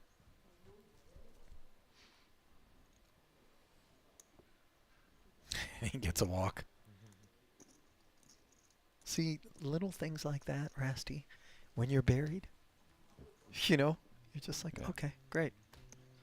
Every other hand, somebody's opening, somebody's 3-betting. But this one, where I'm in the straddle, nobody wants to be a hero. I mean, if you're Victor and just buried, losing your balls off right now, 1.5 or more, I mean, man, you're not getting even in this game. With a 1K, maybe 2K big blind, depending if someone straddles, it's going to be real tough. You just got to try to forget about all that, play some poker. Maybe you win back 100, 200,000, and you know, move on from there. Yeah, just because you're not going to get even in this game with not just the time allotted, but the stakes and the number of chips on the table, doesn't mean he's not looking at things like one big long game that he is approaching hand by hand. Yeah. Or at least he should be. Queen 9-3 here. He's got himself a gut shot against bottom pair. This is blind versus blind. It was a raise to 4K from Wei Liang pre-flop. Follow through for 5. Gets called by Malinowski, who does not find the 10 he sought. However, a diamond draw picked up by Chan. That could grease his wheels. I think I kind of like checking here. You're going to have a lot of turn diamond draws that want to bet. Yeah, you've already done clearance by betting decent on the flop. I like this play. I think this is the right way to play king 3 of diamonds in this spot.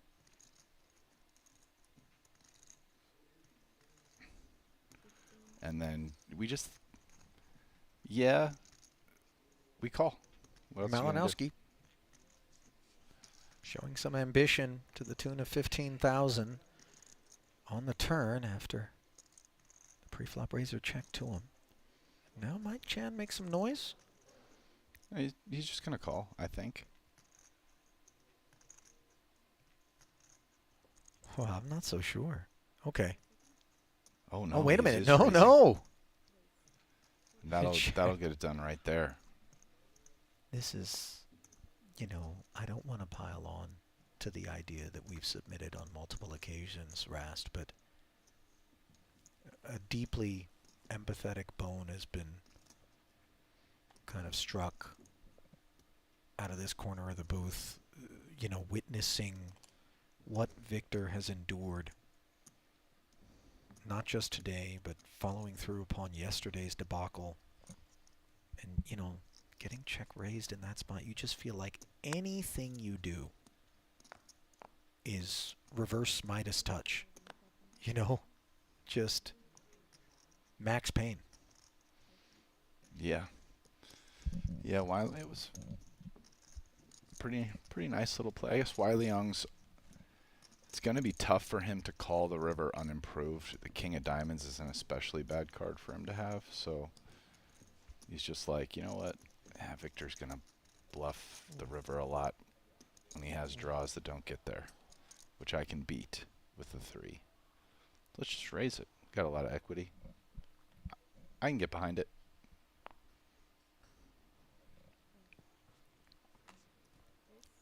King Queen now for Victor as he continues to get himself involved, and might one of these involvements eventually yield a healthy takedown. Performing well against Jack 8. Here's a 9-7-6 board. Andy's got an open-ender. Texture doesn't favor Malinowski, so he'll check back. Try turn. And yeah. Here comes the bet from Andy, understandably. And Victor gets another L hung on him.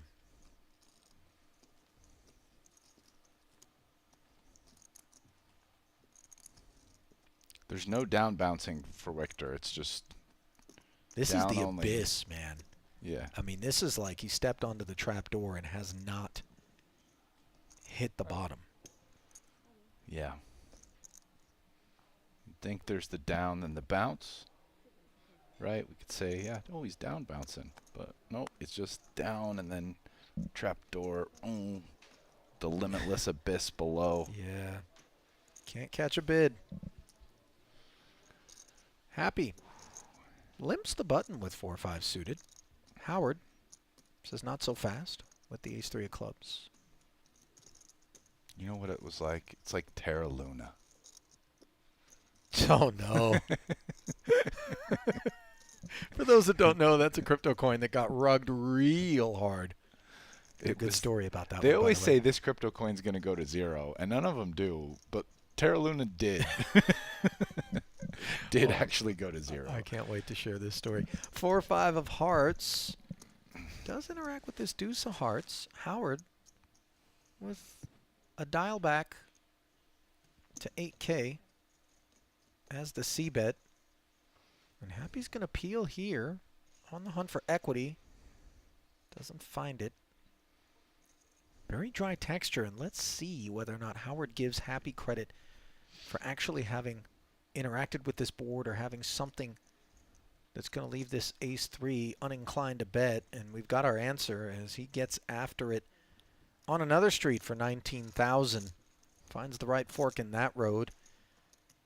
And I will tell you, she's had some reasonable floats in a couple hands. Yeah. But just everybody just barrels versus her. Yeah. I mean, Andy did it in this other hand somewhat irresponsibly, just like potting like third pair in a spot where it was like half of her chips. This was a very reasonable, actually, ace-3 of clubs. I kind of like that play there. But just no give-ups. Yeah. Yeah. Pocket nines. Up front open. King Jack for Howard. I haven't forgotten about the Terra Luna story, by the way. Not that you're waiting with bated breath, but I promise, especially given that it involves a couple of guys you know, and for that matter, at least one that our audience is going to know.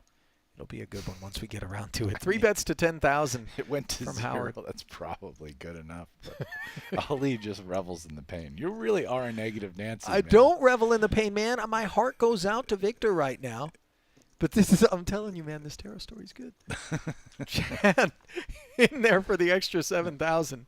Hopefully I haven't oversold it. Middle pair for Howard. The product of this Ace-Jack-7 board. He has outflopped Chan.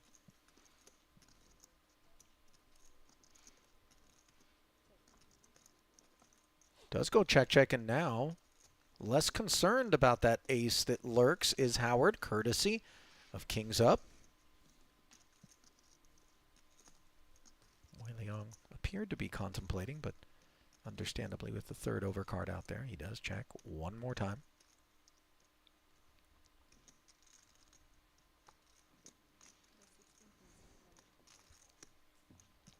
$16K and take it. So, this story involves Nacho Barbero and Eric Sagstrom. Now, Sagstrom doesn't rate to be a name that most of our audience is familiar with, but this was an absolute beast of an online player way back in the day. Still a wonderful player now. Who Eric plays 1, in 2, that 3. 300, 600 mixed game over at Resorts that you've mentioned. Listen, Eric 1, 2, 3 with a K. Yep. You would know who he is if you played online poker like 20 years ago. Yeah, way back when. As we get a glimpse at the chip counts here, Howard now emerging as the big winner, just by 5K over the top of Andy Nee. Wykin in the black, as is Chan. Aaron Zhang appears to be treading water as Malinowski's woes on display. Second bullet for Happy. So, Barbero has a massive position in Terra and is playing regularly in this game. Eric 123, Rasty, is short the coin. And each day they assemble to play the game, and Terra is reeling. It took, a few days for it to go to 0, right? Barbero's despondent as he's writing it down, thinking there's going to be a bounce, not unlike Malinowski, as we see the 10-9-6 pair for Victor here, the best of what's around. Got shot for Chan. This one was limped pre. Well, every day Luna is tanking, and these two guys are seated in the same game. It's effectively a balance transfer from Nacho's account into Eric's, right? Because one's short and one's long. And so at one point it becomes quite clear that the trade that Eric has made is deeply successful. And most people, when they get, 90%, 95% on an option or a short, they'll just close it. You know what I mean? And Chan looking to close this one. Check raising to 14,000. An extra 10 on top of this Malinowski, 4K. Well, Eric, real quick, Rast, is asked by someone in the game, 1, 2, 3, man, you won. You know what I mean? You're gonna cover? And in his Swedish accent, he looks up and he says, "It's going to 0."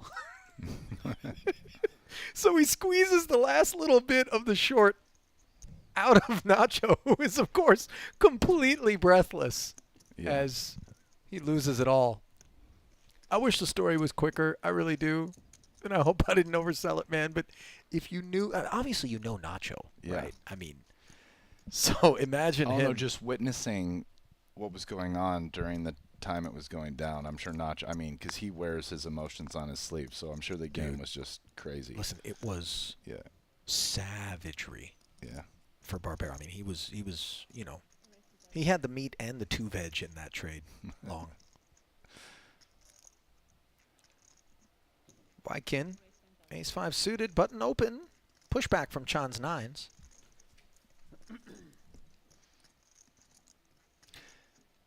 Four bets on his mind. Eric is like a pro's pro, so I'm guessing that he didn't make too many comments, but I'm guessing a lot of the other table tried to instigate often. Of course. Yeah. Eric's like not saying anything to not pitch. He's like, Nacho's probably playing awful, and Eric's just trying.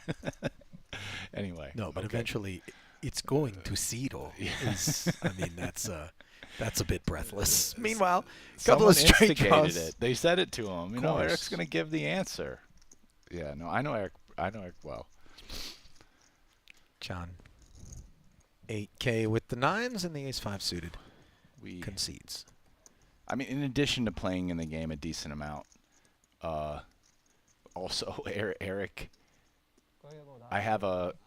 We sometimes go play UTH afterwards. Ultimate Texas Hold'em. Yeah, we need 3 people. So Eric and I are almost always down, and if we get anyone else like Bear or just anyone to come, sure. we usually go after the session. That still happens, by the way, when the game breaks. Yeah. So.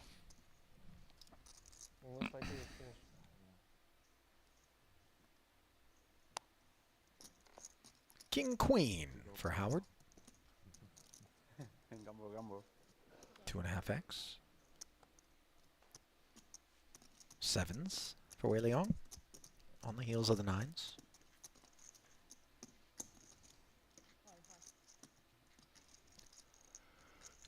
Flats it. Happy defends for the extra 1,500, getting a price. So 3 players to the flop. Jack 9, 6, and Happy has the best hand. 2 overs in the gutter for the pre-flop raiser, who's not interested in a C bet.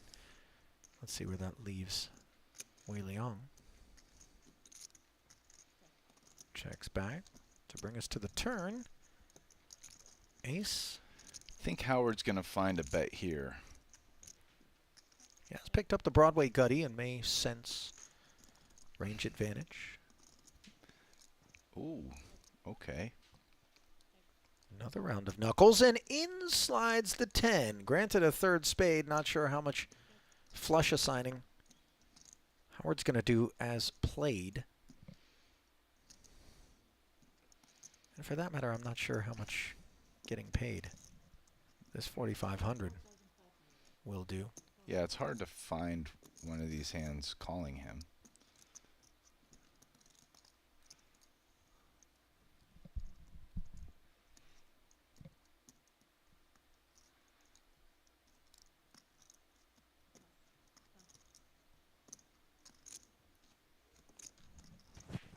No payday.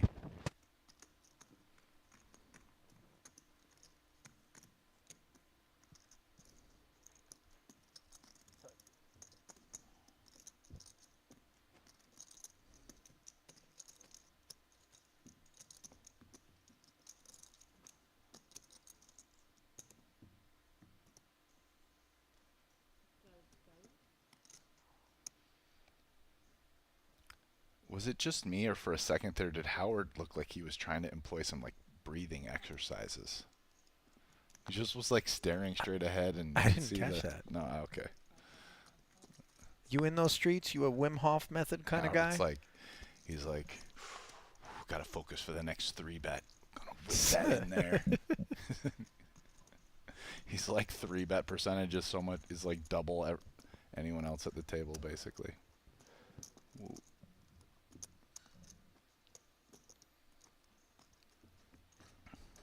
Does feel like some of the tanks are running a little bit empty, and I'm not just talking about Malinowski's chip stack. I'm talking about energetically here as we wind things down in day 2. Stamina is a real thing, both physical and mental, correlated. Hence the commitment and dedication by so many top-level pros to be fit.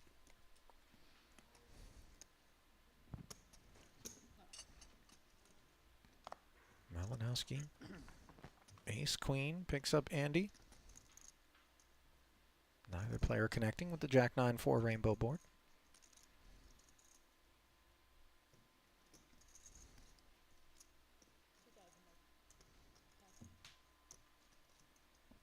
Bet and take it. Well, just another 400 to 500 pots like that one, Rast, and Victor's even. That's it. When you put it like that, it sounds so doable. Oh, look at Tan Xuan. He's paying a visit. Let's get him in here. Cause some true mayhem. Oh my God. Can you imagine? Oh yes, I can. That would, yeah, 钱都给你赢完了，没人跟你玩。 that wouldn't go well. 没有人跟他，今年没有人跟你玩。 Howard says 5 if you do.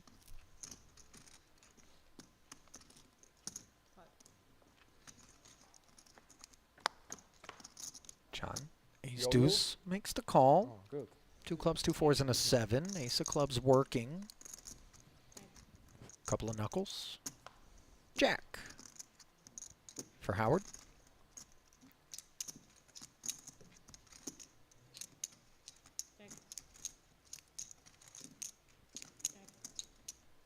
Still no betting.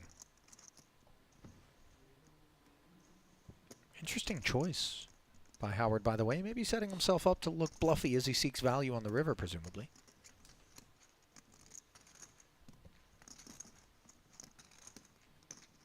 $12.5 in there, and the bet is just half pot.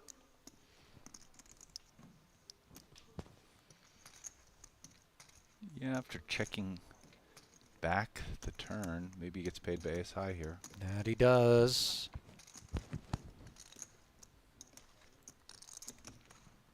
So, seemed to be a little bit of method there to Howard's procedures.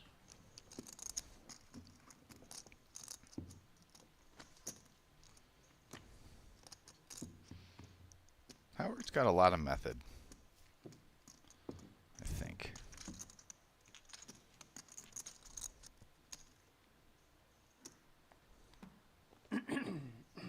Suggesting that he's got somewhat of a rigid sort of infrastructure upon which he's built his game. Yeah, he strikes me as a guy who's done some studying, thought through, has a strategy, just doing his 3 bets, getting in there.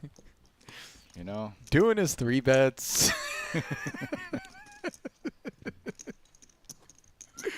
Rast, I'm going to brew a cup, man. You ready for a late night cup? Hell no, brother. Man. I'm going to turn you up. We still got 3 more days. I got to get sleep tonight. It's going to be a week. Brew a cup. Let's go.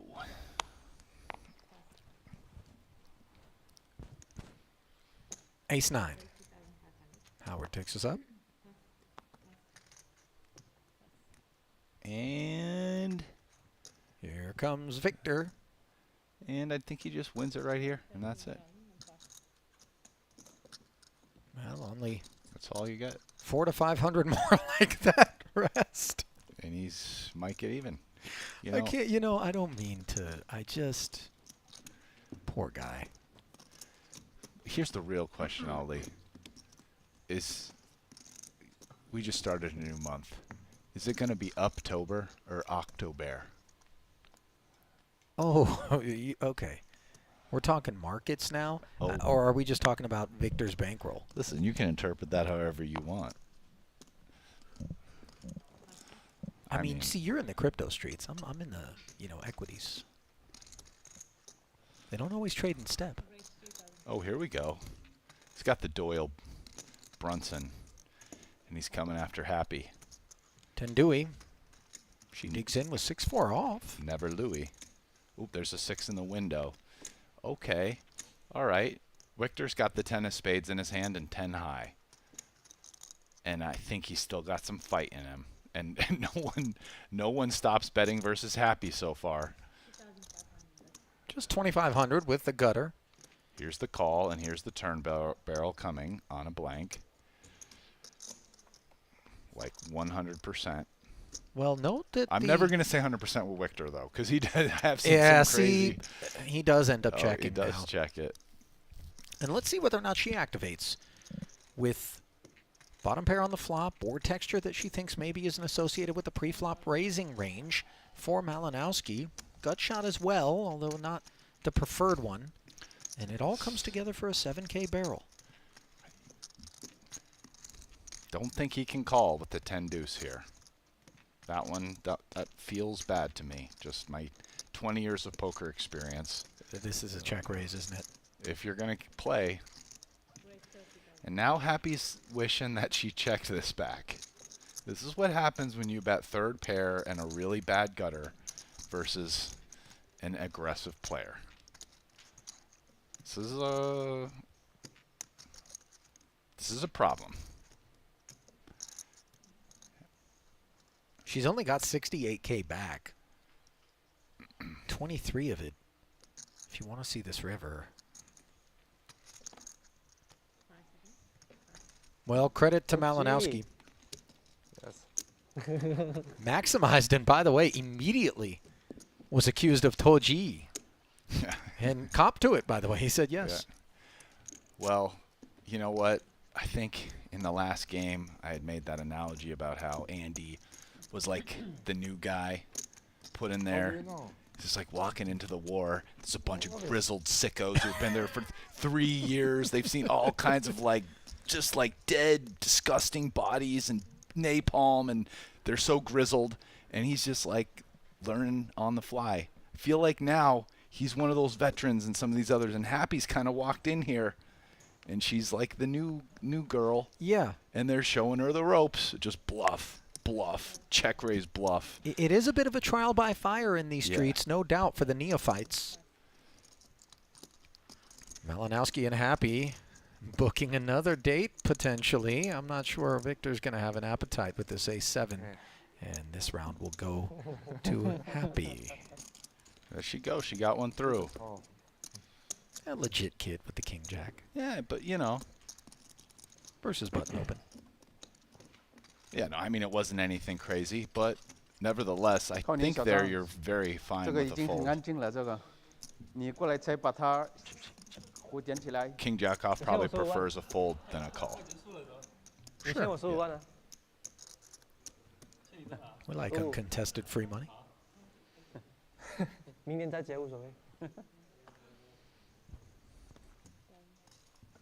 We also like aces. Which is what Kin is going to look down at as Aaron has kings, an Arctic breeze, and cold front parks itself over the felt. All right, so let's see how Aaron plays this hand. 2 bets become 3, 7 up to 25. They are very deep, Rast. They're very deep, and I'd imagine they have quite a bit of an experience playing each other.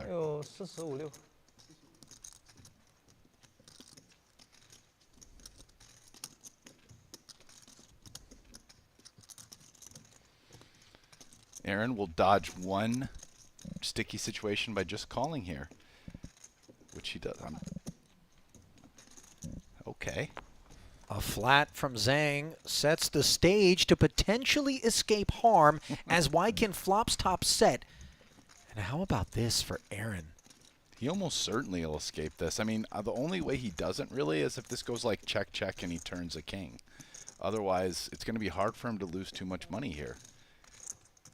Like, yeah, he'll lose some, but just not, he's not going to lose, you know, 300,000. Peels versus the 20K C-bet, just keeping an eye on Yang. Two-tone texture now on the turn. If Wykin bets again here, Aaron kind of has, in my opinion, a pretty easy fold. Like, kings isn't, you're not really ahead of anything that's betting for value. You'd even rather have a hand like 5-6 because you have 5 outs to improve almost. 45? Not to mention you unblock all of that king, queen, king 10. Exactly. Ali, you're too good now, brother. No, I've just been listening to you. So I'd like to see Aaron just fold this right here. I mean, Aaron played this hand great. Oh, my goodness. It's so shows sick. the kings, and Wykin is thinking, how on earth did you escape?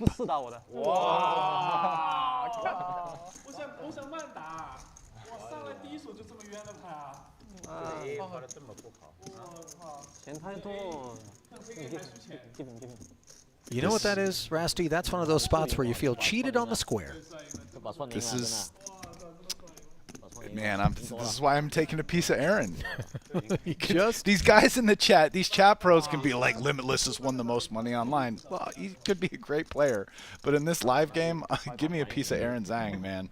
Limitless is losing 400,000 in that pot probably. Or at least, no, maybe not. Maybe he gets like, he 4-bets, gets 5-bet calls, and then gets away on the ace-high board. But, you know, now he's put in 150K. Like, and I'm not even saying that's bad. It's just, I don't know. One of the things after you played there's a lot of live poker, there are guys who just navigate these spots like preternaturally. It's like they're surfing the wah. Like, well, Andy surfs his way into trip kings here. As the 2 blinds square off in a limp pot. Knee trying to get Wykin to step in it. Young uninterested with Jack 3.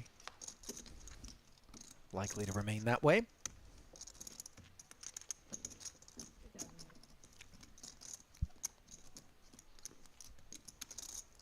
$2K bet.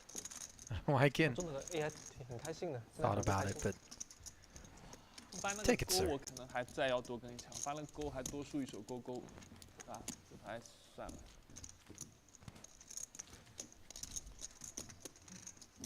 一小小我可能这个还再跟一枪 river 再丢。大概 AK7，大概 AK7呢还谈什么了？这个就那个蹦，对，小乒乓球一样，就不用说了这个。上头哎。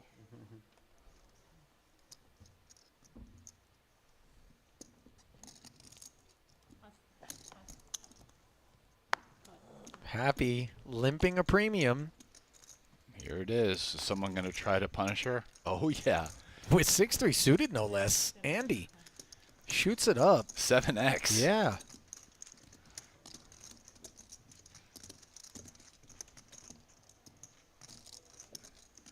Yeah, you get him. There we go. 22,000, and I think at this point, guys are fairly convinced that that's an honest limp 3-bet from Happy. She did it with 7s. What else has she done it with? I mean, this time was queens, but there was one other time, and I don't think it was a really big hand. Is it an ace-x? Maybe, but not, I mean, queens is like a legit premium. Of course. Yeah. She's done it twice with queens, I thought. Maybe. Yeah, I don't know. Maybe I'm wrong. I'm not clocking it. No. But I don't know. Maybe people stop raising her limps all the time. Oh, no. Someone's going to do it. Can't help it. Oh, but now they're out of position, so it might not. It's much more comfy raising a limp when you're in position. Sure. Oh, nope. There it is. The big blind was 7 deuce suited. Inferior spades. This is, yeah, she's just got to call this. She's in position here. Her hand's kind of playable. Yeah, I can really get behind this. I just don't trust these guys. Does she kind of cap her range, though, given that we're used to her limp 3-betting when she's got the goods, and all of a sudden she's now limp calling? I mean, a little bit, sure. She caps her range, but just like how people's range is pretty capped when they raise and get 3-bet and then just call, you know, she might not have aces or kings or queens or ace-king, but she can still have some good hands. She could be doing this with, like, ace-jack suited, you know. Oh, wow. This right here. Now we're getting into the weeds a little bit as she peels for 5K. The problem so far is that she's been peeling flops light, and then everybody just barrels turn, and she folds because she has nothing. Well, Chan no longer has nothing, by the way, as he's found a pair of deuces and works that into an excuse to barrel once more. Happy really never picked up equity on the turn when floating. Yeah. At any point that I can recall. And so yet again, in comes that second barrel, as you were pointing out, Rast, and down goes her holding. So, yeah, it's one of these things where I really don't hate what she's doing with the floats. Sort of. I think it's fine. The problem is that everyone is so hyper aggro versus her, it kind of ends up being bad because she's being sticky on one street only. If she floated flop and then did some hyper sick, like nothing turn float, to then see, like, okay, if the person just checks versus me on the river, I'm just going to bomb it as a bluff. See, like what I'm doing is, what is the counter strategy to this? It's either you just give up on the flop, which is fine, or you counter the continued aggression by going all the way to the end, and when they give up on the river, which they probably will some, you then bluff. Well, which would probably work super well. Here she is, limping once more, facing the raise out of Aaron Zhang's pocket sevens. Malinowski played the ace-queen as a flat. Happy came along. Neither of them connect on the 8-3 deuce board. In comes the 10K c-bet.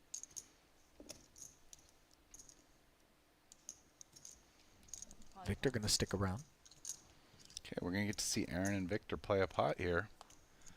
Board pairs on the turn. That's not complicated in terms of ace-queen's prospects. Kind of a tough one for Victor to win at this point. Maybe if Aaron checks back and he improves, but otherwise I don't see how he wins very often here. Check back from Aaron, playing a little pot control. Now facing a third and final check. It appears he will pursue value against something like an ace high. 33,000 into 36.5. This is healthy a pretty sizing. nasty bet with sevens here for value. I mean, he's going like almost pot, and he's right. I think he's pretty accurately assessed that like Victor doesn't have too many 10x that both check call flop there 3 ways out of position and don't value bet river, right? So the 10's kind of a blank here. I mean, but like this is how, you know, this is like, so if the 10's a blank, we already think our opponent probably doesn't have an 8. Sevens is very likely to be good as played, so we can size up. But I would say that in the tech context of this table or the other table, probably almost no one else in these 2 games would have bet near pot with sevens in this spot. Aaron might be like the only guy. Boy, that took more than I think we realized for Malinowski to release that ace-queen. He had his suspicions, but correct decision. Maybe 10 jack.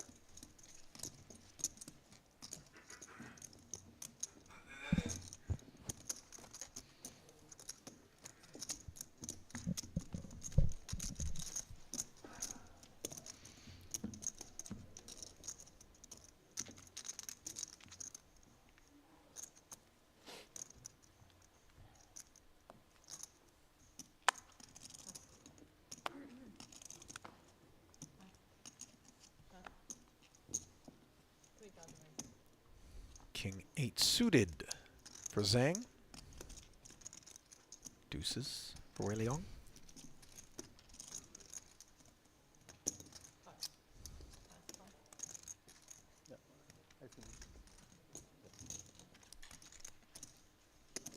He'll flat, but not find the deuce he seeks. No follow through from Aaron. 2 quick checks. Deuces are still good. No, Aaron has no draw, no club, no heart. Well, now he's got kings. And an excuse to bet.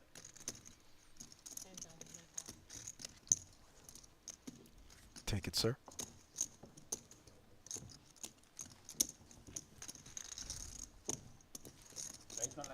好，来，必须的。10点半了吗？结束了，来一圈结束，来一圈结束。对，来一圈要结束了。对，再到结束。对，最后一圈，圆满结束。I'm shredder. One round. Okay, sure. Finish? Finish. Okay.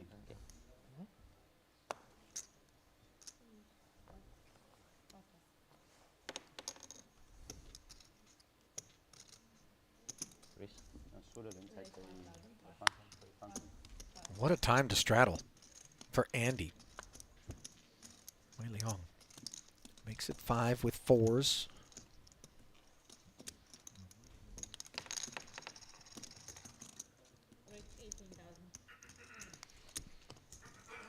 It's a pretty small 3-bet out of position. 13 more. It's less than 4x. I mean, they're pretty. It's a 2K straddle, but it's still like over 80 blinds. Perhaps sized in that manner so as to encourage further participation from Wei Leong with a broader array of kit.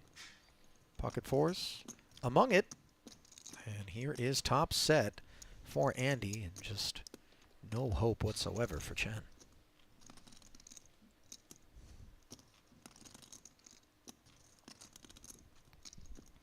This is a pretty reasonable time to check.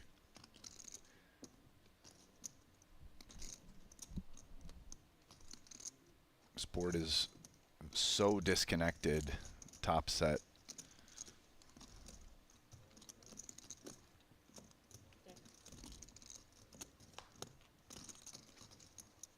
Full house on the turn as Andy deciding. No reason to bet on the flop. At some point we do need to start growing the pot, so I think it's fine to bet here, right? Still a lot of money behind. And given that the board paired, you know, a lot of pocket pairs are going to want to call us. There's 2 flush draws that might continue. So he chooses a pretty big size, 30 into 38.5.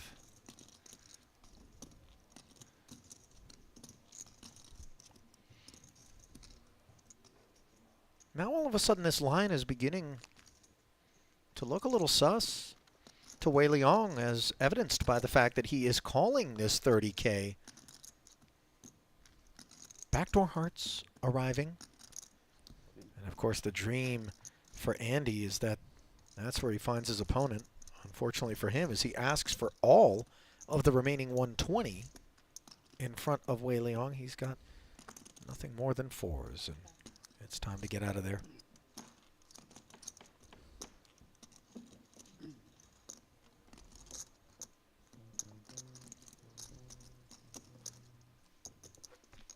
Nice little pickup there for Andy Nee, and you can get a nice little pickup as well, provided that you make the money in our Triton Reward Tournament. How do you register? Well, head over to QQ Poker as a new player, make a deposit of at least $30 by October 11th, and get in on our October 7th through 12th Triton Reward Tournament with a $30,000 guarantee. Don't wait. Head over to QQ Poker today and get in on the action. And a reminder to always play responsibly.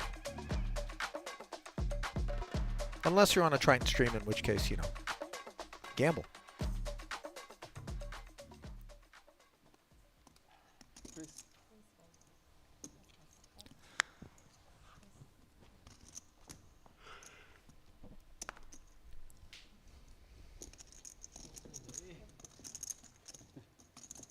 Zhang, limping 6s.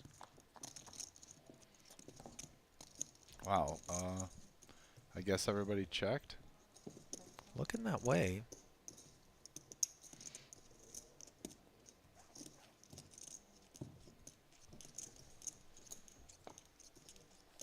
Deuces for Wykin. So Wykin raised the limp from the straddle to 5K? No, Aaron raised to 5K. Okay, so it wasn't a limp. Yeah. It was a raise to 5K. Our apologies there. Wykin defended. Check called 5K on the flop with those deuces. On the turn, he check called 10K. And on the end, a full shutdown. Unclear what that last card was. I didn't catch a glimpse, but Queen of Diamonds, I think. Didn't help Wykin. Aaron, max value.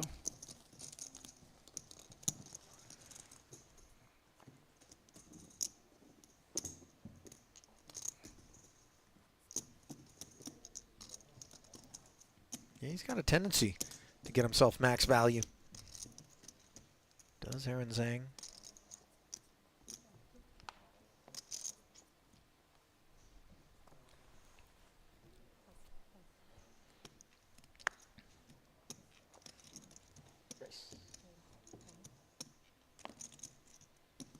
Ace King suited on the button for Howard. A couple of 10s for Andy. Wow, this pot probably goes 3-bet, 4-bet call. So we're looking at potentially these guys putting in 60K each here.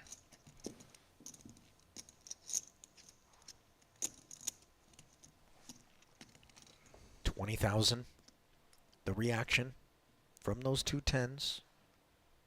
And we await Howard's decision.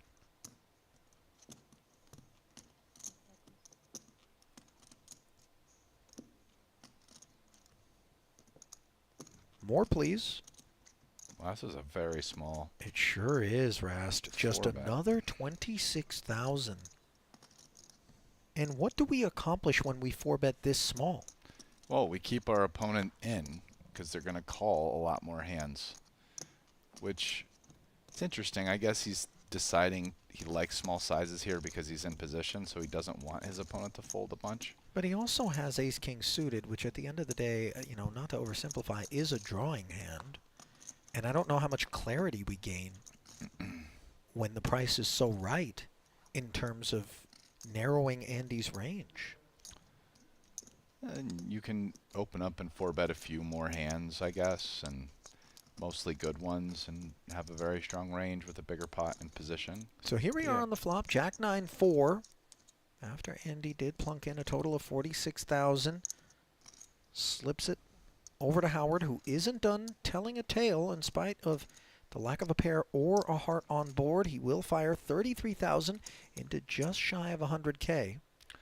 I'm not really also critiquing. It's more just playing devil's advocate as to what are some of the thoughts as to why you would choose that size. Sure. Right.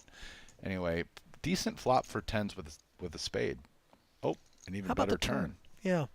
Set. Promptly delivered to Andy's doorstep. Howard now could check back and realize equity as he has picked up the Broadway gutter. It's kind of not a great card for him and his 4-bet range, really. He doesn't, I would assume, I don't know, that his 4-bet range doesn't contain a ton, like, has almost no sets, not many, very few 2 pairs. Maybe he has king-queen, definitely has some stuff like ace-queen and ace-king, maybe some other suited aces. None of those are very strong hands. Aces and kings, even queens, still only 1 pair. Seems like a reasonable spot to not bet too much. Curious what he decides to do with ace-king.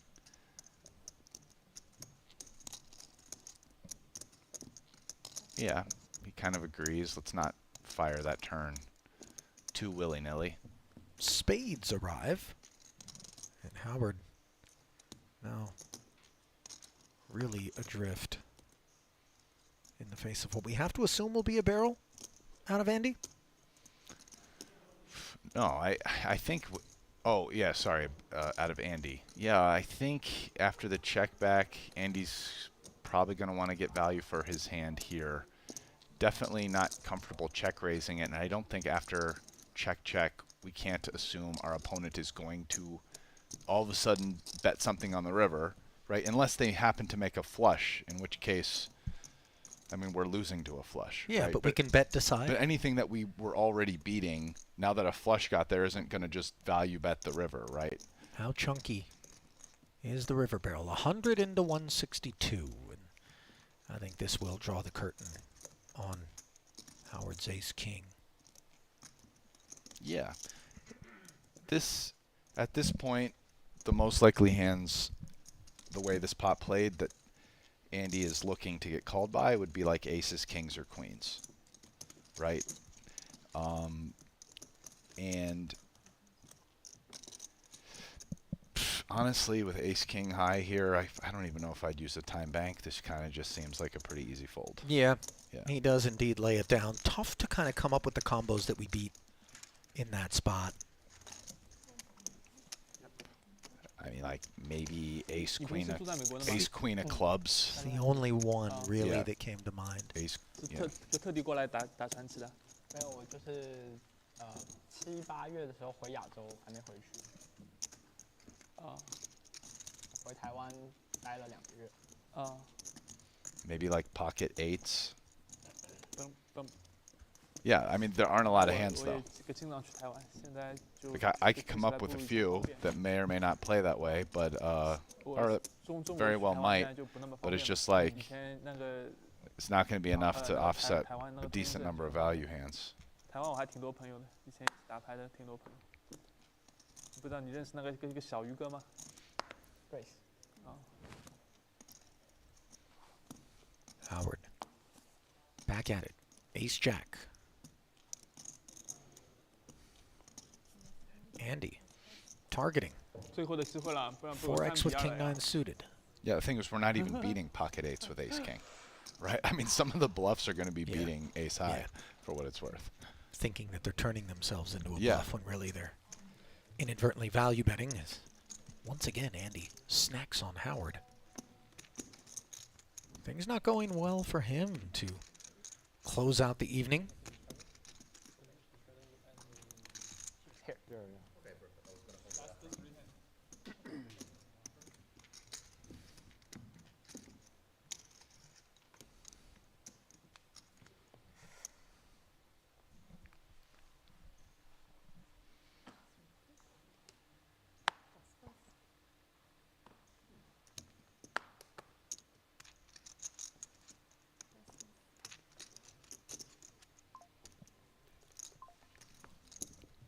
Pocket eights. Deciding to limp from the small. Wei Liang accepts the invitation. Malinowski says, all right, let's see 3 for free. Out of the straddle. 10-5 off. 7 in the middle. Ace, 9, deuce, 8s. Still in front in spite of the 2 overcards. Round of checks. Aaron with the only flush draw. Bets and ends matters promptly.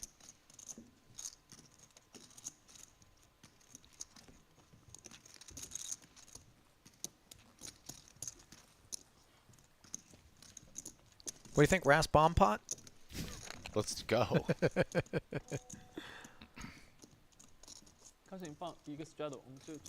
You a fan of games where every time the dealer change happens, there's a bomb pot just to kind of get everybody but one player stuck a little bit? Bomb pots are fun. Yeah, I've played a few of them. But just in terms of table dynamic impact, you know, you think it's good for a game? Yeah, I don't know. I haven't played uncapped bomb pots, so couldn't tell you in that regard. But I've enjoyed playing in the game at resorts where we'll do like a round of bomb pots with a cap. It's a fun little way to gamble. Double board PLO? Yeah. Yeah. Sometimes 6-card, high-low. Sure. 4-card high-low. Now you guys are sick. King 7 suited. Played as a 3-bet by Andy, who now is going to feel to Howard like he is really getting after him. Howard, let's go with King Jack suited. He was performing really well there. He's been so fit or fold pre. He doesn't call and play post flop. So it's actually starting to get a little wild. I mean, you know, whatever. If I was like one of these guys' poker coach or watching it back, I'd be like, interesting. Well, it seems like it's getting call 3-bets. Exploited. Yeah. I mean, because like King Jack suited's a hand right there that, you know, I mean, pretty decent candidate to call a 3-bet. Yeah, I mean, I'm not sure there's too many of the guys that we've been watching play thus far that would be apt to let go. Yeah, like almost no one. And we know that Malinowski won't be letting go, as Andy's ace-queen has itself problems, making it 5 to go and being 5x'd. Last hand or last hand? Okay, last hand for you. Hey. Oh, no. Last hand, big lay down.